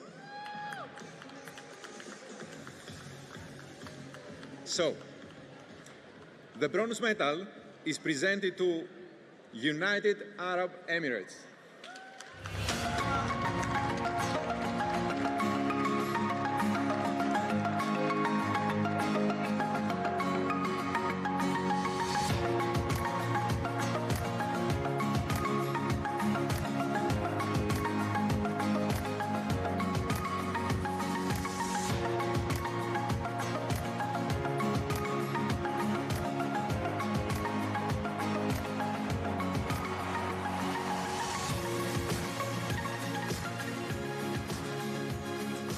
To present the silver medal, from Vice President from Disney, Greg Hale. Thank you, Blair, and it's so great to see so many future Imagineers from all over the world that are going to help us make the magic at Disney for years to come. So the silver medal is presented to Team Peru.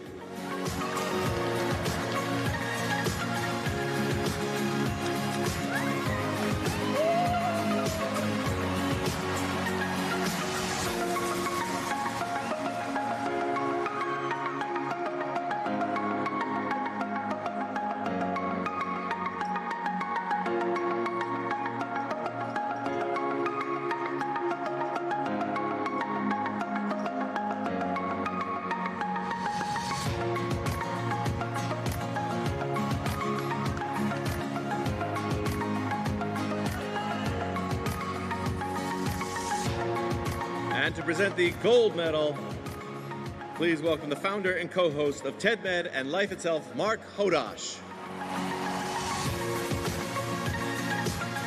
All right, everybody, let's show some international enthusiasm because the gold medal is presented to Tunisia.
Our next award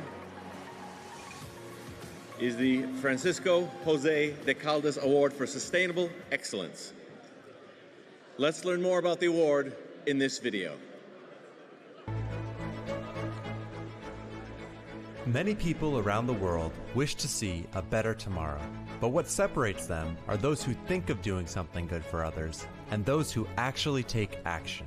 This award is named after Francisco Jose de Caldas, a Colombian mathematician, engineer, lawyer, and inventor active in the 18th and 19th centuries. Apart from his notable scientific achievements in mathematics, astronomy, and the natural sciences, the support he gave to engineering in his newly declared country led to the ultimate sacrifice of his life in the Spanish-American Wars of Independence. We at First Global know that this event would not be possible without our fantastic supporters. The Francisco Jose de Caldas Award for Sustainable Excellence is given to individuals or groups who have added a positive dimension to First Global and the First Global Challenge. This award is given to those who have made incredible contributions to growing a sustainable and exciting program around the world. The recipients are awarded a plaque in no particular order. We have 3 recipients, and to help present the awards, please welcome to the stage first founder, Dean Kamen.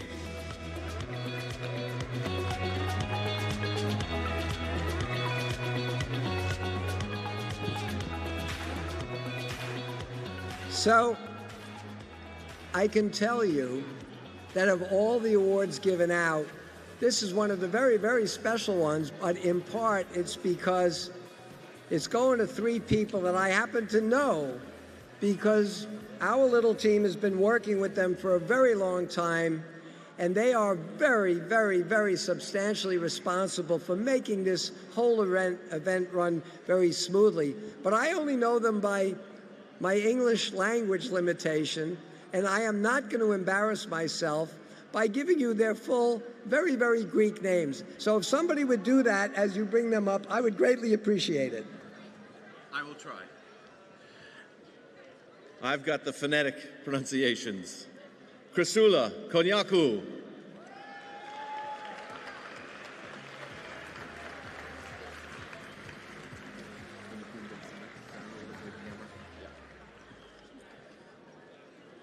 Joining Christina, Tassos Kolias.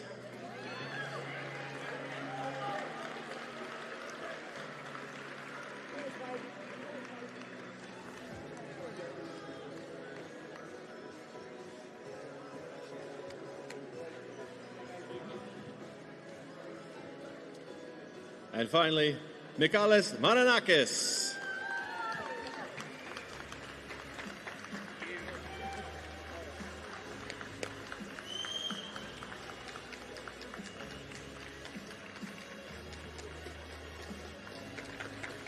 Congratulations to them. Thank you, Dean. You'll hear from Dean a little bit later. First, we'll do some photos.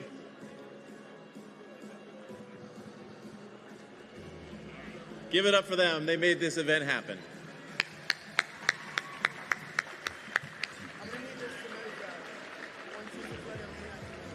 And now we'll send it back to the booth as we get set for the finals.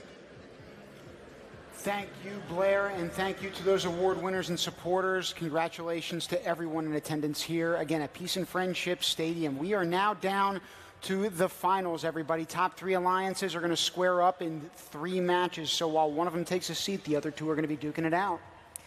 I'm really excited to kick things off.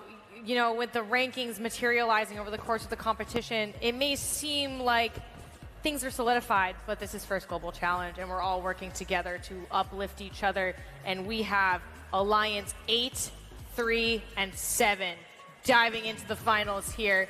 Everyone getting a chance to see that stage one more time. Well, more than one more time, because we got 3 rounds of finals to get into. They were in the playoffs for 4 times, so when you're looking at those 3 alliances that got a cumulative score of 600 plus, you're talking about an average score of about 150 points for each one of those 4 contests. So again, playing their absolute best by the time the playoffs come around. And now the stage is set for the actual final home stretch. It's been a whole year of anticipation building to this very moment, and now we are in the waning moments of this entire event. Consistency has been key. Practice, communication, teamwork, working together, and whenever something happens on the field, not letting that get the best of you, but taking that next step to recover, recoup, adjust. Those are common terms that we've been hearing when we've been talking to our teams across this final round robin set of matches. Are we ready? Peace and Friendship Arena. Got 3 matches to get them jacked up. I know, but I'd like them to be ready for match number 1. Are we ready? There we go. They're with me now. Time to get some more coffee. We're talking about feeding the future, but in the meantime, I believe we're going to be passing it down to Spencer. Trust me, this kid's got plenty of juice and noise to bring it before the crowd does in these final matches. Spencer, you ready, my man? I'm ready, Tim. Are you guys ready up in the booth? All right, audience, I need everyone on their feet. Everyone on their feet. I need everyone to stand up. VIPs right in front of me. Everyone in the upper section, everyone on their feet. I'm not going to move from here until everyone is on their feet. I need you to keep your hands in the air, and you're going to wave around for me. So, when I walk past you, you're going to yell as loud as possible. So, I'm going to start on this end of the arena, and we're going to start a wave. And you're going to yell for me as loud as possible, because you know what? I have a voice left, which means I haven't been yelling long enough. So, I'm going to start here, and we're going to go for it. You ready? On the count of 3, here we go! Everyone cheer! Yell as loud as possible! Yell! Keep going! Let's go! Keep on your feet! We've got finals matches to go! Keep on moving! I see Tim and Manisha, they're standing for their feet. Everyone, let's get this crowd high! Peace and Friendship Stadium. Ow! Let's kick off our first finals match. Are you ready to count down with me and Tim? I'm ready to count you in, guys, in too. You're going to have to help us out with this. We've been crunching numbers all weekend, and yet the countdown is what we're most excited about right now. 3 matches from Field 3 coming your way. The first of those 3 is up right now.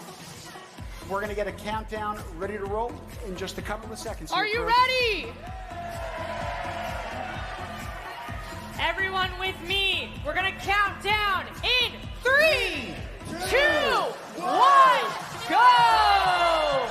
2 minutes and 30 seconds counting down. We've got Estonia, Guam, Singapore, Trinidad and Tobago representing Alliance number 1 on the red side of the field.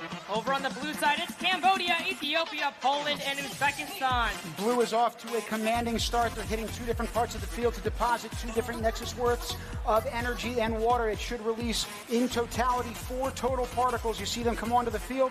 Hopefully, naturally, they roll down towards those human players who can then store them in the warehouse in the very back of the field. Again, only 3 matches in this final, crew. I'm just in awe of the quick work that our teams are having right now. The center of the Blue Alliance side of the field is already filling up, and it's only 1:43 left in this match. They're also, Uzbekistan, look at them in the background over there. They're filling out that back Alliance wall. If you take a look over at the Red Alliance side, there's Guam adding more and more water and energy to release as much food as possible for the Red Alliance here with just under 1.5 minutes left. You can see Team Singapore over on the, Team Poland over on the blue side. They're on the platform trying to get all that food out of the wave. 1 minute and 15 seconds left. Looks like all Blues Nexus goals have now been filled and food has been produced on all various sides of the field, so hats off to them. But again, with 1 minute left, there's still plenty of ways that you can score points. Every single one of those food that's produced is worth 2. Once they are collected and put into that back rack, they're also worth an additional 2. Red is trying to fill up those remaining Nexus goals. It looks like all 6 that they've got underneath the storage rack are filled, so that just remains those 2 on the platform. But in the foreground right now, it looks like that's happening. 42 seconds and counting down. Remember, we have Alliance 8 and Alliance 7 here in this finals match 1. Their qualification ranking means nothing now because they're in the finals and they're making it loud in here. Look at all the Nexus goals over here. We've got Team Guam precariously hanging over on the ramp. They need to make room for Singapore to join them now that they've delivered that last piece of food. But we got a wheel caught right on that lip. It looks like they're starting to slide down that ramp. This is going to be a team effort here to make the most of this last second. Oh my goodness. Up and over. Singapore now on the ramp, and it's purple. We have to see what the bonus multiplier does to this score. Right now it's 108 to 112 in favor of blue, but anything can happen once you factor in that bonus multiplier. Replay on the board. What an exciting first finals match we have for all of you here today. We'll be back with the score in just a moment.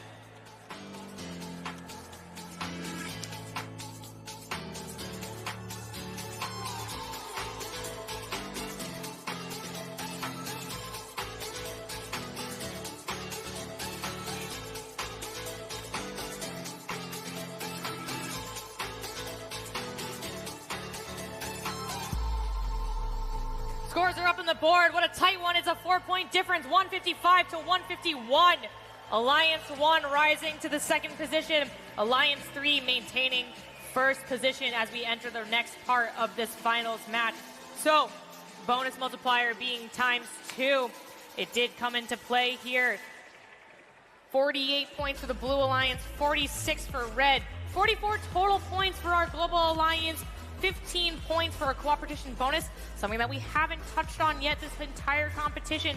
There has not been a single penalty point on this broadcast feed. Clean work by all of our teams.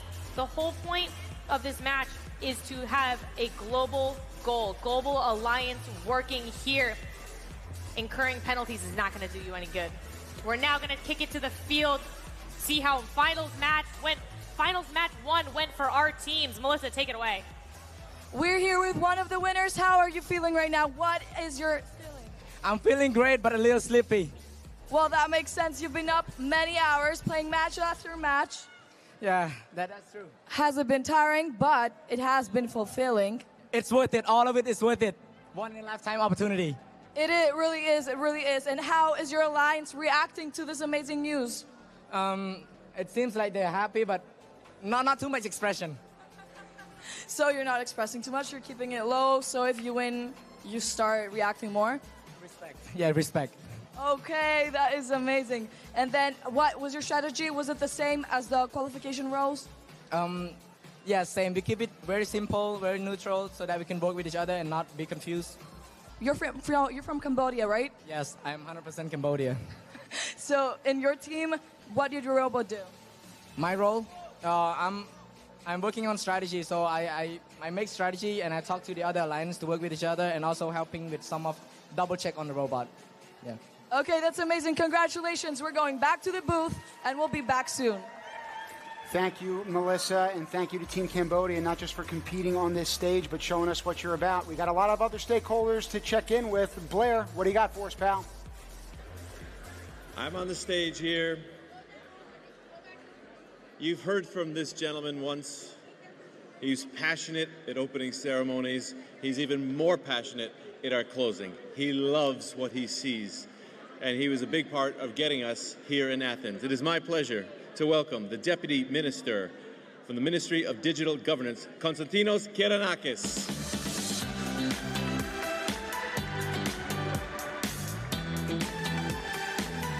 Hi everyone. So as you can see, I'm not alone in this. It has been the honor of our lives to try all these months organizing this great event, First Global, in Athens finally after 2 years of efforts. Here with me on stage is Chrysula, Tassos, Mihalis and Yannis from the Ministry of Digital Governance, but also from Melon Lab, which stands for Future Lab. It's a little team that actually made a big difference. And this is a motto that has followed me for all my life. When I was your age, at 17 years old, I had the honor to lead one of the biggest international organizations in Europe. And we had this poster right in my office saying a little team can make a big difference. And everyone who was coming in were like, with a little team, you can do nothing. And, you know, through these days, what I want you to realize is that time flies. It will be not long before you know you're going to be 25, and then not long before you're going to be 35 and still think you're young. Like myself, I'm not young anymore. So what stays is not the technology. Technology will advance dramatically, exponentially every year. If you see videos of how robotic companies are changing their models year by year, you know, they see what they made last year and they go like, oh, this is old.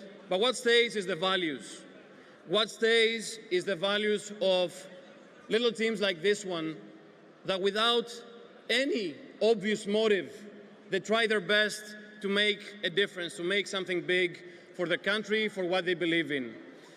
What has really moved me in these 3 days is to see all of you. You know, we Europeans have a certain mindset that go back to our cultural heritage, but this combined with North American openness or Asian intelligence or African strength or South American and Middle Eastern passion and Greek hospitality, all of this creates a great mix of experiences, of feelings, of memories that will follow you for the rest of your lives.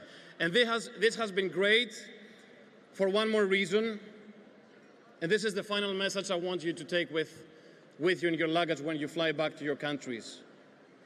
When you meet your heads of state back home, you go tell them that your little teams, your national teams, every single one of them, your little teams can make and will make a big difference in your countries and all over the world. Thank you all very much.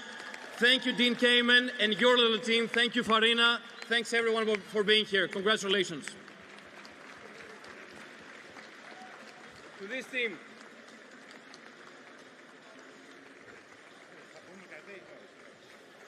Congratulations is a sentiment shared not just by the kids who were in attendance, but certainly the adults and the leaders around the globe who are now also convening with us. We're so pleased to have them here. We're going to get the rankings up for you in just a second. We have gone through one of our 3 matches.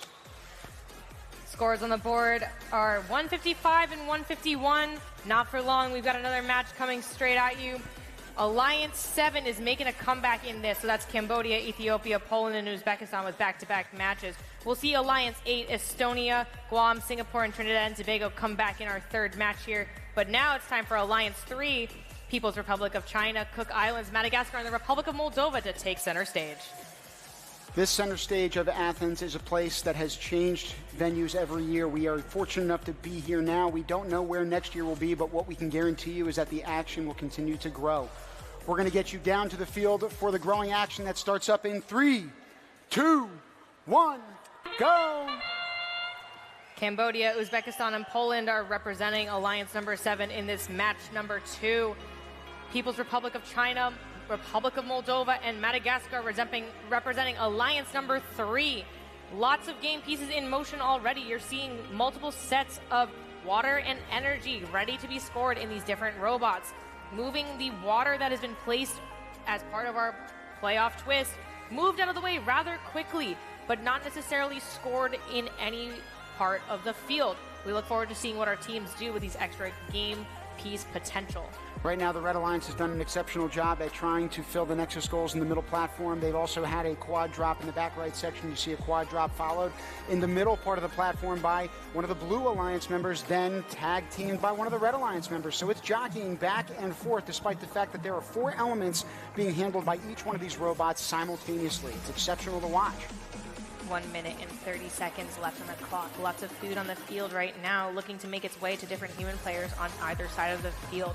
Right now, we're taking a look at a team for the Blue Alliance ascending the ramp and heading over to those Nexus goals adjacent to the platform. They're trying to complete as many different Nexus goal opportunities as possible. There's a lot of food production that's being on the field right now. You can see the Red Alliance completing that back set of Nexus goal. Meanwhile, they now have just completed the center goals for the Red Alliance. If you look at all the food on the field, human players are starting to collect it and then distribute it into the warehouse. Things are picking up in the last minute of this match.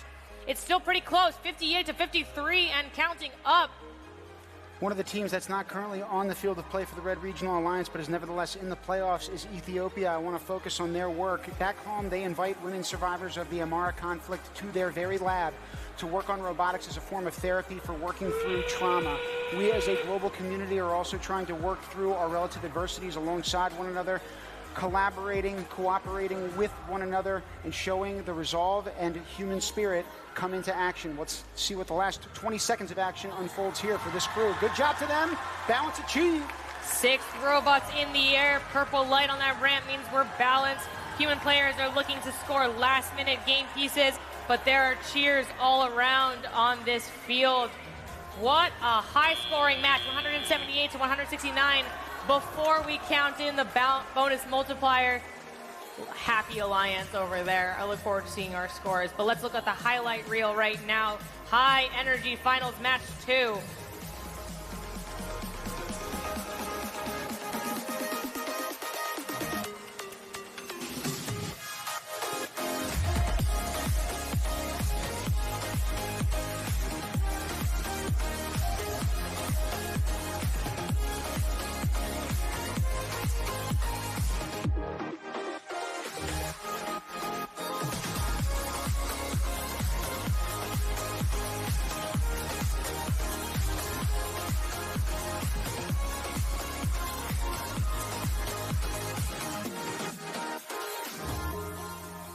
On the board, 178 points to 169 points.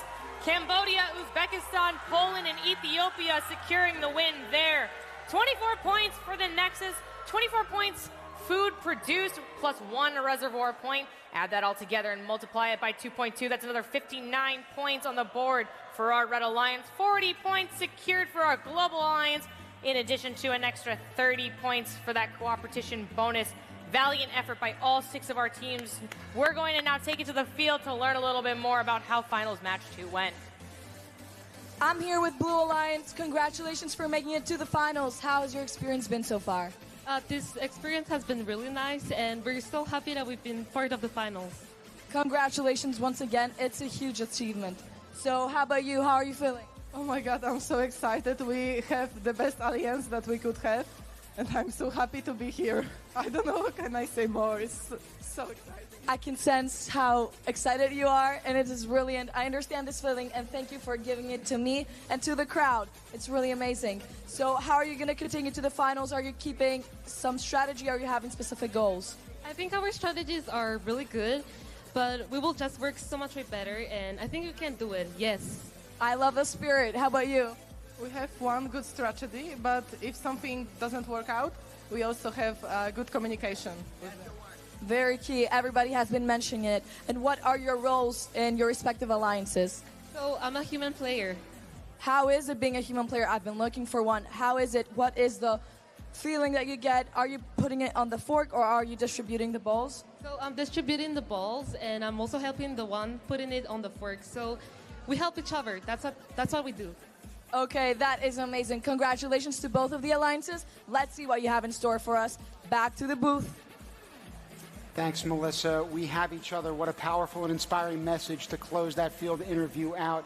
Meanwhile, what we've compiled together are our rankings lists as things stand right now.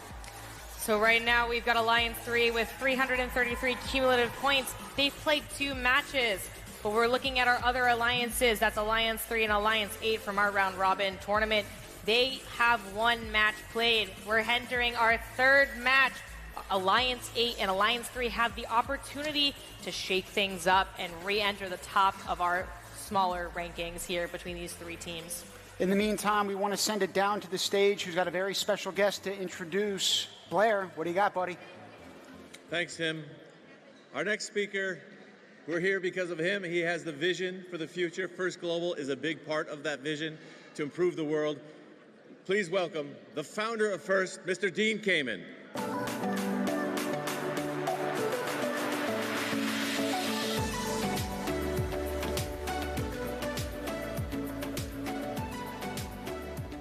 Greetings. So, it seems like a long time ago, but we were in that spectacular Olympic stadium a few beautiful nights ago, and among the remarks I made, I put up a slide, a picture of 5 people, and I told you at the time, that's the entire staff of First Global. And I wasn't exaggerating or lying, other than it was missing Caitlin, who was out there working. But I realize that you're smart enough to know that with the scale of this event, it took a whole lot more than 5 people. But the point is, they have been able to organize and focus hundreds of volunteers and dozens of major companies that have put resources into this, that have made it such an extraordinary event. I've listened to a few of the other speakers, and yeah, they've thanked a lot of them, but we can't thank them enough. The parents, the teachers, the referees, who get a lot of abuse, the judges, who have to make impossible decisions, Robotics, who builds all this stuff, and the fields, and the people I have at DECA, my day job, that I'm losing my best people when they get so obsessed with coming here and working with you guys. But I don't mind it. It's a good cause. But I just would like everybody here, it's a tradition, and it's, I think, a very good tradition that we've used at First for more than 30 years. I would like all the students that have just had this unbelievable, I hope, life-changing experience to stand up and thank all the people that have made this possible for you, and let them know that you really do appreciate what an extraordinary amount of effort and passion was put into making this event for you. So let's all thank everybody that made this possible. Students, make it loud.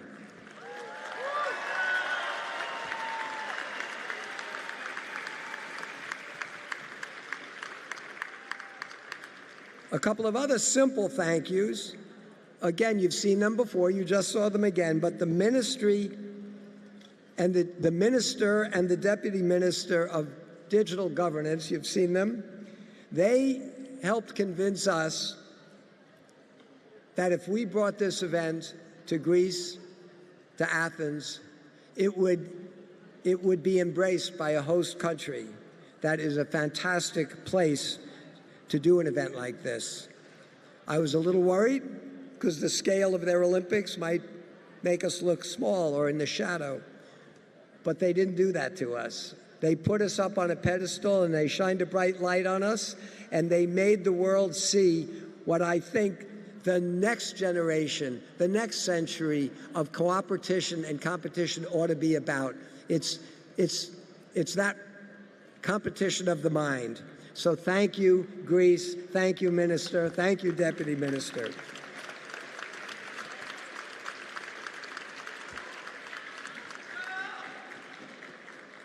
And it's hard to forget that we should also thank, I didn't realize it until we got here, but we're not quite in Athens. We're in the next city. And in this city, and I'll mispronounce it, I'm sure. Go ahead, tell me the name of the word. Say it. The town. Piraeus. We are in the town of Piraeus. That name I'll never get right, but we're in a stadium, the name of which I will never forget. The Peace and Friendship Stadium.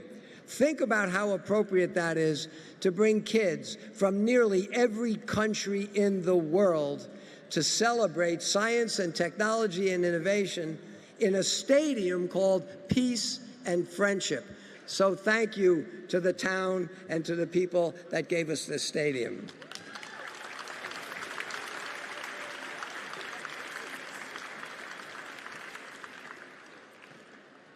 You know, I never go off without giving you your homework.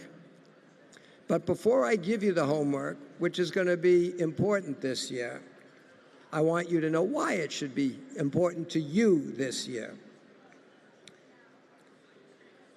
I'm not going to make the same mistake I made at opening ceremonies by comparing the affection that we see among all the competitors here and the fact that we have nearly every country in the world here that's living by the documents that will be on stage soon.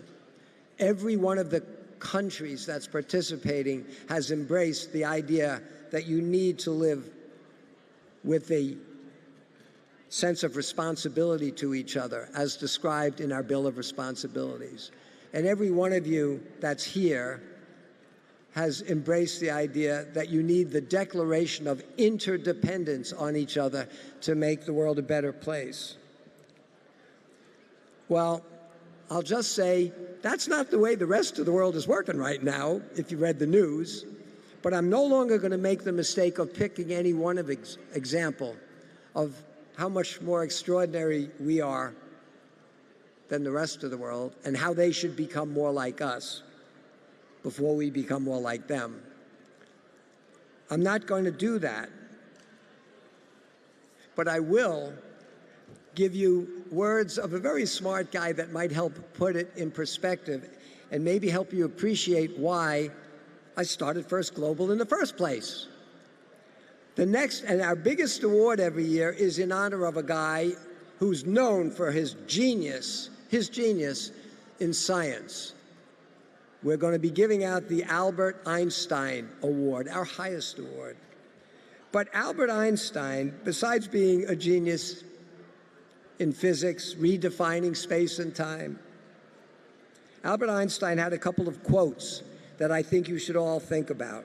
And I'm going to read them to you in the context of what we're doing. He said, "We cannot solve our problems with the same thinking that we used when we created them." He didn't mean just when science got it wrong, when we thought objects come to rest on their own. I think Albert Einstein lived in a very troubled time. And what he was saying was, look, we've seen society after society since society started go to war with each other. And he reasoned that to say the logic, that's his quote, the thinking that we used to get into these problems isn't going to be the thinking to get out. Now, ironically, we all know that's true in technology. Nobody here wants to make the next computer by using an abacus. Nobody here believes that there was a neat, logical transition from the candle to the light bulb. Nobody here believes that we're going to start manufacturing replacement human cells, tissues, and organs because we used to put tourniquets on people that were bleeding.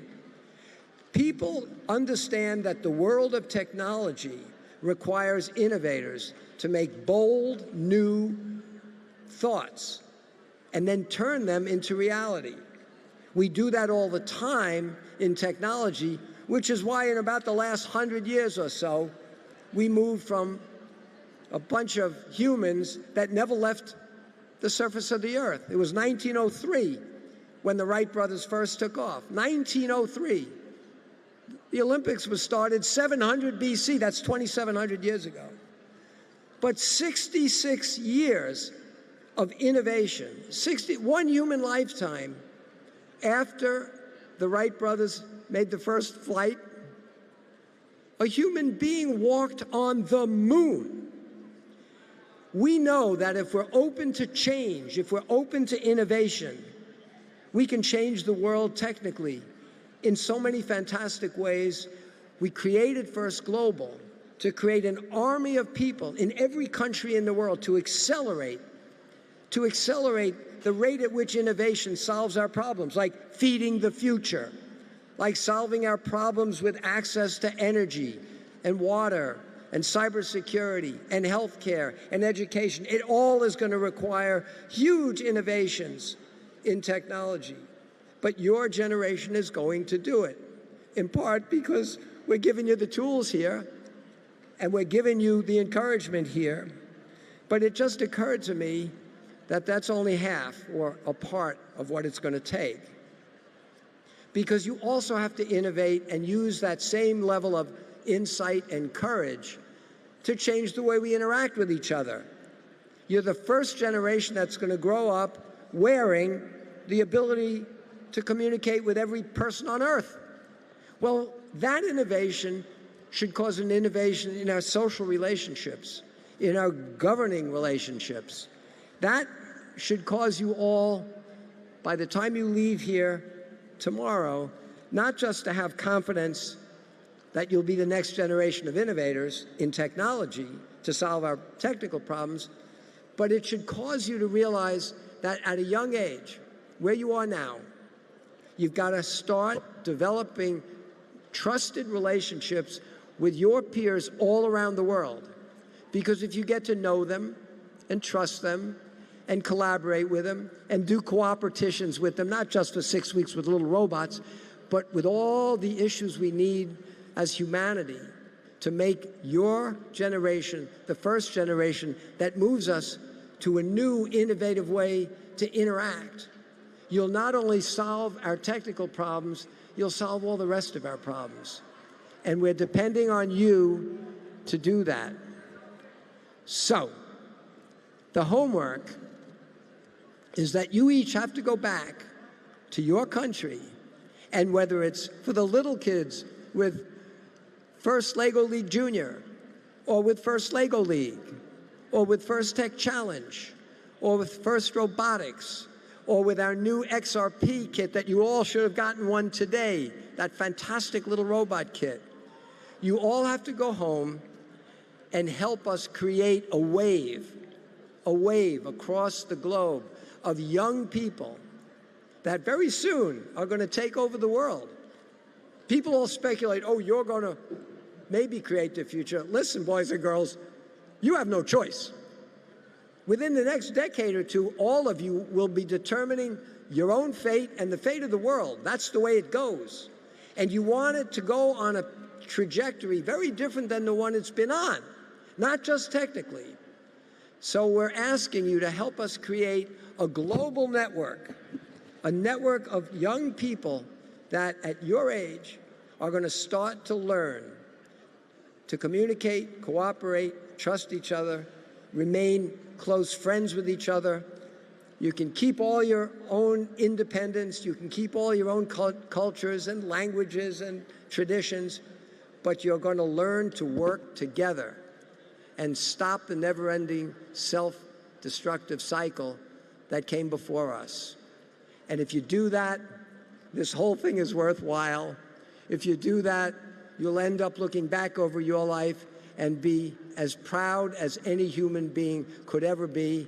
And I hope I'm around to see the day when you're all feeling that way and you've got your own kids in first global competitions in a world that is so much better than the one we're in now. The people that are running the one that's here now wouldn't even recognize it. So please work hard. Please go home. Please come back with thousands and thousands and thousands of first and first global teams for next year. We need your generation to do that. The world is depending on you, and in your own enlightened self-interest, you should do it. Thank you.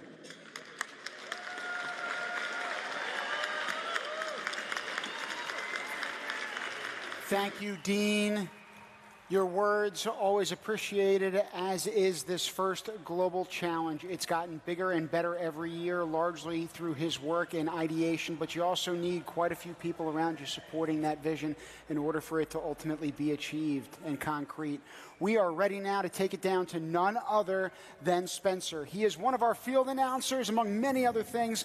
Not only is he an absolute seasoned vet and pro with field commentary, but he's also known for his bold outfits and equally energetic enthusiasm and ebullience. Let's see what this kid is up to. Spencer, what do you got, buddy? Oh, man, I'm ready to hype this crowd up one last time. So, everyone, we do this all again. Everyone stand on their feet, and we're going to stomp our feet, and we're going to make as much noise as possible. That's fine. I'll keep them going. Everyone stomp their feet. Students, join along.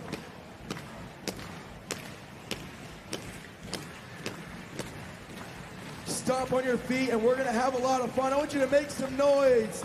Everyone, make some noise. Get loud for me. Students, join me. We're going to make some noise. We're going to get this crowd loud on the count of 3. We're going to yell as loud as possible. 1, 2, 3, hey! We're not counting it. We're not counting in the match yet.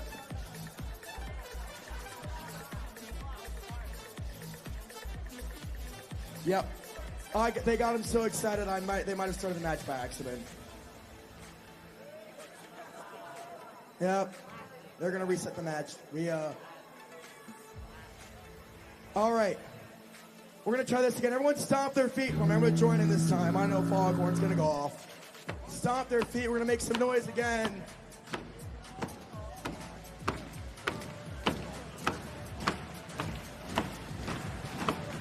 Yep, I'll count it. Make some noise. We're going to keep stomping our feet. We're going to get as loud as possible.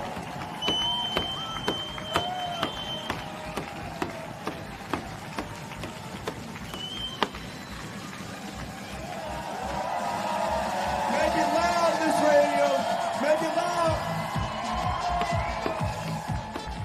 Continue to stomp your feet. We want to hear you guys.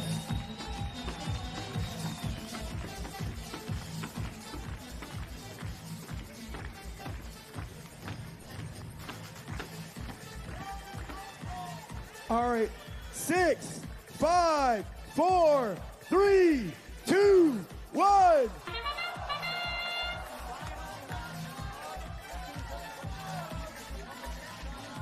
It looks like Madagascar and Moldova alongside Estonia, Guam, and Singapore. Hats off to these 6 as they square up. This is finals match number 3. Our teams are looking to leave everything on the field. And when I say everything on the field, I mean no food left.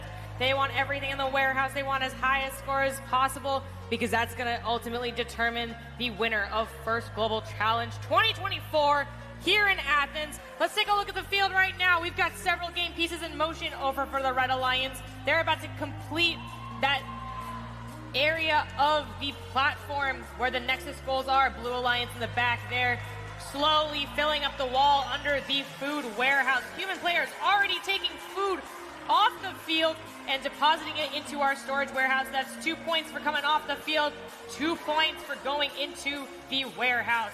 Red Alliance now completing the platform adjacent Nexus goals. There are 6 opportunities for food to be produced there. They have 6 more opportunities in the back of the field there. Blue Alliance, they're working on that back part of the field.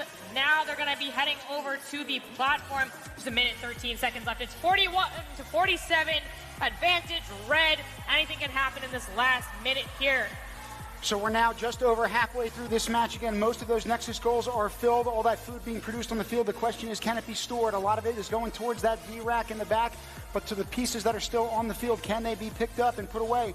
During endgame, which is going to be that last 30 seconds, people are going to start to sprint towards that final platform. Again, only 3 matches in these finals. This is the last match, folks. We've already got a team on the podium. Moldova coming to join them now.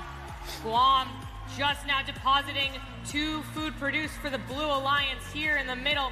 That food produce is going to come out over the platform and over the ramp. Hopefully it slides right off. Yes, it did. Straight to the human players in the Blue Alliance. They're looking to get those into the warehouse for maximum points here. Our robots are now converging on the center of the field. We just had Team Singapore join in the platform. 16 seconds left. We have a level field. 1 more robot on the field scoring maximum points here. 117, 121. All 6 it all robots comes down to this, on the crew. platform. Last 5 seconds. In 5, 4, 3, 2, 1. Buzzer beater food being scored in the warehouse for our Global Alliance. The crowd is going absolutely wild. We're waiting for our referees to tabulate the scores here and find out how our alliance made out with our 3rd finals match. I cannot wait to see the score. Let's take a look at that last match right now on the screen with a recap. Replays are going to come your way. I think both teams might have gotten to or eclipsed that 170 mark. If so, that might be the first time that we see it in all 3 days of this competition. Wouldn't that be fitting if the final match here has both of those scores? Unreal, folks. There it is, 173 for our Blue Alliance, Estonia, Guam, Singapore, Trinidad and Tobago. And then People Republic of China, Republic of Moldova, Madagascar, and the Cook Islands with 169 points. Remember, our teams each played 2 matches. So for a cumulative score, our alliance number 3, People's Republic of China, Republic of Moldova, Madagascar, and the Cook Islands ascend into 1st place. We need to take a look at our final rankings here, but it looks like we have a winner. I feel like everybody at this competition is a winner right now. We've got fans from Madagascar that are standing right next to us, and they are waving their flags with pride, rightfully so. We're back in the booth right now. We just saw those scores, and you see me and my big rump facing the complete other way, and that's because of all the action behind us, folks. 3 total days, and it all came down to this. Here we are. We have our final scores and ranks here. China, Moldova, Madagascar, and Cook Islands with a total cumulative score of 338 points, followed by Uzbekistan, Cambodia, Ethiopia, and Poland with 333 points, and Estonia, Guam, Singapore, Trinidad, and Tobago with 324 points. That was such a close set of finals matches. Look at the distribution there. I am just blown away by our teams here. It was just absolutely amazing. In terms of amazing, we also want to make sure we're giving space and time to amazing people who are also sharing the mic with us. Blair, what do we got, buddy? We've got some awards to give out because we've got winners. Let's hear it for all 3 of our finalist alliances. They did some amazing robot play that was just a blast to watch.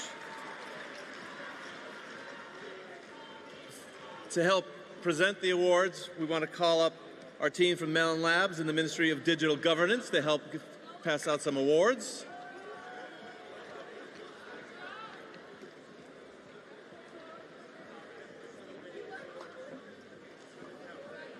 They're not coming.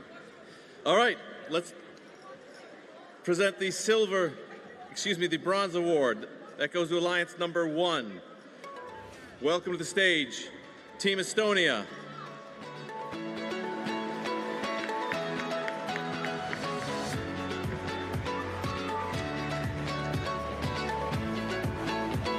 Estonia, come on up. You're going to get some awards. Their partners, Team Singapore.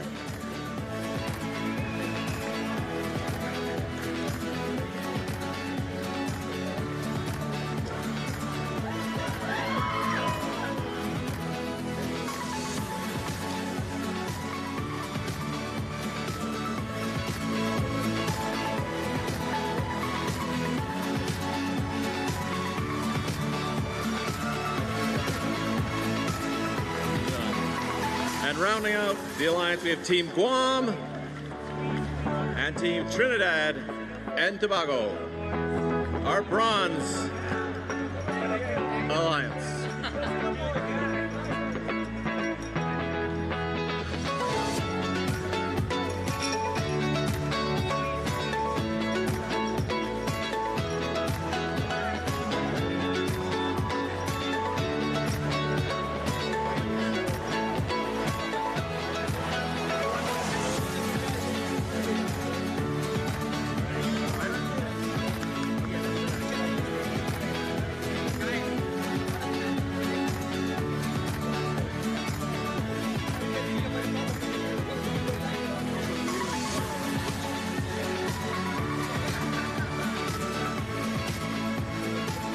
Joining them is our Silver Alliance. That's Alliance number 3. Uzbekistan.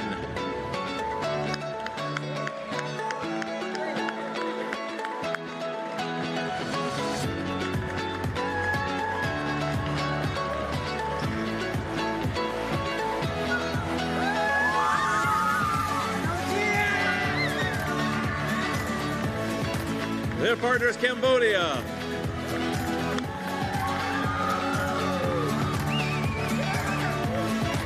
Poland. And Ethiopia.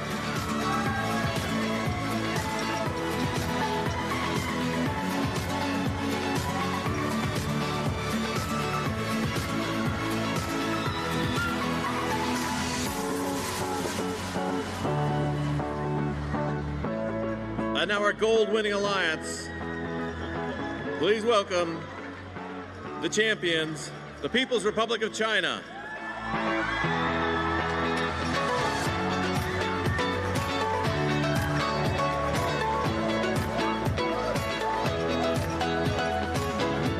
The Republic of Moldova.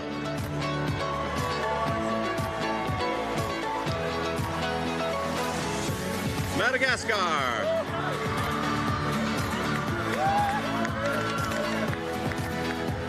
And the Cook Islands.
A little late put to hear, that's Madagascar and Moldova.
There's a lot of excitement on this stage. And there's going to be some more, because now we'll present our highest award, the Albert Einstein Award for First Global International Excellence. To present the award, please welcome the Lamb Research Team.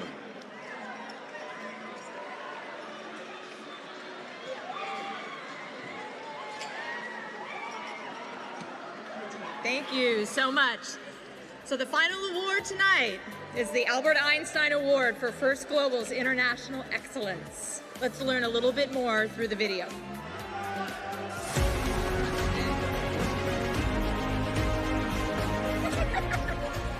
No matter what language you speak, place you live, or customs you follow, excellence is a globally cherished achievement. Students from all parts of the world are encouraged to give their absolute best and set an example that humanity can follow far into the future. Perhaps one of the greatest scientific minds in history, Albert Einstein is known as the founder of modern physics. Having an exceptionally brilliant academic career spanning 2 different continents, his vision for world peace and scientific knowledge have made him a representative for our global society.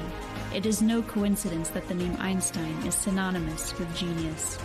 The Albert Einstein Award for First Global International Excellence is the top award of the competition, representing the best overall teams who compete impressively while exemplifying the tenets of First Global. The winners of this award must have excellent robot game performance, have made a profound impact on the international community, expound gracious professionalism, and represent all aspects of First Global as ideal role models.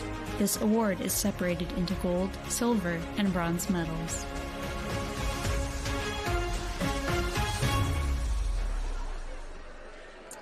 And the bronze medal for the Albert Einstein Award goes to Team People's Republic of China.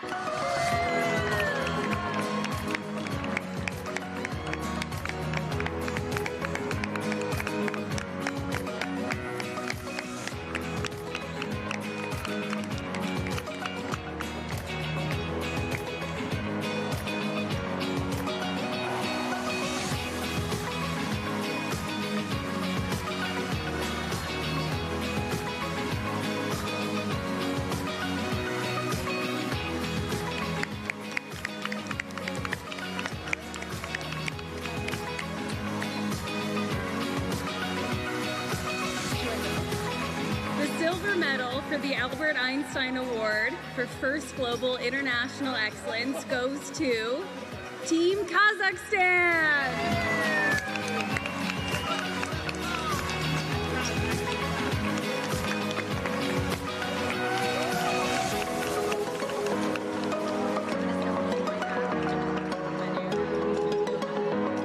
And the gold medal for the Albert Einstein Award goes to Team Mexico.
The first global Bill of Responsibilities and the Declaration of Interdependence represent the foundational core values of both First Global and that of every student, mentor, and volunteer who has participated in this challenge over the years.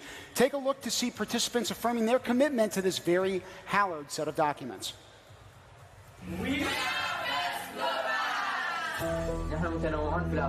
But united in purpose. Because we understand the world's problems cannot be solved alone. That all people have special gifts That make them innovators, colaboradores, and change makers. Every person has a role to play. It all starts with you And me. The time has come. to declare our interdependence. We are committed to a greater purpose. And when we work together, There's nothing we cannot accomplish. The greatest challenges we face. Do not stop at arbitrary borders. global challenges require global solutions. In order to build a more peaceful world, We must embrace our interdependence. declare the following principles to be true. Throughout history, Innovators have risen from adversity. when we see paths to see limitations, we realize the strength of unfamiliar ideas. Our role is built on the shoulders of these visionaries. We must continue. Through science and technology, We can find unity. Our unity is a powerful tool.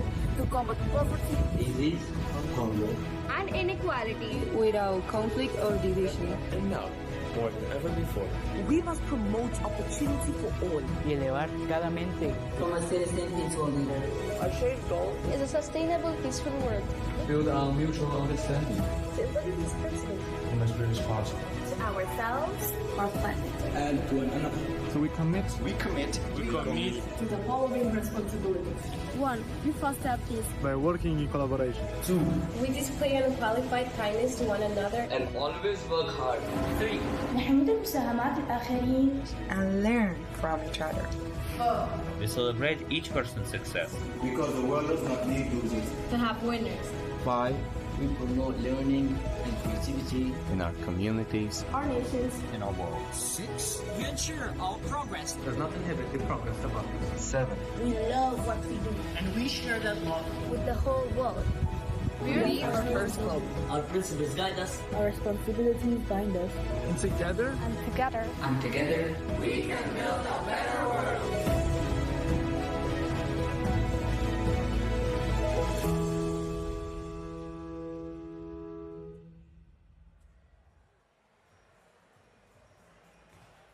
Two very important documents that Dean Kamen has been responsible with generating from the ground up. It's been an upswell of support ever since putting those documents in front of our kids and participants. We had them all signed in last year, and we're going to take it down to the stage. I believe Dean is ready to roll. Mr. Kamen, please take it away, my friend. Finally, this is probably the most important thing we're going to do. This is the way to officially close the event, and it is a way to start a tradition. No better place to start a tradition about an Olympic-style event than here. But last year, we created a pair of tablets, a declaration of interdependence among all the countries, and a bill of responsibilities that all the students have to agree to live by so that we can continue to have great coalitions and cooperations as this generation, takes over the world. And to make sure nobody forgets that's what the real purpose is. It's not the robots. It's this commitment to the future. We have made these tablets, and you should know, Mr. Deputy Minister, that there's only a few lines missing, and sadly that's because a number of those countries weren't able to get through customs, through getting their visas, because of all the trouble in the world these days. We know that Team Hope tried. They sat at the airport. They could not get here. They've tried for days. But we believe, since they've participated the whole season, as almost every other one of them did participate but couldn't get here, we believe over the next few weeks we're going to get electronic signatures and permission to put them up. But we believe that every team that has participated to date, more than 190 of those teams have committed to live by these two very important documents that represent the values of First Global. So this tradition from now on will be at the closing each year of our event. We hope that we will present to the host country, in this case, the Hellenic Republic of Greece, we will present to them to be prominently displayed in your country this important set of documents, and we're hoping that soon, like maybe next year, all the countries will be in person to sign them, and you will be our guest at that event as well. So please accept these as a gift from First Global to your country.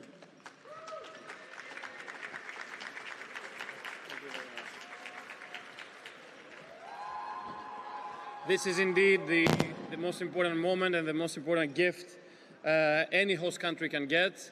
We promise you that this will have a prominent place in the Ministry of Foreign Affairs, and we do hope, and we will also work for it, that next year every country in the world signs the Declaration of Interdependence. Thank you all very much.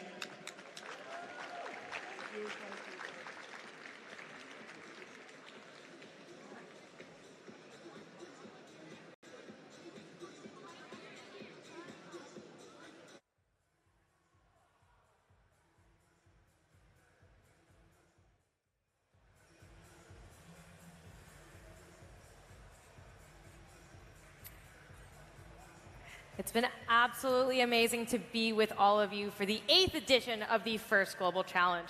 This has certainly been a celebration for the ages, with a transformational opening ceremony at the Pan-Athletic Olympic Stadium that combined history, innovation, and athletics. Then we came to this location. Here at Peace and Friendship Stadium, we've seen this robotics game foster discovery through curiosity, friendship through exchange, and peace through understanding.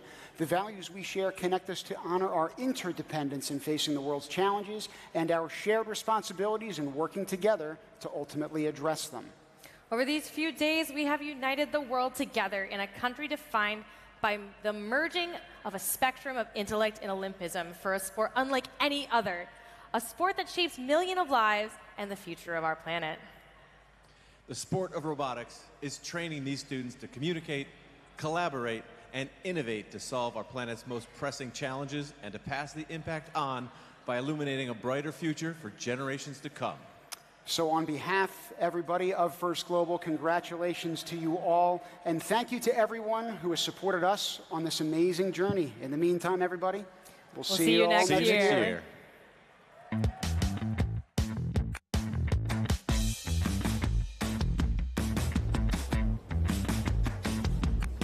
Welcome, guys. Welcome.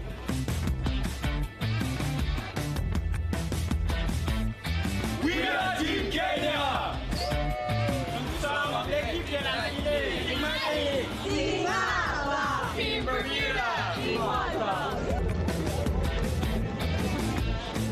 Team Tonga! Somos el equipo Cuba! Robotics is a sport. We are Lebanon!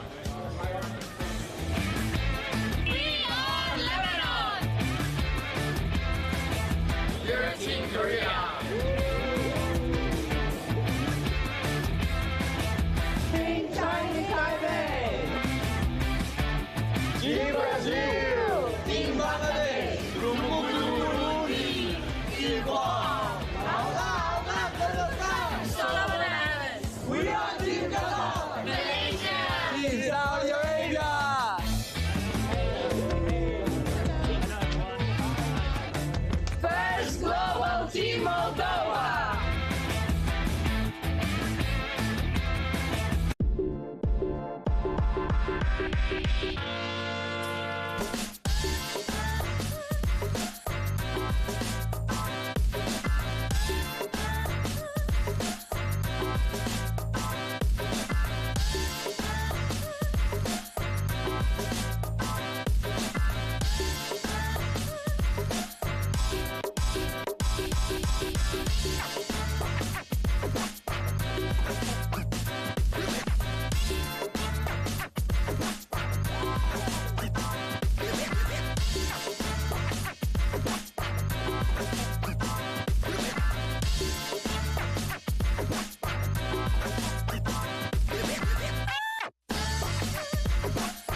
robot outside of the permitted area.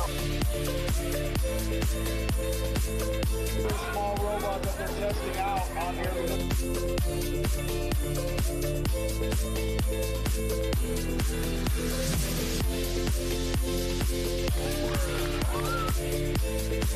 Welcome everyone to Athens.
Moving over, they're loaded up.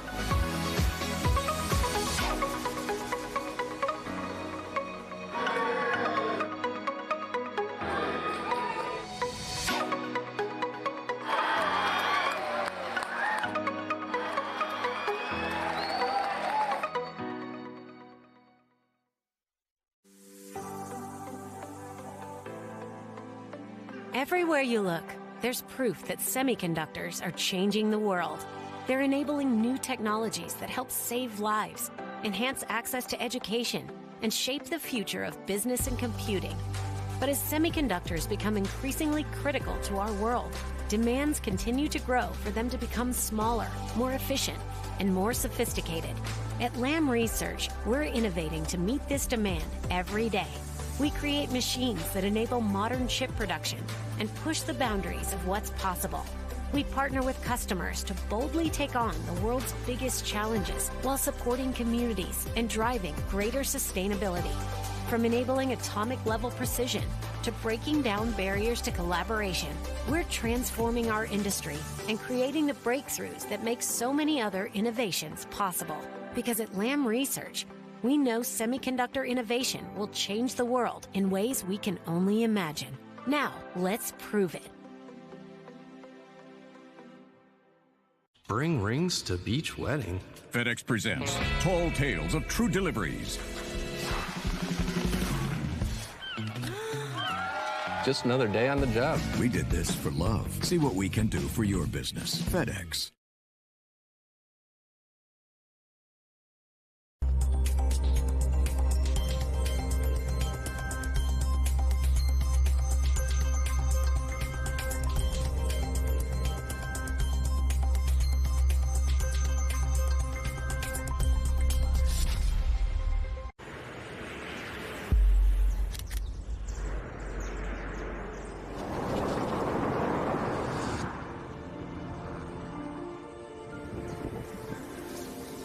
We are so proud to support First Global, an incredible organization founded by our good friend Dean Kamen, who we all know as a prolific inventor as well as a deeply passionate person.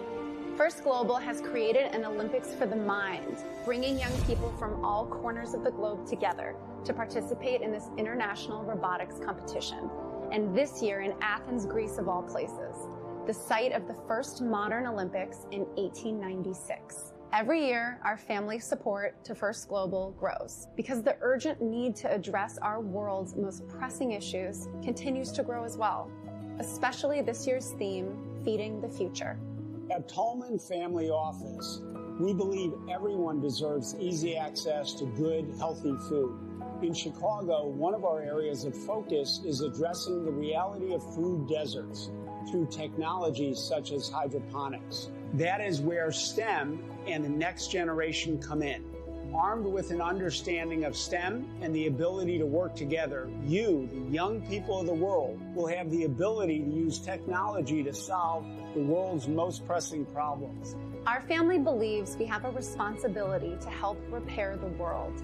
And First Global is providing our youth with the tools to become innovators of the future and to cooperate to build a better world.